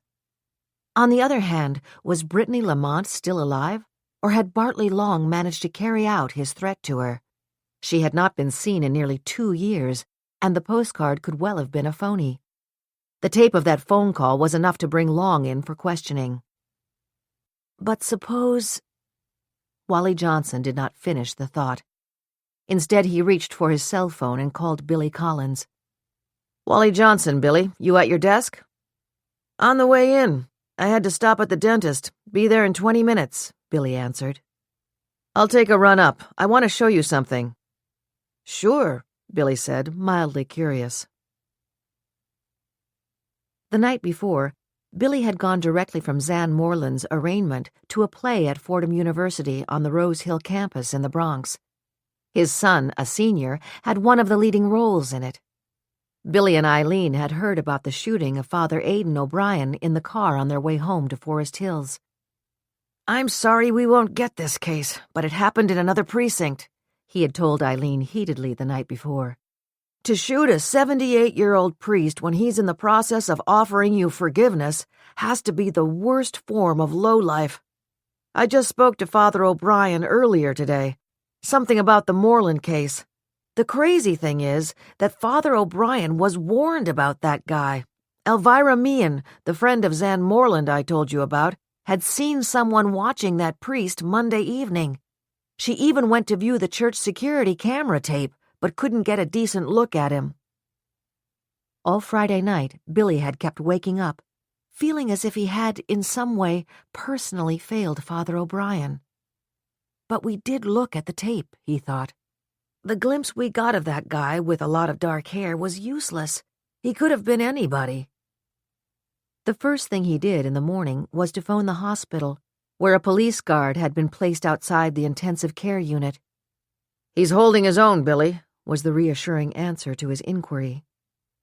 At the precinct, Jennifer Dean was waiting at his desk with David Feldman, one of the detectives assigned to investigate the shooting of Father O'Brien. Although Jennifer Dean was outwardly calm, Billy knew her well enough to sense that she was tense. "Wait till you hear what Dave has to tell us, Billy," she began. "It's pretty explosive." Feldman didn't waste time on preliminaries. "Billy, as soon as the medics got the priest on the way to the hospital, we looked at the security cameras." The crinkles around David Feldman's eyes were proof that the detective was by nature a man who frequently smiled, but now his expression was grave. "We had a description from some of the people who were in the atrium after they heard 3 popping sounds. They saw a 6 or 6'1" man with a bushy head of black hair, trench coat, upturned collar, and dark glasses run out of the reconciliation room. It was easy to pick him out on the camera, entering and leaving the church. I think that mop of hair is a wig. No way that we could get a decent look at his face." "Anyone see which way he was headed?" Billy snapped. "A woman came forward who saw a man running toward 8th Avenue. He may or may not have been our guy." "Okay." Billy knew David Feldman had more to say, but would do it his way, meticulously covering the step-by-step of the investigation. "This morning, the church handyman, Neil Hunt, came back. He had been to an AA meeting last night and went straight home and to bed after it. He didn't hear about the shooting until this morning, but get this." Feldman pulled his chair closer to Billy's desk and leaned forward. "Hunt used to be a cop. He got thrown off the force after being sent to the farm twice to dry out, drinking on duty. The 3rd time he was told to turn in his shield." "Billy, wait till you hear the rest of it," Jennifer said, a note of barely concealed astonishment in her voice. "Remember that Alvirah Willy told us that she had been in church Monday evening and didn't like the way that man sprang up from supposedly praying when Father O'Brien came out of the reconciliation room? It bothered her enough that she went back and looked at those security tapes. Feldman darted an annoyed glance at Dean for interrupting him. "We took a look at those tapes from Monday night, Billy," he said. "It's the same guy who was on the cameras last night going into the atrium of the lower church and leaving it a few minutes later. The one who shot the priest. You couldn't miss him. Mop of black hair, big dark glasses, same trench coat. The priest had no idea who he was. But Billy, get this. We believe that Zan Moreland was in the church Monday night, too. She came and left before Alvirah, but the man in the black hair may have followed her in. He didn't leave until he saw what Father Aidan looked like." "Was Moreland dropping in to say a prayer? Or do you think she's connected to the guy who shot the priest?" Billy snapped. "Or did she go to confession and maybe that guy got worried?" "I think it's a possibility," Feldman answered. "Billy, there's something else going on. As I said, the handyman who showed us the security tapes, Neil Hunt, used to be a cop." "He wasn't the one who showed us the security tape yesterday," Jennifer Dean interrupted again. "He claims he has a photographic memory," Feldman continued. "He bragged that I should look up his record in the department on that. He swears that Monday night, right after the Moreland woman left the church, he was walking home and a block away, a woman who looked just like her stepped in front of him and got in a cab. He said he'd have thought it was the same person, except the one who got in the cab had slacks and a jacket on. The one in church was dressed up." Billy Collins and Jennifer Dean looked at each other for a long minute, each thinking the same thing. Was it possible that Alexandra Moreland was telling the truth, that there really was someone who looked exactly like her out there? Or was this ex-cop trying to capture a moment of self-importance by making up a story that no one might be able to prove or disprove? "I wonder if our former brother in New York's finest has read the morning papers and figures this is a good way to get someone to pay him for an interview," Billy suggested, even as his gut told him that wouldn't be the case. "Dave, let's get Neil Hunt in here and see if he sticks to his story." Billy's cell phone began to ring. Deep in thought, he picked it up and barked his name. It was Alvirah Meehan. He did not miss the triumphant note in her voice. "I wonder if I can come right over and see you," she said. "I have something of great interest to tell you." "I'll be right here, Mrs. Meehan, and I'll be glad to see you." He looked up. Wally Johnson was making his way swiftly through the uneven rows of desks to come to him.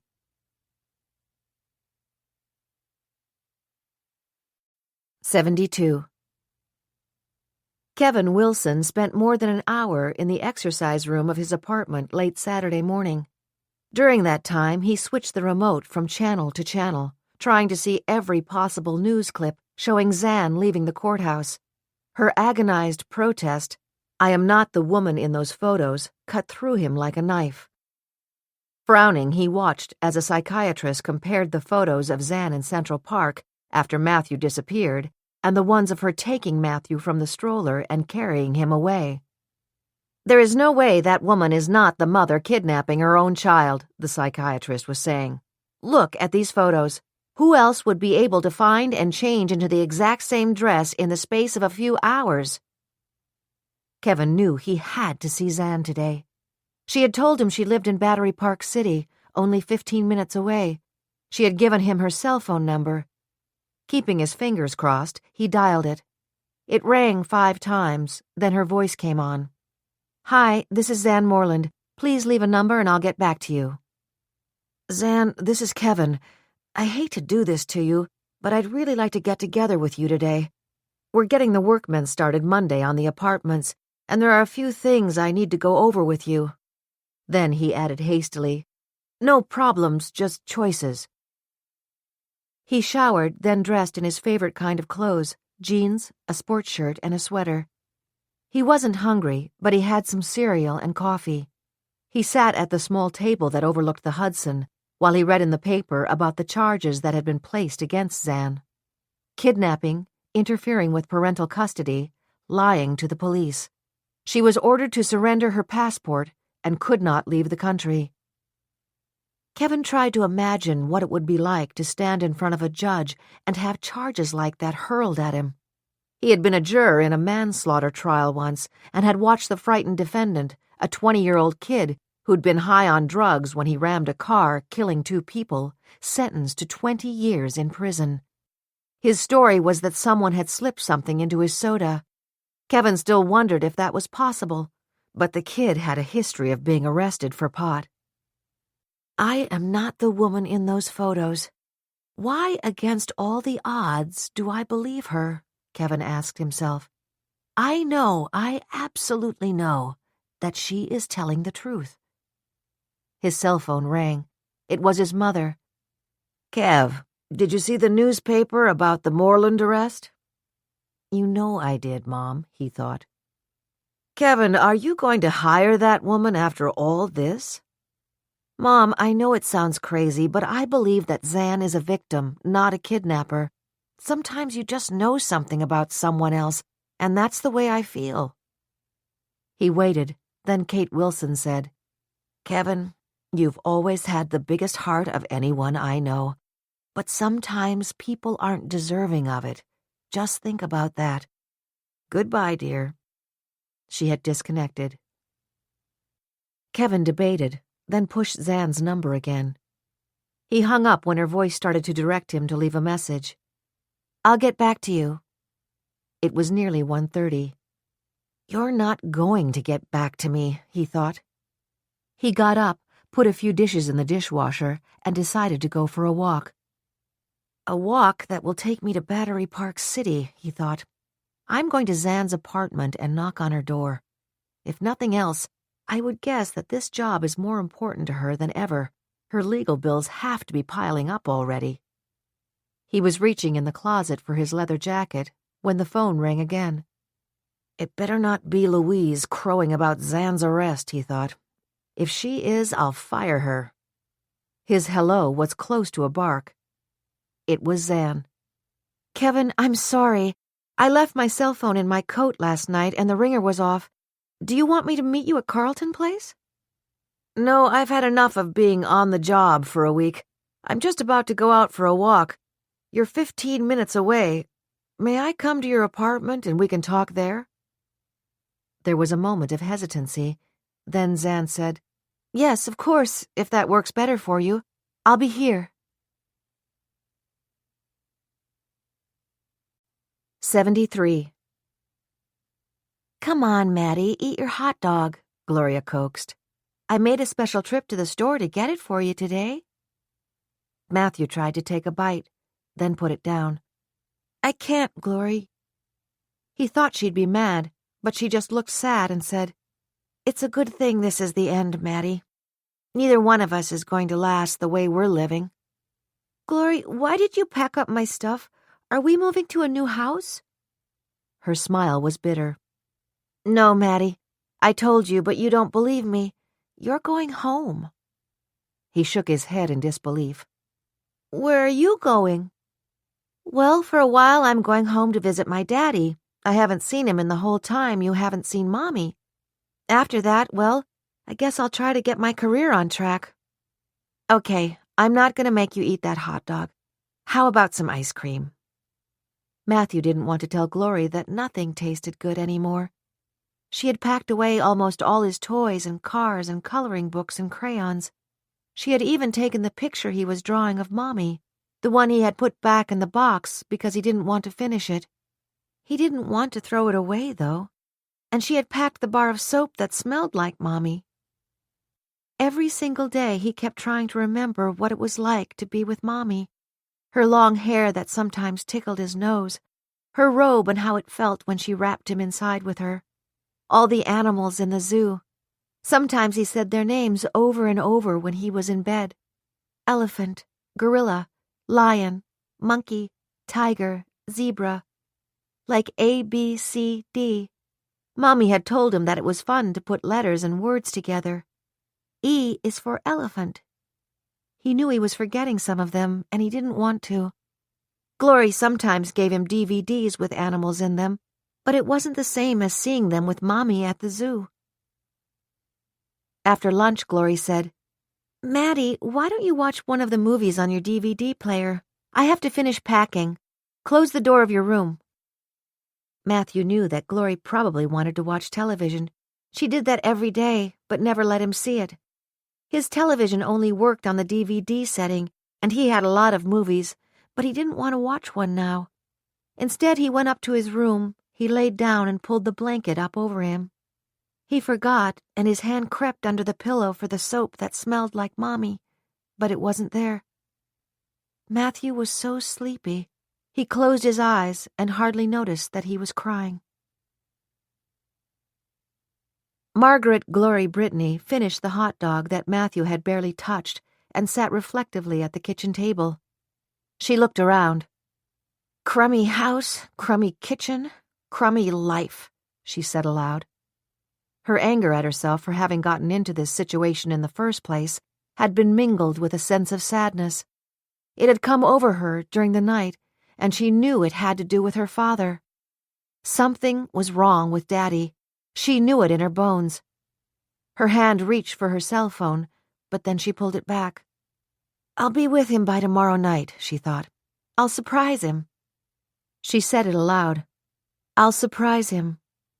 The words sounded hollow and even foolish to her ears.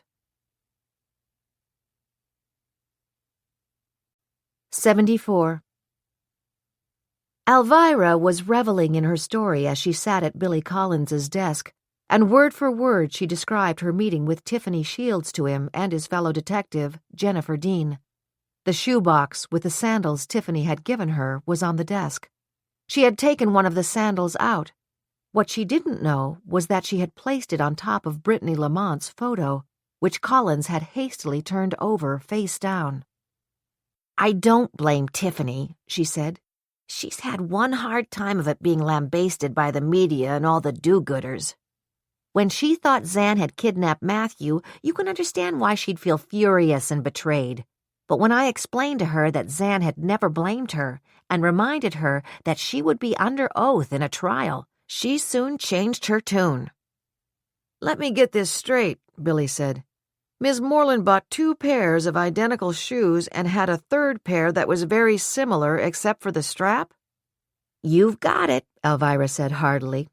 "We talked about it, and Tiffany remembered a little more. Zan told her that she had ordered them online and by mistake got 2 pairs in the same color. Then when she realized that the sandals looked so close to a pair she already owned, Tiffany said, Zan just gave her one of the new pairs."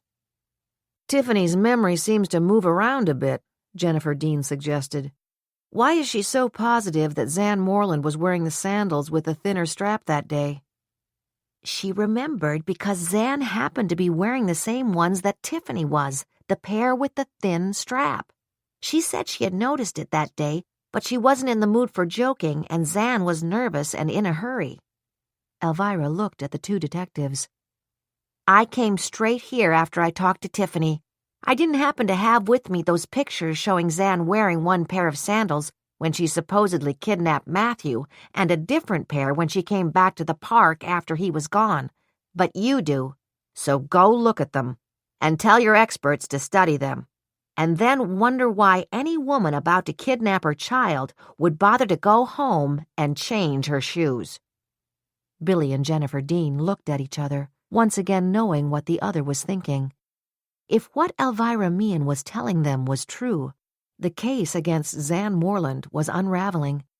They had both been startled by the resemblance of Brittany Lamont to Zan Moreland, once Wally Johnson pointed it out, and by the fact that Lamont was a makeup artist who had disappeared in exactly the time frame when Matthew Carpenter had been kidnapped, and who had worked for Bartley Long, the rival Zan Moreland insisted was responsible for Matthew's disappearance.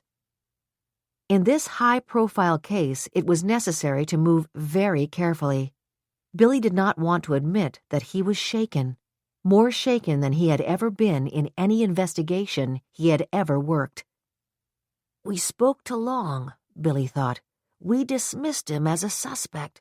But now, with all this going on, was the ex-cop Neil Hunt on target when he said he saw someone who looked like Zan Moreland getting into a cab near that church? He even remembered the hack number so we could check cab records for Monday night at that time." That was next on Billy's list. Was Tiffany Shields a reliable witness? Probably not. The kid had changed her version of the morning she began to babysit Matthew Carpenter to suit her imagination. But what if she was right about the shoes? Alvirah was getting up to go.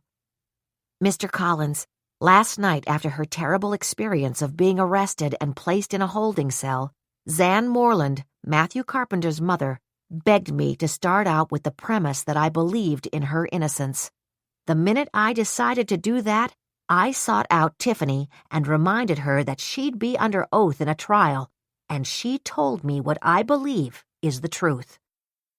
Alvirah took a deep breath. I think you're a decent man who wants to protect the innocent and punish the guilty. Why don't you do what Zan begged you to do, too? Assume that she is innocent. Really investigate the man she believes to be responsible for Matthew's disappearance, Bartley Long, and start digging. You see, even though she's been arrested, she's still got the big job instead of Long, of decorating some fancy new apartments. If Long did figure out how to kidnap Matthew, and if Matthew is still alive, this might be enough to make him try to get back at Zan again, and with the only weapon he may have, her son. Billy Collins stood up and extended his hand to Alvirah. Mrs. Meehan, you are quite right. Our job is to protect the innocent. That is all that I'm free to tell you right now. I'm very grateful that you encouraged Tiffany Shields to tell you what is perhaps a more accurate account of what happened when she met Ms. Moreland at her apartment the day Matthew disappeared. As he watched Alvirah make her way to the exit, his instinct was telling him that she was the one on the right track and that time was running out. As soon as she was out of sight, he yanked open the drawer and pulled out the photos of Zan Moreland that had been in the newspapers all over the world these past few days. The original ones of her at the park after the kidnapping and the ones that just surfaced from the British tourists. He laid them on the desk and reached for a magnifying glass. He studied them and handed the glass to Jennifer. Billy, Alvirah's right. She's not wearing the same shoes, Jennifer whispered. Billy turned over the photo montage of Brittany Lamont and aligned it with the other pictures. What could a good makeup artist do to change a similarity to a look-alike? He asked Dean. It was a rhetorical question. 75. When Zan opened the door for Kevin at 1:45, he looked at her for a long minute, then feeling as if it were the most natural thing in the world for him to do, he put his arms around her. For long seconds they stood still, her hands at her side, her eyes searching his. Kevin said firmly, Zan, I don't know how good your lawyer is, but what you need is a private detective agency to turn this situation around. Then you do believe that I'm not a wacko? Zan's tone was tentative. Zan, this is me. I trust you. Trust me. I'm sorry, Kevin. My God, you're the first person to say you believe me. But it goes on. The Mad Hatter's tea party goes on. Look around you. Kevin looked around the warm and tastefully decorated living room, with its eggshell walls, roomy pale green sofa, striped chairs, and deep green and cream geometric carpet. Both the couch and the chairs had open boxes on them from Bergdorf's. These just arrived this morning, Zan said. They're charged to my account. I didn't buy them, Kevin. I didn't buy them. I spoke to a sales clerk in Bergdorf's I know pretty well. She said she didn't handle the sale Monday afternoon, but she recognized me and was a little hurt that I hadn't asked for her. She said that I bought the same suit a few weeks ago. Why would I do that? The one I have is in the closet. Alvirah thought she saw me on the security camera in the church on Monday evening, wearing a black suit with a fur collar. I didn't wear that suit Monday evening. I wore it the next day when I met you. Zan threw up her hands in a gesture of despair. Where does it end? How can I stop it? Why? Why? Kevin covered her hands with his. Zan, hang on. Come on, sit over here. He guided her to the couch. Have you ever noticed anyone following you? No, But Kevin, I feel as if I'm living in a fishbowl. I've been arrested. Someone is impersonating me. The media is hounding me. I feel as if someone is walking in my footsteps, shadowing me, imitating me. That person has my child. Zan, let's go back. I saw the photos of the woman you swear is not you in the paper, taking your son out of the stroller. She was wearing the same dress that I have, the same everything. That's my point, Zan. When did you wear that dress on the street where you could be seen? I went out on the street with Tiffany. Matthew was asleep in his stroller. I grabbed a cab to 69th Street to go to the Aldrich townhouse.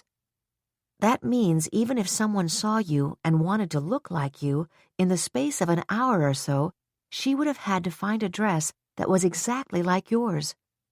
Don't you see? One of the columnists brought that up in the newspaper. They said it would be impossible for anyone to do that. Unless someone saw you while you were getting dressed and already had a dress identical to the one you chose to wear? There was absolutely no one in the apartment except Matthew while I was getting dressed. And this identical clothing continues to this day. Kevin Wilson stood up. Zan, do you mind if I look around the apartment? No, take your time, but what for?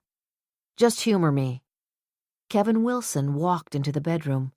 The bed was made and piled with pillows. A picture of a smiling child was on the night table. The room was orderly, with a single dresser, a small writing desk, a slipper chair. The valance of the large picture window matched the blue and white pattern on the bed.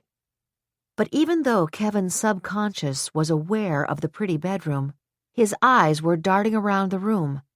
He was thinking of the time 3 years ago when a client had bought a condo after a bitter divorce between the sellers. When the workmen started to pull out the wiring, they had discovered a spy camera in the bedroom. Was it possible that Zan might have been under scrutiny when she chose the dress she was wearing the day Matthew disappeared? And was it possible that she was still under scrutiny from an unknown observer? With that in mind, he went back to the living room. Zan, have you got a stepladder? He asked. I need to take a look around this place. Yes, I have one. Kevin followed her to the hall closet, then reached past her and took the ladder from her hands. She followed him into the bedroom as he stood on it and slowly, carefully, began to examine and run his finger over the crown molding on the bedroom walls. Directly opposite her bed and over the dresser, he found what he was looking for, the tiny eye of a camera. 76. The Post and the Times were delivered to the Aldrich townhouse every morning. Maria Garcia put them in the pocket on the side of the breakfast tray for Nina Aldrich, who enjoyed breakfast in bed. But before Maria brought up the tray, she looked at the headline with Zan Moreland's cry, "I am not the woman in those photos," splattered across the front page. Mrs. Aldrich lied to the police, Maria thought, and I know why. Mr. Aldrich was away, and Bartley Long dropped in on her, and stayed a long time. She knew she was keeping that young woman waiting, and she didn't care. And then she lied bald-faced to those detectives. It was easier than to try to make an excuse for keeping Miss Moreland waiting so long. She brought up the tray, and Nina Aldrich, propped up on pillows, grabbed the Post and saw the front page. "Oh, did they arrest her?" she said. "Walter will be furious if I'm dragged in to testify, but I'll simply repeat what I told the detectives, and that will be that." Maria Garcia left the bedroom without answering, but by noon she could stand it no longer. She had the card Detective Collins had given her, and being careful to see that Mrs. Aldrich was not on her way down in the elevator, dialed his number. In the precinct, Billy Collins was waiting for Bartley Long, who, in a rage, had accepted Detective David Feldman's invitation to come into the Central Park precinct. Billy picked up the phone. He heard a tremulous voice say, "Detective Collins, I'm Maria Garcia. I'm afraid to call you because I don't have my green card yet." Maria Garcia. The Aldrich housekeeper, Billy thought. What now? His voice soothing and reassuring, he said, Mrs. Garcia, I didn't hear you tell me that. Is there something else you want to say? Yes. Maria took a long breath, then nervously burst out, Detective Collins, I swear on my mother's grave that Miss Moreland was told by Mrs. Aldrich to meet her here at the townhouse that day almost 2 years ago. I heard her, and I know why she's lying about it. Bartley Long, the designer, had stopped in to see Mrs. Aldrich on Beekman Place. They were having an affair. She let poor Miss Moreland do all the work to get the job, and gave it to him instead when he started flattering her. But that day she was leaving to meet Miss Moreland here on 69th Street when Mr. Long arrived. She knew perfectly well that Miss Moreland was waiting for her, and that she'd sit there waiting until Mrs. Aldrich decided to show up. Billy was about to respond when Maria Garcia gasped, Mrs. Aldrich is on the way down. I have to go. There was a click in his ear, and Billy Collins was processing this new chink in the evidence in the case against Alexandra Moreland when, accompanied by his lawyer, a furious Bartley Long arrived at the precinct. 77. At 1:15 on Saturday afternoon, Melissa phoned Ted. Have you seen the papers? She asked. They're all talking about how generous I am to offer that wonderful reward for your son. Ted had managed to beg off from seeing her again on Friday night on the basis of his ongoing flu-like symptoms. At Rita's loyal insistence, he had called Melissa after her announcement to the media and groveled his gratitude to her. Now, clenching his teeth, his voice robotic, he said, Beautiful lady, I predict that a year from now you'll be the #1 star on this planet, maybe in the universe. You're sweet, Melissa laughed. I think so too. Oh, good news. Jamie boy had a fight with his publicist again. Isn't that a riot? The big all is forgiven scene lasted only 24 hours. He wants to meet you. Ted was standing in the living room of his handsomely furnished duplex apartment in the meatpacking district, the apartment where he had lived for 8 years. It had been his crowning achievement when he had been established enough to buy and furnish it. Bartley Long and Zan Moreland, his assistant, had done the interior decorating. That was how he had met Zan. That was running through his head as he reminded himself that he could not afford to offend Melissa. When does Jamie boy want to meet me? He asked. Monday, I guess. That would be great. Ted's reaction was genuinely enthusiastic. He was not up to meeting Jamie boy today, and Melissa was flying to London to attend a celebrity birthday party.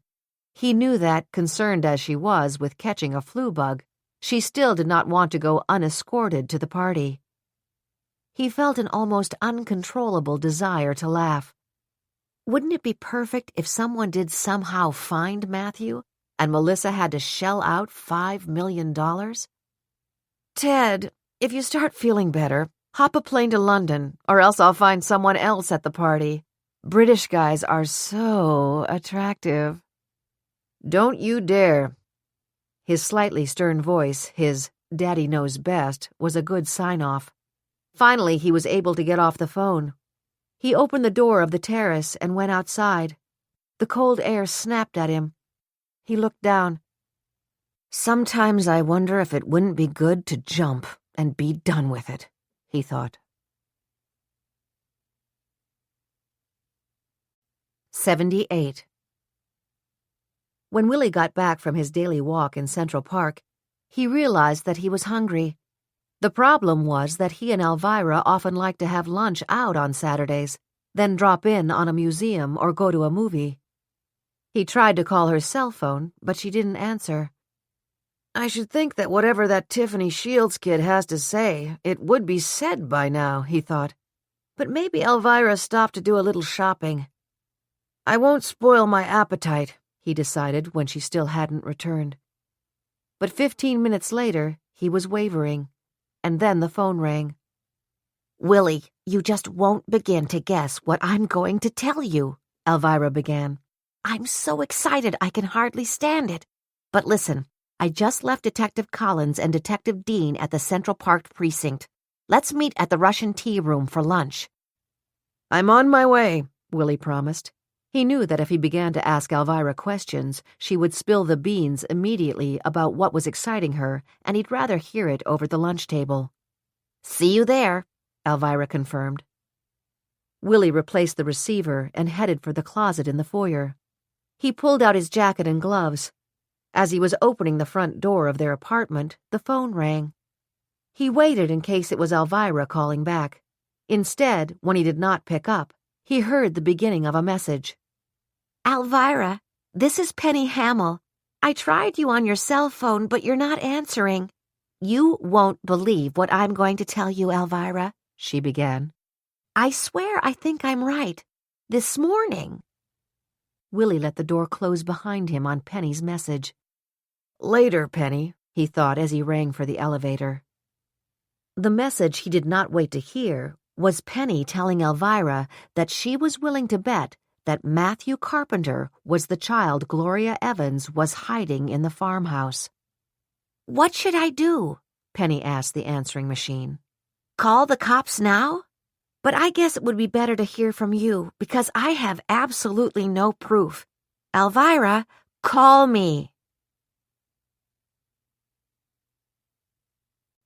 79. "Kevin, what does this mean?" Zan asked. "You're telling me that my bedroom has had a camera recording every minute I'm here?" "Yes." Kevin Wilson did not waste time thinking about the terrible sense of invasion that Zan would be feeling when the full awareness of all that this discovery involved sank in on her. "Zan, somebody installed this or had it installed. Somebody probably bugged your other apartment as well. That's why it was possible for your look-alike to dress in exactly the same clothes." From staring into the camera, he turned to look at Zan. Zan's face was ghastly white. She was shaking her head in protest. My God! Ted sent that guy he knew from his hometown in Wisconsin, Larry Post, she cried. He's Ted's driver, cook, and handyman. He does everything for him.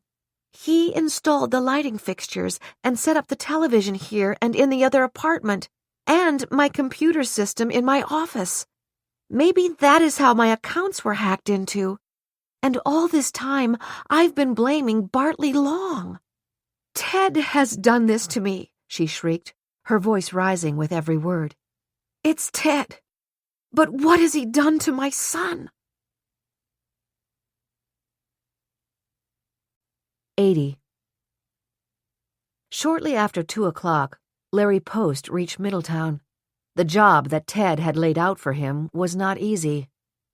"I'm supposed to make it look like Brittany shot the boy and then killed herself. That's easier said than done." Larry had not been surprised that Ted had changed his mind about driving up there and finishing them off himself. Ted was worried sick that Brittany would go to the police, and he now realized that the boy might be able to convince the cops that Zan had not taken him from the park. If that happened, Ted knew the police would eventually come to him. Larry could understand why Ted couldn't bring himself to kill his own son, but why was it at this point even necessary? "I'm no bleeding heart, but I can't say that I ever thought that working for Ted would ever end up like this," Larry thought. "But he did point out to me that if the cops keep digging and find those cameras in Zan's apartment, she'll know that I was the one who installed all the lighting and set up her computer." When Zan decided to leave Ted and take that apartment on East 86th Street, and then again when she moved to Battery Park City after Matthew disappeared, big-hearted Ted was the one who had helped her get settled both times. He sent a plumber to check all the pipes and me to install new lighting fixtures and the cameras. The day she moved from 86th Street, I got rid of the original cameras. I had already installed the second cameras in her new apartment. For the first 3 years, it was enough for Ted to just spy on her any time he wanted. But then she was getting successful in her business, and she and Matthew were such a team that he couldn't stand it. And that was just the time when he met Brittany at a party and hatched this whole crazy plan. Ted is right. If we don't act now, the cops will be knocking on my door before too long. I'm not going back to prison. I'd rather be dead. And he's going to give me the money he's already put in Matthew's trust fund. Let's face it, Ted needs me, and I need him. Ted had said that Brittany had become too much of a loose cannon and was now a big threat to both of us. He said that she's nutty enough to think that she might be able to make a deal with the police and still get the $5 million reward that witch Melissa has put up in her big publicity stunt. Larry laughed out loud. If that kid ever got home safely, Melissa would have a coronary. But that's not going to happen. He and Ted had figured out how he would get this done. Brittany will recognize the truck when I pull up the driveway, he thought. Hopefully she won't panic when she sees me because she knows that I've been in on everything all along. When I'm near the house, I'll phone her and say that I've got 2 big boxes full of cash, $600,000. I'll say that Ted wanted me to show her that he wouldn't double-cross her about the money and give her time to send it to Texas. In case she gets suspicious and is scared to open the door, I'll be carrying one of the boxes and she can look through the window and see the $100 bills on the top layer of the box. She won't be able to tell that the rest of the box is stuffed with newspapers. When she lets me in, I'll do what I have to do. If she doesn't let me in, I'll blow the lock off the door. If that happens, it won't look like a murder-suicide, but there's nothing I can do about it. The main thing is that neither one of them will ever be able to talk. 81. Billy Collins was unimpressed by Bartley Long's show of bravado. "Mr. Long," he said, "I'm glad you have your lawyer with you, because before we exchange a meaningful word, I am telling you that you are a person of interest in the disappearance of the woman known as Brittany Lamont. Her roommates kept a tape of your threat to her." Billy had no intention of telling Long that he had just come under suspicion of hiring Brittany Lamont to impersonate Zan Moreland and to kidnap her child. That possibility he was hugging to his vest. "I never saw Brittany Lamont after she left my home in early June almost 2 years ago," Long snapped. "That so-called threat was made because she had vandalized my property." Wally Johnson and Jennifer Dean were sitting with them. "Your wigs and toupees, Mr. Long?" Johnson asked. "By any chance have you replaced them with a set that includes one with a thick mop of black hair?" "Absolutely not," Long snapped. "Let's get this straight. I never saw Brittany after that day. Give me a lie detector test. I'll pass it with my eyes closed." He turned to Wally Johnson.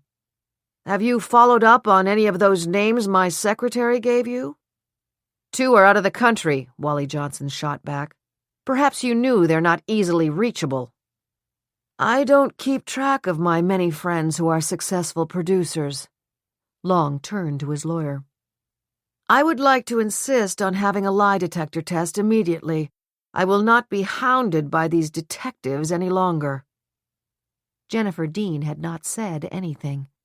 Sometimes they worked an interrogation that way, Billy asking the questions, she listening to the answers.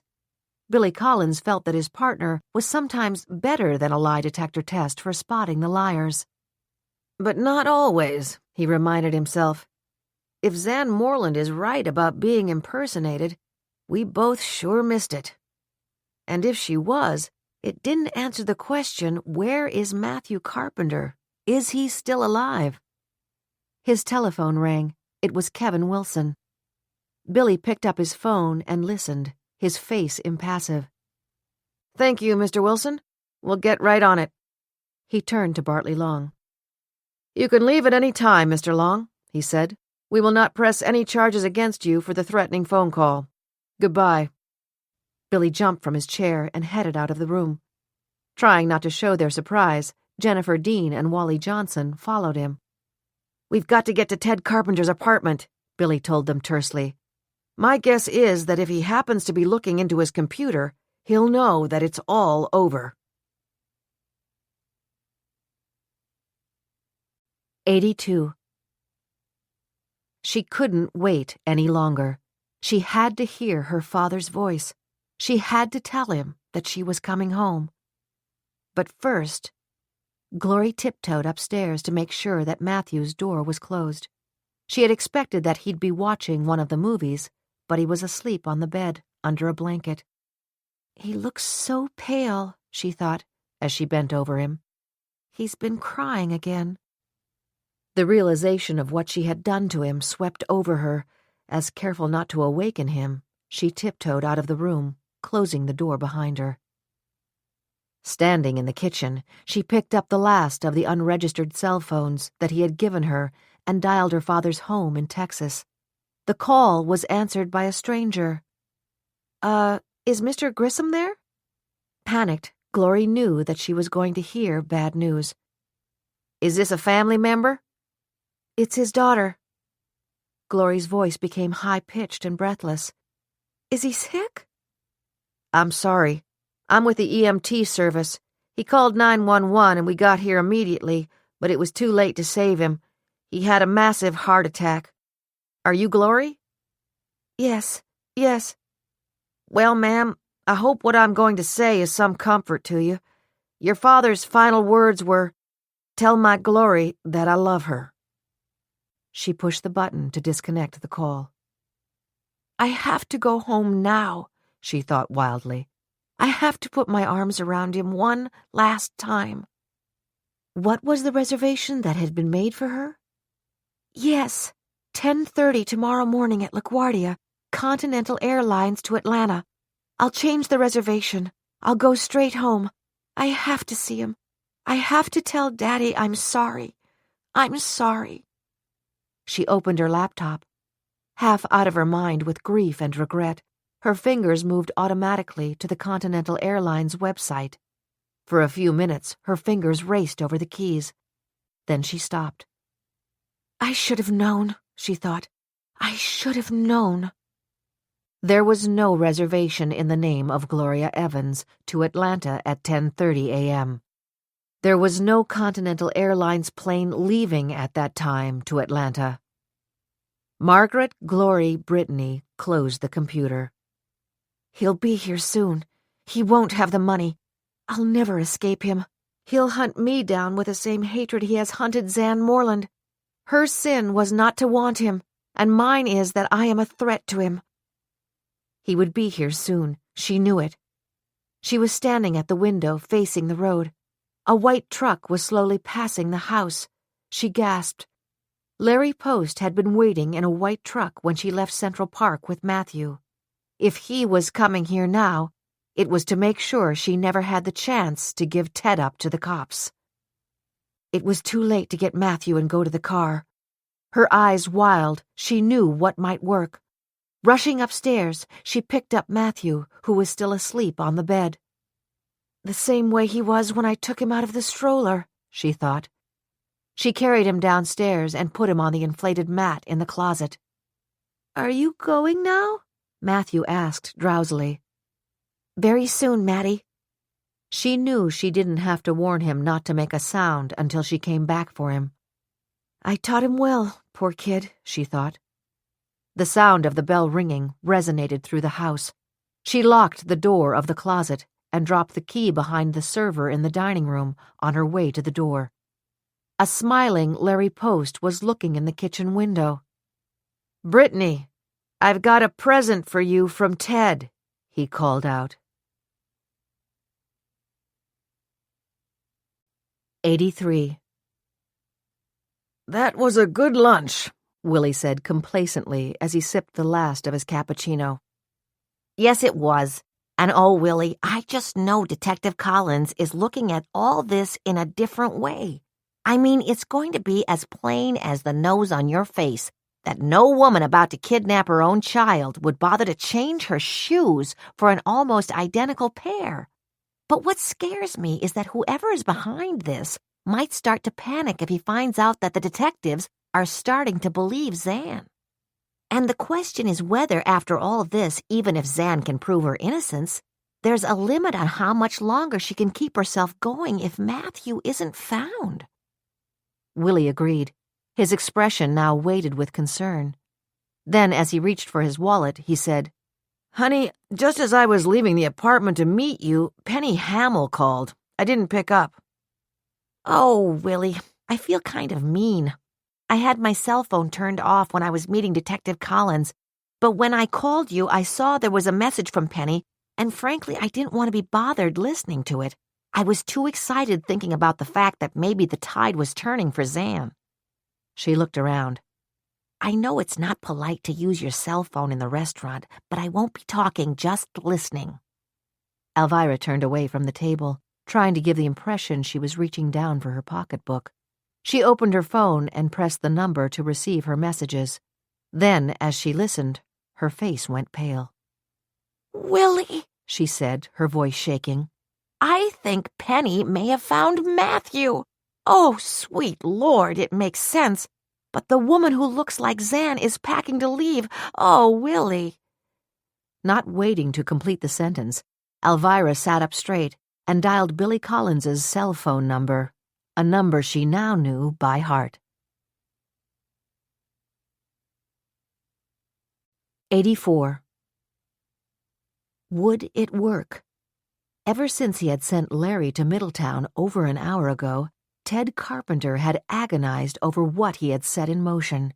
He knew he had no choice. If Brittany went to the cops, he'd spend the rest of his life in prison.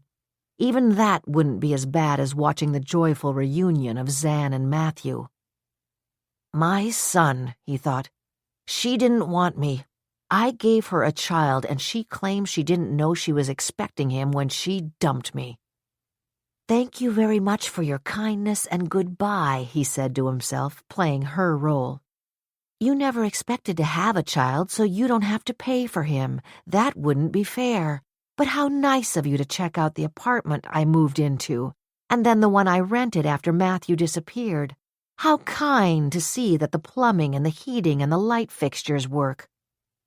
"Of course it wouldn't be fair," Ted raged, "because you really didn't want to share him.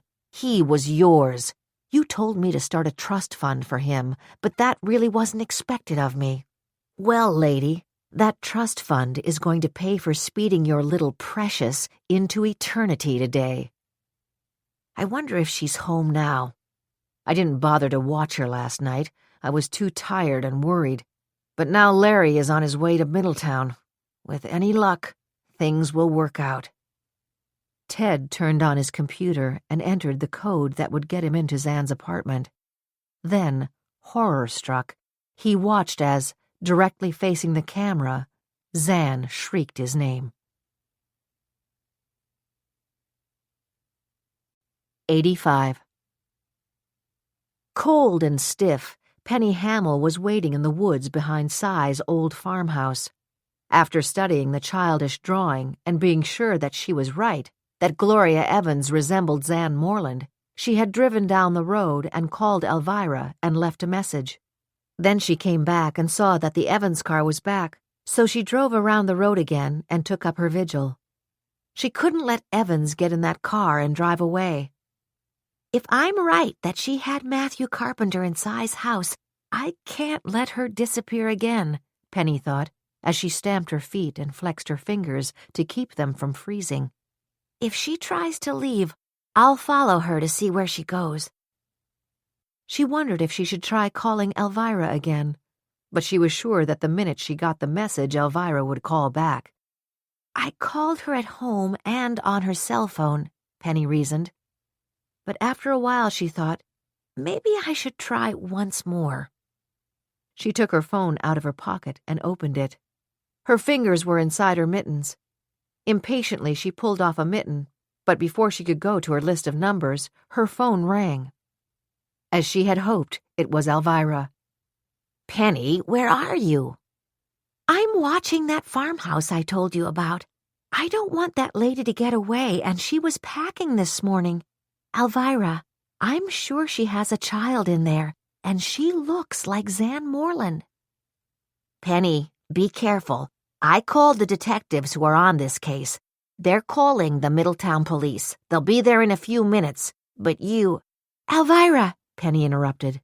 "There's a white truck stopping in front of the house. It's parking in the driveway. The driver is getting out. He's carrying a big box. Why would she want any big box if she's planning to leave? What would she want to put in it?" 86. Billy Collins, Jennifer Dean, and Wally Johnson were being driven in a squad car to Ted Carpenter's apartment. Billy had briefed the other two on Kevin Wilson's call. "We never looked at the father," he berated himself. "Carpenter never made a single false move. Never. Outraged at the babysitter falling asleep, outraged at Moreland for hiring a young babysitter, then publicly apologizing to Moreland, then outraged after the pictures in the paper. He was playing us all along." Billy's cell phone rang. It was Alvirah relaying Penny Hamill's message. Billy turned to Jennifer Dean. "Get the Middletown police to the Owens farmhouse on Linden Road, pronto," he snapped. "Tell them to proceed with caution. We have a tip that Matthew Carpenter may be hidden there." Ted Carpenter's apartment was downtown. "Turn on the siren," Billy directed the officer who was driving. "That guy has got to be feeling cornered." But even as he said it, he had a feeling it would be too late. When they arrived, the crowd milling around the building told him that what he had feared might have happened. Even before he got out of the squad car, he knew that the body that had just plummeted through the canopy and was lying on the sidewalk was that of Ted Carpenter.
"87. "Help me," Brittany prayed. "I don't deserve it, but help me." With a smile, she waved to Larry Post, as she walked over to the living room window. She still had her cell phone in her pocket. He was opening the cover of a large box.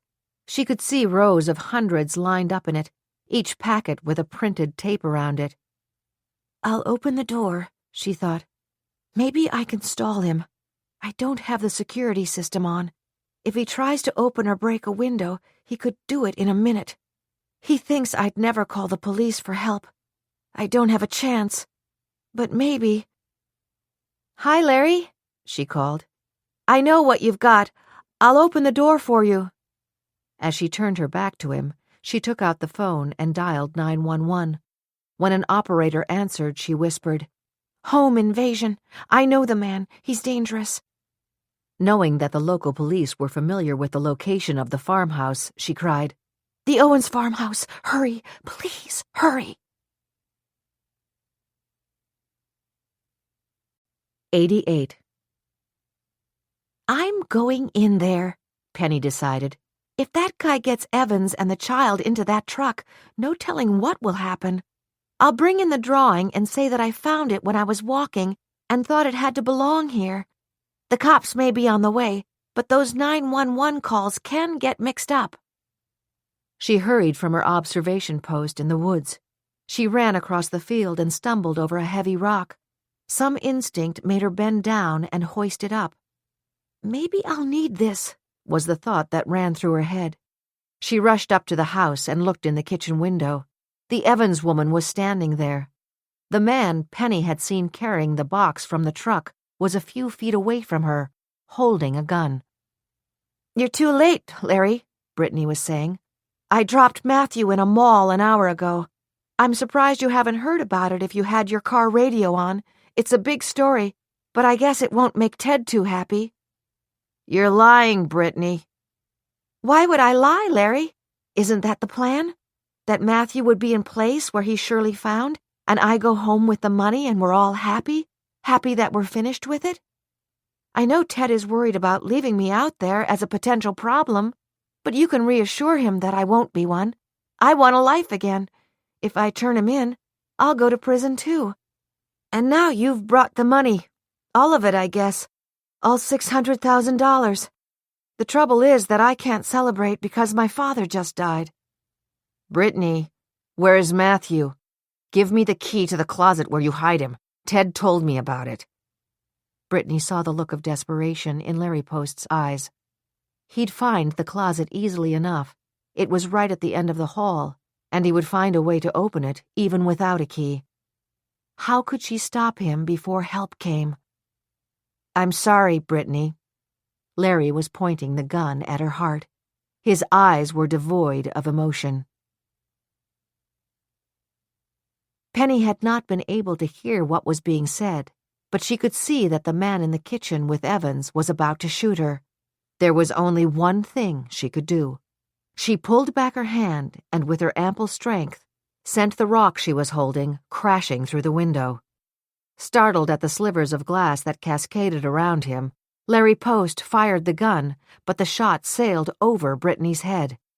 Realizing her one chance, Brittany threw herself on Larry, causing him to lose his balance, stumble, and fall.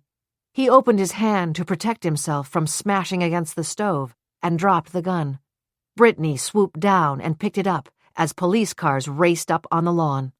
Holding it on Larry Post, she said, "Don't move. I don't care if I use it on you, and I know how to do it. My daddy and I used to go hunting together in Texas." Without taking her eyes off him, she backed up and opened the kitchen door for Penny.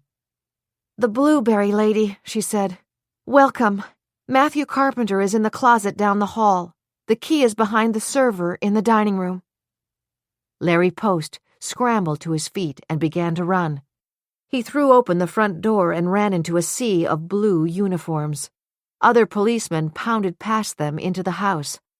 Margaret Grissom, Glory, Brittany Lamont had slumped into a chair at the kitchen table. The gun she was holding was dangling from her hand. "Drop the gun! Drop the gun!" a cop shouted. She laid it on the table. "I only wish I had the courage to use it on myself," Brittany said. Penny found the key and rushed to the closet. then paused. Slowly she opened it. The little boy, who had obviously heard the shot, was huddled in the corner, his expression terrified. The light was on. She had seen enough of his pictures in the paper to be sure it was Matthew.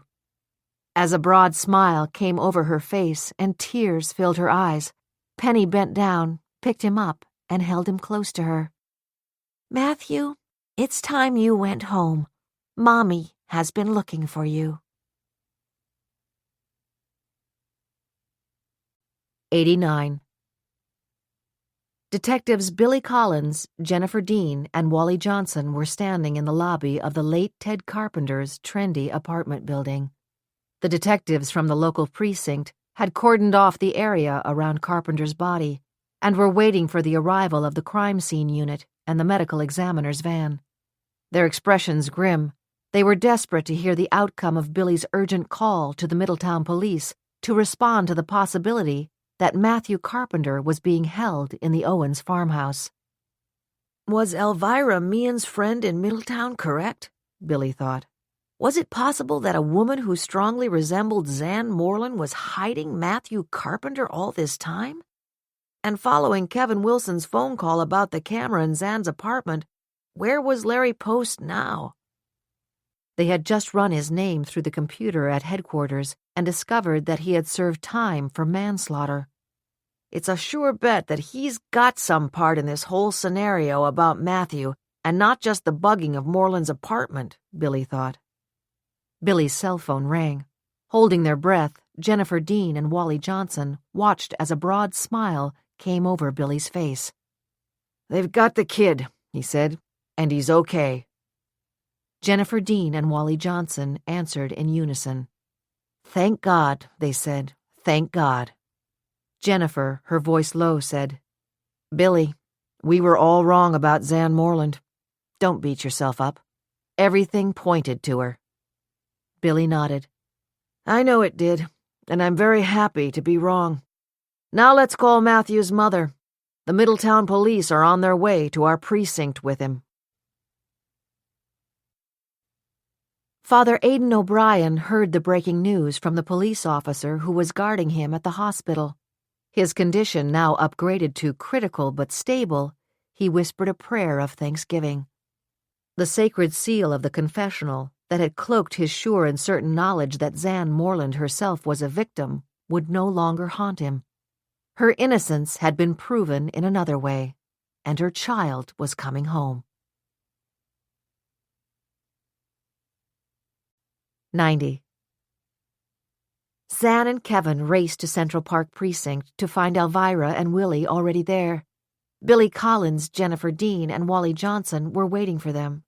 Billy had told Zan on the phone that the Middletown police assured him that while Matthew was very pale and thin, he looked okay. He'd explained to her that while ordinarily the police would want to have Matthew checked out by a doctor right away, that could be done later today or tomorrow. Billy had told them to get him home. "Zan," he had cautioned her, "from what they know so far, Matthew has never forgotten you. Penny Hamill, the woman we can thank for finding him, showed the police a drawing that they think Matthew made. She found it in the backyard of that farmhouse. I hear it looks a lot like you and has the word Mommy printed on the bottom. But it would be a good idea if you brought a toy or pillow or something that he loved. It might comfort him after what he's been through." From the moment she entered the precinct, other than fiercely thanking and hugging Alvirah and Willy, Zan had not said another word. Kevin Wilson, his arm protectively around her, was carrying a large shopping bag. When they heard the sound of sirens approaching the entrance to the precinct, Zan reached into the bag and pulled out a blue bathrobe. "He'll remember this," she said. "He loved to cuddle with me inside of it." Billy Collins' phone rang. He listened and smiled.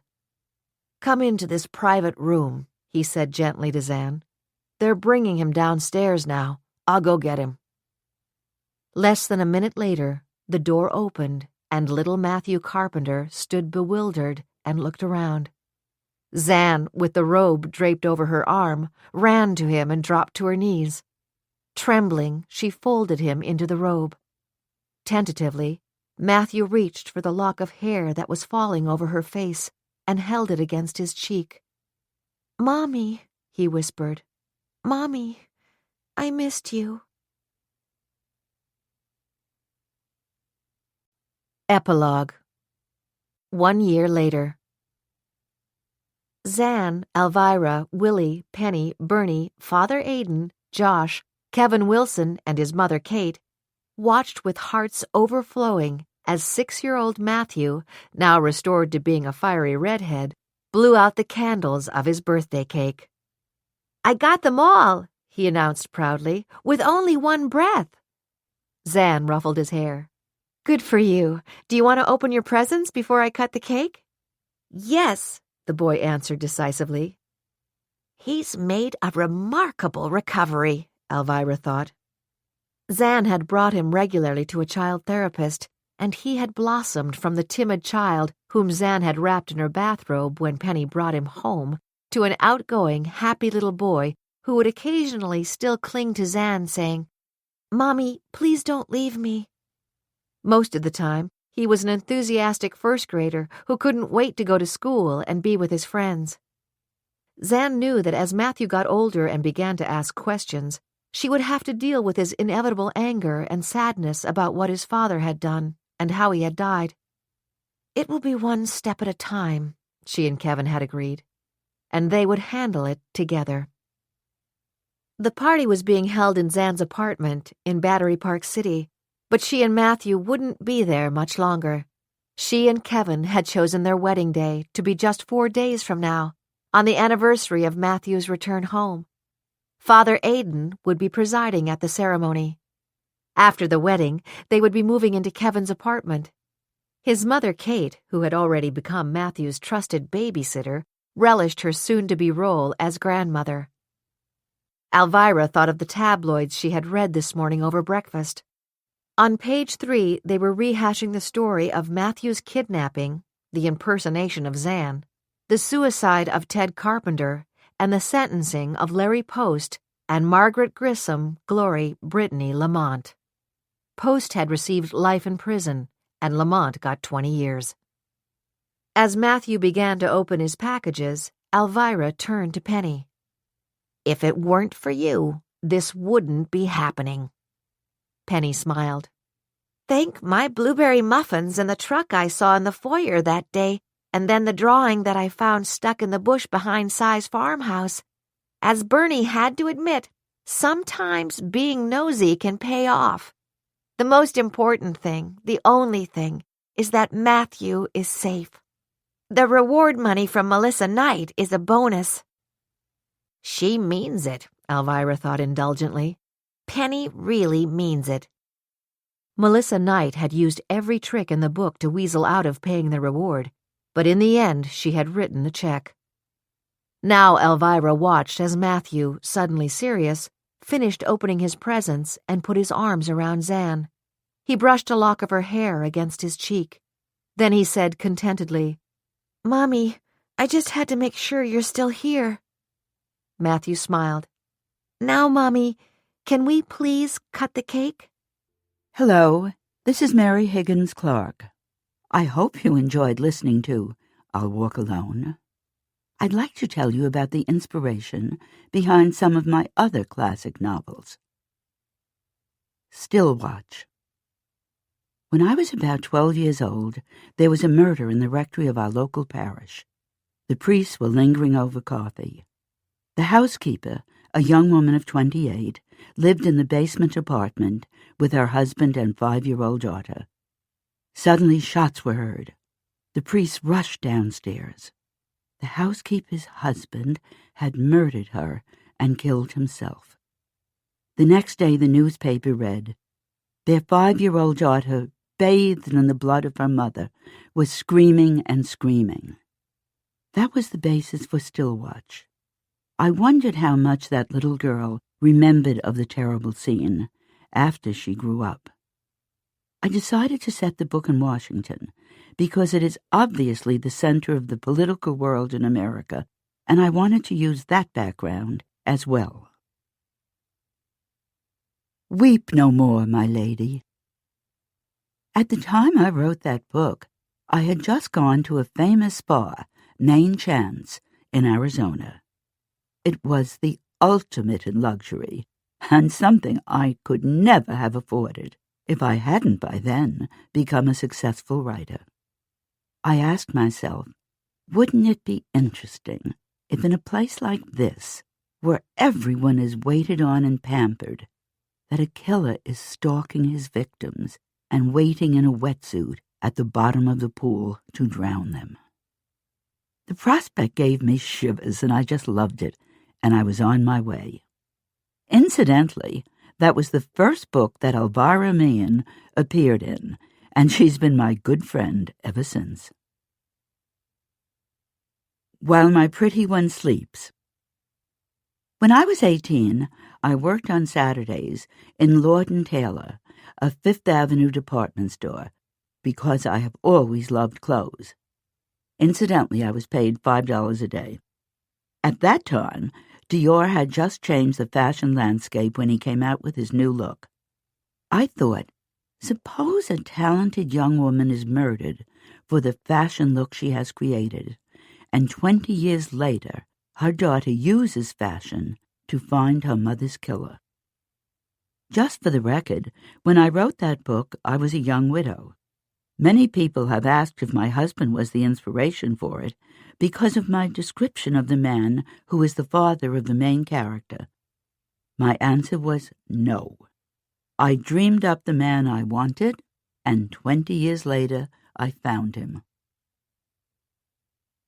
The Anastasia Syndrome. I took a parapsychology course years ago in which the instructor hypnotized people and brought them back to previous lifetimes. I took it out of curiosity, not because I believe in reincarnation. When I heard startlingly vivid descriptions of former lifetimes from people under hypnosis, it didn't make me a believer, but it did make me realize that I was going to write a book on that subject. Since I'm a history buff, I loved setting the backstory in the times of Charles I and Charles II of England. Let Me Call You Sweetheart. I love jewelry and have a few pieces that once belonged to my mother-in-law. One pin especially is unique. I thought it would be interesting if that pin could get someone on a path to murder. As a secondary theme, the idea of a plastic surgeon giving a number of women the same face, I thought offered a meaty plot, because why would any doctor do that? A third plot element was the idea of a young man in prison for a murder he did not commit. I threw these together, the jewelry, the plastic surgeon, and the innocent prisoner. Let Me Call You Sweetheart was the result. Silent Night. A friend of mine was 19 years old when he was in the Battle of the Bulge. A bullet hit the St. Christopher medal he was wearing around his neck, and the medal saved his life. I always knew that there was a story within that story, and when I was asked to write a Christmas novel, I knew the St. Christopher medal had to be part of it.